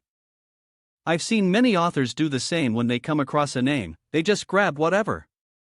The leader on the ground was trying to reach for his weapon. With the little strength left in him, he managed to grasp his weapon. Xing Yang quickly noticed it and without hesitation, he turned and hurled his sword. His sword pierced straight into the body of the leader's subordinate before he could even react. The power of the sword sent blood splattering everywhere. Unable to withstand any longer, he collapsed to the ground. Xing Yang, feeling pleased with himself, raised his fist, declaring with satisfaction, "No danger, all went smoothly," before extending a single finger. Let's go, let's find my grandmaster. At the same time, on the other side, a striking blue scorpion was crawling across the ground. Shortly after, Si Shuiyin quickly revealed her true form. Upon seeing her, Lin Shui grinned sinisterly. Si Shuiyin, long time no see. I thought you had quietly run away, never to show your face again. Without hesitation, she responded, "As long as the forest remains green, there's no fear of a lack of firewood. How else could I still be standing here, listening to your nonsense?" Facing the female demon, Lin Shui showed no sign of fear. The demon clan was indeed familiar with the consequences of their actions. Upon hearing this, Shuiyin judged, "You really are getting old. You weren't so talkative before." Lin Shui responded sarcastically, "Everyone ages. But only a fool like that Nameless would spend his entire life chasing something that lasts forever. What's the point of living so long? Aren't you tired of it?" Her words struck a nerve with Shuiyin. "Everyone has their own principles," she said coldly. Just as she finished speaking, a voice rang out, "What principles?" At that moment, Yiwan and Cheng Yang had both arrived. "I think you've been poisoned by the evil sect and don't even realize it." Seeing Cheng Yang's handsome face, Shuiyin was extremely surprised. "By Lin Shui, are these two your disciples?" But then she showed signs of displeasure, noticing that the senior had no manners whatsoever. Hearing this, Xing Yang looked at her with contempt. "Senior, do you want me to call you aunt or something?" These words caused her anger to flare up fiercely. "What did you say?" Meanwhile, Lin Shui stood on the side, secretly laughing. At that moment, Xing Yang took out an item and said seriously, "I have nothing to do, so I'll help your demon clan a little." To be precise, it was the teachings of the demon clan led by Nameless, all filled with heretical doctrines.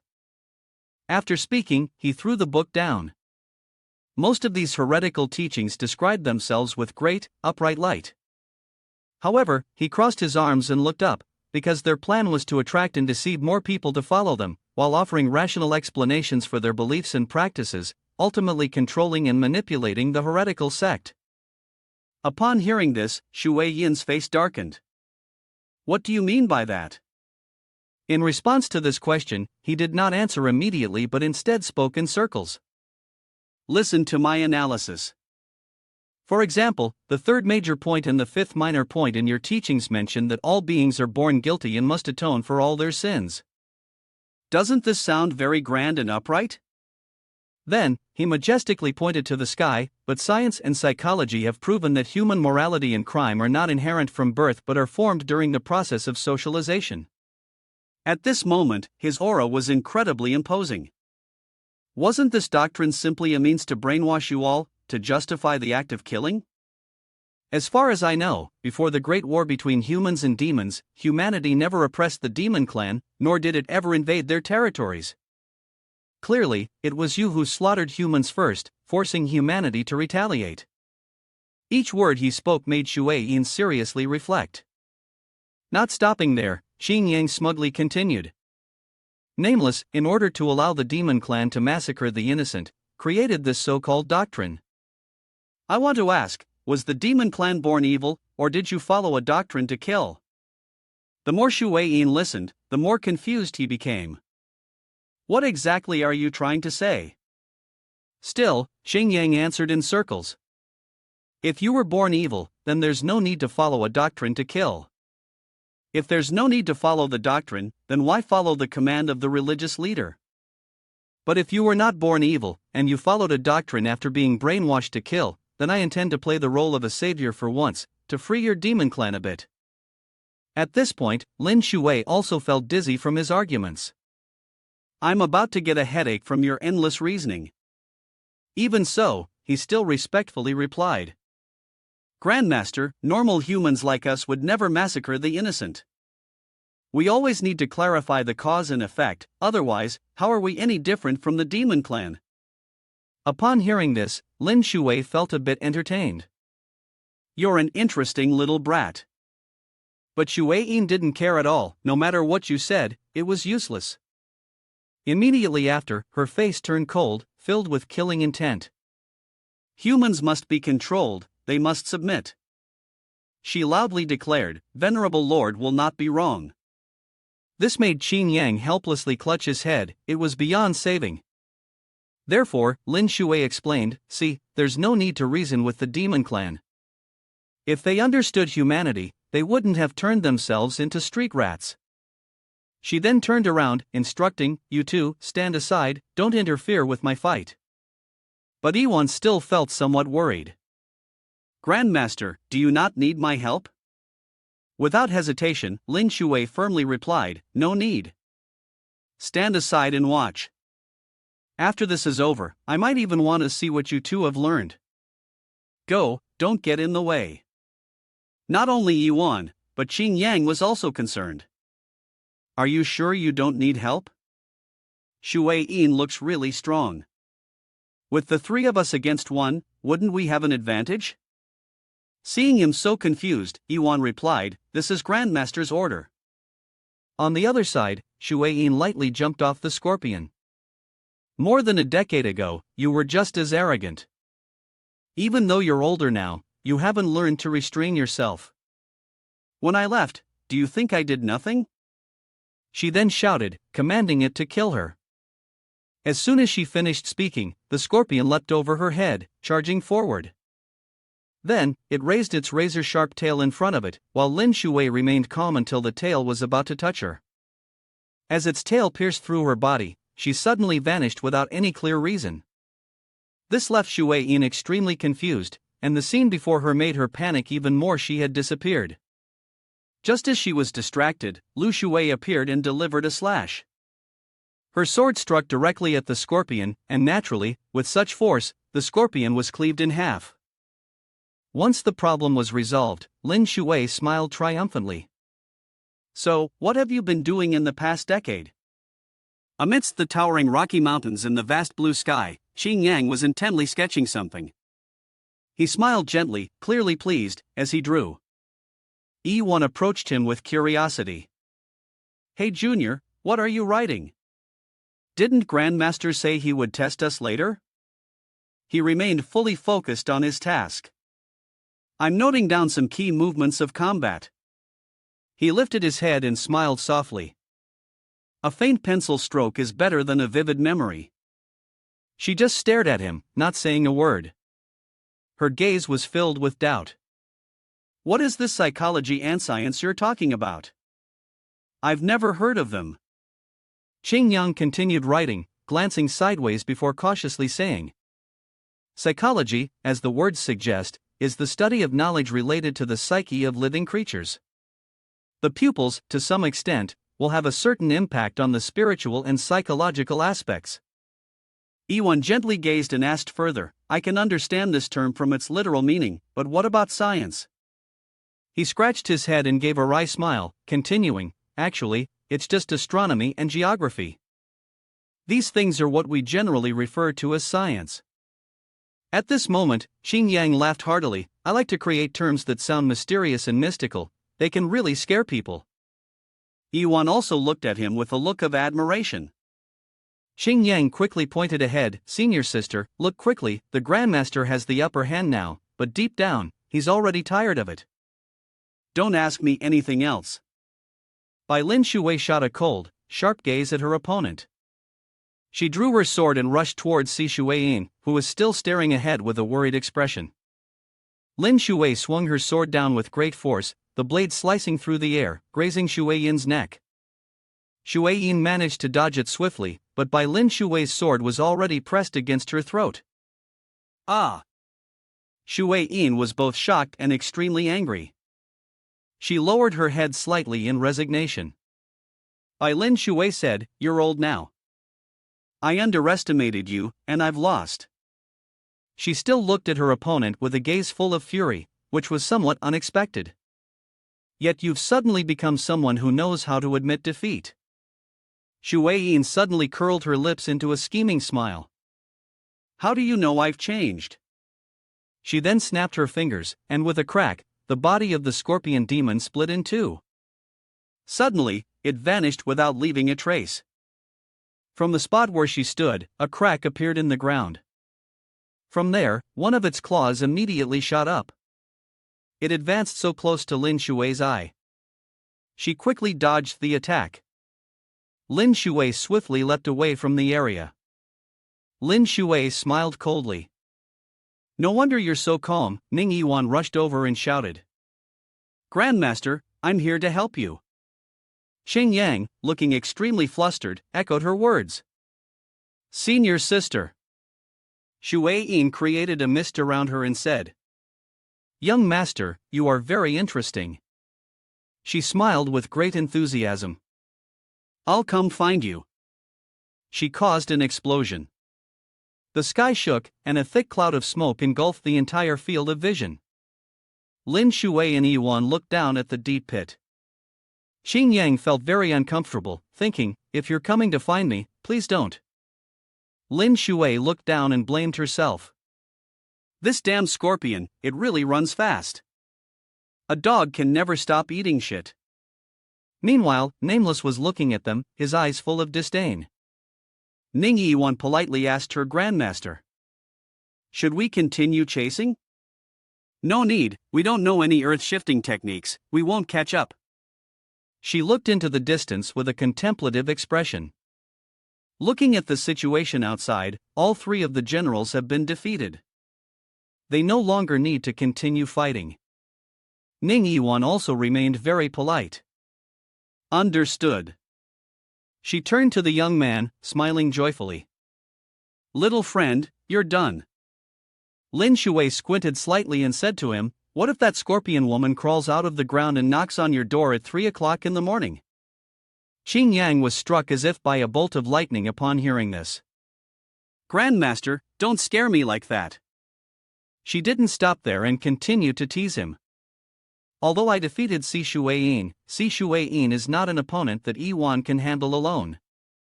If she comes to find you, I'm afraid you won't be able to survive it. I'll chant a prayer for you in advance." Lin Shui looked at him seriously and said, "Move to my place as soon as possible. I'll have Yiwan stay close to protect you.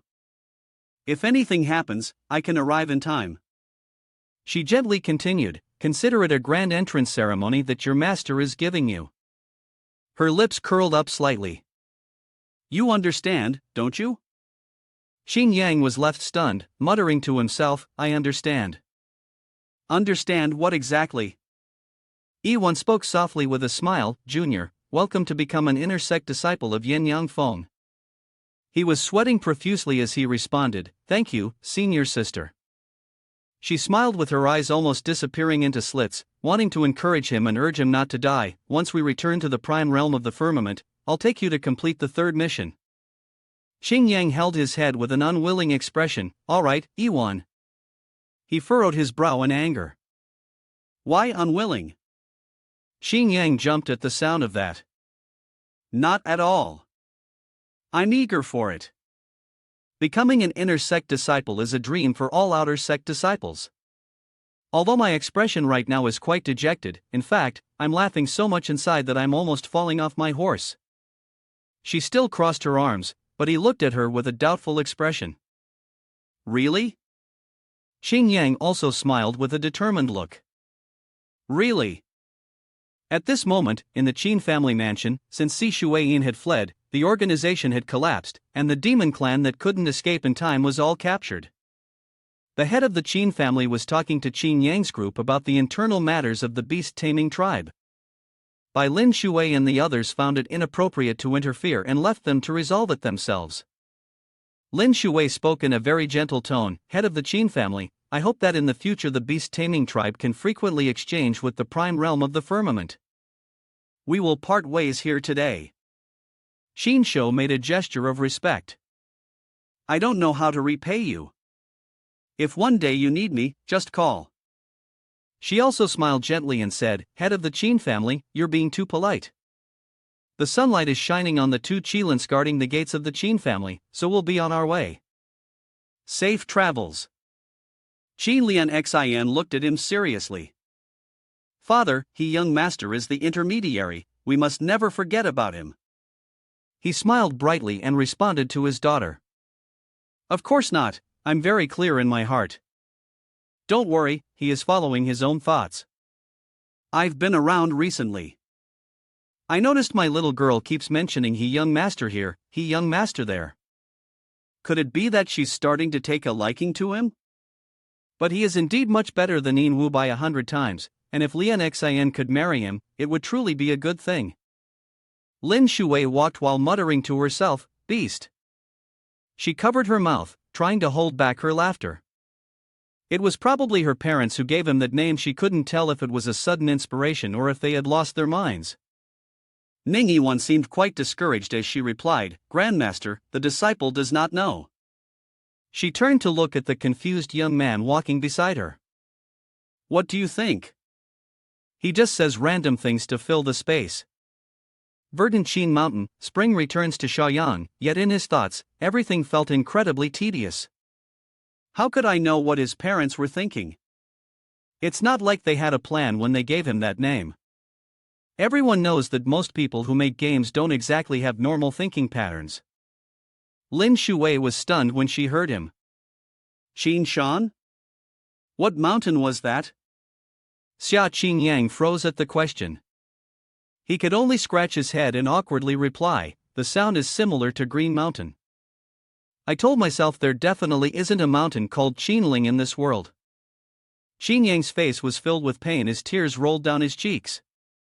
"I'll definitely pay more attention to word choices in the future." Lin Shui smiled with evident amusement. "I didn't expect my new disciple to be so talented. Well versed in both literature and martial arts, have I found a treasure by accident?" Qin Yang could only smile nervously. "Grandmaster, you flatter me too much." 3 days later, at Yin Yangfeng's mansion, a voice of an elder was heard from inside, "Sister, let's make this clear then. I'll take your out-of-school disciple, Xia Qin Yang, with me." Ning Yiwan and Qin Yang sat quietly outside. "You're not allowed to regret it," the voice continued. Qin Yang's appearance seemed to block everything in his path, just a mere outer sect disciple, yet he was being made to work like a beast of burden for her. She had appeared and smiled gently. "I've already told your master, no need to change your dormitory. Just come here when it's time for class." Qin Yang was very excited to hear her continue. "But in the beginning, Yuan will be the one to teach you. Whenever she feels that my intervention is necessary, I will take over." He immediately responded to her words. "Understood." Lin Shui yawned deeply from exhaustion and said, "Yiwan, take Xia Qin Yang out for a walk, I'm tired now." Yiwan, equally gentle and polite, replied, "Yes, Grandmaster." She led him around the mansion. "Junior, follow me." Qin Yang immediately replied, "Understood." Qin Yang was trying to keep up with his senior sister. Senior sister. He looked extremely happy as he watched her smile. "From now on, you don't need to teach me in secret." She turned to him and gave a few instructions. "Before you begin your cultivation, first, you must change your water elemental spirit root into a fire elemental spirit root." Qin Yang smiled gently. "Understood. How do I do it?" Yiwan smiled softly in return. "I'll come find you tomorrow." At this time, Qin Yang's dormitory was still lit. Zheng Qingqing poked her head in through the window. "You're back?" He was wiping his sword when she asked. Why hasn't Li Jin fellow disciple returned yet? He continued focusing on his work while answering. We were supposed to act together, but things progressed halfway before we split up. He recalled the moment when she held the letter and read it. Li Jin fellow disciple had received a letter from her family and was returning home. Xingyang asked her with concern, "Is Li Jin fellow disciple okay?" Li Jin Shan's expression was extremely serious. "My parents told me to return home immediately." The letter only mentioned that it's urgent, without saying why. Xingyang also spoke very clearly, "The fewer the words, the bigger the matter. Leave the matter here to me, you should go back first." She also felt guilty and apologized to him. "Sorry, Xia fellow disciple, I won't be able to continue fighting alongside you. I must leave now." Lian Xian also stepped forward and said, "I will ask my cousin to send his demon to take you home." Jin Shan was deeply grateful for her kindness. "All right, thank you very much." Xing Yang turned to Qing Qing with a sympathetic look. "Yeah, I think I should contact Li Jin fellow disciple and let her know that I'm back." At this moment, Xing Yang was very curious. What exactly had happened at her home? I feel a bit like when playing a game with NPC character plotlines. I don't know much about her situation. Could it be related to the demon clan? Xing Qing smiled, her face full of excitement. "Hey Junior, are you done yet?" Xing Yang looked at her with great caution. "What's up?" She began to move closer to him. "I'm waiting for you in Yu Hua Jun's 8 trigrams. The readers of Prime Realm of the Firmament are all waiting for the next part. Xing Qing naturally climbed onto Qing Yang's table. That's right, didn't you move to Yen Yang Feng? Was it because of Yu Hua Jun?" That face is so eager to hear the story, she'll definitely be living under the same roof with her. How romantic. He was also startled by her actions. "Hey, why did sister crawl in here?" Qing Qing had almost entered his room completely. "Does he Junior want to have a private conversation with me?" She had fully crawled into his room now. He Junior. He immediately threw her out the window. "Wait a minute." Xing Yang angrily prepared to close the window. "I can't be with Ning's sister." He slammed the window shut with a loud noise. At this moment, the night had fully descended on Qing Yang's dormitory. His dog tail immediately perked up, wagging happily as he ran off. After being guided by paternal aunt, he was indeed able to transform smoothly into a dog, but with the cool evening breeze, he figured it would be better to go outside for a stroll. He suddenly stopped, thinking of something, hoping he wouldn't run into Ning Yiwan. He had already run to the nearby forest, the spirit hound humming a tune as it trotted along. The day after tomorrow, he would be taking on his third mission. Just then, a sound startled him. He quickly flew to a tree to hide. His eyes widened as he surveyed the scene before him. He seemed surprised to see two people walking by. It turned out to be the male lead, Xin Shin, and his dog, Lu Xian. His eyes narrowed with disdain. It was so late, they must be sneaking around for a secret rendezvous. Xin Shin looked extremely displeased. Xia Qingyang had moved into Yen Yang Feng and become by Lin Shui's disciple. It would be increasingly difficult for her to approach him now. Lu Xian also felt very frustrated. "Sorry, brother, it's because Xian air is useless." He immediately reached out and touched her shoulder. Xin Shin used his gentle gaze to manipulate the other person. "Xian air, this is not your fault. I don't know why he seems to have become a completely different person." Then he smiled very softly, flattering her. "For brother, you are the most important." She was so moved by these words that she almost cried. For brother, Xian air will try again." Xin Shin still used that gaze, saying, "For now, there's no need. Wait until half a month later, during the celebration of the Prime Realm of the Firmament. I will handle it, and when the time comes, you will follow my arrangements." At that moment, he was feeling extremely pleased with himself. Just a few sweet words, and she was already completely in love with him. Women were so easily conquered. Lu Xian's eyes sparkled with happiness. Okay, I will listen to brother. Spirit Hound was so angry that it scratched at the tree bark. How could these two adulterers still be scheming to take some of its blood essence? It was imagining the scene where it punched him. What a waste, Shin. You're still the male lead in the storyline. If you have the ability, go level up on your own. Then, it fell into deep thought. The celebration half a month later, he has a plan to deal with me. Half a month later, its eyes widened as it suddenly thought of something. It's over, because of my interference in the plot, I don't have a single clue about what will happen half a month later. Yiwan was also walking through the forest. She was very happy and sat down, patting its head. Wang, how come you're here? It was so startled that it barked a few times, and the sound reached Shin's ears. Spirit Hound's voice was filled with such fear it turned pale. Why is she here? Yiwan looked in the direction he was gazing, her curiosity piqued. What are you looking at? She had also noticed the presence of the two people. Who are those people over there, Shin Master? Shin was just as surprised and thought to himself, why is she here? Lu Xian was confused, not understanding what was happening. Brother, what's going on? Yiwan turned to him and said cheerfully, Wang, let's go greet them together. He looked at her with a face full of annoyance. Sister, this is Azura Hall, do you really want to go greet them? Yiwan walked over to them and inquired. Shin Master, is this your Dao companion? She smiled politely. I never expected to meet both of you here. Are you out for a walk? Shin opened his eyes wide, looking innocent. Dao companion? What are you talking about? He smiled in a way that was rather annoying. Ning Jr., don't misunderstand, I have no relationship with her. We were just out for a stroll, that's all.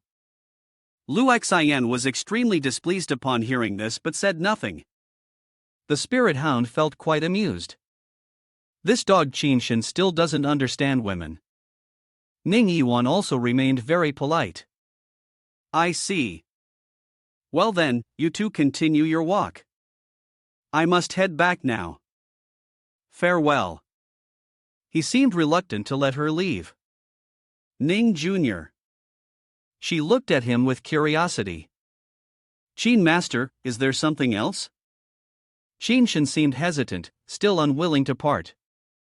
No, nothing. Take your time, sleep well. But inside, he was shouting, Ning Jr., don't think too much into this. Lu Xian and I are just in a business arrangement. Only your sister is worthy of me. Yiwan turned around and walked away cheerfully. Wang, let's go. Shin could only watch her with a sad expression, his gaze lingering on her bright, beaming smile. Let's go, his soul seemed to chase after her figure. Ning Jr., so beautiful. Lu Xian saw this and was furious, feeling quite dissatisfied. What did Ning Yiwan have that made her stand out? She was just a cold, emotionless block of wood. She truly didn't understand what brother saw in her. He remained there, resolute in his decision. Shin gritted his teeth and muttered to himself, I will definitely have Ning Yiwan, definitely. He turned to look at Lu Xian with a sorrowful gaze. Lu's sister, in my plan, it can't work without you. He used that same look to manipulate her emotions. You must help me with this, sister. Lu Xian pointed to herself, visibly moved. It can't work without you. Shin gently stroked her cheek. That's right, there aren't many people you can trust, but you're the one I trust the most. Lu Xian had completely surrendered to her emotions. Am I that important to you? Shin hugged her tightly and softly said, Of course, you are very important to me. But behind those words was a very sinister smile. I noticed the look you gave me earlier, but if I want it, can't I easily win her over? The two of them were walking towards Yiwan's dormitory, and people were still walking around them. She glanced at him with a somewhat displeased expression. Do I have to go with you to the dorm? Or should we just leave right now and disappear for good? Ning Yiwan was walking when she suddenly stopped. She sat down and gently stroked the spirit hound. Wang, she looked at it with a very tender gaze. Earlier, I wanted to say, it seems like Wang, you've grown a little bigger again. Yiwan blushed with a look of sheer delight. What should I do? If you grow any bigger, I won't be able to hug you anymore. For a moment, Wang seemed to be stunned. Xing Yang's face also turned red from embarrassment. It suddenly shook its head, as if trying to shake off that thought. Wait. It raised its two front paws, reminding itself. She's the one destined to kill me, and yet I've had a moment of softness. Xia Qing Yang, is your brain okay? But very quickly, it had a different thought. Wait, no, I've changed quite a few details. Perhaps Wang is smiling happily, proudly thinking she won't kill me. It then nudged its head against her, acting coquettishly. What if she discovered my true identity? In that case, I would become the dog she loves the most. She definitely wouldn't have the heart to harm me. Yiwan looked at it with joy, curiosity gleaming in her eyes. I wonder what Wang is thinking. Wang, overwhelmed with happiness, winked at her. After that thought, it looked back at Ning Yiwan, feeling that her features were even more delicate and beautiful than before. She stood up and urged it. Wang, let's go. It happily complied, wagging its tail excitedly. The thought that the danger of death had significantly decreased made it feel even more cheerful. The two of them arrived at Wan's dormitory. She gently opened the door for it and said, "Come on in." Wang barked a few joyful barks, but the dangerous look behind it made it suddenly jump, barking loudly. She hugged it tightly and smiled brightly. "I missed you so much, your dog's smell is really nice." After a brief moment of surprise, it was happy again, like a flower. How annoying, why are you sniffing at such a little dog? Senior sister's hands were so warm. Yiwan said as she slammed the door shut. The sky's already getting late, let's go to sleep. She gently picked up the little dog and placed it on her bed. As usual, she began to undress. Yiwan's gaze had a slightly playful threatening look. Tonight, you're not allowed to sneak off anywhere. Wang looked at her with heart-shaped eyes, making it truly feel like a dog. I'm not a dog. Yiwan held the clothes and looked at it gently. She hung the clothes on the rack and then playfully imitated a dog's voice. Let's sleep. The stars in the night sky outside the room, the surrounding space was completely silent. Yet at this moment, Wang still had its eyes wide open, unable to sleep. It glanced over to the side, looking very pleased. This really makes it impossible to sleep peacefully. Seeing that Yiwan had fallen into a deep sleep, it quickly ran away. It gently opened the door as if afraid she would wake up. In no time, it had run outside. Yiwan had woken up by this point but said nothing. She felt incredibly uncomfortable, then secretly slipped away, reached for the clothes hanging on the rack, and slowly put them on with a cold expression in her eyes. Wang was carefully stepping down the stairs, still very mindful of what Qinshan had said about dealing with her half a month later. At first glance, he seemed to have planned it all in advance. The details of the banquet mission in the game could be overlooked, so there was no impression at all. Then, he sighed in frustration and walked away. At that point, I locked the door and stayed inside, avoiding everyone. Perhaps this would significantly reduce the risk. He kept walking without realizing that she was following behind. Yiwan, feeling quite curious, thought to herself, where is Wang going? Back to his own room? Doesn't he want to sleep with me? The bright moonlight illuminated the entire forest. Wang, still in high spirits, ran through the woods. Ning Yiwan, hiding behind a tree, was puzzled. Isn't this the path to Yin-Yang Feng? Wang was getting closer to his gate, happily slipping through it. He used his small legs to close the door behind him. Everything he did was seen by Yiwan from a distance. She stopped right in front of that gate, her expression thoughtful. The next morning, outside the main courtyard, several Qing Yang disciples were leaning against the wall, waiting. One of them glanced around, puzzled. Why hasn't senior sister arrived yet? We clearly agreed to meet today to take on the third mission. Suddenly, his gaze met someone he was very familiar with, approaching him. The other person noticed him and smiled. He Jr., congratulations on becoming a disciple of Yin Yang Feng, by Lin Shui, his uncle, politely replied. Thank you, brother.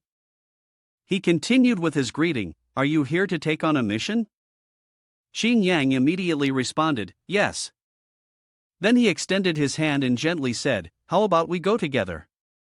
Qing Yang scratched his head, trying to appear sincere. It's all right, Grandmaster asked me to go on a mission with senior sister. I'm just waiting. At this moment, he felt a slight sense of guilt, apologizing to the Grandmaster for using someone as a shield. His thoughts were interrupted by a cold voice, but I heard that Ning Jr. left the prime realm of the firmament early this morning to go on a mission. Could there have been a misunderstanding? He Jr. should clarify things first. Qinshan, on the other hand, felt a sense of joy rising in him.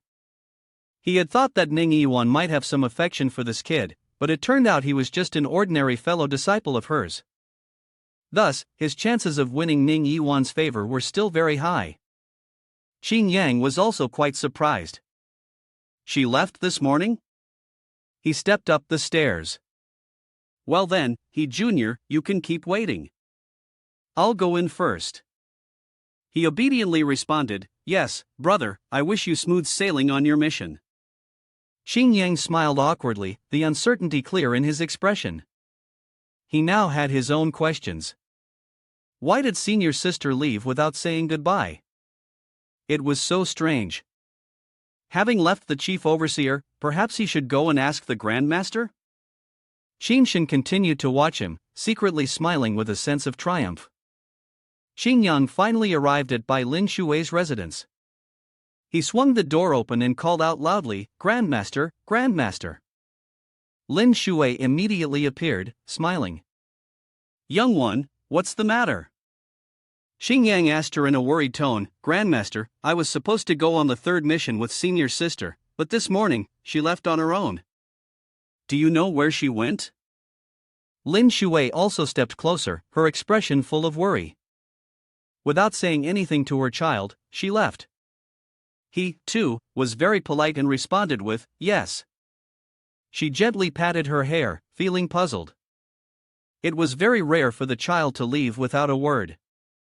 Could something urgent have happened? Lin Shui walked away in deep confusion.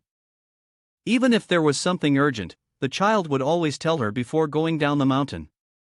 Her gaze sharpened, sensing there was more to it. Could it be? Qing Yang, also confused, asked, what's wrong? Lin Shui looked at him sternly. It may be related to the matter of her parents. There was a similar situation before. She recalled the image of the girl, devastated when seeing her parents being stabbed. Whenever anything connected to the clue about her parents' death appeared, the child would lose her rationality. Then, she smiled and suggested, why don't you go to the chief overseer and ask if Yiwan has taken on any tasks? At this moment, Qing Yang was feeling troubled. The kind of task that senior sister could take, I wouldn't be able to accept. Lin Shui handed him a token and said, if you want to find Yiwan, take this order. He took the token from her as instructed and handed it to the steward. Qing Yang stared at the object, saying, Bai Lin Shui asked me to come and take on a task. He lowered his head respectfully and replied, thank you, master. I'll go to the chief overseer to gather information now. Qing Yang dashed toward that place, and Lin Shui, arms crossed, watched with amusement. Without a second thought, she had agreed. She stood at the door, gazing at his retreating figure. Interesting, she murmured. At this moment, he had reached the chief overseer's office. He ran so fast that the wind blew the clothes of a young woman nearby. Qing Yang slammed the command token down onto the table with great force and said seriously, I want to take on Ning's sister's mission. The old man was also surprised by this action. Young man, do you know what rank this mission holds? Xin Yang responded to him with a cold gaze. No matter what rank it is, this is the token of Bai Lin Shui Grandmaster. The Grandmaster told me to take on the mission, so just let me have it. The old man raised the token, which had the words Wild Wind Stronghold case file on it, and was curious. Why was even he like this? That child Yiwan also said the Grandmaster told her to take on the mission, and everyone seemed to be fearless. Qing Yang immediately snatched the token from his hand and quickly began walking away. Please make a note of it. I'll be going now. This young man. The old man was flustered by his actions. Wait, young man. Xin Yang seemed to have added a motor to his legs, disappearing in an instant. As the old man scribbled in his notebook, he couldn't help but sigh. If nothing unexpected happens, there would definitely be some unforeseen events. He sighed and wrote in his notebook, urgent case of Wild Wind Stronghold. Meanwhile, at Xin Yang's dormitory, he was putting a doll that resembled himself into his bag. Xin Yang cheerfully packed his belongings while asking, "My stuff is all packed, Ding Min, don't you have anything to take with you?" She sat quietly, looking down sadly. I don't. Ding Min raised the card to remind, "Young master, this is a star rank mission, 2 levels higher than the previous heaven rank mission you did. Judging by the level, it's clear this is a mission with a very high fatality rate." Hearing this, Xin Yang dropped his items, his face full of fear as he asked again, "What level is it?" Ding Min calmly responded, "Star rank is 2 levels higher than heaven rank. I've heard that at this level, only those whose cultivation has reached nascent soul have a chance of surviving this kind of mission." He hurriedly ran off to hide, muttering to himself, "I'm dead, really dead, this is it, I'm actually thinking of something bad." Ding Min looked at him with concern. "What's wrong?" "If you're worried, we can always switch to another mission." Xin Yang still held his head, looking utterly helpless. What if the NPC's fate is unchangeable? His mind was filled with negative thoughts. What if he's destined to die? He was so scared that he felt dizzy and started sweating. If he's not killed by Ning Yiwan, he might just get killed by something else. That's not impossible. Xin Yang was so distressed, his mind was in chaos. Could it really be this unlucky? Ding Min forced a smile to comfort him. "Young master, what's going on with you?" She propped her chin and looked at him with a gentle gaze. "Actually, the mission can be returned or replaced, you don't have to worry too much." Xin Yang suddenly exhaled a long breath, then stood up straight, hands on his hips. "You are pursuing your own thoughts. The female protagonist lives until the end of the game, as long as I stick with her, I'm sure this mission won't end in my death." Xin Yang clenched his fist with great determination. How could a man truly step back in the face of a battle? The greater the danger, the greater the reward.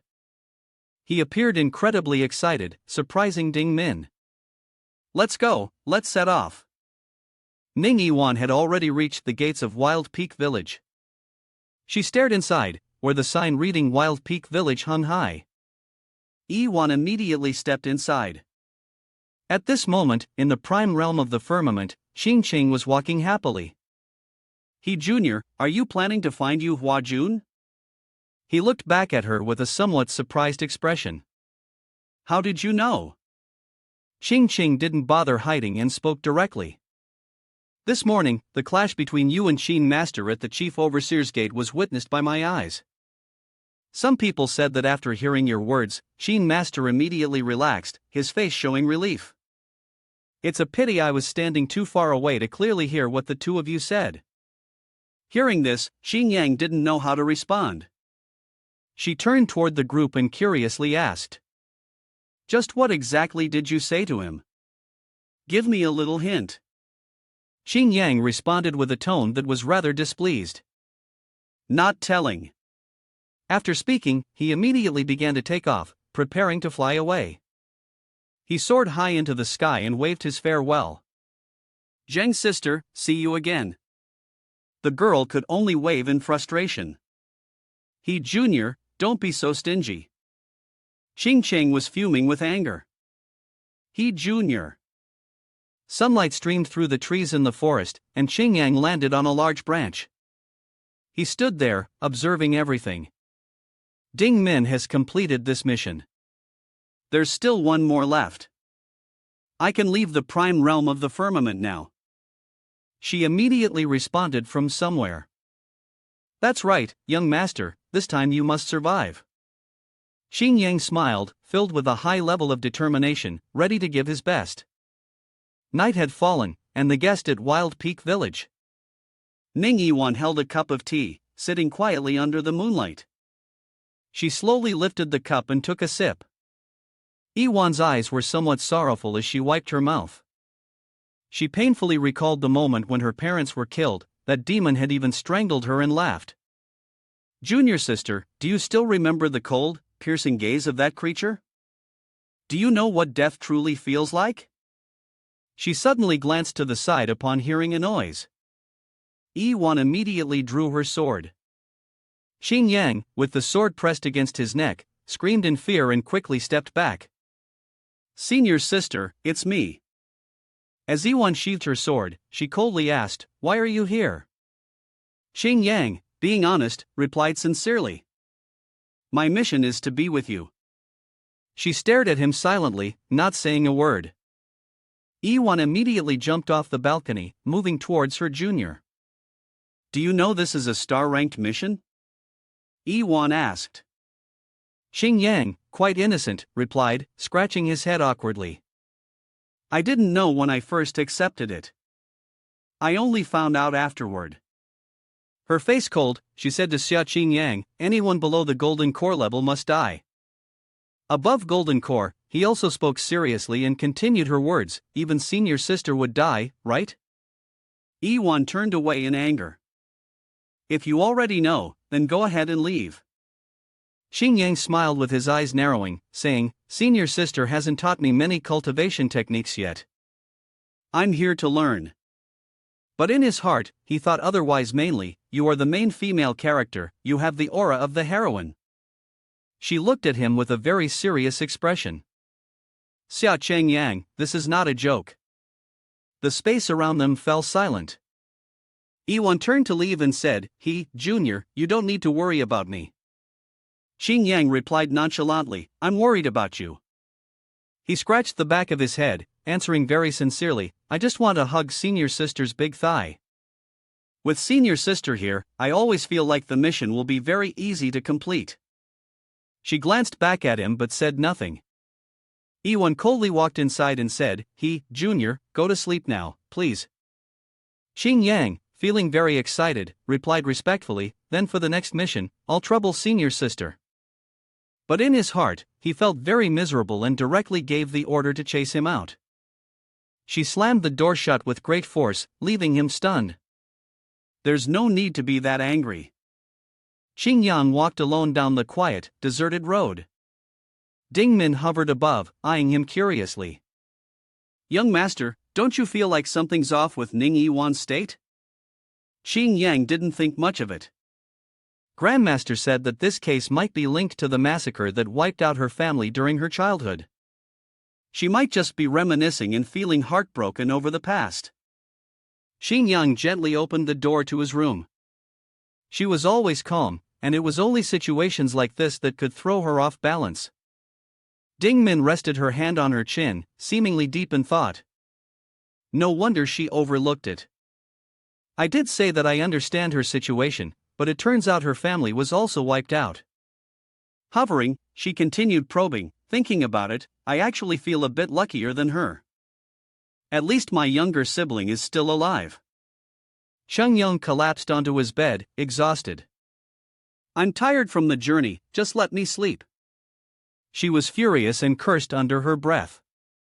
How can you sleep at a time like this? Ding Min was so angry she fully materialized into a human form. This is a star rank mission, we should be preparing together. Xingyang remained utterly indifferent. She's troubled right now. She even kicked me out earlier. I can't go back to comfort her or discuss strategies. He closed his eyes, uninterested. If I don't sleep, there's nothing else to do. Maybe enduring for now and waiting for the right moment is the best option. Dingmin continued to look at him, speaking in a worried tone. Her mental state is not good, I'm worried something might happen. He unexpectedly grabbed her shirt and pulled her down. Xingyang held Dingmin tightly and said, Alright, it's fine, you're just tired from the long journey. Let me hold you while you sleep. She was also surprised by his actions. Young Master Dingmin blushed, feeling quite uncomfortable. You're hugging too tightly, I can't breathe. Xingyang responded innocently, then transform into a fox, it'll be more comfortable to hug you like that. Dingmin seemed a bit embarrassed. I don't mean it like that. Xingyang let go of her, sitting up and looking at her in confusion. What are you muttering about? Dingmin quickly denied, no, nothing at all. The sky above their resting area was clear and blue. Well then, let's sleep. Only when you're in good spirits can you get things done. On the other side, Yiwan was staring at the door. She recalled that night and wondered, did he really go into Yi Jr.'s room that night? Why? The sun had spread its radiant beams everywhere. The sunlight even reached the prime realm of the firmament. The mountains, layer upon layer, were covered by the blue sky. Xingyang and Yiwan were walking on a forest path. He was observing her from behind while thinking, why is the air pressure around senior sister so low this morning? He turned to the fox with a puzzled look. Did I say something wrong when I left the room just now? Did I do something wrong? Dingmin smiled happily and replied, today's work has been done according to plan, and there are no flaws. At this moment, Xingyang remained clueless, unaware that she was angry. Could it be that she had been worried about the mission all along? This made Xingyang start to feel uneasy as well. Having known her for so long, he had never seen her act like this. Ning Yiwan stopped walking and her voice remained cold. Hey, Junior, this is the last time I'm reminding you. The star rank mission has a 100% mortality rate for those below Golden Core. Right now, you're basically walking to your death. She looked down at him with a very serious expression. Are you really sure you want to follow? Canceling the mission won't bring any punishment. Xingyang crossed his arms and said seriously, Senior sister, I understand. You have your own concerns, so you've indeed been worried about this. Yiwan spoke with clear frustration in her voice, you understand but you still forget? Do as you like. She didn't want to waste any more time and quickly quickened her pace.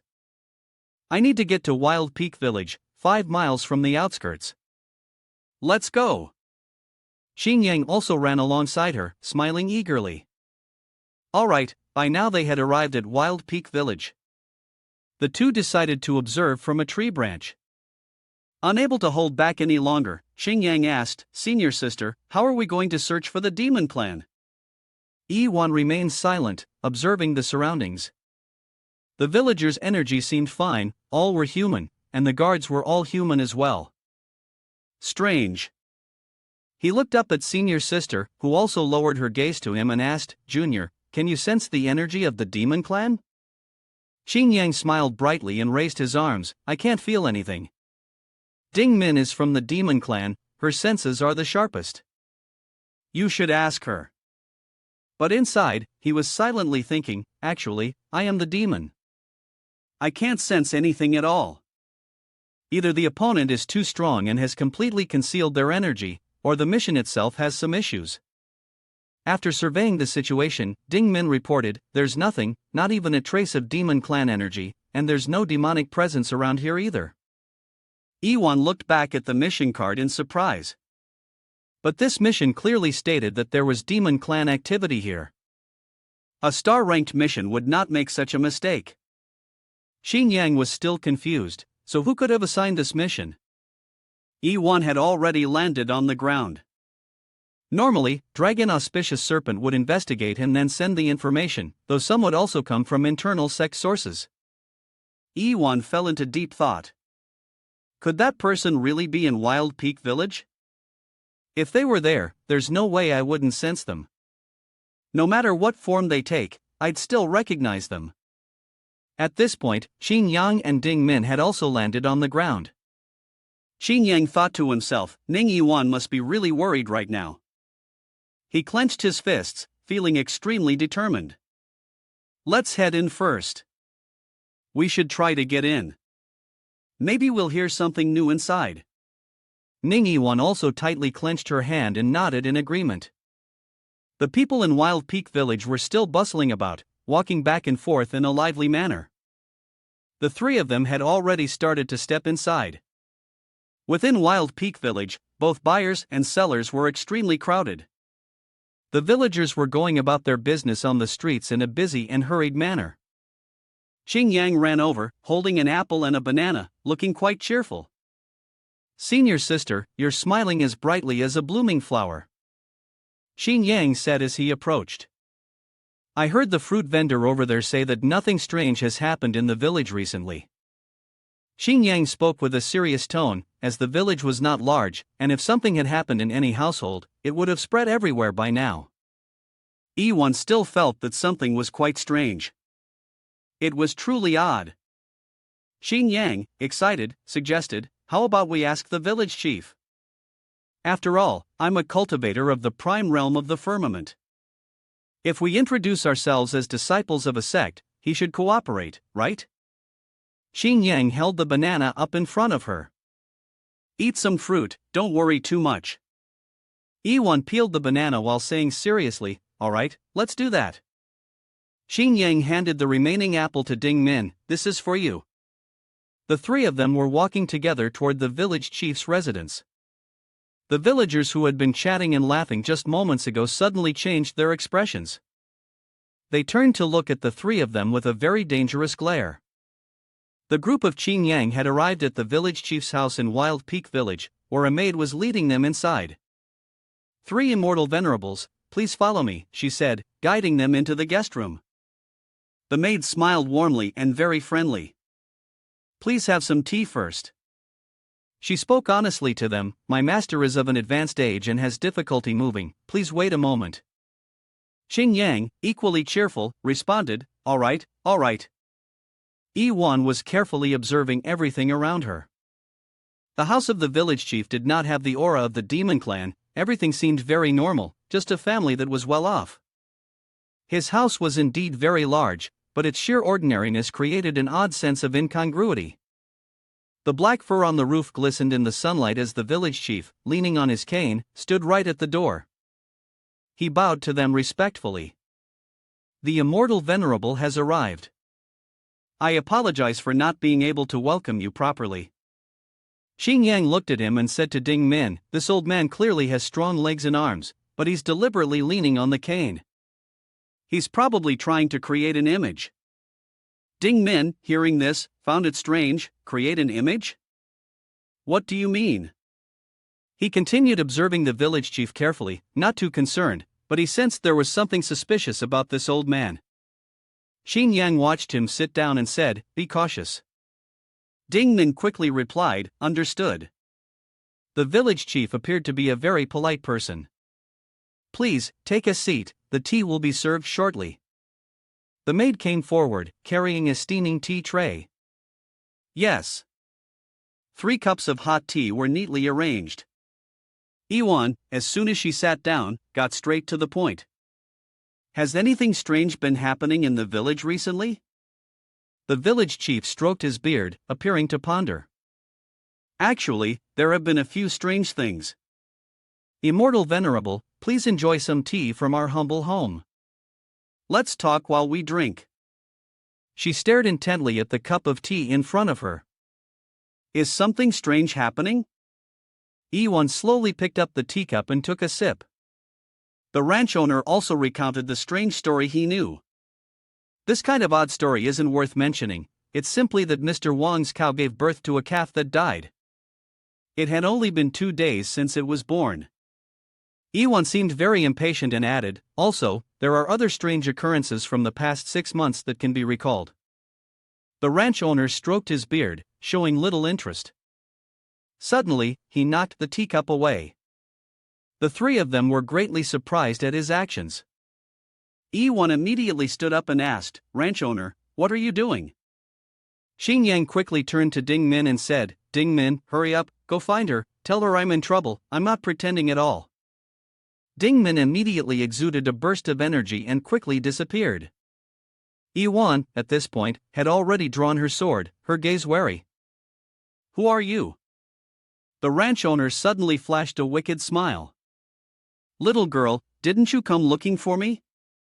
He seemed slightly annoyed that little fox ran fast. Humans truly are untrustworthy. Yiwan's eyes widened in fear. "La Shang, it's you." It seemed something had happened to her. Ning Yiwan trembled all over and let go of her sword. Xing Yang, seeing this, was deeply worried. "Senior sister, what's wrong?" Yiwan stared in shock at her hands. "What is this?" She was so frightened that sweat drenched her body, and she felt completely powerless. Xing Yang, seeing her in this state, was also very puzzled. "Could it be that I'm fine?" La Shang stood there and continued speaking. "I heard that the girl who escaped in the past has become Yu Hua Jun, sought after by the prime realm of the firmament. He is starting to transform. Over the years, I've really wanted to meet her once." The demonic energy emanating from him began to intensify, and before long, La Shang reverted to his original form. He was feeling extremely exhilarated. "That's why I intentionally leaked the news to Dragon Auspicious Serpent. Because I knew that as soon as paternal aunt sees the mission, she will definitely come to find me." La Shang smiled smugly. The one who killed his entire family had appeared. How could Yu Hua Jun remain uninvolved and not intervene? Xing Yang immediately drew his sword, raised it forward, and shouted loudly, "If you take one more step, don't blame me for being ruthless." But deep inside, he couldn't help but feel anxious. This person was too powerful, so much so that neither she nor Ning Yiwan could sense the demon clan's energy coming from him. Yiwan also felt a bit tense. "Het, Junior, you don't need to risk your life. Just go, don't worry about me anymore." Xing Yang ignored her words and continued shouting. "All you demon clan do is evil deeds, nothing righteous, aren't you? Trash." La Shang found it laughable and laughed heartily. Seems like the name La Shang has been absent from the world for too long. He stared intently at the fearless person before him and said, "A cultivator still able to hold the sword tightly when seeing me, truly, it's because ignorance breeds no fear." Xia Qing Yang remained unfazed, though in a moment, when I strike him to the ground, he will surely regret uttering these shameful words. Still, deep down, a feeling of unease lingered. She won't die, will she? Ning Yiwan had the aura of a female protagonist, surely, she would find a way to escape unscathed. At that moment, before the gates of the manor in the village, Ning Yiwan anxiously said, "Junior, don't mind me, hurry and leave. You're no match for him." However, he stubbornly raised his voice and said, "Senior sister, how can you say such things now? I cannot leave you here." At that moment, La Shang began to channel his cultivation technique. Hearing these words, he sneered disdainfully, "Neither of you will be leaving. Letting you escape back then was a mistake. Today, I am here to correct that mistake." As soon as he finished speaking, he swiftly leaped forward, aiming to take their lives. Suddenly, a hand gripped Ning Yiwan's shoulder. Xing Yang gathered strength and pushed her away, shouting loudly, "Senior sister, step aside." Quickly, he managed to use his sword to block a deadly strike. Seizing the opportunity, he retaliated with a sharp, swift slash. Faced with the descending strike, La Shang merely chuckled coldly, indifferent. He continuously dodged the strikes from Xing Yang, then arrogantly said, "I never expected someone as weak as you to react so quickly." Saying this, he growled, "But the energy gathering in my hands has quickly become powerful and is rushing towards you. You still can't excite me, let me kill you quickly and find a young lady to satisfy my desires." However, the forceful strikes he launched all landed directly in front of Xing Yang's sword, and facing this energy, Xing Yang felt a hint of fear. This person is relying on his immense strength, his power is incredibly strong, he thought. Without hesitation, he took out the darkness pearl, determined to make him experience its might this time. "If it's like this, let me use your demonic energy." the darkness pearl absorbs the demonic or spiritual energy around it and transforms it into the power of its master. Upon seeing the artifact, La Shang couldn't help but feel intrigued. This brat has quite a few treasures. Looks like I'll be victorious today. Without saying much, Xing Yang decisively threw the darkness pearl, and immediately, it began to emit a surge of spiritual energy. It turned out that the spiritual energy from La Shang was being absorbed, and he quickly realized this. "You're absorbing my spiritual energy." He laughed maniacally. "This treasure isn't bad at all. After I kill you and take it, I'll definitely make good use of it." Seeing him lose his mind, Xing Yang began to feel somewhat irritated. This guy has gone crazy, he thought. With that thought, he sighed in frustration. Then, he decided to place his life in the hands of the sword Moonflower Lotus Dream. "Please, save your master once again." The moment the thought crossed his mind, he instantly teleported and dashed toward La Shang.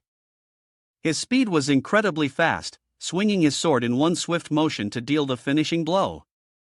La Shang, still arrogantly thinking that the demonic energy had been significantly drained by your treasure, sneered. "But I'd been wandering the martial world for many years. I don't rely solely on demonic energy." "Indeed, you're young. Treasures only show their true power when given to someone who knows how to use them," he replied. "I think you're really just saying a lot of nonsense." Then, without hesitation, he delivered a powerful strike to La Shang. After the slash, he was a bit surprised and thought to himself, with the help of the darkness pearl, his strength had indeed increased greatly. Yet, La Shang still wore a strange, twisted smile.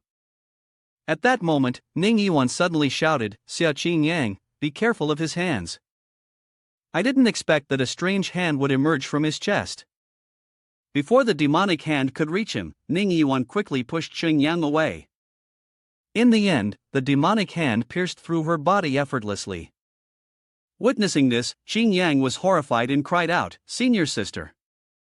Ning Yiwan collapsed onto the ground, a cloud of dust swirling around. The demonic hand of La Shang quickly retracted. La Shang, after landing the blow, was immensely pleased with himself. "So you're a spirit connection body. Looks like I've struck lucky today." As the dust cleared, Ning Yiwan's severely wounded form was revealed. Xing Yang, now seething with rage, gritted his teeth and snarled, "That damned La Shang."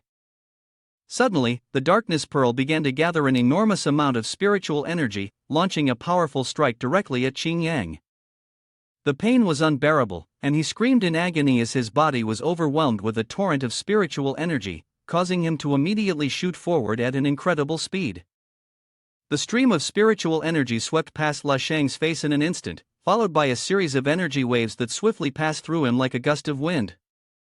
He was unharmed and turned his head, saying, "Little friend, you couldn't even touch me, yet you're about to die at my hands. Save some time." But in the next moment, he realized something was wrong. Looking back, he saw that Ning Yiwan's body had disappeared. Where did he go? What trick is he trying to play now? But quickly, he realized he had been deceived. The flashy display was gone, and all that was left was a puddle of blood on the ground. Only then did he realize that Xing Yang had made a run for it. The little rascal had indeed fled. Outside, the place was still and empty, with no sign of anyone. He had once been so smug, but now, with his injuries, he figured the boy probably wouldn't survive for much longer. After muttering these words, he took a step forward, and his attire began to transform. In no time, La Shang had taken on the appearance of an old man. It was a pity that such a valuable spirit connection body was now gone. He then ordered 2 of his disciples to search for the other 2 people. "Dead or alive, I want to see their bodies." The 2 disciples immediately obeyed, and his mind churned with schemes. Even though the spirit connection body had perished, it still held great value. Using this village as a base, he planned to expand his influence. When the demon lord returned, he would crush people like Si Shuiyin beneath his feet, and his master would know who the true trusted assistant was. After these damned thoughts, he let out a triumphant laugh, filled with immense satisfaction, as the scene shifted to the deep side of the mountain. His feet pounded quickly along the path leading into the forest. It was Qing Yang. He had swiftly run deep inside. As he ran, he anxiously called out, "Senior sister, don't fall asleep." Looking ahead, he exclaimed, "We've made it out." However, he was still deeply concerned about Ning Yiwan's life. "It's over, she's completely unconscious now. We need to stop the bleeding quickly. If too much blood is lost, she'll go into shock, which would be a huge problem."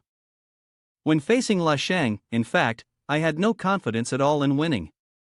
This opponent was on an entirely different level from the previous ones and was even more terrifying than Tishuayin. Not thinking for long, he soon reached the mountain's edge and quickly slammed on the brakes, skidding to a halt. Jumping from here, he remembered that there was a protruding rock connected to a cave. After all, in the game, there would inevitably be bugs. First, he decided to hide here and treat senior sister's injuries, avoiding the spiked club. With that thought, he decisively jumped down below, landing safely on the ground. The two of them hurriedly ran into the small cave. Once inside, he quickly removed his cloak, laid Ning Yiwan down, and felt that the situation had stabilized a little. "Senior sister, we're safe here." Looking at the wound, he realized that it was bleeding profusely. He felt pain and anxiety for the life that senior sister was facing. He thought that she was the protagonist, she couldn't possibly die, but the elixir that could heal a fatal wound, a wound like this, in the game could only resurrect and start again. But how could one resurrect and start again now? This wound, perhaps, would only have a chance of survival when they returned to the sect. Ning Yiwan was the protagonist, and if the protagonist died, how would the storyline continue? He felt a headache and desperately tried to think of a way to save Ning Yiwan. There must be a way. Before long, he had come up with the perfect idea. He himself was the solution. So he began to cut his own hand. Blood poured out rapidly from his wrist. Looking at his hand, the blood slowly oozed out. "Do you think my blood can heal her?" The blood flowed into Ning Yiwan's mouth in succession. He anxiously thought, "Senior sister, drink a little." "You absolutely cannot die, you're the protagonist." After drinking Chang Yang's blood, Ning Yiwan remained unconscious. He began to place his hand on her neck to check her pulse, and sure enough, there was a little hope. Her pulse steadied somewhat, showing that it had some effect. Due to the significant blood loss, his head began to show signs of dizziness from lack of blood supply. "My head hurts so much." Remembering what Ding Min had said last time, he thought, that was a quick response. If paternal aunt hadn't scared me, I probably would have died from blood loss already. He laughed maniacally, worried about this worthless life. Damn it, what is this even about? Looking at Ning Yiwan still unmoving, he blamed himself. I actually went to save someone, I'm definitely going to get myself killed. I'm such an idiot. I wonder if Ding Min has been able to contact paternal aunt. I'm so exhausted, I'm not going to think about it anymore. He decided to sleep first. He did what he said and started to doze off, sitting up for show. After a while, he opened his eyes and realized that it had gotten dark. La Sheng hadn't chased after him either. Perhaps this room was quite safe. He softly called out, "Senior sister, can you hear me?" However, Yiwan remained motionless, offering no response. He sighed helplessly, still unconscious. "Senior sister, I must have offended you." At this moment, the cave outside was still peaceful, and he didn't know what to do. He began to take off his outer coat and gently laid it on the ground. Then he removed his inner coat, revealing a well-built body, still neatly arranging the clothes flat on the floor. Next, he carefully placed Ning Yiwan on the coat, then proceeded to break some twigs to start a fire. Outside, the moon was still shining, and everything was quiet. After a while, the fire had blazed, warming them both. He muttered to himself, "Senior sister, I've really offended you." Just as his hand reached out, intending to pick a grapefruit, he suddenly stopped. He carefully put a branch into Ning Yiwan's mouth, worried that if she unconsciously bit her tongue, it would be disastrous, even though he wasn't planning on doing anything to her. The next action, he grabbed both sides of Ning Yiwan's collar, and within a second, tore the outer coat apart. The next moment, he was about to remove the remaining fabric stuck to her body, just in time to notice her wound slowly healing. Luckily, the bleeding has stopped. With a bit more of my essence blood, her flesh and blood should recover, right? Thinking that, he sighed in relief, feeling that things were somewhat under control. Sitting by the campfire to warm himself, he still couldn't quite understand. Clearly, she was the one who intended to harm him, yet here he was, following her on a mission and even wanting to save her. Looking at Ning Yiwan's delicate face, he couldn't help but mutter to himself, "This is the aura of the female lead, isn't it? Looks like there are some things that are destined and can't be changed. For example, one day, she will eventually kill me. This is the power of the female lead, isn't it? Making a lowly NPC like me want to follow and approach her in such a strange way. I really don't want to admit it." At this point, it was time for him to drag his battered body to find food, to see if he could find something to eat. But after just a few steps, he felt dizzy and lightheaded from blood loss. How could he become so weak after just losing a bit of essence blood? It was really too much. He had no choice but to lean against the cliffside and keep moving in search of food. After a while, he reached the edge of a deep abyss. He was startled, beads of sweat pouring down his face. Life felt a bit grim, and he slapped his head and tugged at his hair in frustration. Given his current condition, if he fell, it would probably take days to climb back up. Though he had found a perfect place to rest, wouldn't he still starve to death?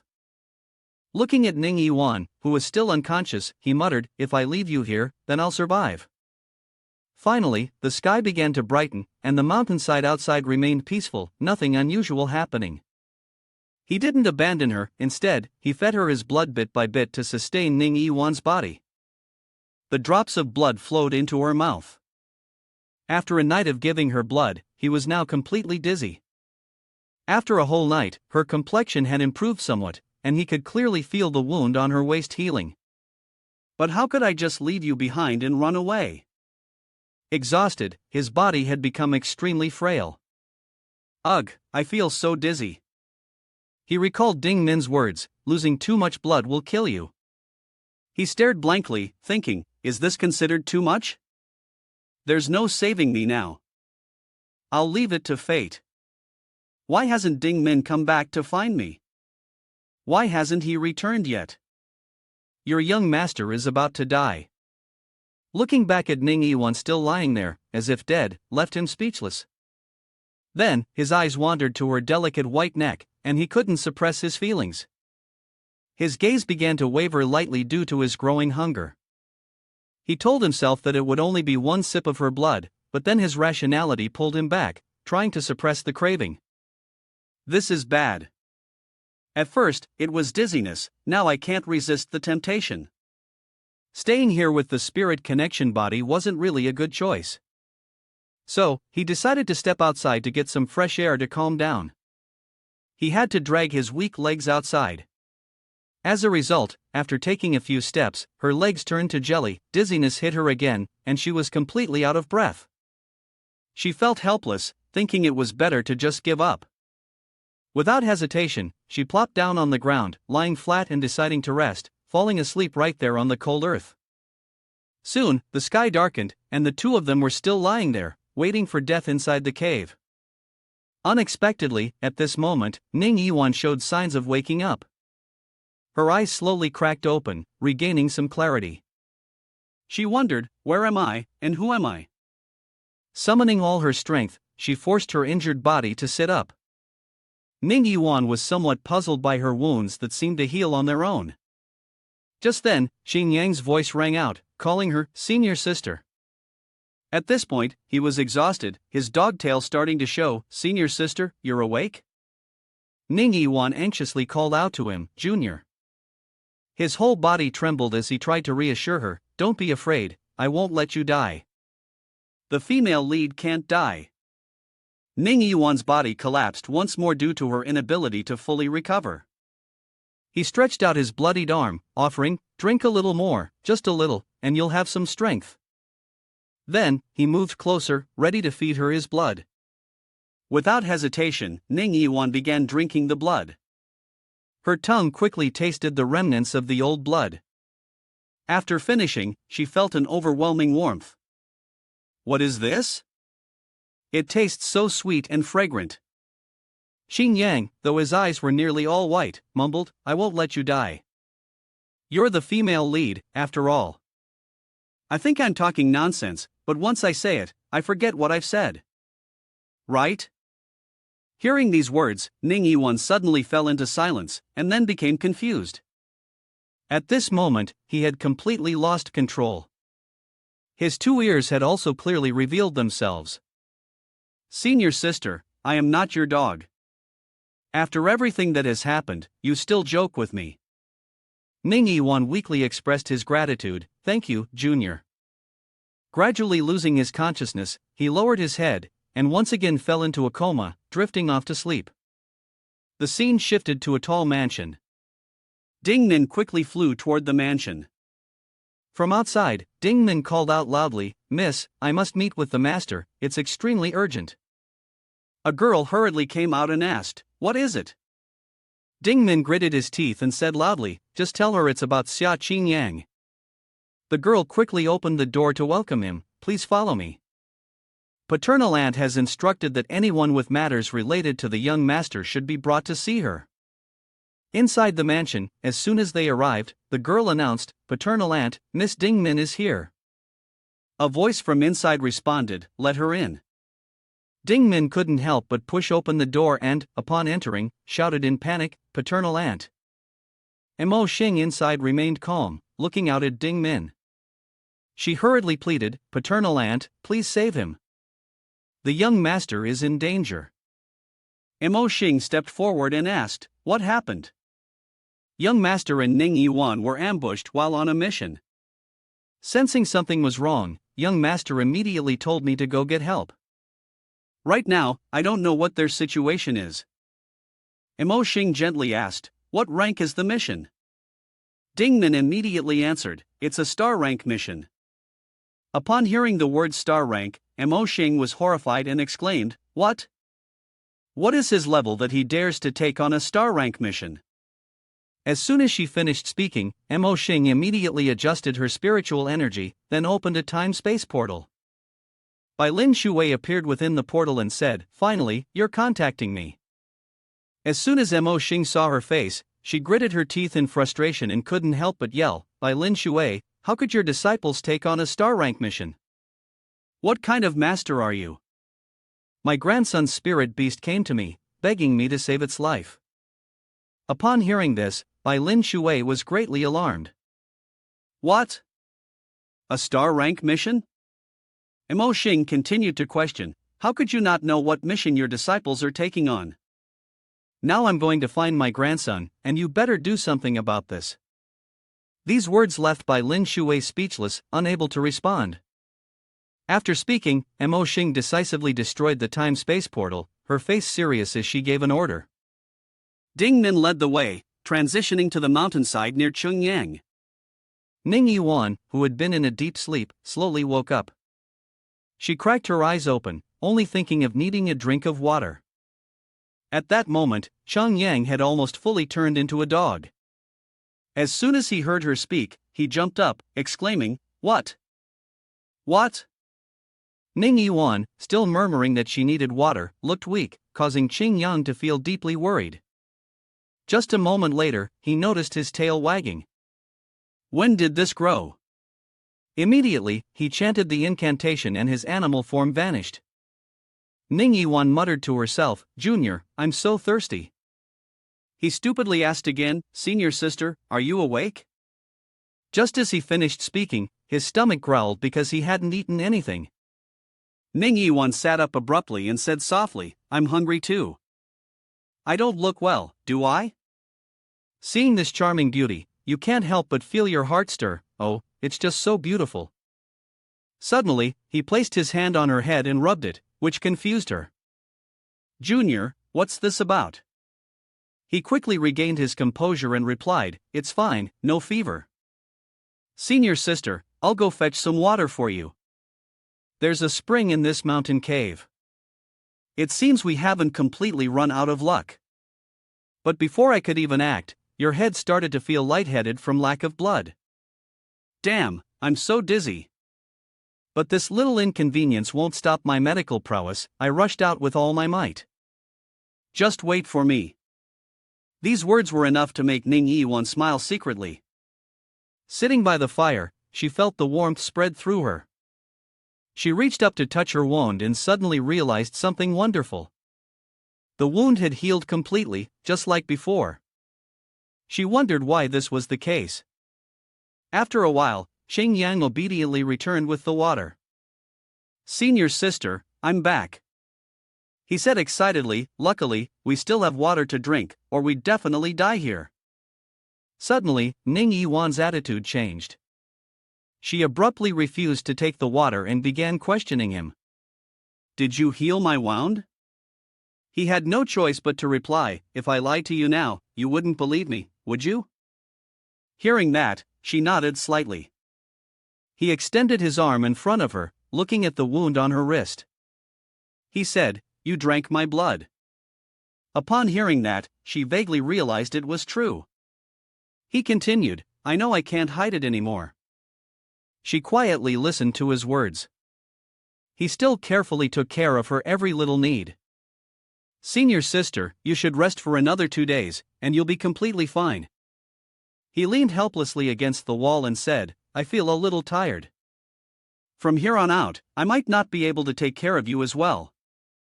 These heartfelt words made Ning Yiwan silent. He continued rambling, "It's a bit awkward when you're silent. Senior sister, how about you ask me some questions? I'll tell you everything." At this moment, Ning Yiwan finally spoke, "Are you a dog?" He could only nod in acknowledgement. "I'm from the demon clan." "I know you hate the demon clan, but senior sister, even without your help, I'll die soon enough." Suddenly, Ning Yiwan grabbed his hand.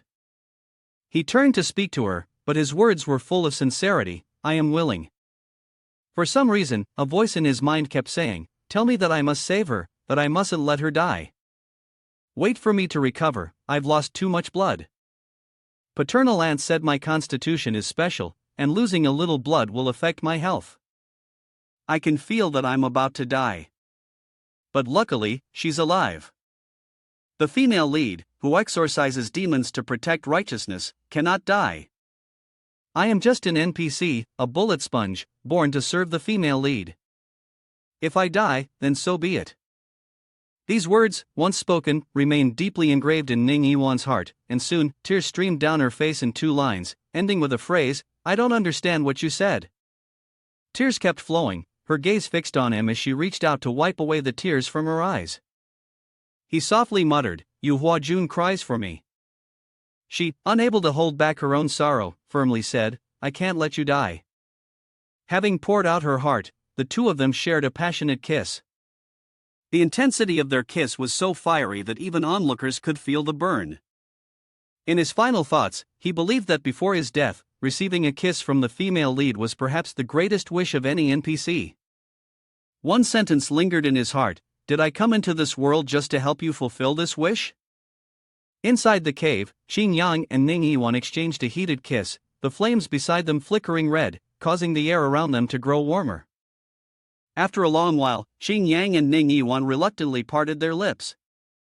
Ning Yiwan, looking at Xing Yang, whispered, "Junior, do you know I'm a spirit connection body?" Xing Yang blushed and softly answered, "Yes." Upon hearing this, Ning Yiwan turned her head, a bit shy, and continued, "If I become a Tao companion with someone who has a spirit connection body." Before she could finish, Xing Yang interrupted her. He grabbed her shoulders and said, "Ning Yiwan, I didn't save you because of your spirit connection body." Ning Yiwan, hearing this, blushed deeply, lowering her head and pressing her lips together as she replied, "I know." Then, she removed her gloves and said, "Are you using your life to save me?" Ning Yiwan also took off her clothes and threw them to the ground, only wishing to repay you. She stood up, removed her inner robe, and said, "The physique of a junior is unique." Ning Yiwan stood before Xing Yang, feeling shy, and said, "Becoming Tao companions with you would benefit both her and you." Xingyang saw this and, unsure of what to say, simply stared at her actions in a daze. Ning Yiwan, her face flushed, continued, "Moreover, I cannot let you die." With those words, Ning Yiwan immediately lunged forward, embracing Xingyang and saying, "You've deceived me for so long, only by surviving will I be able to punish you." Her gaze gradually became distant. "Junior, why aren't you holding me tightly?" Hearing this question, the hand that Xingyang had intended to wrap around her trembled. Ning Yiwan asked, "Don't you know how to become Dao companions with someone else?" Xingyang widened his eyes and lied, "I don't know." Ning Yiwan replied, "Neither do I." With that, she pressed Xingyang down to the ground and asked again, "But we must learn, right?" Xingyang was completely stunned, unable to speak, his face turning bright red, not knowing what to do next. At that moment, Ning Yiwan began to move, softly calling out, "Junior." Then, a wave of pain surged through Ning Yiwan's body, and she struggled to endure it, saying, "I won't let you die." In the dark of the night, by the flickering red flames, under the bright moonlight, the two of them spent a passionate night together. It wasn't until the next morning, when sunlight streamed inside, that Xingyang and Ning Yiwan were still lost in their dreams. Suddenly, Ning Yiwan jolted awake. She discovered that Xingyang still had his eyes tightly shut, and she softly called out, "Junior." Seeing that Xia Cheng did not respond, Ning Yiwan anxiously shook his body. "Junior, wake up." Ning Yiwan quickly checked his pulse, her worry growing. The pulse was weak, faint, and powerless, the blood and qi were deficient, and the yang energy was insufficient. She was stunned, unable to believe the result in front of her. Why is this happening? Based on reason, after last night, he should at least be a bit better. At this moment, Ding Min also appeared at the entrance of the cave. She called out, young master, young master." Ning Yiwan looked over in surprise. Ding Min walked over and asked, "Yu Huajun, what happened to the young master?" Seeing his pale face, Ding Min's eyes were filled with sorrow. "Why does he look so weak?" A moment later, two figures, one red and one green, belonging to Xia Moxing and Bai Lin Shui, also arrived. Xia Moxing called out anxiously, "Xingyang." Seeing her master, Ning Yiwan, in a daze, asked Bai Lin Shui, "Grandmaster, is it possible that I can't save him?" Bai Lin Shui did not answer. She tightly pressed her lips together, then quickly embraced Ning Yiwan to comfort her. "Don't worry, let me take a look." Ding Min also spoke up, asking Xia Moxing, "Paternal aunt, will the young master be alright?" Her eyes were filled with tears. "I can feel that the young master is becoming weaker and weaker." Xia Moxing suddenly turned her gaze to Ning Yiwan, then took her hand, which left Ning Yiwan a little confused. With her other hand, she performed some kind of spell on Ning Yiwan's hand, and the mark of Xingyang appeared on Ning Yiwan's fair arm. Xia Moxing gritted his teeth and said, "I've really been good to you. I would give my life to save you. Does the Xia family owe anything to your masters and disciples?" These words caused Ning Yiwan and Bai Lin Shui, who were standing beside him, to fall into self-blame, unable to say anything. Bai Lin Shui had no choice but to change the subject, saying, "All right, saving the person is more important." Xia Moxing angrily replied, "As for my granddaughter, I will save her, and you go and kill that filthy bastard for me." The scene then shifted to Wild Peak Village, where people were bustling about. Bai Lin Shui infiltrated the village and, as soon as she stepped through the gate, she couldn't help but sigh, noticing how much smarter these demon clan members had become. She suddenly extended her hand and immediately felt the barrier surrounding the area. Bai Lin Shui said nothing further and tore the barrier apart in an instant. On the other side, the servants reported back to La Shang. "We've searched a 50-mile radius," one of them said, kneeling helplessly on the ground, "but we still haven't found the two human cultivators." The man then asked, "Lord La Shang, should we continue the search?"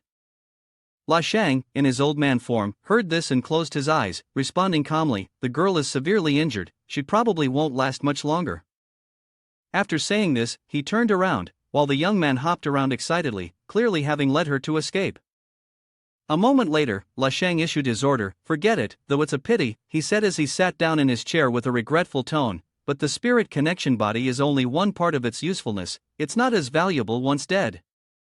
Suddenly, a loud explosion rang out. La Sheng narrowed his eyes in caution and glanced over.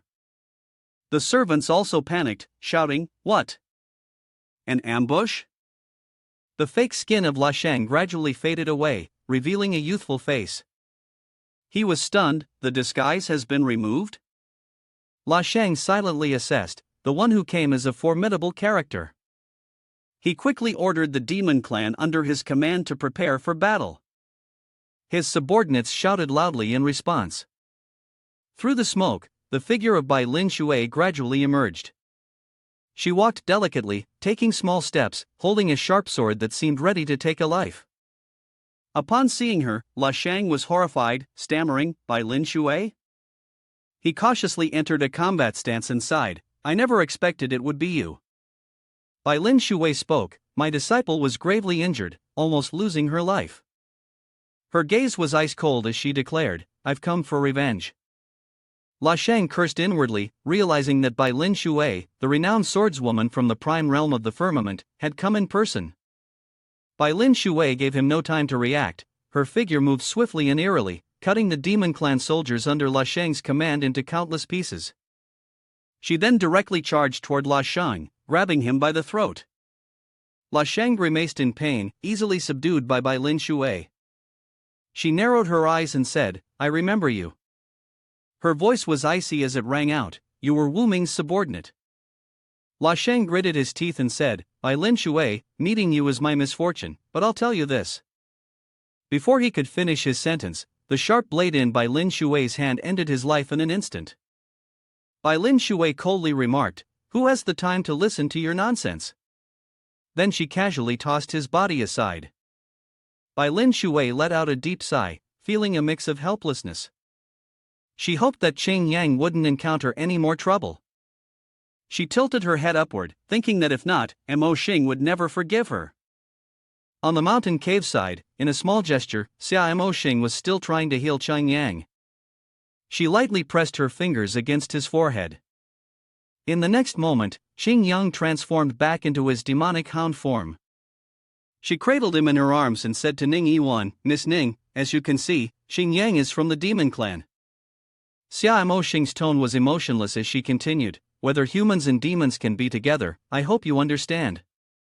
Then, the paternal aunt added, instructing her grandmaster to delay bringing Qing Yang down the mountain. "I want to take the boy back to heal his wounds."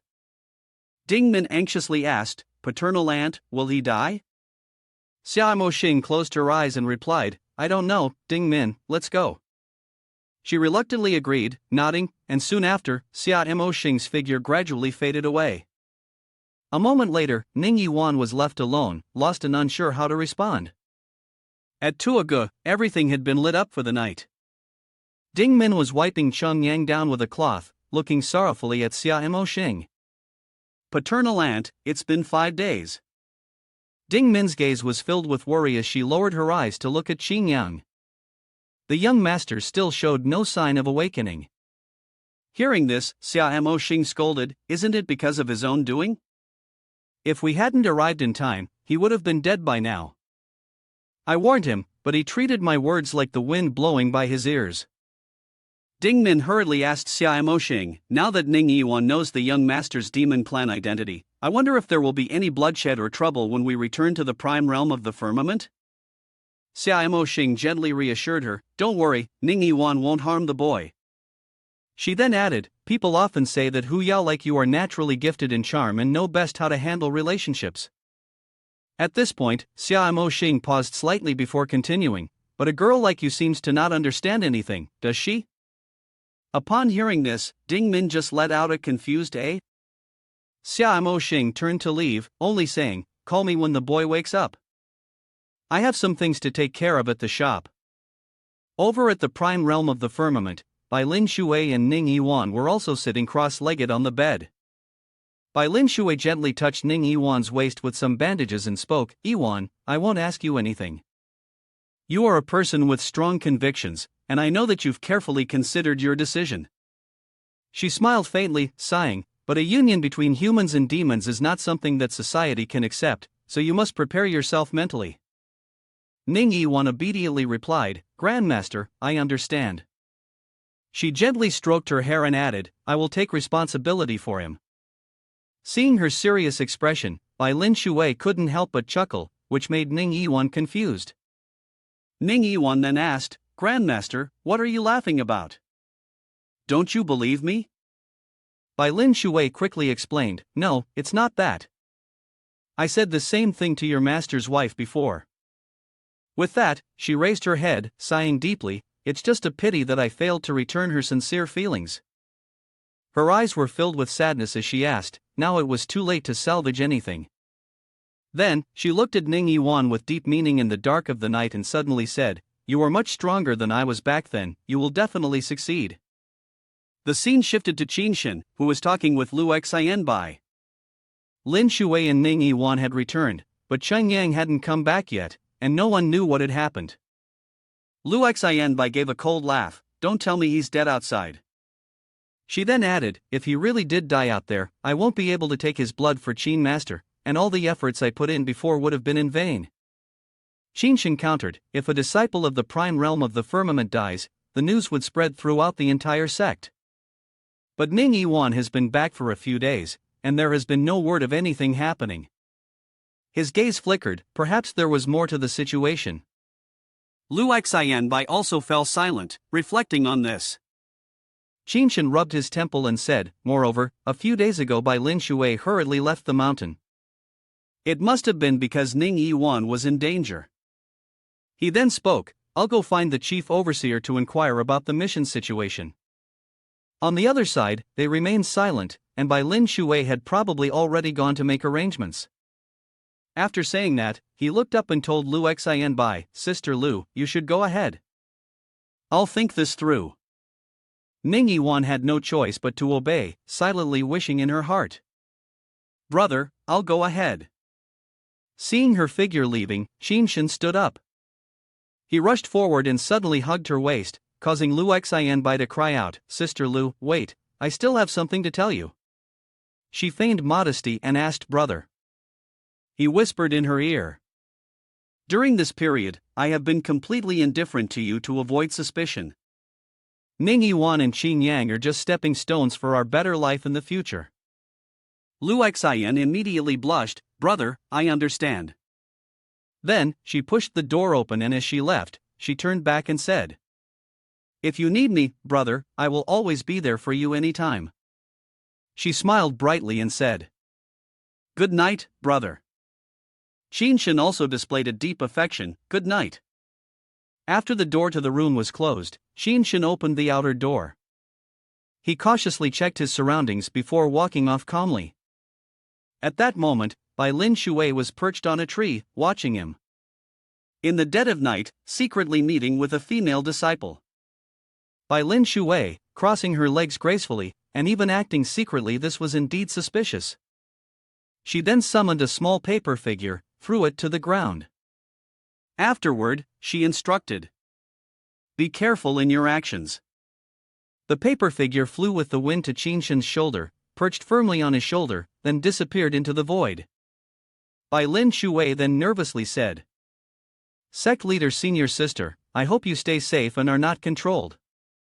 Qinshan went to another room, gently knocked on the door and spoke. "Venerable, it's me."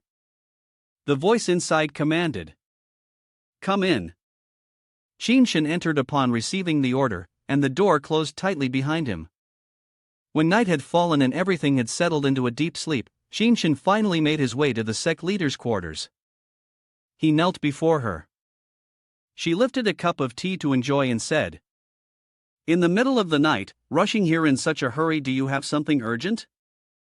Qinshan spoke, "I have a few questions I would like to ask the Venerable."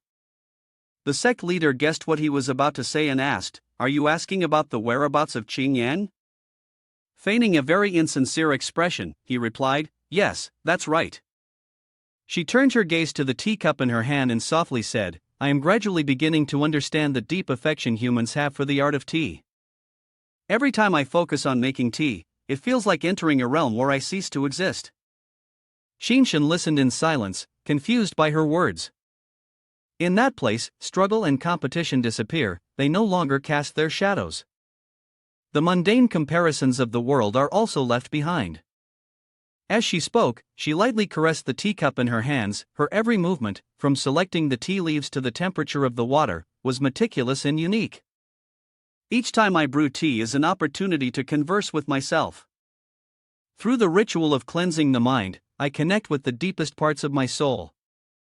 She then looked at Qinshan and added, humans are truly fascinating, with so many new and intriguing things like this.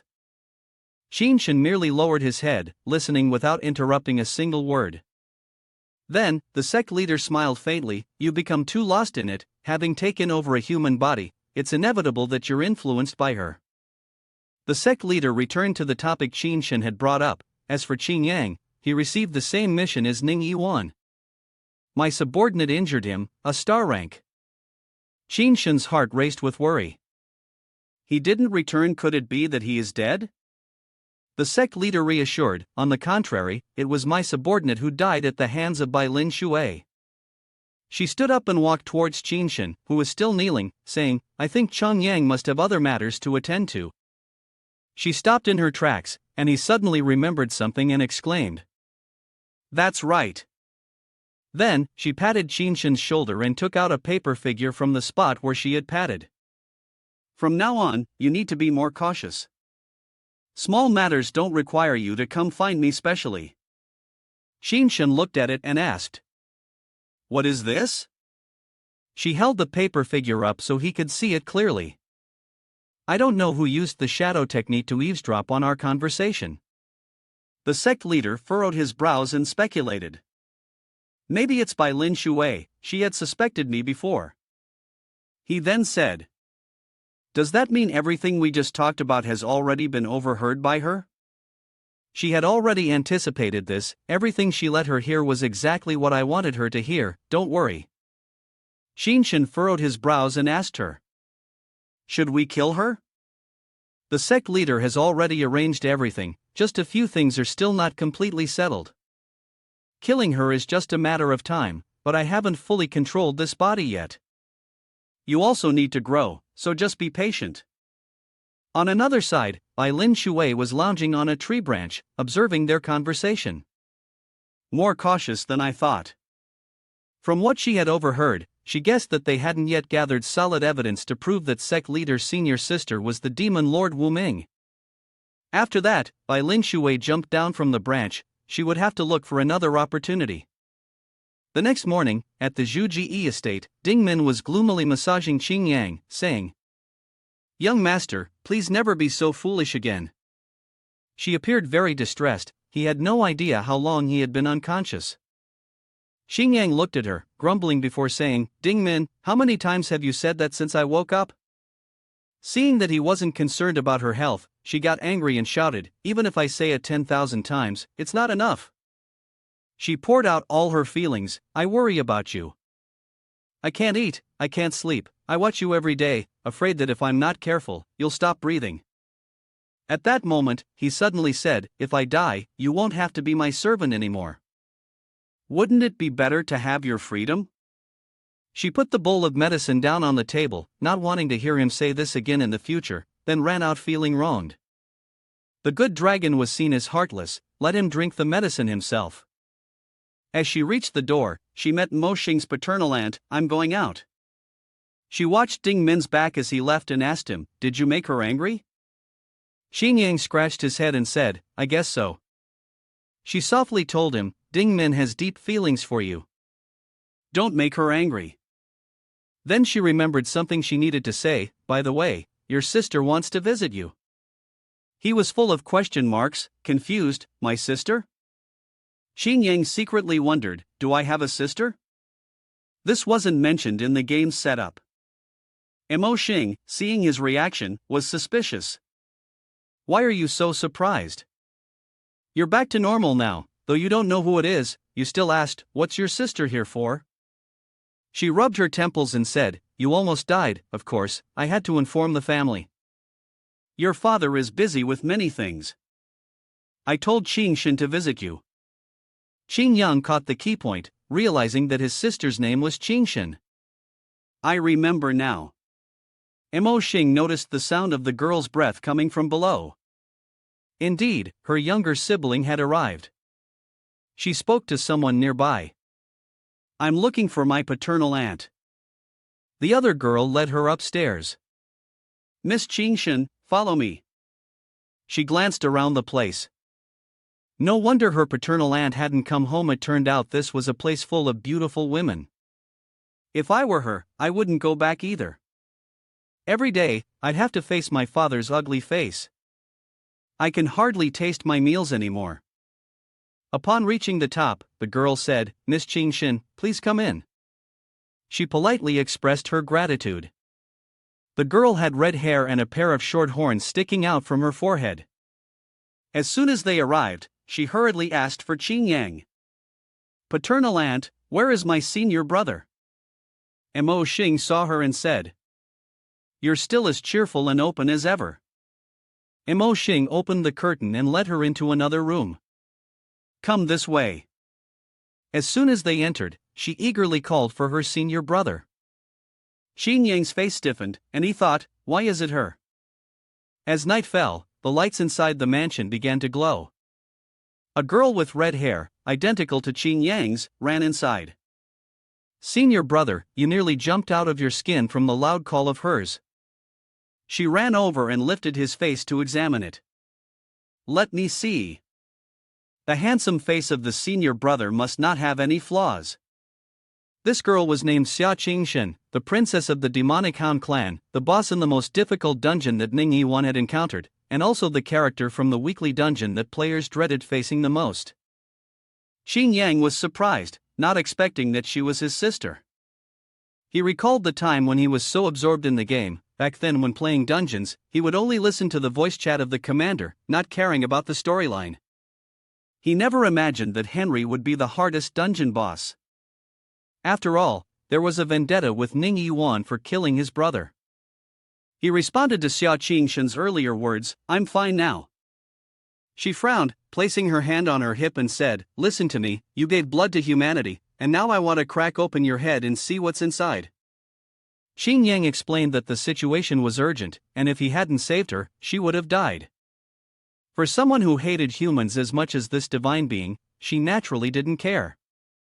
If she died after all, she was just human. If the demon clan was about to perish, humans wouldn't save them either. Unexpectedly, Mo Xing rushed over, grabbed her ear, and scolded her, Don't speak ill of your future sister-in-law like that. She was confused and didn't understand what was going on. Future sister-in-law, Qingshan turned back and questioned him. You came to the prime realm of the firmament not to pursue a wife, did you? Oh my God. He quickly gave her a short reply, I came here to cultivate. In his mind, he thought to himself, it must be said, the NPCs initially were only here because they were chasing after their wives.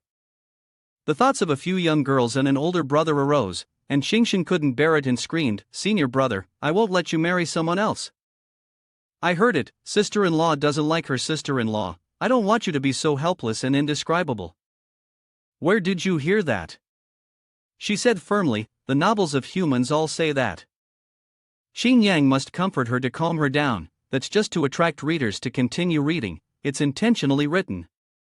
It's fiction, don't believe it. The stubborn girl said, even if it's true, I'm not afraid. She spoke fiercely, if that day really comes, I will kill sister-in-law. Qing Yang turned pale at this statement. Boss is truly the boss. She suddenly remembered something she needed to ask, Senior brother, father told me to ask when you're coming back home? He replied, I still have to complete one more mission before I can leave the prime realm of the firmament. Once I'm done, I'll return immediately to take on a new task. Qingshan was still uncomfortable and said, I already advised you before not to go to the place of the human cultivators. Humans always have strange rules. Mo Xing, who had been quiet, interjected with a short remark, this girl still hates humans as much as ever. She wasn't happy and turned to Mo Xing, scolding, paternal aunt, didn't Bai Lin Shui bully you? In any case, I don't like humans. Although she truly despised humans, she still said to Qing Yang, Senior brother, I know you never joke around. If that human sister-in-law really harms you, I will never show mercy. She crossed her arms, genuinely worried for her senior brother, and said, if she truly loves you and cares for you, I will put aside my prejudices against humans and respectfully call her sister-in-law. He simply replied, I understand. In his heart, he thought, I didn't expect the original owner's sister to be so obsessed with her brother. But hearing her speak like this, my mood improved. Perhaps this is the power of familial love. The conversation ended there. 2 days later, at a beautiful water dock, Xing Yang politely said, Aunt, I'm going back to the prime realm of the firmament now. Mo Xing replied, Go ahead, but Xia Changshan is not happy about it. She said with clear displeasure, Why are you in such a hurry to leave? Mo Xing reached out and ruffled her head, saying, All right, don't delay your senior brother's journey any longer. With that, they bid each other farewell. After seeing Cheng Yang off, she turned to Mo Xing and said, Aunt, I'm going home too. Mo Xing advised her, It's best if you go home. Things are chaotic outside, don't wander around. She eagerly reassured, I know, I'll take a walk around Demon Market Realm and go straight home, no need to see me off. She doubted, Are you sure about that? The girl confidently responded, Yes, for sure. Then she ran off, disappearing into the distance. I'm leaving now. Goodbye. Mo Xing knew the girl's habits well. She definitely wouldn't listen. Oh well, the girl was much stronger than her, no need to worry. As she ran, she thought to herself, the girl won't be going home anytime soon. After all, she wasn't around her senior brother, and that was why he got hurt. A gigantic luminous pearl was placed on the counter, and Changshan called out loudly. Boss, I've come to buy something. The shopkeeper, a scruffy man, had his eyes light up. This is the extremely valuable luminous pearl. What would the young lady like to buy? It turned out she wanted a token from the prime realm of the firmament. The scruffy man hesitated and said, Well, I don't have that. Xingshan irritably said, Boss, hurry up and take it out, don't waste my time. He really didn't know how to handle the situation. Miss, I'm not real, how could I possibly have that item? She had lost patience with him, Do you know who I am? He cluelessly asked, Who? She declared loudly, My name is Xia Changshan. The shopkeeper turned pale with fear, but in the end, he rummaged through the entire shop to find the item for her, trembling as he handed her the token. Unexpectedly, the demoness achieved her goal, and she skipped away. The shopkeeper was left speechless, tears welling up in his eyes. Today had really been unlucky. To his surprise, the demoness moved to a desolate bamboo forest. Xing Yang stood there talking with Bai Lin Shui. She placed her hand on his chest and said, Young man, you've trained well, your muscles are very firm. He asked about her plans for the day. Grandmaster, what do you want to teach me today?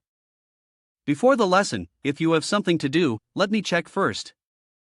She placed her finger on Xing Yang's forehead, and a small amount of light radiated from that spot.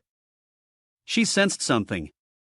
After finishing, she seemed quite satisfied and said, You no longer need me to convert your water spiritual root into a fire spiritual root. She happily said, It's likely that when you and Yiwan finished your cultivation, she converted it for you, saving us the trouble. After hearing these words from the Grandmaster, his delicate face instantly flushed bright red. She looked at his reaction and found it amusing. What was there to be embarrassed about? It's just a normal human matter. She said that with an intention of matchmaking. Oh, should I call Yiwan here? You two can cultivate together, and your progress will double. Perhaps feeling too embarrassed, he immediately declined. No need to specially call senior sister. He said that on the outside, but deep down, there was a bit of anticipation. Since returning, he hadn't seen Ning Yiwan yet. At that moment, Ning Yiwan arrived and greeted Bai Lin Shui first. Grandmaster, you give off such a gentle aura. You've come. Immediately, Xing Yang's face turned as red as a tomato. Grandmaster, he laughed, grinning widely. After Ning Yiwan arrived, she leisurely sat on a nearby stone and said, Let your senior sister teach you the cultivation techniques. I want you two to cultivate together while I watch. If you need help, I'll personally give you guidance. At this point, Ning Yiwan asked him, Junior, has your injury healed? He felt a bit shy and hesitated. Ah, it's healed. Then he quickly looked away and said, Sister, you don't need to force yourself to teach me. Back then, I was just in a rush. Unexpectedly, Ning Yiwan replied. So you're saying I'm a demon, that I should stay away from you? He straightforwardly said. That's one way to put it. Don't you hate demons? I've been hiding it from you all this time, and you also dislike being deceived, don't you? She answered. I don't hate you. Then, she drew a blue sword and said, You still lack a good sword. The one who ranks first in the prime realm of the firmament contest will win the Blazing Sun heroic sword. She spoke seriously. Our next cultivation goal is to secure first place. An idea suddenly popped into his mind. Ning Yiwan will kill the NPC during the break of the prime realm of the firmament contest. Now that the relationship between her and me has changed, will she still kill me? Seeing that he remained motionless and silent, she softly called out, Junior. But he kept pondering and didn't notice she was calling him. I don't owe her anything either. In fact, I have saved her several times. Once I complete the fourth task, it's better if we don't meet again. She no longer called him, but directly handed him the sword. Take it, she said. He took the sword, confused, and asked, You want me to use it? Ning Yiwan explained to him, Its temperament isn't very good, but it and Yu Hua are the twin blades of grace and valor. If you're close to Yu Hua, the chance of taming the heroic sword will be slightly higher. Xing Yang stared at the sword. When he held it before, he could feel the power of the divine blade. He tightened his grip on the hilt and said, But now I don't feel anything at all. She told him the reason. In the past, it reluctantly obeyed your commands to protect me. Now that I'm safe, it no longer accepts your orders. He narrowed his eyes. Sword scolded him, calling him a sycophant. Ning Yiwan encouraged him, If you can make the Moonflower Lotus Dream unleash its power, then heroic sword will definitely obey your command. He punched the body of the sword. How should I tame it? Can I just punch it a few times? Then the two held hands and began today's lesson. She cheerfully said, Let me guide you. Xing Yang stared at the hand holding his, and a green flame flared up, surrounding them both. A small green flame flew towards Bai Lin Shui. She stretched and yawned, Looks like I can take a nap for a while. The small flame flew back to Xing Yang's side. He kept staring at it, and suddenly the scene around him shifted from the bamboo forest to a vast desert. Where is this? The sunlight above was blindingly hot. He shielded his face from the sunlight. It's so hot. Xing Yang looked at the small green flame beside him and asked suspiciously, Senior sister? The flame responded, I'm here. He looked at it, feeling a bit lonely after being single for so long, and thought even a small fire could look pretty and delicate. The scene before them was an endless desert. Ning Yiwan briefly explained, Because I have fused with the Moonflower Lotus Dream. She smiled at Xing Yang and continued, I can't appear in Yu Hua's inner realm as a complete entity.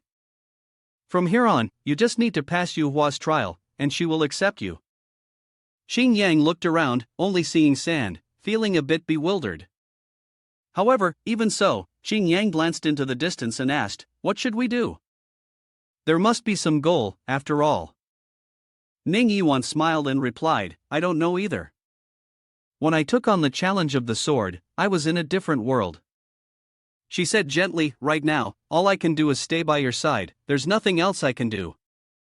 Suddenly, Ning Yiwan let out a sound, causing Xing Yang to be startled and quickly ask, Senior sister, did you remember something? Ning Yiwan hesitated for a moment before speaking, There is a legend related to the twin blades of grace and valor. I think understanding this legend might be useful for the challenge you're about to face. She briefly explained, Twin blades of grace and valor, Yu Hua and Ri Yan were once a pair. Ri Yan was the greatest swordsmith of ancient times, and Yu Hua was Ri Yan's wife, who was also skilled in the art of sword forging. Upon hearing this, Xing Yang sighed. Why does this opening feel so much like DJVU?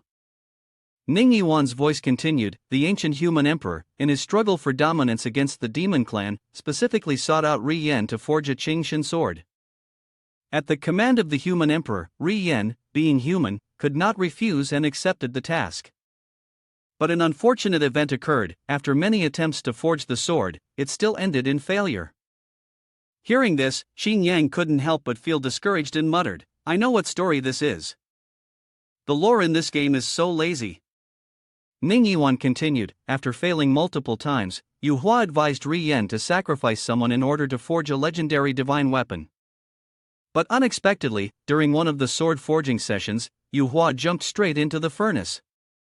At the final moment of the crafting process, Ri Yan also jumped into the furnace, and they managed to forge these two divine swords. After finishing her story, Ning Yiwan smiled and said, Junior, I hope this story is helpful to you. Xing Yang, after hearing this, hugged his head and muttered in acknowledgement. He was starting to get frustrated with the anticlimactic story when, all of a sudden, he noticed something in the distance. Upon closer inspection, it was a city wall standing in the middle of the desert. Xing Yang then asked, Senior sister, did you notice the city wall in the distance? Ning Yiwan paused in surprise and replied, Not at all. The sudden appearance of the city wall sparked Xing Yang's excitement. He stretched and said, Then the city wall over there is most likely our destination. Let's hurry up and move forward. Ning Yiwan agreed. After identifying their target, the two of them started running eagerly. Xing Yang ran faster and faster, but it seemed like the wall was teasing him. He ran non-stop from morning till afternoon, but he still hadn't reached it. By the time night fell, they were still far from their destination. Confused, Xing Yang looked ahead and said, Why does it feel like the distance between me and the wall isn't closing? The more I move forward, the further it seems to recede. This can't be just an illusion. But Xing Yang persisted and continued until the morning, yet he still had not reached it. Xing Yang was filled with doubts. Could it be that we will never reach that city? He sat down in frustration, muttering to himself, I need to think this through. Xing Yang, still full of doubt, wondered, is finding the city wall not the true goal? He asked, confused, then what is the real purpose of Yu Hua? Xing Yang silently thought to himself, wondering how it was connected to that story. Xing Yang, feeling dejected, lay flat on the ground, causing Ning Yiwan to worry. Junior, he muttered, I'm so discouraged, there are no hints, no monsters attacking. What exactly does it want? Xing Yang sighed involuntarily, feeling thirsty, but that unconscious remark answered his own question. His eyes widened as if he had just realized something. He immediately sat up straight, and Yiwan, noticing the change in his expression, quickly asked. Junior? Xing Yang asked. Senior sister, could our challenge end at any time, right?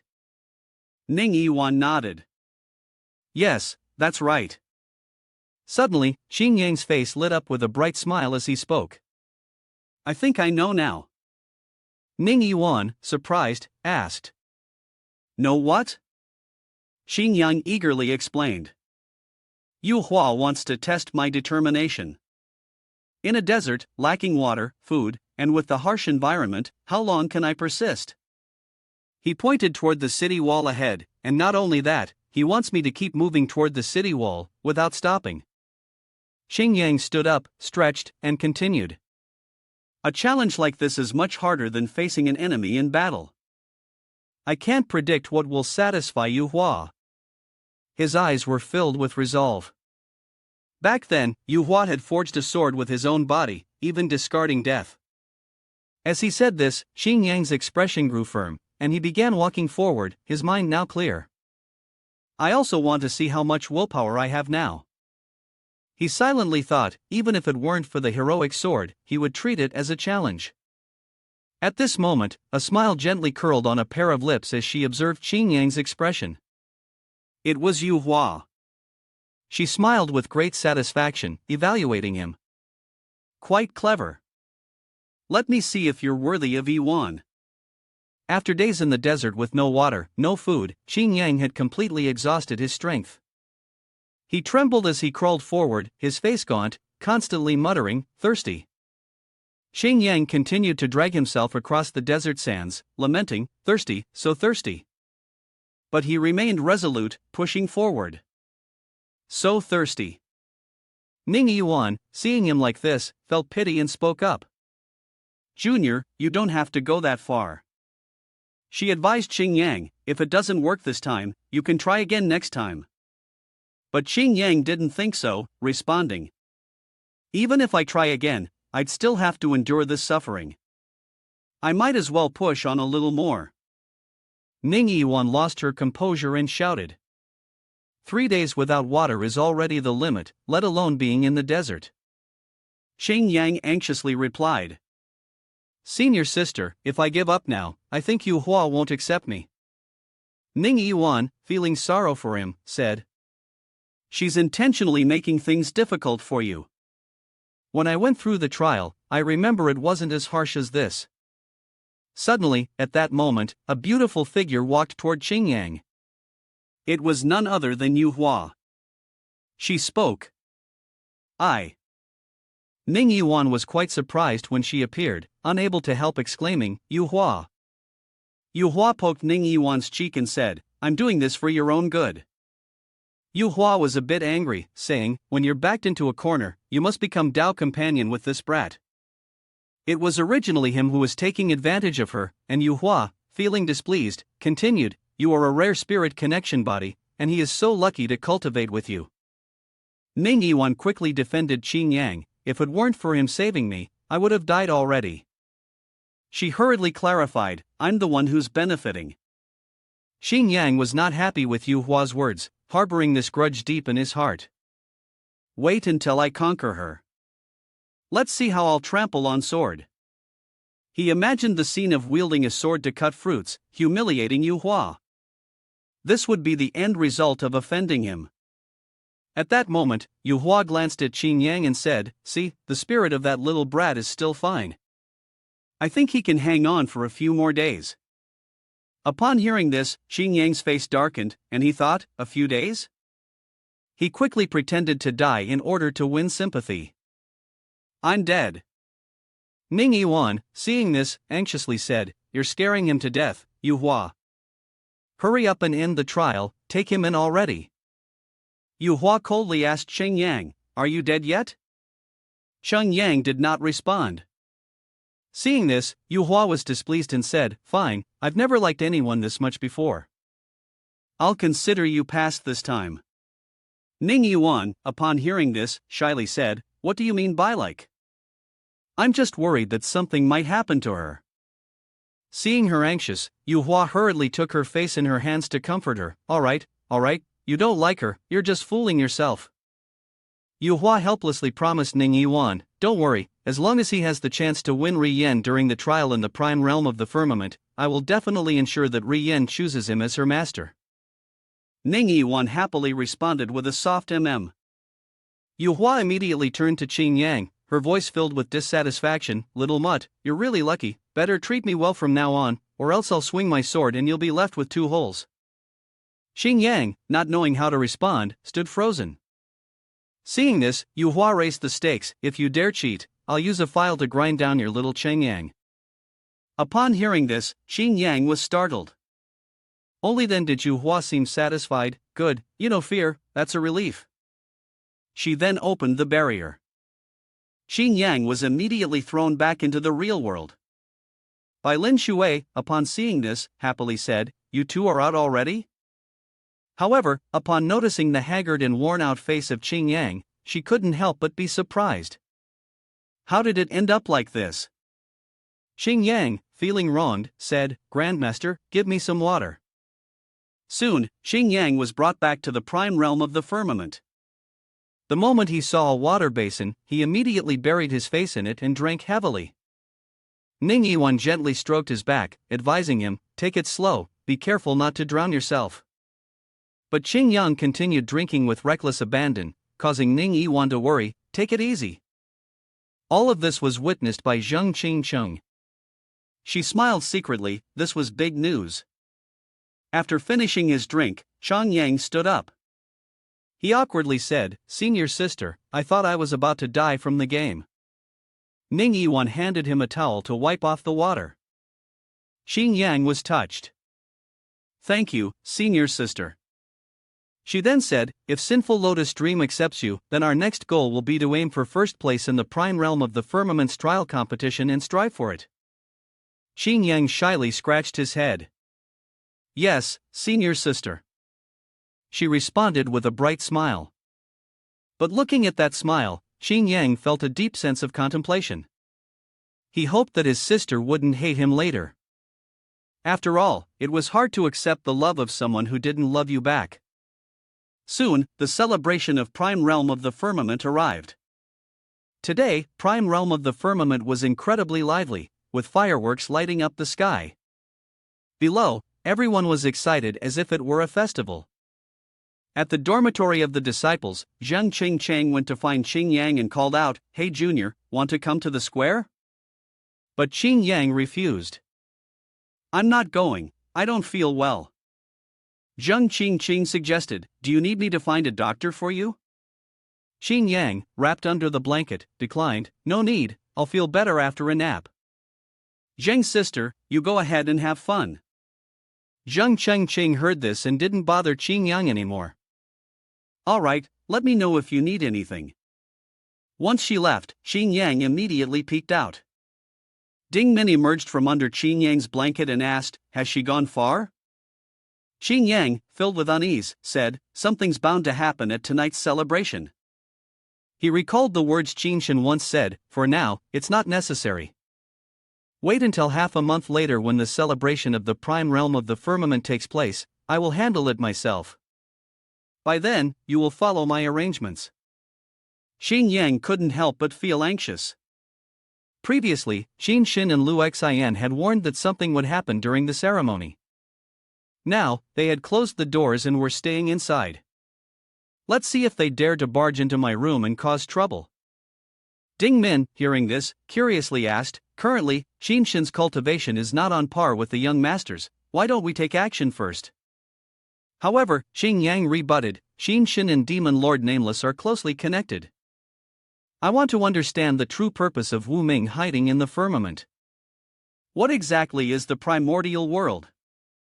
The scene shifted to the corridor of the prime realm of the firmament, whereby Lin Shui, with a worried expression, said, "There are too many suspicious points regarding the sect leader, but I haven't gathered enough conclusive evidence yet."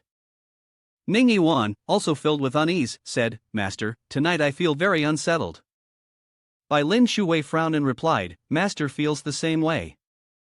Suddenly, she asked about Xing Yang, "Where is your junior, Xing Yang?" Ning Yiwan answered, "He told me early this morning that he wasn't feeling well today and didn't want to go outside." Upon hearing this, Bai Lin Shui was a little surprised and asked, "You didn't go visit him?" Ning Yiwan replied dejectedly, "He said he didn't want to see anyone tonight, not even me." Immediately, Bai Lin Shui grew suspicious, "Not even you? If he's feeling unwell, doesn't he need someone to help him?" She immediately speculated that perhaps the boy had discovered something, or he had realized that tonight he would face danger. Bai Lin Shui was uneasy, thinking to herself that she couldn't leave the boy alone. But at the same time, they shouldn't just casually go to his dormitory. Something strange might happen tonight. Ning Yiwan immediately understood her meaning upon hearing this. What Master meant was that they couldn't be absent, but they still had to protect him from the side. Right. Bai Lin Shui nodded, "Exactly." The scene shifted to the square where the banquet was being held. The crowd grew larger by the moment, everyone respectfully greeting the sect leader of the prime realm of the firmament. "Sect leader Wan Fu." She coldly responded to Wan Fu. At that moment, Lu Xian and Qinshan had arrived. The two of them greeted sect leader Wan Fu with respect, to which the sect leader responded indifferently. Upon seeing the two, Wan Fu spoke up, reminding them, "Tonight, the full moon is as round as a white jade plate, and the spiritual beasts in the mountains are acting strangely. Do not let your guard down. The ceremony must go smoothly. Qinshin replied, yes, sect leader. With that, the two of them walked over to where Zhang Qingqing was, calling out, Qingqing sister, unaware that sect leader's gaze was filled with calculation as she observed them. She silently thought, Bamboo Lord's favor. At that moment, Bai Lin Shui's voice rang out. Sect leader. She turned and smiled, saying, Lin Shui's sister, the ceremony won't start for another half hour. Why have you come so early? Bai Lin Shui replied softly, to secure a good spot. For many years now, the seat next to the sect leader has always been highly sought after. If we come late, we'd likely have to sit at the back. Hearing that, the sect leader laughed and pointed towards the middle. Look over there, O elder, that position is perfect, right across from the center. When the performance starts later, you'll be able to see everything clearly. O elder and a few others were happily drinking together. Bai Lin Shui didn't like to talk much. Tonight, old O will probably eat and drink to his heart's content. Sitting next to him will only bring trouble. I don't want to smell the alcohol on him. The sect leader then noticed Yiwan beside him and asked, Yiwan still doesn't like to smile, does she? Ning Yiwan replied, I'm learning to smile. Bai Lin Shui also chimed in, my little one is too serious, so boring.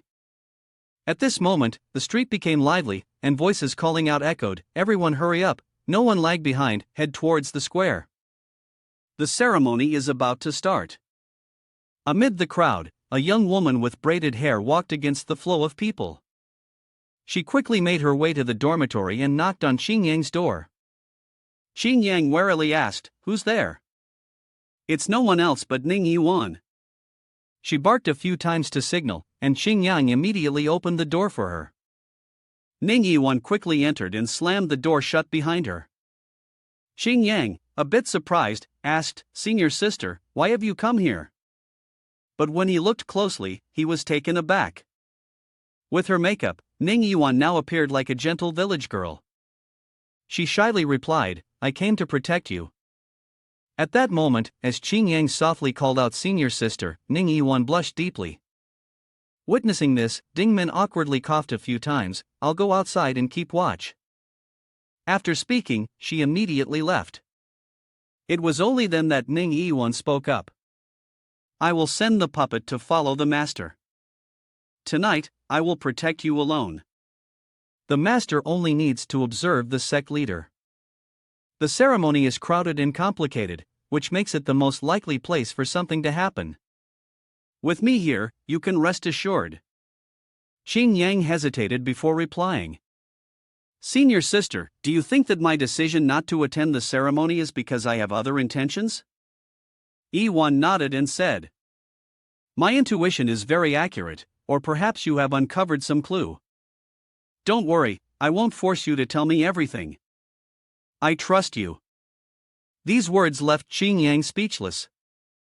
At this point, Ning Yiwan blushed and said with a stern expression, we are Dao companions, and I will always stand by your side. Qing Yang helplessly held his head. Senior sister, the more you act like this, the more guilty I feel. After a moment of thought, he spoke again. Thank you for trusting me, senior sister. You're right, as Dao companions, we should be honest with each other. I have a feeling something will happen tonight, which is why I chose to stay away. Lu Xian has always been after me. I suspect that she knows there's something wrong with my bloodline, but I'm not sure if she knows about my demonic identity. Also, recently, the demon clan has been infiltrating the prime realm of the firmament, which makes me suspect that Lu Xian might also be colluding with them. He continued to think to himself. Lu Xian, I know you're connected to the demon clan, but the schemes you're plotting will push me to the brink of death. Don't blame me for being ruthless. Ning Yiwan unsheathed her sword and coldly said, as a disciple of the prime realm of the firmament, how could she conspire with the demon clan? That's absolutely unacceptable. Just as Ding Min appeared and spoke, Lu Xian has arrived. She came just after being mentioned, which took Ning Yiwan by surprise. Speaking of her, and she's here. I'll go meet her now. Xing Yang immediately stopped her. Wait, she's only suspected to be in league with the demon clan, based on my guess. What if I'm wrong? We need evidence to prove it. This is the light-absorbing pill. After taking it, it will hide your figure and breath, as if your bones had dissolved, leaving no trace behind. The effect lasts for half an hour. During its use, both cultivation and breath are concealed, undetectable by others. With the sisters' testimony, they won't be able to deny it. Upon hearing this, Ning Yiwan immediately agreed. Outside, Lu Xian's gentle voice called, "He Jr., are you in the room? Tonight, the moon is full, and there's been strange activity from the mountain's spirit beasts. I came to remind you to be careful, He Jr. Also." Qin Yang hurriedly opened the door. Lu Xian's senior sister, you're so considerate of me, she called softly as she saw him. Please, no need for formalities. Why not come in for a cup of tea? This left her wondering. Come in? Is it appropriate? He answered frankly, since you're already here, what's wrong with having a cup of tea? From outside, someone had been secretly observing the whole situation. It turned out to be Qinshan, who said triumphantly, "Tonight, I'll carry out two things at once. Catching you will be as easy as turning over my hand." The voice from inside the room sounded, "Lu's sister, please have a seat." Xing Yang cautiously greeted her. "Lu's sister, you've become even more beautiful." Noticing Cheng Yang's warm attitude made her feel suspicious. "Why are you so friendly today, Junior, when in the past you avoided me at all costs?" But he didn't react at all. "Originally, I thought Lu's sister was someone close to Qin Master, and I kept my distance out of caution." "Senior sister, you and Qin Master don't have that kind of relationship, do you?" These words made Lu Xian hesitate. "I'm not related to Qin Master in that way." He began to play his tricks to charm her. "Then I guess, Junior, I'll become even more disrespectful towards Lu's sister." His words made Ning Yiwan tremble with anger. Ding Min immediately realized. Jealousy, young master's move is likely about to stir up jealousy and love drama. Lu Xian stared at him, thinking. So, this kid didn't dare to cross the line because of Qin Master. He spoke again. "Lu's sister, why aren't you saying anything?" Her eyes began to grow cold and calculating. Lu Xian started to feel afraid, teasing him by nuzzling his chin against his cheek. "Junior, are you speaking from the heart?" Ning Yiwan, upon seeing this, widened her eyes in disbelief. Xing Yang forcefully picked up Lu Xian and carried her into the room. "It seems we need to have a late-night chat, we'll clear things up." Quickly, both of them arrived at the door of the private room, their gazes full of deep affection. This scene made Lu Xian feel a deep sense of shyness. "Junior, don't you think we're moving a bit too fast?" Indeed, this kid's true nature hadn't changed at all. Back when he pursued Ning Yiwan. "Isn't it because she's beautiful?" "Lu Xian, I am also considered an outstanding person in this world. There's no reason why I should not fall under my own spell." He turned to question, "Fast, huh? Lu's sister has been planning to have me for a long time, hasn't she? If you think it's too fast, I can stop." This hit a weak spot and made her feel thrilled. "He Junior, do you hate it?" He roughly threw Lu Xian onto the bed, his hand immediately gripping tightly, whispering teasingly, "Does Lu's sister like it when I do this?" Lu Xian was very pleased, not expecting him to be so forceful. "Such a pity, tonight you will lose your life by my hands immediately." She exhaled a bewitching breath. Xing Yang's eyes began to dull, and then he couldn't resist and fainted. After he passed out, she finally spoke the truth. "He Junior, although you are handsome and polite, my heart has long belonged to Qin Master. Tonight, you will die and pass to the afterlife. I don't want you to die with your eyes still open. In your final moments, senior sister will give you a storm of pleasure that you'll never forget." After speaking, she quickly removed her clothes. In the darkness, she continued to laugh softly, seemingly enjoying herself. Meanwhile, Xing Yang was still dazed, completely unaware. Her hand, now cold, gently touched his nose. At this moment, a mystical aura enveloped the room. Lu Xian, still unaware, continued to try to absorb his essence. She glared in confusion. What's going on? I never expected to be moved like this, unable to control my emotions. This kid is truly exquisite, and at this moment, she had fallen into an illusion. Cheng Yang walked over from afar, and Lu Xian quickly rushed forward. Junior, don't hold it against me. He immediately replied, why would I hold anything against you, sister? She hugged Qing Yang and lamented, my precious essence, if I offer it to Qin Master, he would surely agree to marry me. Just then, a sword was pressed against her neck, and she froze, utterly confused. Turning around, she saw Ning Yiwan swinging her sword. Yu Hua Jun, is that you? Looking at Qing Yang, who was still unconscious, she blinked in surprise as he suddenly opened his eyes. This startled her. Didn't I knock him out just now? Why is he awake? Dingmin stepped forward and scolded her, with your insignificant skills, you thought you could make our young master faint? Fool, you didn't even realize you were under an illusion. Ning Yiwan pointed her sword at her and asked, earlier, you said you wanted to offer Xia Qing Yang's essence to Qin Shen. What's the meaning of this?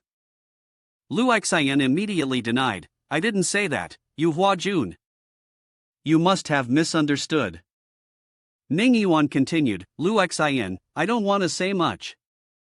I don't need to hear your excuses.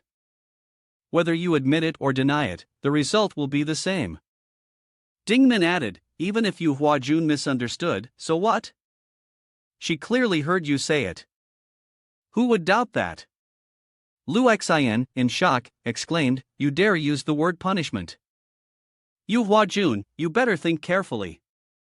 If I extract the essence of Xia Qing Yang, the worst that could happen is being expelled from the prime realm of the firmament. But if you kill a fellow disciple, the punishment will be the destruction of the spirit tablet, turning it into ashes. Dingmin sneered and said, you're quite knowledgeable. Lu Xian anxiously replied, of course I know, you can't lay a hand on me. At this moment, Qing Yang slammed his foot on the ground, his face twisting into a wicked grin as he said, Lu sister, what was it you said earlier about killing a fellow disciple? Dingmin then repeated, destroy the spirit tablet, turning it into ashes. You pointed fingers and questioned, didn't you want to kill me when you took my essence? Ning's sister did not need to use torture, she was simply eliminating a threat to the prime realm of the firmament. Lu Xian snarled, you're just quibbling. You're not dead, aren't you living just fine? He spoke coldly, if I fail to kill you, does that not count as a crime? Yu Hua Jun has always been fair in his judgment, how should I rule on this, according to sister?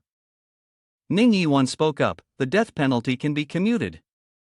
Without hesitation, Ning Yiwan struck with a palm, disabling her spiritual root. But as for the crime of living, it was not so easily pardoned, and her entire spiritual root shattered instantly. Filled with hatred, she screamed, you've destroyed my spirit tablet, severed my foundation, and ruined my cultivation, Ning Yiwan, you won't die peacefully. Whether Ning Yiwan took notice or not, she remained cold and indifferent, as if nothing had happened. Dingmin sneered beside her.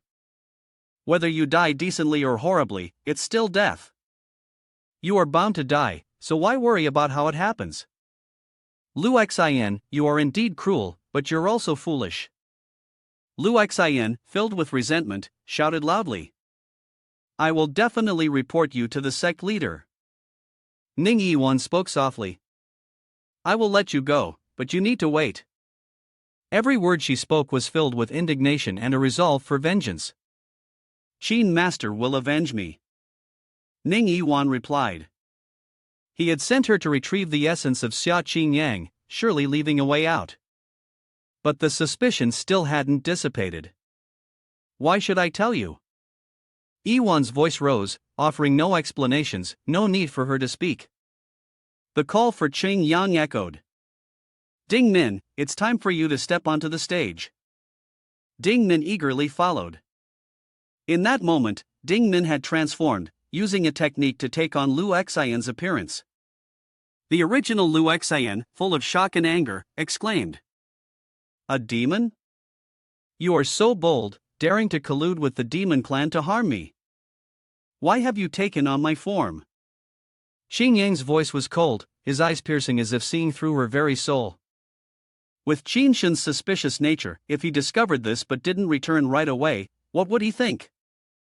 Her voice trembled, full of despair. Qin Master, save me. Everything seemed to be spiraling out of control, and she was gripped with fear. What are you doing? Ding Min's voice was filled with warning. If you do something evil, you should always prepare for the worst outcome. She recklessly charged forward, even without noticing the protective barrier. Lu Xian was trembling with anger, her sharp curses echoing. You won't die peacefully. At the same time, Ding Min excitedly asked, do I resemble her in terms of temperament? Cheng Yang immediately complimented, yes, you do. Ding Min replied, then I'll go now. Before she left, Cheng Yang cautioned her carefully, but Ding Min responded with a calm, unwavering sentence. Don't worry. Ding Min quickly walked out of the room. Inside, the darkness of conspiracy continued. Outside, Qin Shen was closely observing Ding Min, disguised as Lu Xian, as she left. He wondered, has it succeeded? Ding Min hurried away from the area, but at this moment, Qin Shen was puzzled. What did Lu Xian mean by this? So, Qin Shen quickly followed her. She had killed someone, so she must be looking for a place to hide, which made sense. But I can't wait anymore, tonight, I must obtain Xia Qing Yang's essence. The plan was set, and everyone began to act. I'll head back to Master's place, and you think of a way to hide Lu Xian. Cheng Yang nodded in agreement, understood. The scene shifted to the evening as night fell over the square. All the guests were entering the banquet. Ning Yiwan was there to greet the two sect leaders. One of the sect leaders kept staring at Ning Yiwan, and she spoke up, Lin Shui's sister, I heard that your newly accepted disciple from the outer sect is about to receive the token to leave the mountain? He just needs one more task. By Lin Shui's voice was heard. Ah, that kid? Yes, he's a genius in cultivation. The sect leader's eyes flickered with suspicion. Why hasn't he appeared tonight? Bai Lin Shui responded, he said he wasn't feeling well. She paused for a moment before adding, Sister, what could a young man possibly feel unwell about? After finishing his words, he shifted his gaze towards Ning Yiwan. Bai Lin Shui's command was once again issued, not allowing any delay. Yiwan, go call your junior here. You've already become a disciple of the inner sect, and yet you haven't paid your respects to the sect leader. How can you be so disrespectful? Ning Yiwan immediately obeyed. Yes, Master. Ning Yiwan left, but she was still closely watched by the sect leader every step of the way. A question was suddenly thrown at her, laced with a subtle, unpredictable meaning.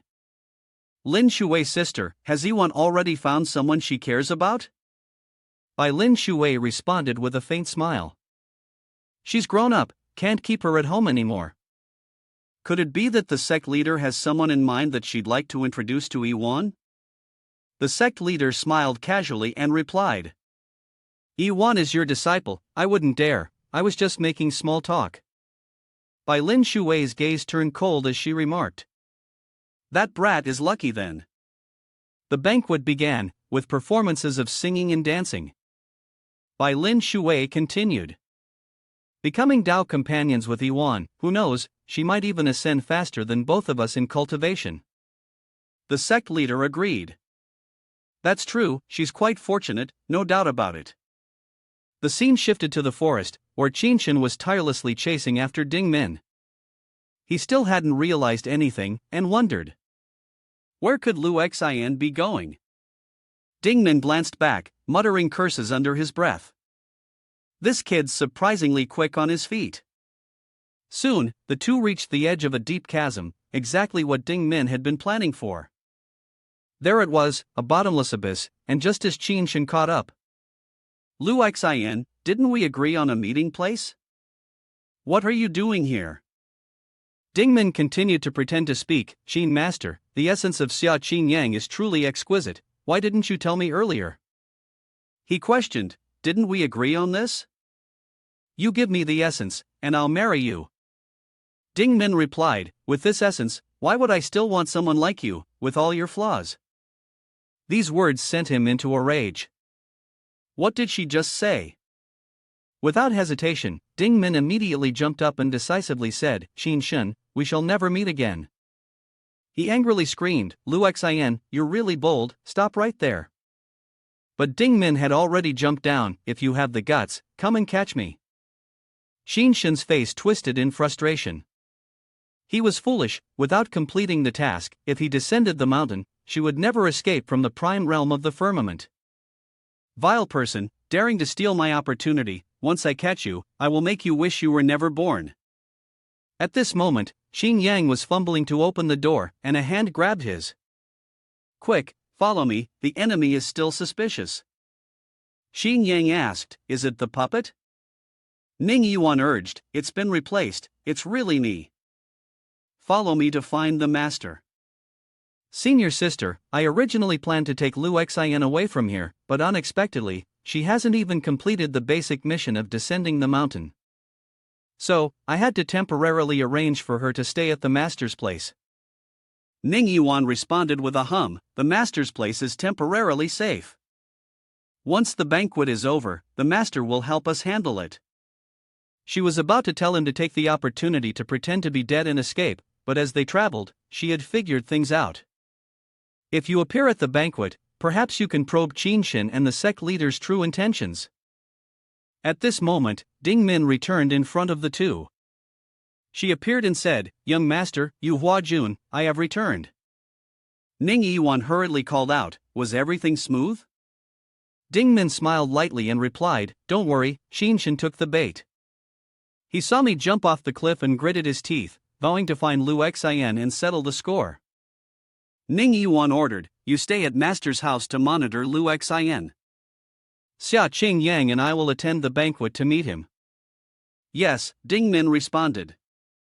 At the banquet, Qin Shen returned to report, Sect leader, tonight the prime realm of the firmament encountered no issues, my patrol is complete. The sect leader spoke, is that so? Then sit down. After sitting at the table, Qin Shen silently thought, Lu Xin had drained the essence of Xia Qing Yang, by now that kid must be dead, let someone else find the body. Just then, Ning Yiwan and Qin Yang appeared. Master, sect leader, I've brought the junior. Upon seeing Qin Yang, Qin Shen was extremely shocked, how can this be? Ning Yiwan's gaze met his. Bai Lin Shui waved and beckoned Qin Yang to approach and greet the sect leader. Qin Yang clasped his hands in respect, I greet the sect leader. This demeanor intrigued the sect leader, truly handsome and polite. Bai Lin Shui excitedly said, Please, have a seat. Tonight's show will be quite splendid. Qin Shen, still dazed, thought, why is Xia Qing Yang still alive? What exactly is going on? He glanced at the sect leader, who remained composed and speechless. This outcome made him feel bitter to his core, why hadn't that kid died yet? Very quickly, everyone had sat down at the banquet table. Noticing a persistent gaze, Qin Yang turned and asked, Qin master, is there something on my face? Why do you keep staring at me like that?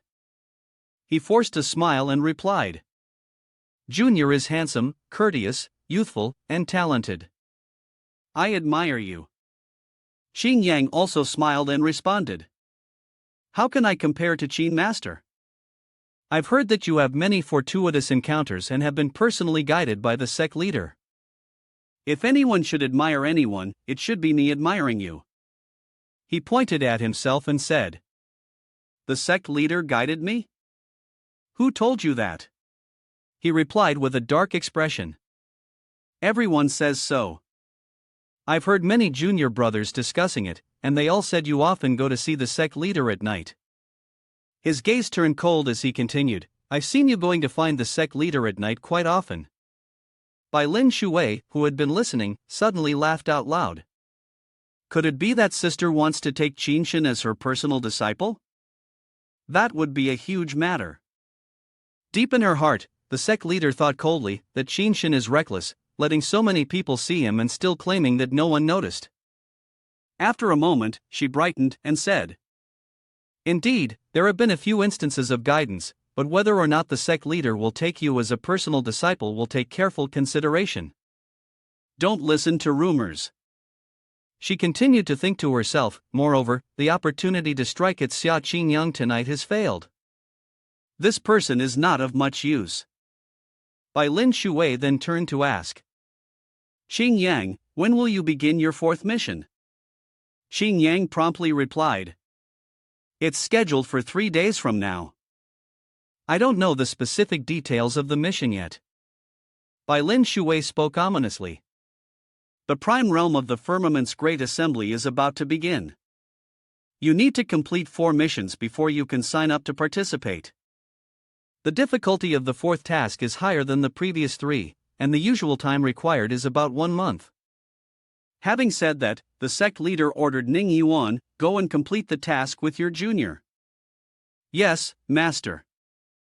The cup of wine on the table was already empty. Bai Lin Shui stood up and asked for permission. I'm tired, I wish to go back and rest. Sect leader, I'll leave now.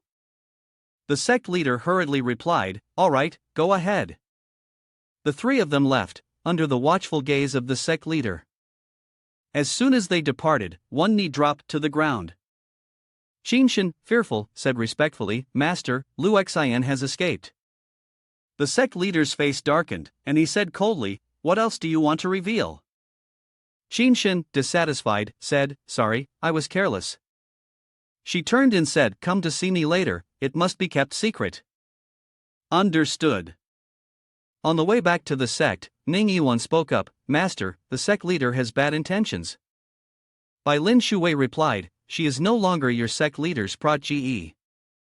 Remember this well in your heart, so you don't act rashly. After hearing these words, Ning Yiwan could only acknowledge with a simple yes. At this moment, Ding Min appeared and said, Lu Xian has woken up, and she's restless, always trying to make noise. Bai Lin Shui's gaze suddenly turned cold. Inside the room, the sound of the wind swirled incessantly. Bai Lin Shui, full of murderous intent, appeared behind Lu Xian, causing her to be struck with fear. She glared and said, Bai Lin Shui, are you threatening me?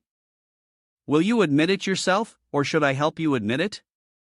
Seeing the streams of spiritual energy swirling around her, Lu Xian, terrified, screamed, Bai Elder, I truly didn't do anything wrong, I haven't done anything evil, I was just momentarily confused. Bai Lin Shui waved his hand in a threatening manner, Surely you know my interrogation methods, don't you?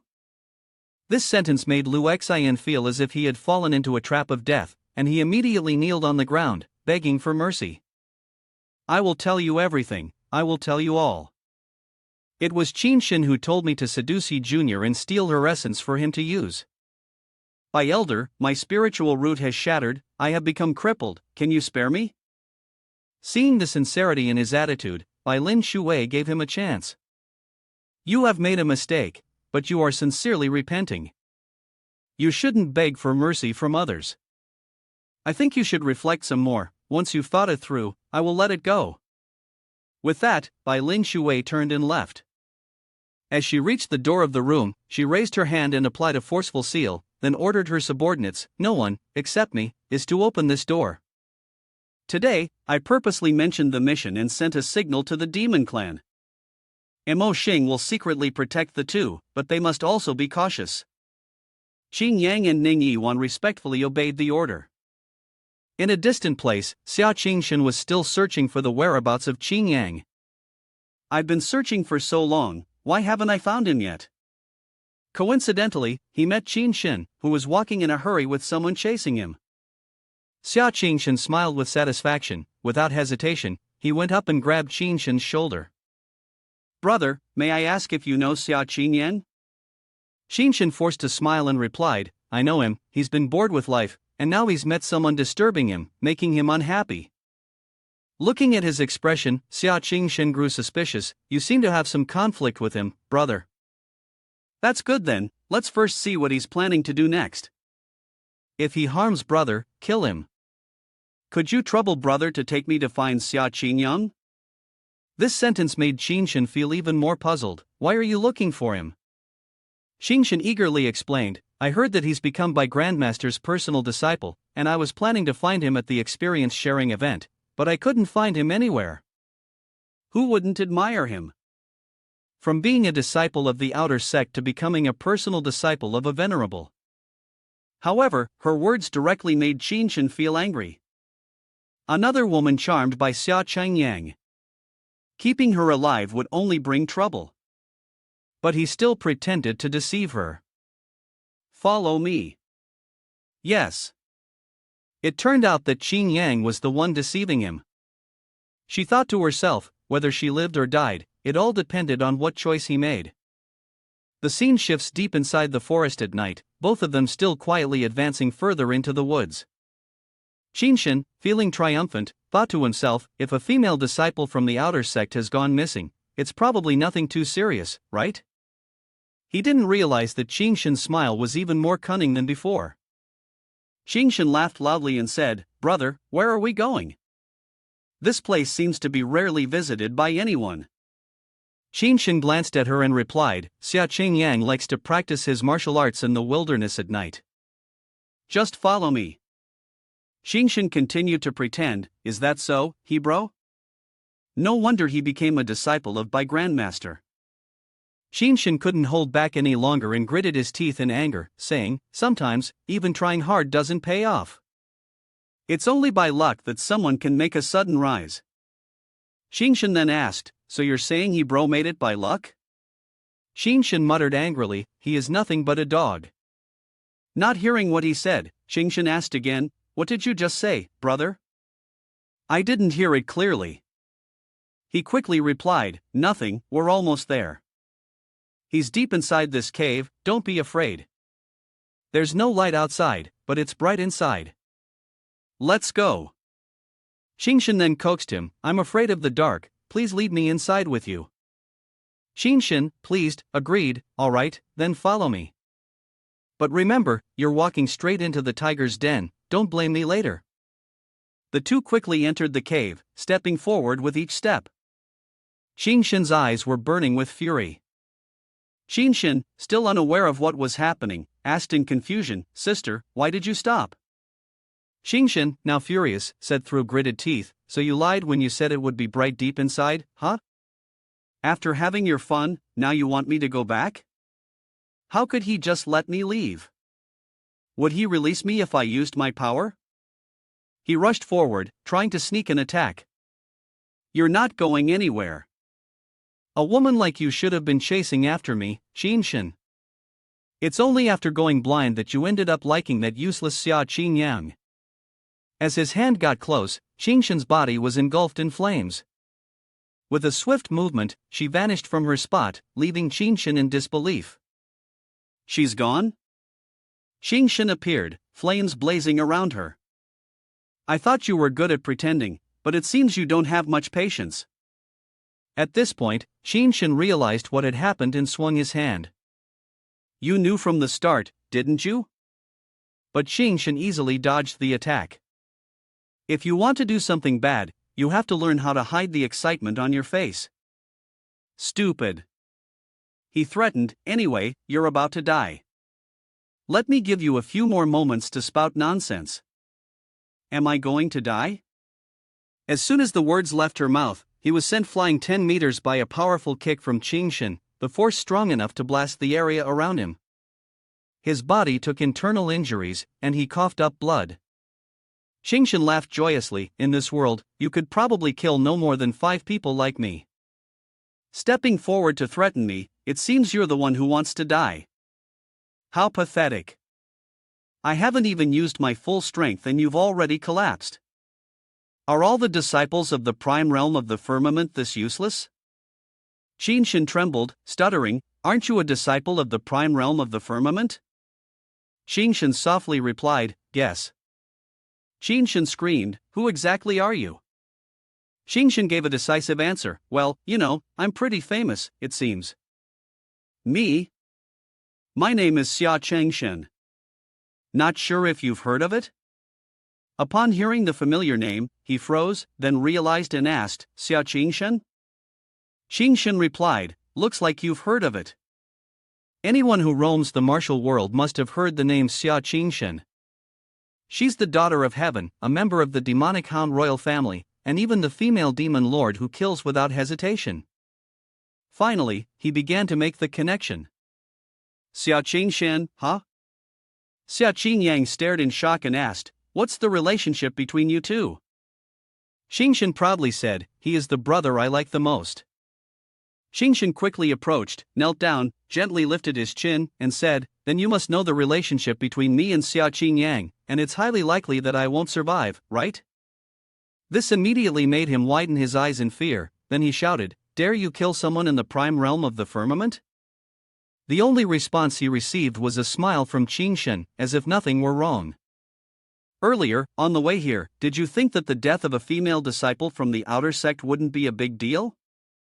Actually, I thought the same way. Isn't it such a coincidence? After saying that, her hand released fiery energy. Qingxin panicked, his face turning pale. I am the top disciple of Lu Xianfeng. If I die. Qingxin waved her hand dismissively, who cares about your nonsense? A powerful palm strike filled with fiery energy pierced through Qingxin's body, delivering a fatal blow that made him cough up blood. At this moment, Qingxin finally withdrew her hand from his body, watching as Qingxin died in agony, feeling exhilarated. After killing Qingxin went back to her main task, to find her brother. Leaving Qingxin's lifeless body on the ground, she dashed off, humming a tune. Only then did Qingxin's trembling hand rise, his body struggling to hold on to its last breaths as he groaned, why shouldn't I? The sentence remained unfinished, his hand dropping lifelessly, ending his life right there. Meanwhile, in another place, a teacup shattered. It was the sect leader who had sensed that something was wrong. The trembling hand followed the rhythm, then quickly left the sect. A flight path traced an ominous direction. At this moment, Qingxin had arrived at Qingyang's residence, where a young girl, only a child, pointed to the other side and said, go straight ahead. Without hesitation, Qingxin kissed her cheek in gratitude. Thank you, little beauty. With that, she skipped away. The living conditions are decent. But which room is my brother in? Oh, I just happened to come across another little girl staring curiously. She quickly approached and inquired.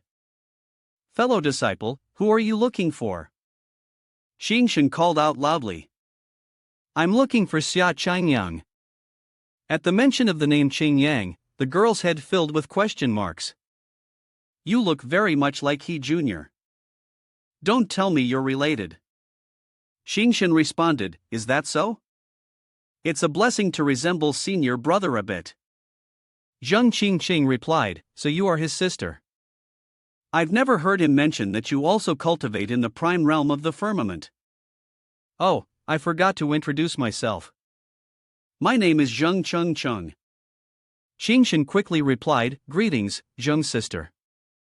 You can call me Shaoshen. I've only recently joined the sect, especially to seek refuge with my brother. By the way, where is brother's room? Qingcheng pointed ahead. It's right there. Let me take you to him. Qingxin agreed. All right, the two quickly ran to Qingyang's room. The light was still on. Qingqing said, this room belongs to he Jr. I'm done for the day, so I'll leave now. I've only brought you here, I still need to go back and write the news. Qingxin replied excitedly, thank you, Zheng's sister. Qingxin quickly knocked on the door, standing and humming a tune while waiting. Qingyang opened the door, puzzled, and asked, who is it? Just met him, and Qingxin couldn't help but rush in and hug him. Qingyang stared in astonishment. Qingxin? She said eagerly, are you surprised?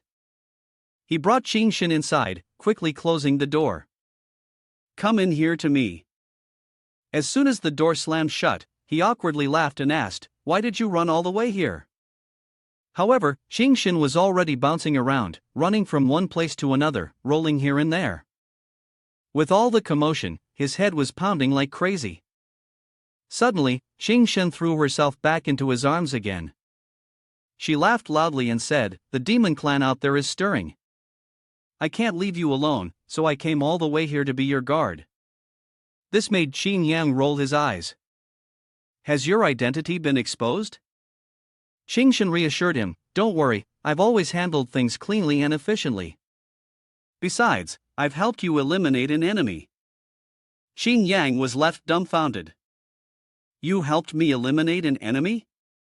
He couldn't help but ask, who was it? Qingshan quickly responded, I didn't ask for a name, but he was tall, and his appearance was about 6 or 7 points. Just hearing this was enough to confuse him. You didn't ask his name but you killed him already?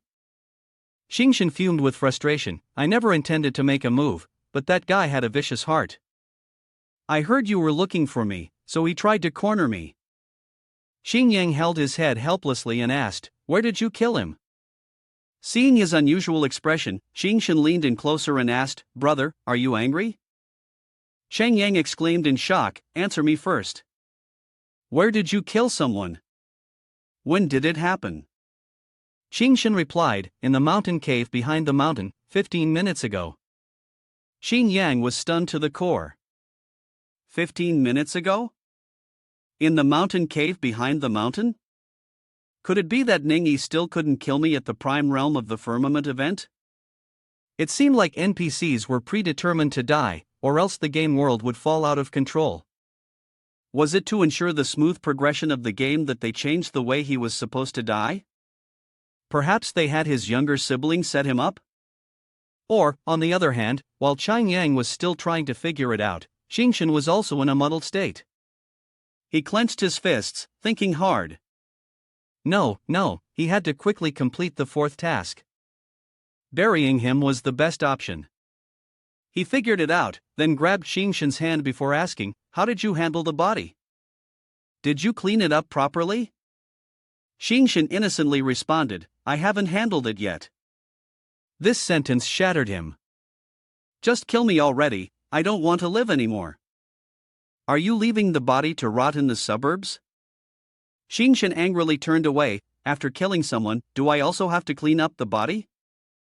Xia Qingshan had never done this kind of thing before, and her attitude only frustrated him even more. Sister, do you think you're so proud of yourself that you want me to perform a formal greeting? He helplessly patted her on the shoulder and said, I'm at my wit's end with you. You killed someone outside, but this is the prime realm of the firmament. With that, he ordered, hurry up and take me to the body. Qingshan angrily shoved his hand away, raising her voice, if you're going to lead, then just lead. Why are you looking so grumpy?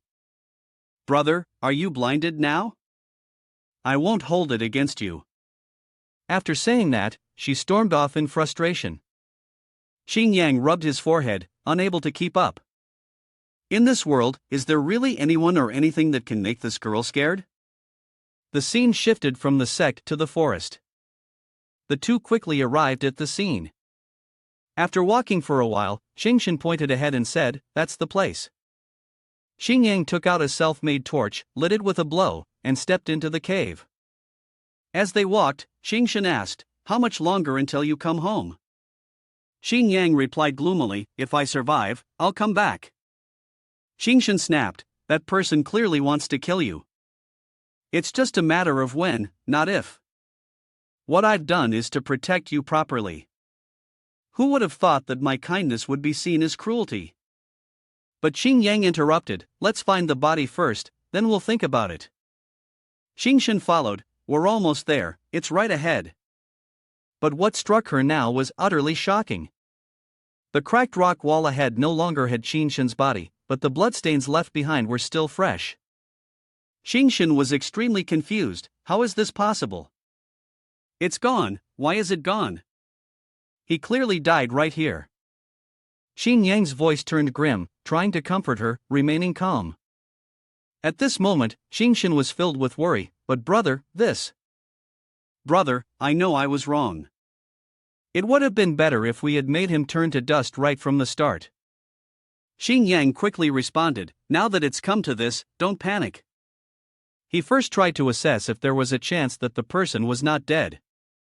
Qingshan confidently stated, no, he's definitely dead. You killed him, there's no way he could still be alive. Xing Yang responded with frustration, then the only possibility left is that his body was taken away by someone.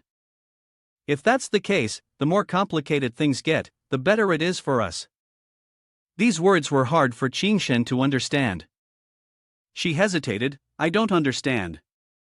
Are you saying that in this secluded mountain cave, when I killed him, no one followed us? But in just half an hour, his body had disappeared. This suggests that the person has some secret skill, and his death must have triggered some signal for others to take him away. Xingshen, let me ask you, tell me honestly. Xingshen immediately nodded in agreement. He asked, how many people remember your face? Xingshen was certain that no one would remember her.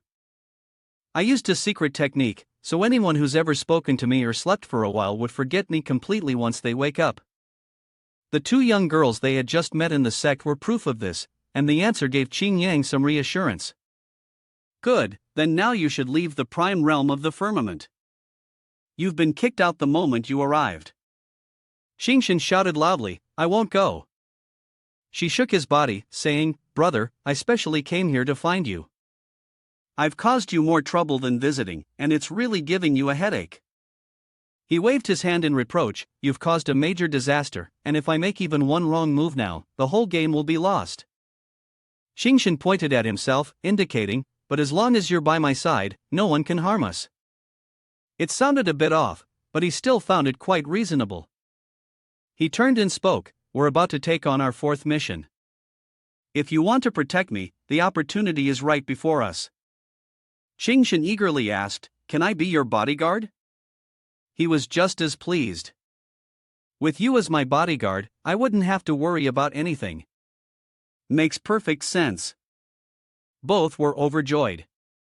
3 days later, at the chief overseer's office, Xing Yang arrived to accept his mission. The old man pushed up his glasses and said, these are the missions you can take. He pointed at the shelf and added, choose one. Suddenly, Xing Yang slammed his hand on the table, startling the old man. What's this? He raised his voice, you didn't pick the wrong mission this time, did you? This made the old man angry. Pick the wrong mission? He slapped the table and scolded, kiddo, it wasn't me being careless before. Don't think you can threaten me now. I'm an upright man, I fear nothing. Xing Yang shrank back, lowering his voice to calm him down, you're getting older, don't get angry, I was just joking. After a while, he picked up a mission card and declared, I'll take this one. The scene shifted back to the sect of Tsang Qiong. Bai Lin Shuwei looked over the mission card and said, a mystic level mission is fine, with your rank, you won't die. Just be cautious of the dangers outside the mission. You can head out with your senior sister. Xing Yang took the mission card, fully determined to follow through. At that moment, someone was pretending to be busy with something. It was Ding Min. She walked over and called out. Young master, you must come back safely. Xing Yang reassured her. Don't worry, by the way, is there anything you want to tell the others? Ding Min suddenly knelt down and said. No, they have all grown up and know how to protect themselves. Xing Yang nodded and responded. After that, he opened the door and flew off. Then I'll be going now. Soon, both Qing Yang and Ning Yiwan arrived at the forest. They quickly landed on the ground. Ning Yiwan said. The destination this time is quite far from the prime realm of the firmament. It's getting late, so we should stop at the foot of the mountain and continue our journey tomorrow. Xing Yang nodded, silently thinking, since the first mission, sister has been by my side, though initially she was just offering help on the way. Looking at Ning Yiwan, he continued to think. But what I want is to rely on her abilities to distance myself from her. Looking at her beauty, it made him blush deeply, and he suddenly found himself at a loss for words. When I'm in danger, or when she is, we speak without any hesitation. But in this peaceful time, what can I even say to her? How shameless. And yet, I hope something happens, just so I can talk to her more naturally. While he was lost in thought, Ning Yiwan called. Junior. She turned and urged. Why aren't you going? The two of them faced each other, and Xing Yang was speechless, unable to find the words. Suddenly, Ning Yiwan grabbed his hand and said, "Let's go," which made him blush even more. A man like me, being led by a girl holding my hand like this, is not right. The important thing is, how does she truly see me? She knows I love her, yet she stays by my side, even becoming my Tao companion. Although she became my Tao companion out of necessity, she probably doesn't hate me, right? Seeing him stand still, Ning Yiwan called out, "Junior, you're still lost in thought. It seems like you're a bit shy too." After a moment, he spoke, "It's me." Ning Yiwan hesitated and said, "I'm not good at talking." Both their hands were still tightly clasped. Xing Yang spoke first, "It seems I'm not very good with words either." Ning Yiwan replied, "I rarely open up to anyone other than Master. If there are things I can't express clearly in the future, please just tell me directly. We're Tao companions, and I hope we can always treat each other sincerely." In the end, she concluded with a heartfelt question, "Is that all right?" For a moment, Xing Yang stood still, deep in thought. He had never imagined Ning Yiwan would say something like this to him. In the past, she was someone who hated him and wanted to end his life quickly, but now, because of his intervention, the trajectory of her life was changing. He looked carefully at her face, her features, each frown, every smile, every word, every gesture. He knew.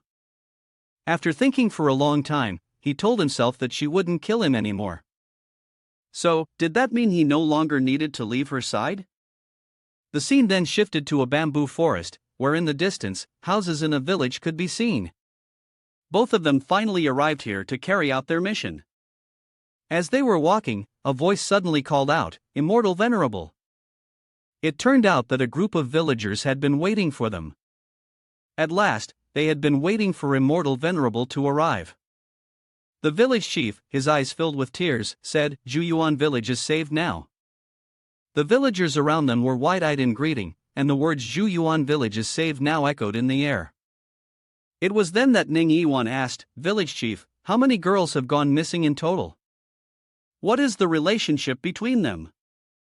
Please, tell us everything in detail." The village chief pointed and said, all right, I have the records. I'll fetch them from the village hall for you to look at in a moment." The village chief hurriedly took out a bundle of written records, presented them to the two, and said, "Everything is written down here." Juyuan village was a large village with a total of 151 households. Currently, 16 households had lost their daughters. Ning Yiwan skimmed through the records and asked, "When did this start?"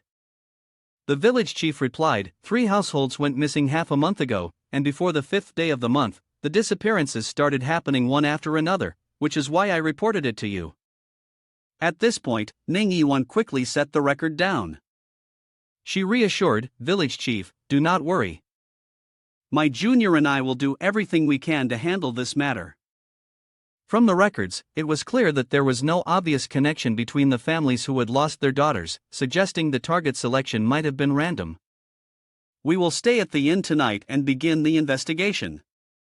The village chief expressed his gratitude, "On behalf of the villagers, I thank you, Immortal Venerable," and then led them to the inn. At this point, Xing Yang spoke up, "No need. Please continue with your usual activities. Just be sure to lock the doors tight at night. We will handle things on our own." The scene transitions to the outside, where there is a slight noise. Both of them are attentively observing the livestock farm. "Senior sister, look," Xing Yang said, scrutinizing carefully. "This inn even raises goats. It really seems like quite an ideal side business." Recently, Ning Yiwan continued, "The authorities have been encouraging the development of animal husbandry, so this isn't necessarily illegal." After finishing her observation, she quickly added, "Let's go, let's make sure everything is in order first." At an inn, the waiter was having a headache. As soon as he saw the two of them arrive, he asked, "May I ask, are you two guests?" Upon seeing the plaque in Xing Yang's hand, the waiter immediately recognized them. It turned out they were from the Immortal Venerable sect. He hastily said, "I will prepare a room right away." Ning Yiwan then uttered a sentence that made Cheng Yang frown. "One room will do." The waiter laughed aloud, realizing that they were Dao companions. "Please follow me. I will prepare the best room for both of you. Please rest for a while, and I'll have the kitchen prepare some delicious snacks for you." They continued walking towards the room. Once inside, Cheng Yang carefully closed the door, and even more cautiously, pressed his ear to the door to listen for any signs of being followed. Once satisfied, Cheng Yang asked, "Senior sister, it seems there is nothing unusual about this inn. I didn't sense any demonic energy or aura of the demon clan." Ning Yiwan responded with a faint hum and reminded him not to let down their guard. After saying this, she went to open the window, looking down below, then said, "We can't be too careless.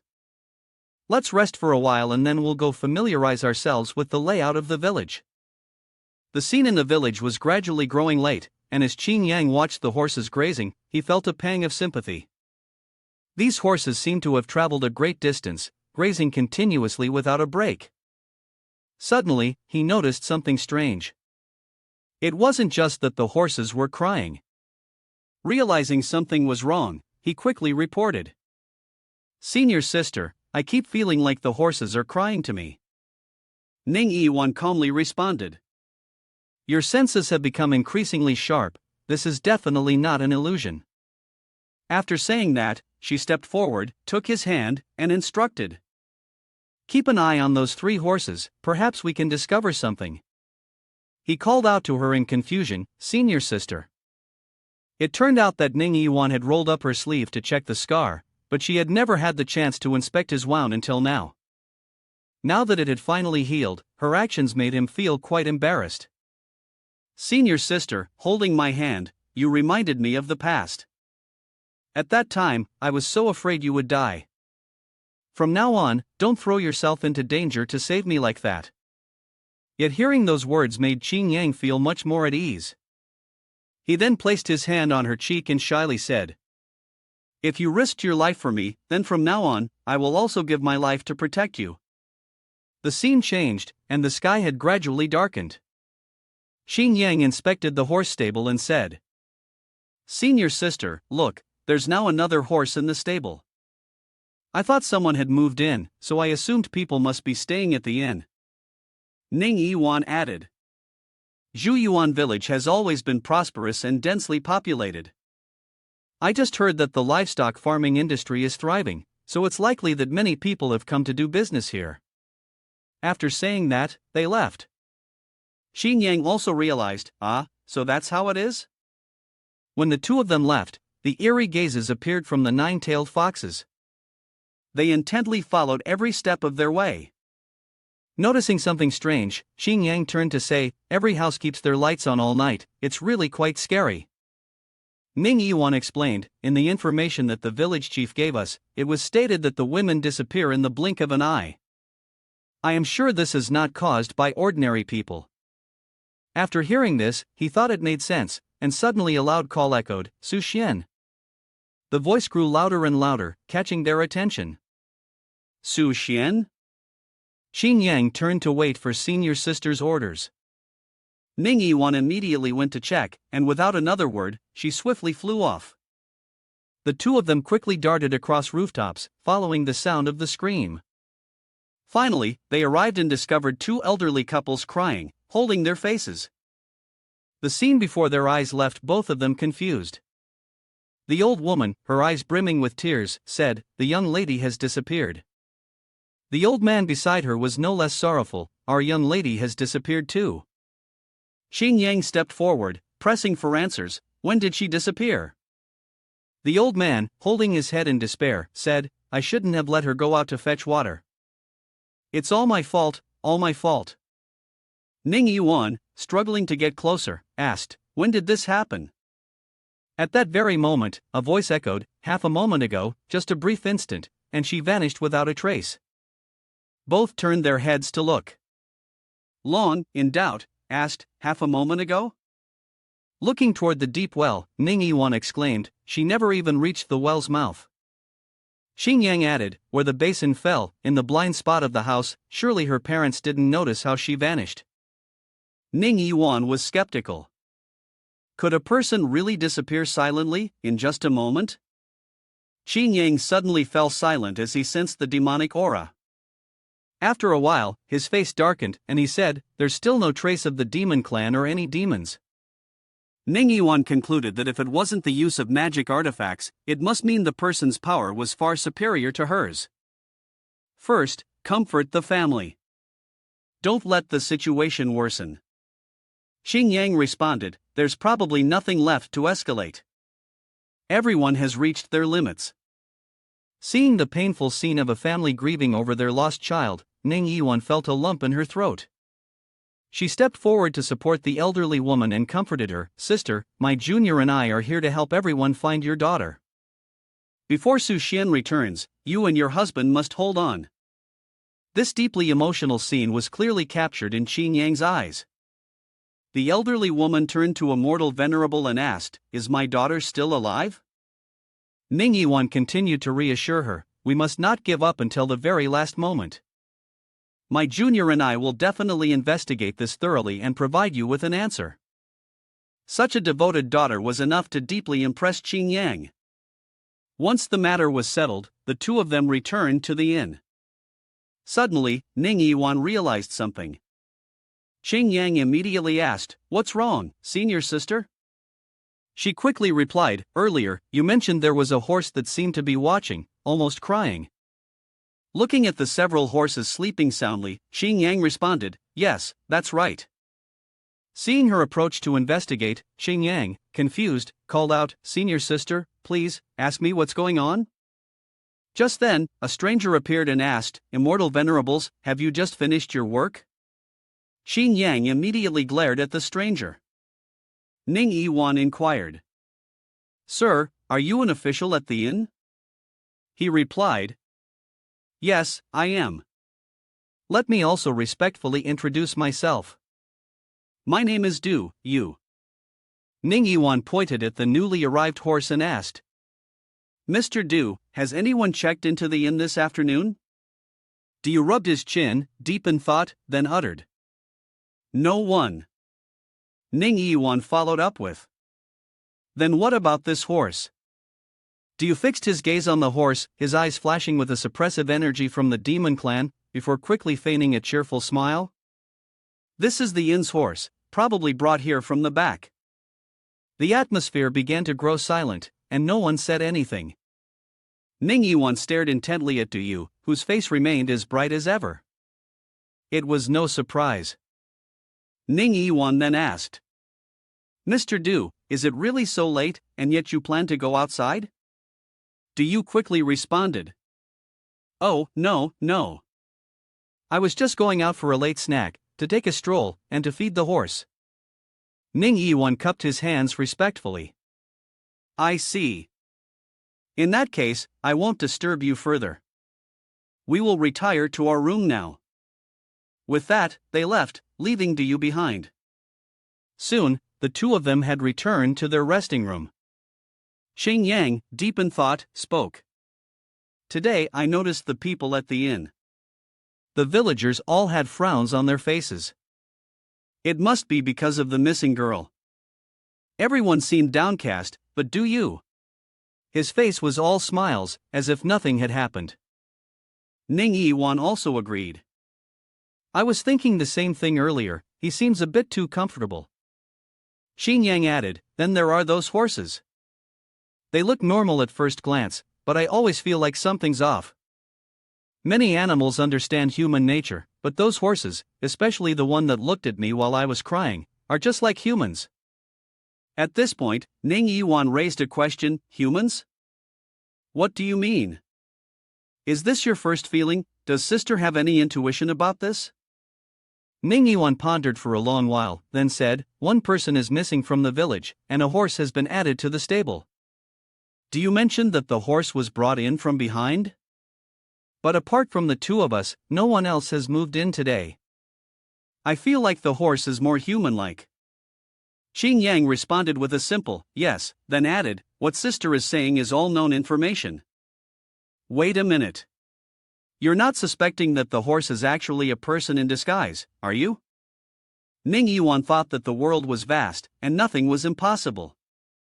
After speaking, she clenched her fists in anger, turned, and left, with Qingyan calling after her, "Senior sister, have you thought of something?"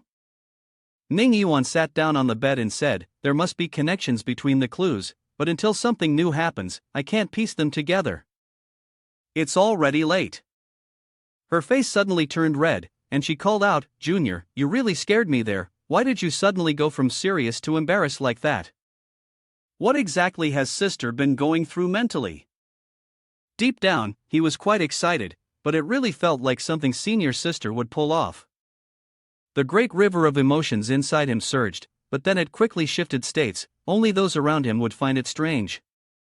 Ning Yiwan started her playful tricks, hurry up and turn into a dog. Xin Yang, not understanding at first, scratched his head in confusion. A moment later, he flushed with anger and spat out saliva. "What the hell, did I hear that right?" She waved her hand and said with a solemn tone, "I miss Wang. In her heart, she thought, Master had told me to open up to the junior, so this must count as opening up, right? I just like dogs. Xin Yang felt like his insides were rotting. It wasn't necessary here, but she still wanted a dog. Then, gathering his courage, he declared, "Senior sister, if I become Tao companion with you, I'm not a dog." "But you think not being a dog is enough, don't you?" He sat down and chuckled, "It's all me, but somehow I always feel like something's off. I think Long might be right, senior sister might be too shy to admit she wants me, so she intentionally said she wanted a dog. Now that we're this close, the scent of the spirit connection body is so intoxicating. I clearly know I'm a demon, it's hard to resist the spirit connection body of senior sister, and yet she even booked a room on purpose. I can't help but think too much." After a moment of silence, Ning Yiwan hesitated before murmuring, "Junior, actually, the scent of love is too overwhelming, making my little bird go wild. Damn it, why does the scent keep getting stronger? What's going on with her?" He couldn't help but anxiously say, "Senior sister, we have already become Tao companions, so why don't we just speak plainly about everything?" Ning Yiwan replied, I'm about to break through. You're speaking so loudly, now? I admit that since you fed me your blood essence, we've been cultivating together. I've had a feeling that the breakthrough is coming soon. Because my cultivation path is not like the usual one, I'm a little confused. It might have something to do with your blood essence. In short, I need your help. Deep inside, Ning Yiwan was burning with emotions. If they were Tao companions, then nothing should be off limits. She recalled the lesson by Lin Shuwei had taught her earlier, that if you want your Tao companion to be attached to you, you must be like the master. How could someone like the master, a promiscuous woman, possibly teach a blockhead like me?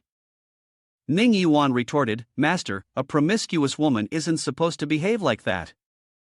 By Lin Shuwei, angry, pinched her cheek and scolded, Keep being a blockhead, and when the love you hide slips away, let's see who will be your Tao companion. Don't say I didn't warn you. Like is like, dislike is dislike. Don't think I can't see through those little feelings of yours. Then, she heard Ning Yiwan's retort, Master, if you understand all these principles so well, why are you still angry with Auntie? This statement left by Lin Shuwei speechless. Back to the present, Ning Yiwan kept staring at Qin Yang. He blushed and thought to himself, this is the first time I've seen senior sister show a face like this. Why is my heart beating faster and faster? Strangely, I suddenly felt my chest burning. How much spirit connection body scent is she releasing? Ning Yiwan shyly turned away and said, It's not that I want to break through right now, but perhaps. Maybe in these 2 days, Junior could assist me in protecting the law? Xin Yang's damaged arm began to reach for her shoulder.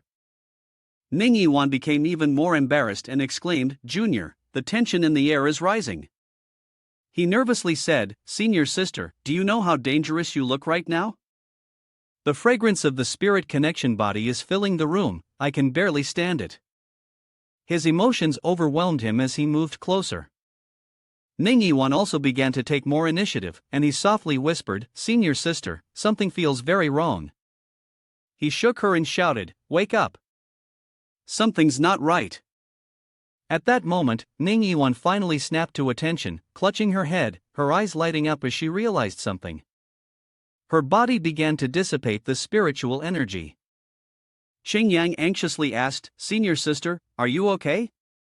Ning Yiwan immediately entered a state of closed-door meditation, but the spiritual energy still exploded. Ning Yiwan was heavily injured, and Xingyang was utterly confused.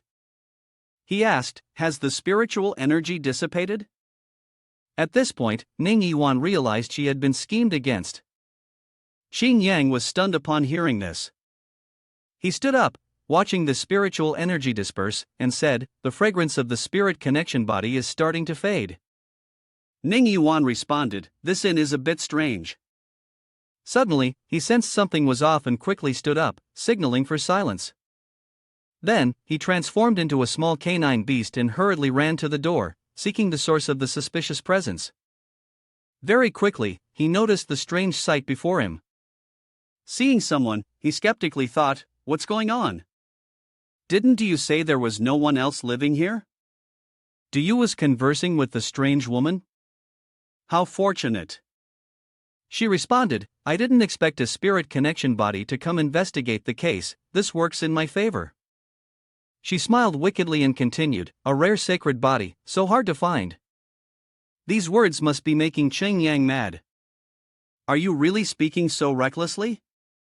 "Do you?" respectfully exclaimed, "A woman from the prime realm of the firmament turns out to be a spirit connection body. Congratulations, immortal venerable, congratulations, immortal venerable." She smugly replied, "By now, she must have fallen into my trap." "Don't you, a human, smell the fragrance on her? That scent is overpowering, extremely seductive. This is my alchemy furnace, designed specifically for sacred bodies. I'm afraid the spirit connection body is already lost in the tranquil fields." "Do you laugh along, the spirit connection body entering the immortal venerable's alchemy furnace, her cultivation will be completely wasted." She continued, "I want her to experience pleasure before she dies, so she'll have no regrets on her way to the afterlife." After saying this, she laughed triumphantly, "I'm a good person." These words instantly made Xingyang go mad. He thought it sounded good. After eavesdropping, he quickly returned to his room, and with a burst, turned back into an ordinary person. This was so shocking that Ning Yiwan stood there, dumbfounded. Meanwhile, outside, it was getting late. The door to the bedroom of both was opened by the woman of the demon clan. She stepped towards the bed. Her appearance had now transformed into a demonic beauty. Xingyang, from the ceiling, had already prepared the darkness pearl. "You're so pleased with yourself, using someone to feed darkness pearl to the point of being full." The grotesque arm of the woman of the demon clan began sprouting eyes. This sight made Xingyang feel nauseous, triggering his fear of holes again. With a loud thud, the woman of the demon clan launched a direct attack on the bed. However, it was just an illusion. She widened her eyes in shock. Was this an illusion technique? After fighting and struggling, only then did I realize it was a bad move. Just then, a cup of tea shattered, drawing attention. Xingyang's voice echoed, "To be so careless with something so mischievous, yet I look around and see no one." "Who is it?" Xingyang vanished in an instant and jumped down from behind her. I turned around and then, like a fool, I realized there was someone behind me. "You should have been more alert. I was too overconfident." Xingyang immediately summoned his spiritual energy into his sword. Seeing the sword swirling with energy, she still couldn't believe her eyes. "This is impossible. This is my alchemy furnace, and any cultivator who enters here should have their cultivation suppressed. Look at Xingyang, is he affected? But he's a demon too, this is too shocking. How can this be?" He swung his sword and laughed loudly. "Guess, the cold, sharp gaze is about to deliver the final blow." He swung his sword and rushed forward. "Well, no more time for guessing. The villain dies because they talk too much and are bored. Luckily, I'm not the villain." With that, he sent a powerful strike filled with spiritual energy at her. Dodging this violent blow still left her shocked. She screamed in fury. Damn it, I'm tangled up. Without hesitation, Qin Yang unleashed a series of strikes, quickly bringing one down on her. At that moment, her gaze turned cold and sharp. Qin Yang immediately rushed forward, not wasting any more time. He swung his sword, gathering an immense amount of spiritual energy, and decisively delivered a fatal slash toward her. The blow was so powerful that it caused her to spit out blood, and within seconds of the exchange, she collapsed motionless. He thought to himself, I could really feel that her cultivation level wasn't high. I had suspected whether she was using a concealment talisman like I did, but it turns out she's truly weak. Looking at her motionless on the ground, he felt a bit doubtful, but wasn't this too easy? He continued thinking, but by now, she was already dead. At the same time, Ning Yiwan also dispelled her hidden figure. He turned to her and spoke, Senior sister, it's over. Ning Yiwan let out a sigh of relief, grateful that she had the light-absorbing pill to conceal her presence. Suddenly, Ning Yiwan staggered, her body swaying. Senior sister, he said urgently. Ning Yiwan said, Junior, my cultivation is depleting. He quickly embraced her and said, as long as we're in the alchemy furnace, it'll always be absorbed. Ning Yiwan remained silent, circulating her energy in her hands, then delivered a strong kick to her own side. This startled Qin Yang immensely. Senior sister, what are you doing? Ning Yiwan said, I sealed my cultivation. In the next 12 hours, I will be no different from a mere mortal. Her steps became weak, and Qin Yang supported her, reminding her carefully, cultivation can be regained. Why harm the foundation? Cultivation is crucial to me. That's right, cultivation is very important to that sister. Without cultivation, how could one exorcise evil spirits and protect the righteous path? How could one continue to bear the mission? At this point, he hurriedly said, Senior sister, we must leave this place immediately. Without hesitation, he picked up Ning Yiwan in his arms and left. I will take you to a safe place. Ning Yiwan was puzzled. What about you? As he left, he said, I'm still keeping an eye on the 4 horses tied up by the door. Seeing the picture of the stable, I suddenly realized don't worry about me. I'll scout around and come find you later. Nothing unusual had happened at the stable yet. Qin Yang was also urgently taking Ning Yiwan away from that place. Based on the distance from the village to the inn, we've gone back and forth 4 times. It seems they don't want us to leave the bamboo bed. Ning Yiwan thought to herself that this was certainly an illusion. Junior, put me down. With that, they landed safely. Ning Yiwan began to set up the formation, and the heaven-earth shifting art revealed its true form. The dual forces of yin and yang distinguished illusion from reality. The 5 elements in mutual generation broke through the shadowy veil. Heaven and earth bore witness as the original form was unveiled. The abundant spiritual energy from the formation began to spread everywhere. Looking at the scene before her, Ning Yiwan realized that, indeed, the area around them was enveloped in a grand formation.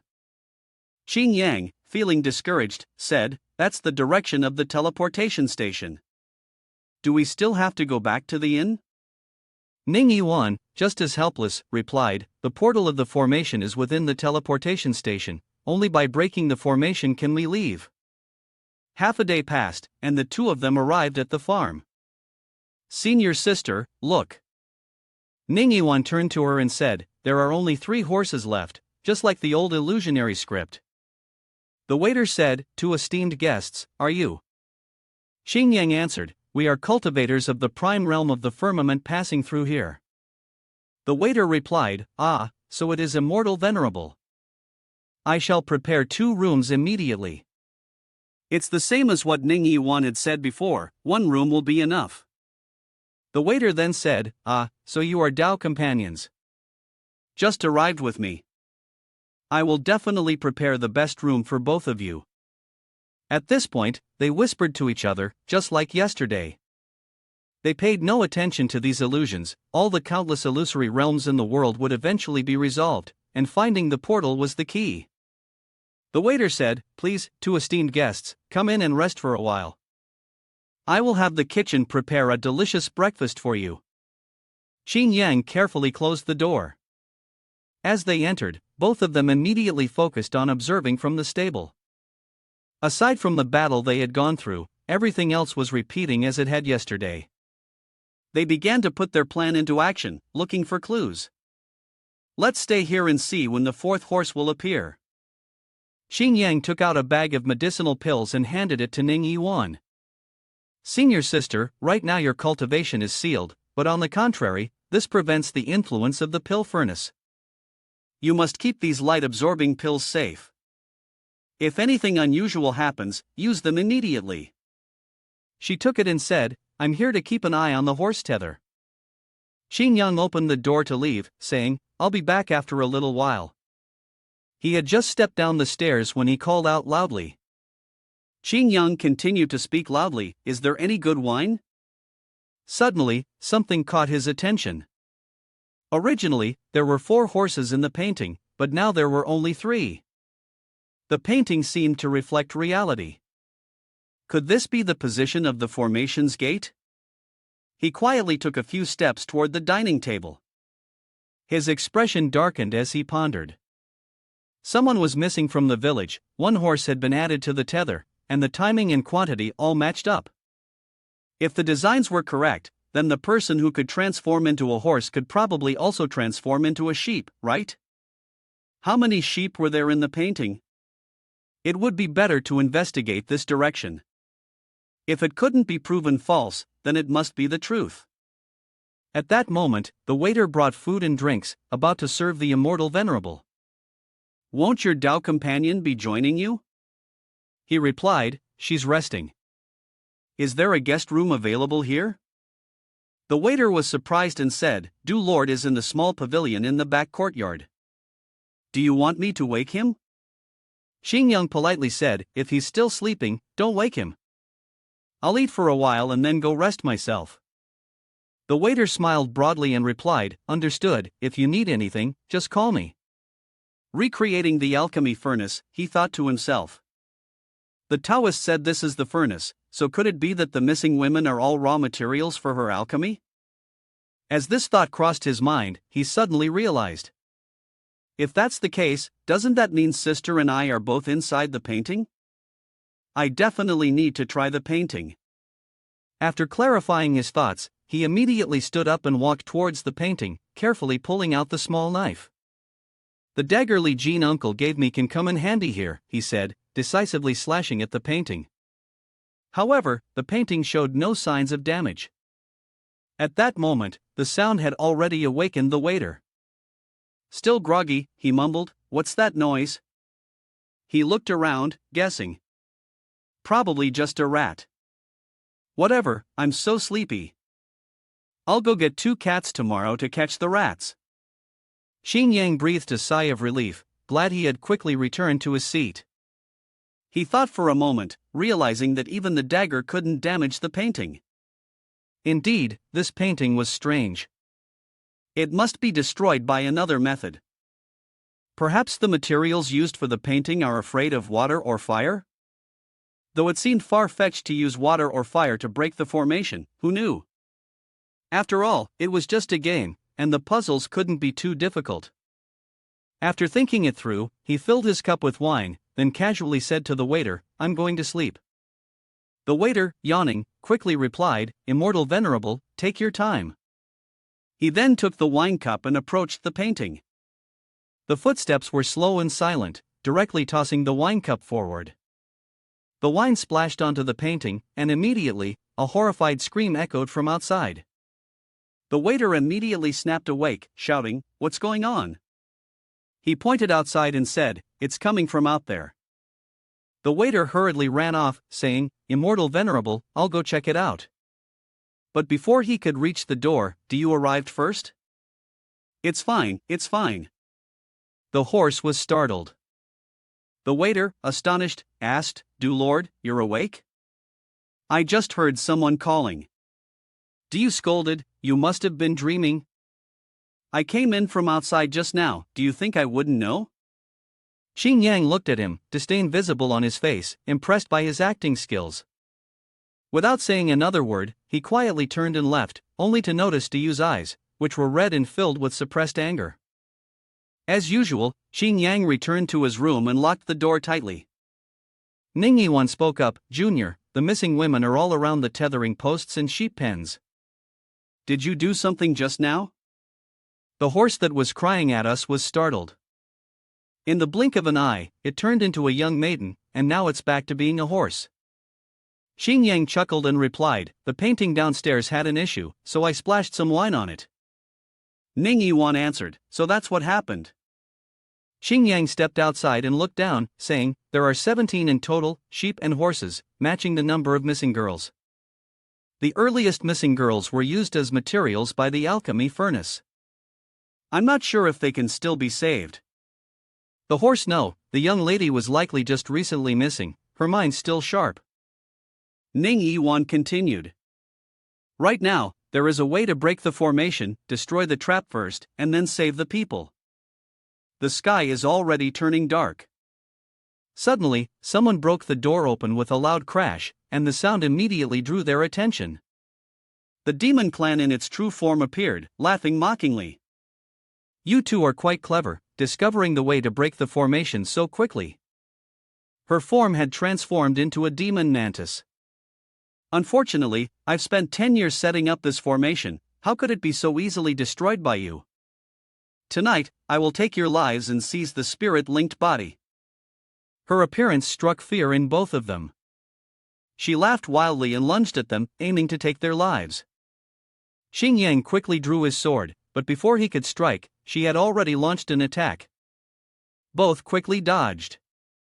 The wound on Ning Yiwan's side began to flare up again.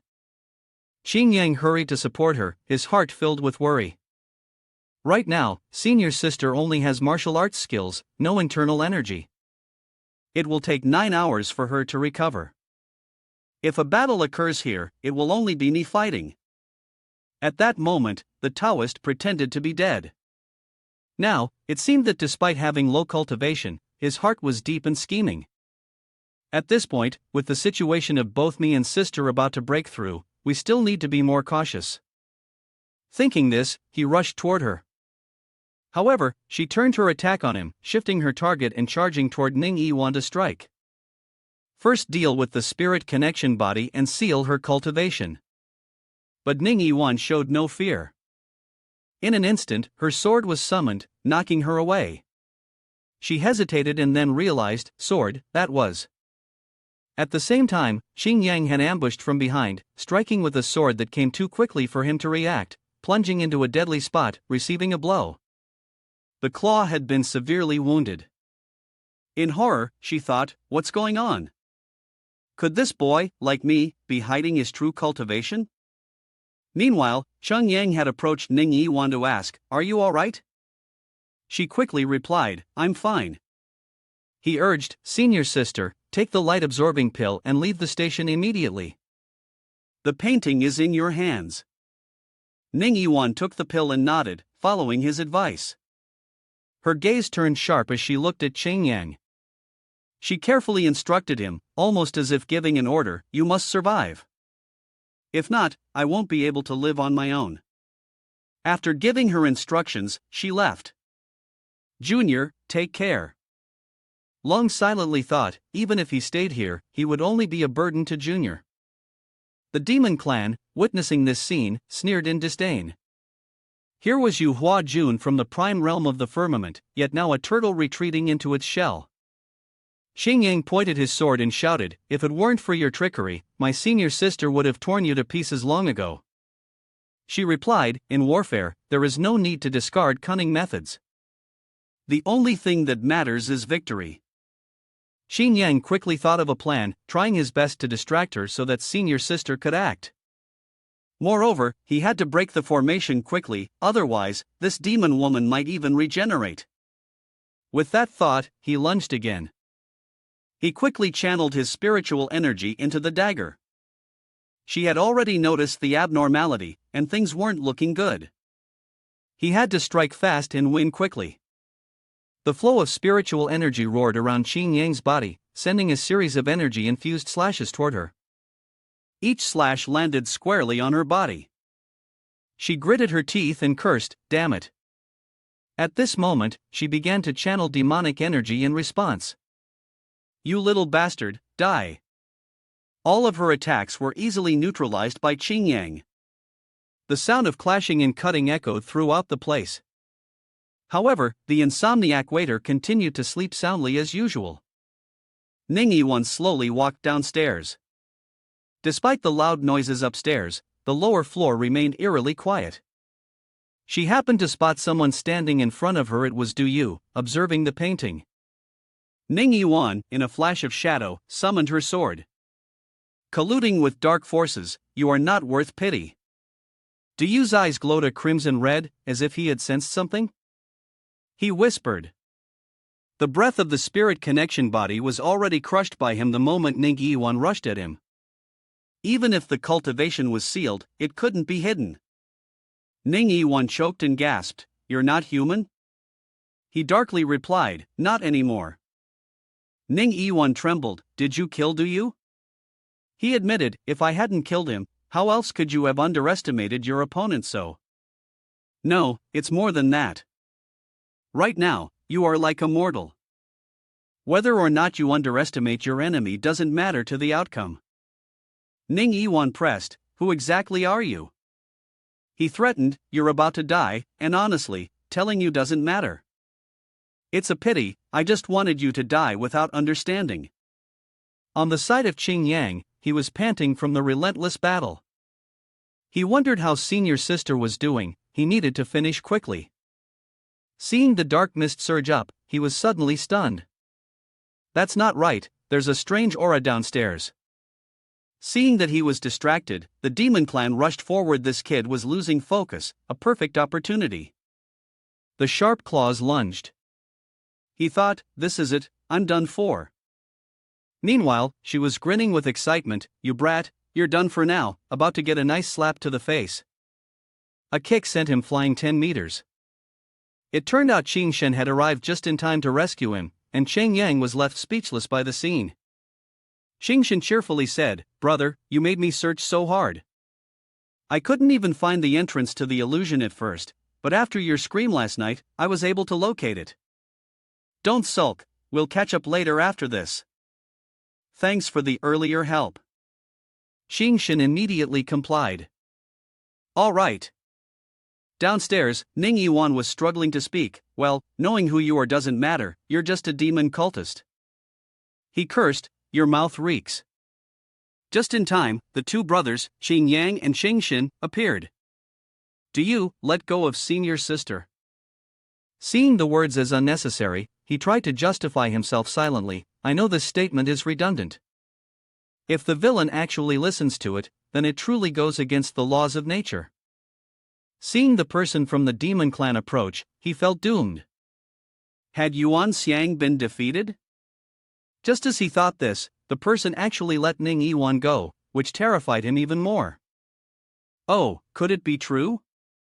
It wasn't as simple as that. After releasing her, he added a kick that caused Ning Yiwan to spit blood. The powerful kick shattered the ground. He cursed inwardly, "Damn it, it really is just a futile dream." At this moment, he went berserk and charged towards Qing Shen. However, Qing Shen easily caught his attack. Qing Shen calmly said, "Brother, you go check on Ning Yiwan." Qing Yang agreed, "Got it, I'll leave this to you." His arm started trembling. "Let go of my arm." As soon as he finished speaking, he was hit with a punch that made him spit blood. Qing Shen of the demon clan said, "Who are you giving orders to?" She looked towards Ning Yiwan, who had taken the kick, and angrily said, "That's quite a tactic." Qing Yang carefully supported Ning Yiwan, calling, "Senior sister, are you all right?" Meanwhile, Qing Shen landed a series of punches on the person. "Is that all you've got?" She struck from east to west, the sound of fists and kicks echoing everywhere. In the end, she punched him so hard that he crashed into the wall. He spat blood, thinking, "This little girl is ridiculously powerful. Who on earth is she?" There was also a noise coming from the ceiling. It turned out that Yuan Xiang had also poked her head down. She hurriedly ran over to her companion, and the demon clan member exclaimed, I thought you were dead. Yuan Xiang turned and said. Stop talking nonsense, she's somewhat skilled, be careful. Besides, they already know how to break the formation door. At this moment, Xingshan spoke up. If you don't destroy the formation door, you really won't die, huh? Quite impressive. But when the time comes, you will exhaust yourselves to death. The water and fire of magic cannot break this painting, you must use real water. Indeed, there was no water in this relay station, and the river was far away. Upon careful consideration, it made sense. The sinister demon clan member said. Even if there's water to break the formation, would you dare risk the lives of 17 young girls? This statement made Xingshan laugh. Yuan Xiang yelled. What are you laughing at? Xingshan laughed so hard that tears were streaming down her face as she said. What does human life have to do with me? Here, I only care about my brother. Both demon clan members were immediately filled with raging anger. What did you say? After a moment of reflection, she finally realized, brother, right, that kid. Only then did they realize, you're not human, you're a demon? They hadn't expected Yu Huajun to form a Dao companion bond with a demon. Xingshan, still looking calm, said. As for me, my name is Xia Qingshan, I hear I'm quite famous. I wonder if you've heard of me. The demon clan's name struck terror. The daughter of the Hound King? Xingshan set the terms, I give you two choices, release those young women and get your tails out of here, or I will kill both you and them. I don't like complications or negotiations. Over here, Xing Yang also silently thought, she doesn't seem to be joking. Thankfully, senior sister fainted, good thing she's on my side. Otherwise, we'd end up like those two unlucky ones. Realizing it was important not to offend the wrong person, the demon clan members started laughing ingratiatingly. Xingshan, Your Highness, it seems there has been a misunderstanding. We have no enmity with you, and we bear no grudge today. Out of respect for you, we will release the young women. I never imagined this seductress would be Xia Qing Yang's sister. I should have made the connection earlier. Xingshan, satisfied, said, good, then lift the illusion. He gave the order, Yuan Xiang, proceed. She too began to summon the eye on her claw to dispel the illusion.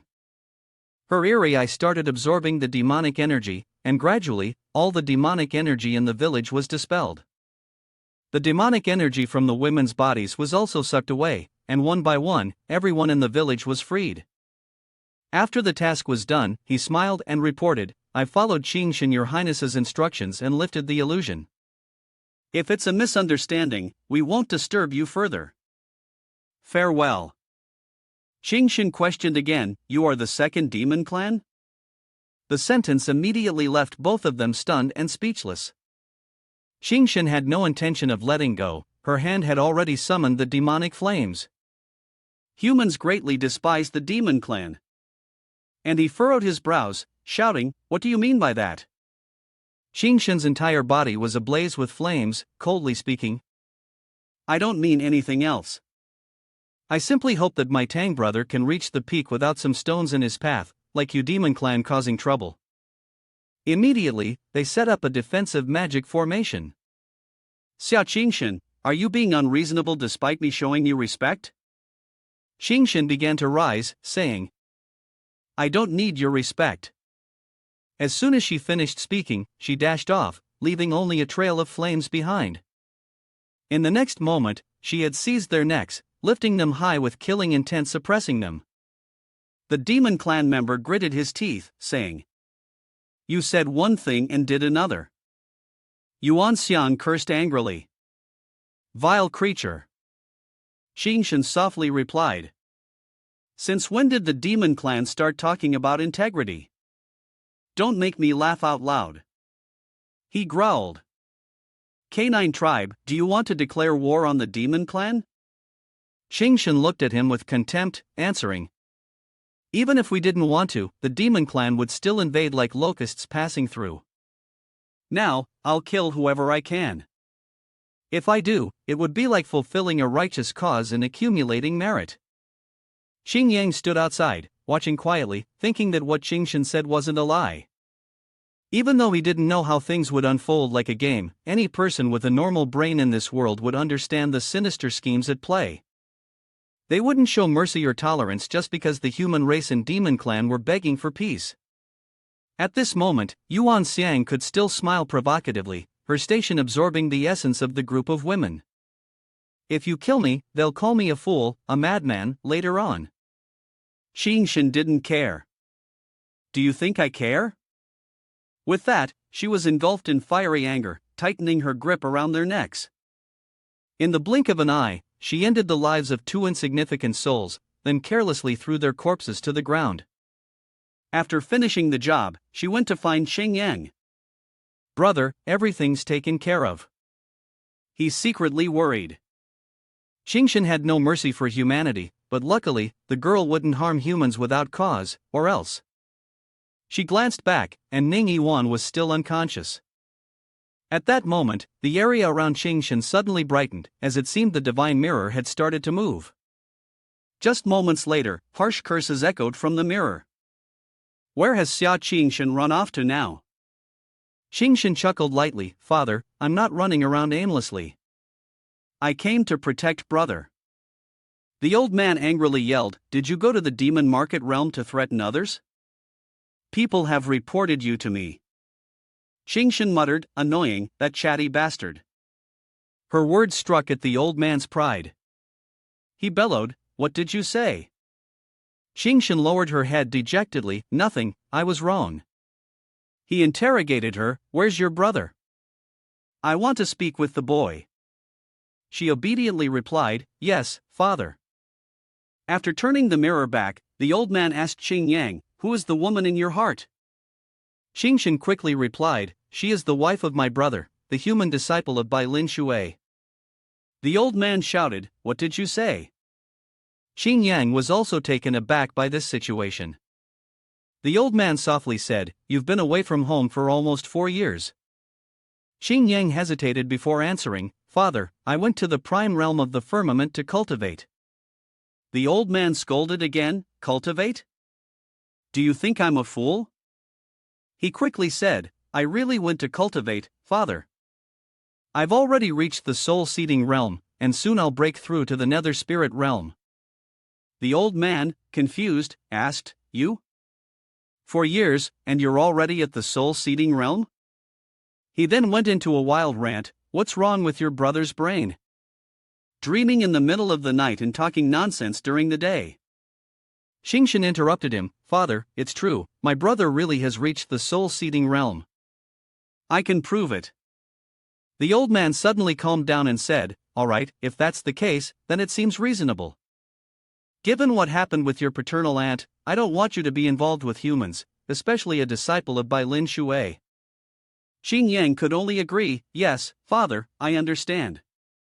The old man thought to himself, No doubt, he's my son. He looked at Ning Yiwan, his heart heavy, and said, I know that humans and demons are worlds apart. The old man, excited, laughed loudly, Good, good. My son truly makes the Xia family proud. Even the disciple of that little Bai Lin Shui can be won over. Well done, keep it up. In 3 years, bring me 2 grandchildren. This sentence immediately left him speechless. What did you say? The old man continued speaking. That annoying girl Bai Lin Shui, she first harmed paternal aunt. I heard she loves and protects her disciple a lot. If you can conquer her disciple, I will be very reassured. In just 4 short years, you've already achieved this result. You truly live up to being my son. He cried out in pain, Father, my achievement is the soul-seeding realm. The old man sighed wearily. I know, it's just the soul-seeding realm, right? Not to mention that your younger brother has reached the demon domain of the middle realm, and your second uncle's second brother, the biggest fool, has already reached the nether spirit realm. Don't keep bringing up your soul-seeding realm, it's so embarrassing. After saying this, the old man gave a final instruction, All right, as long as you're still alive, it's fine. Quickly bring your wife home, that's the most important thing now. Well then, I have matters to attend to.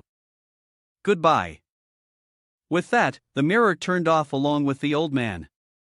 Qingshan finally spoke up, "Don't think too much. Although you're the weakest in our royal family, I always believe that you will achieve the greatest accomplishments in the future. I will definitely do everything in my power to help you become the victor in life."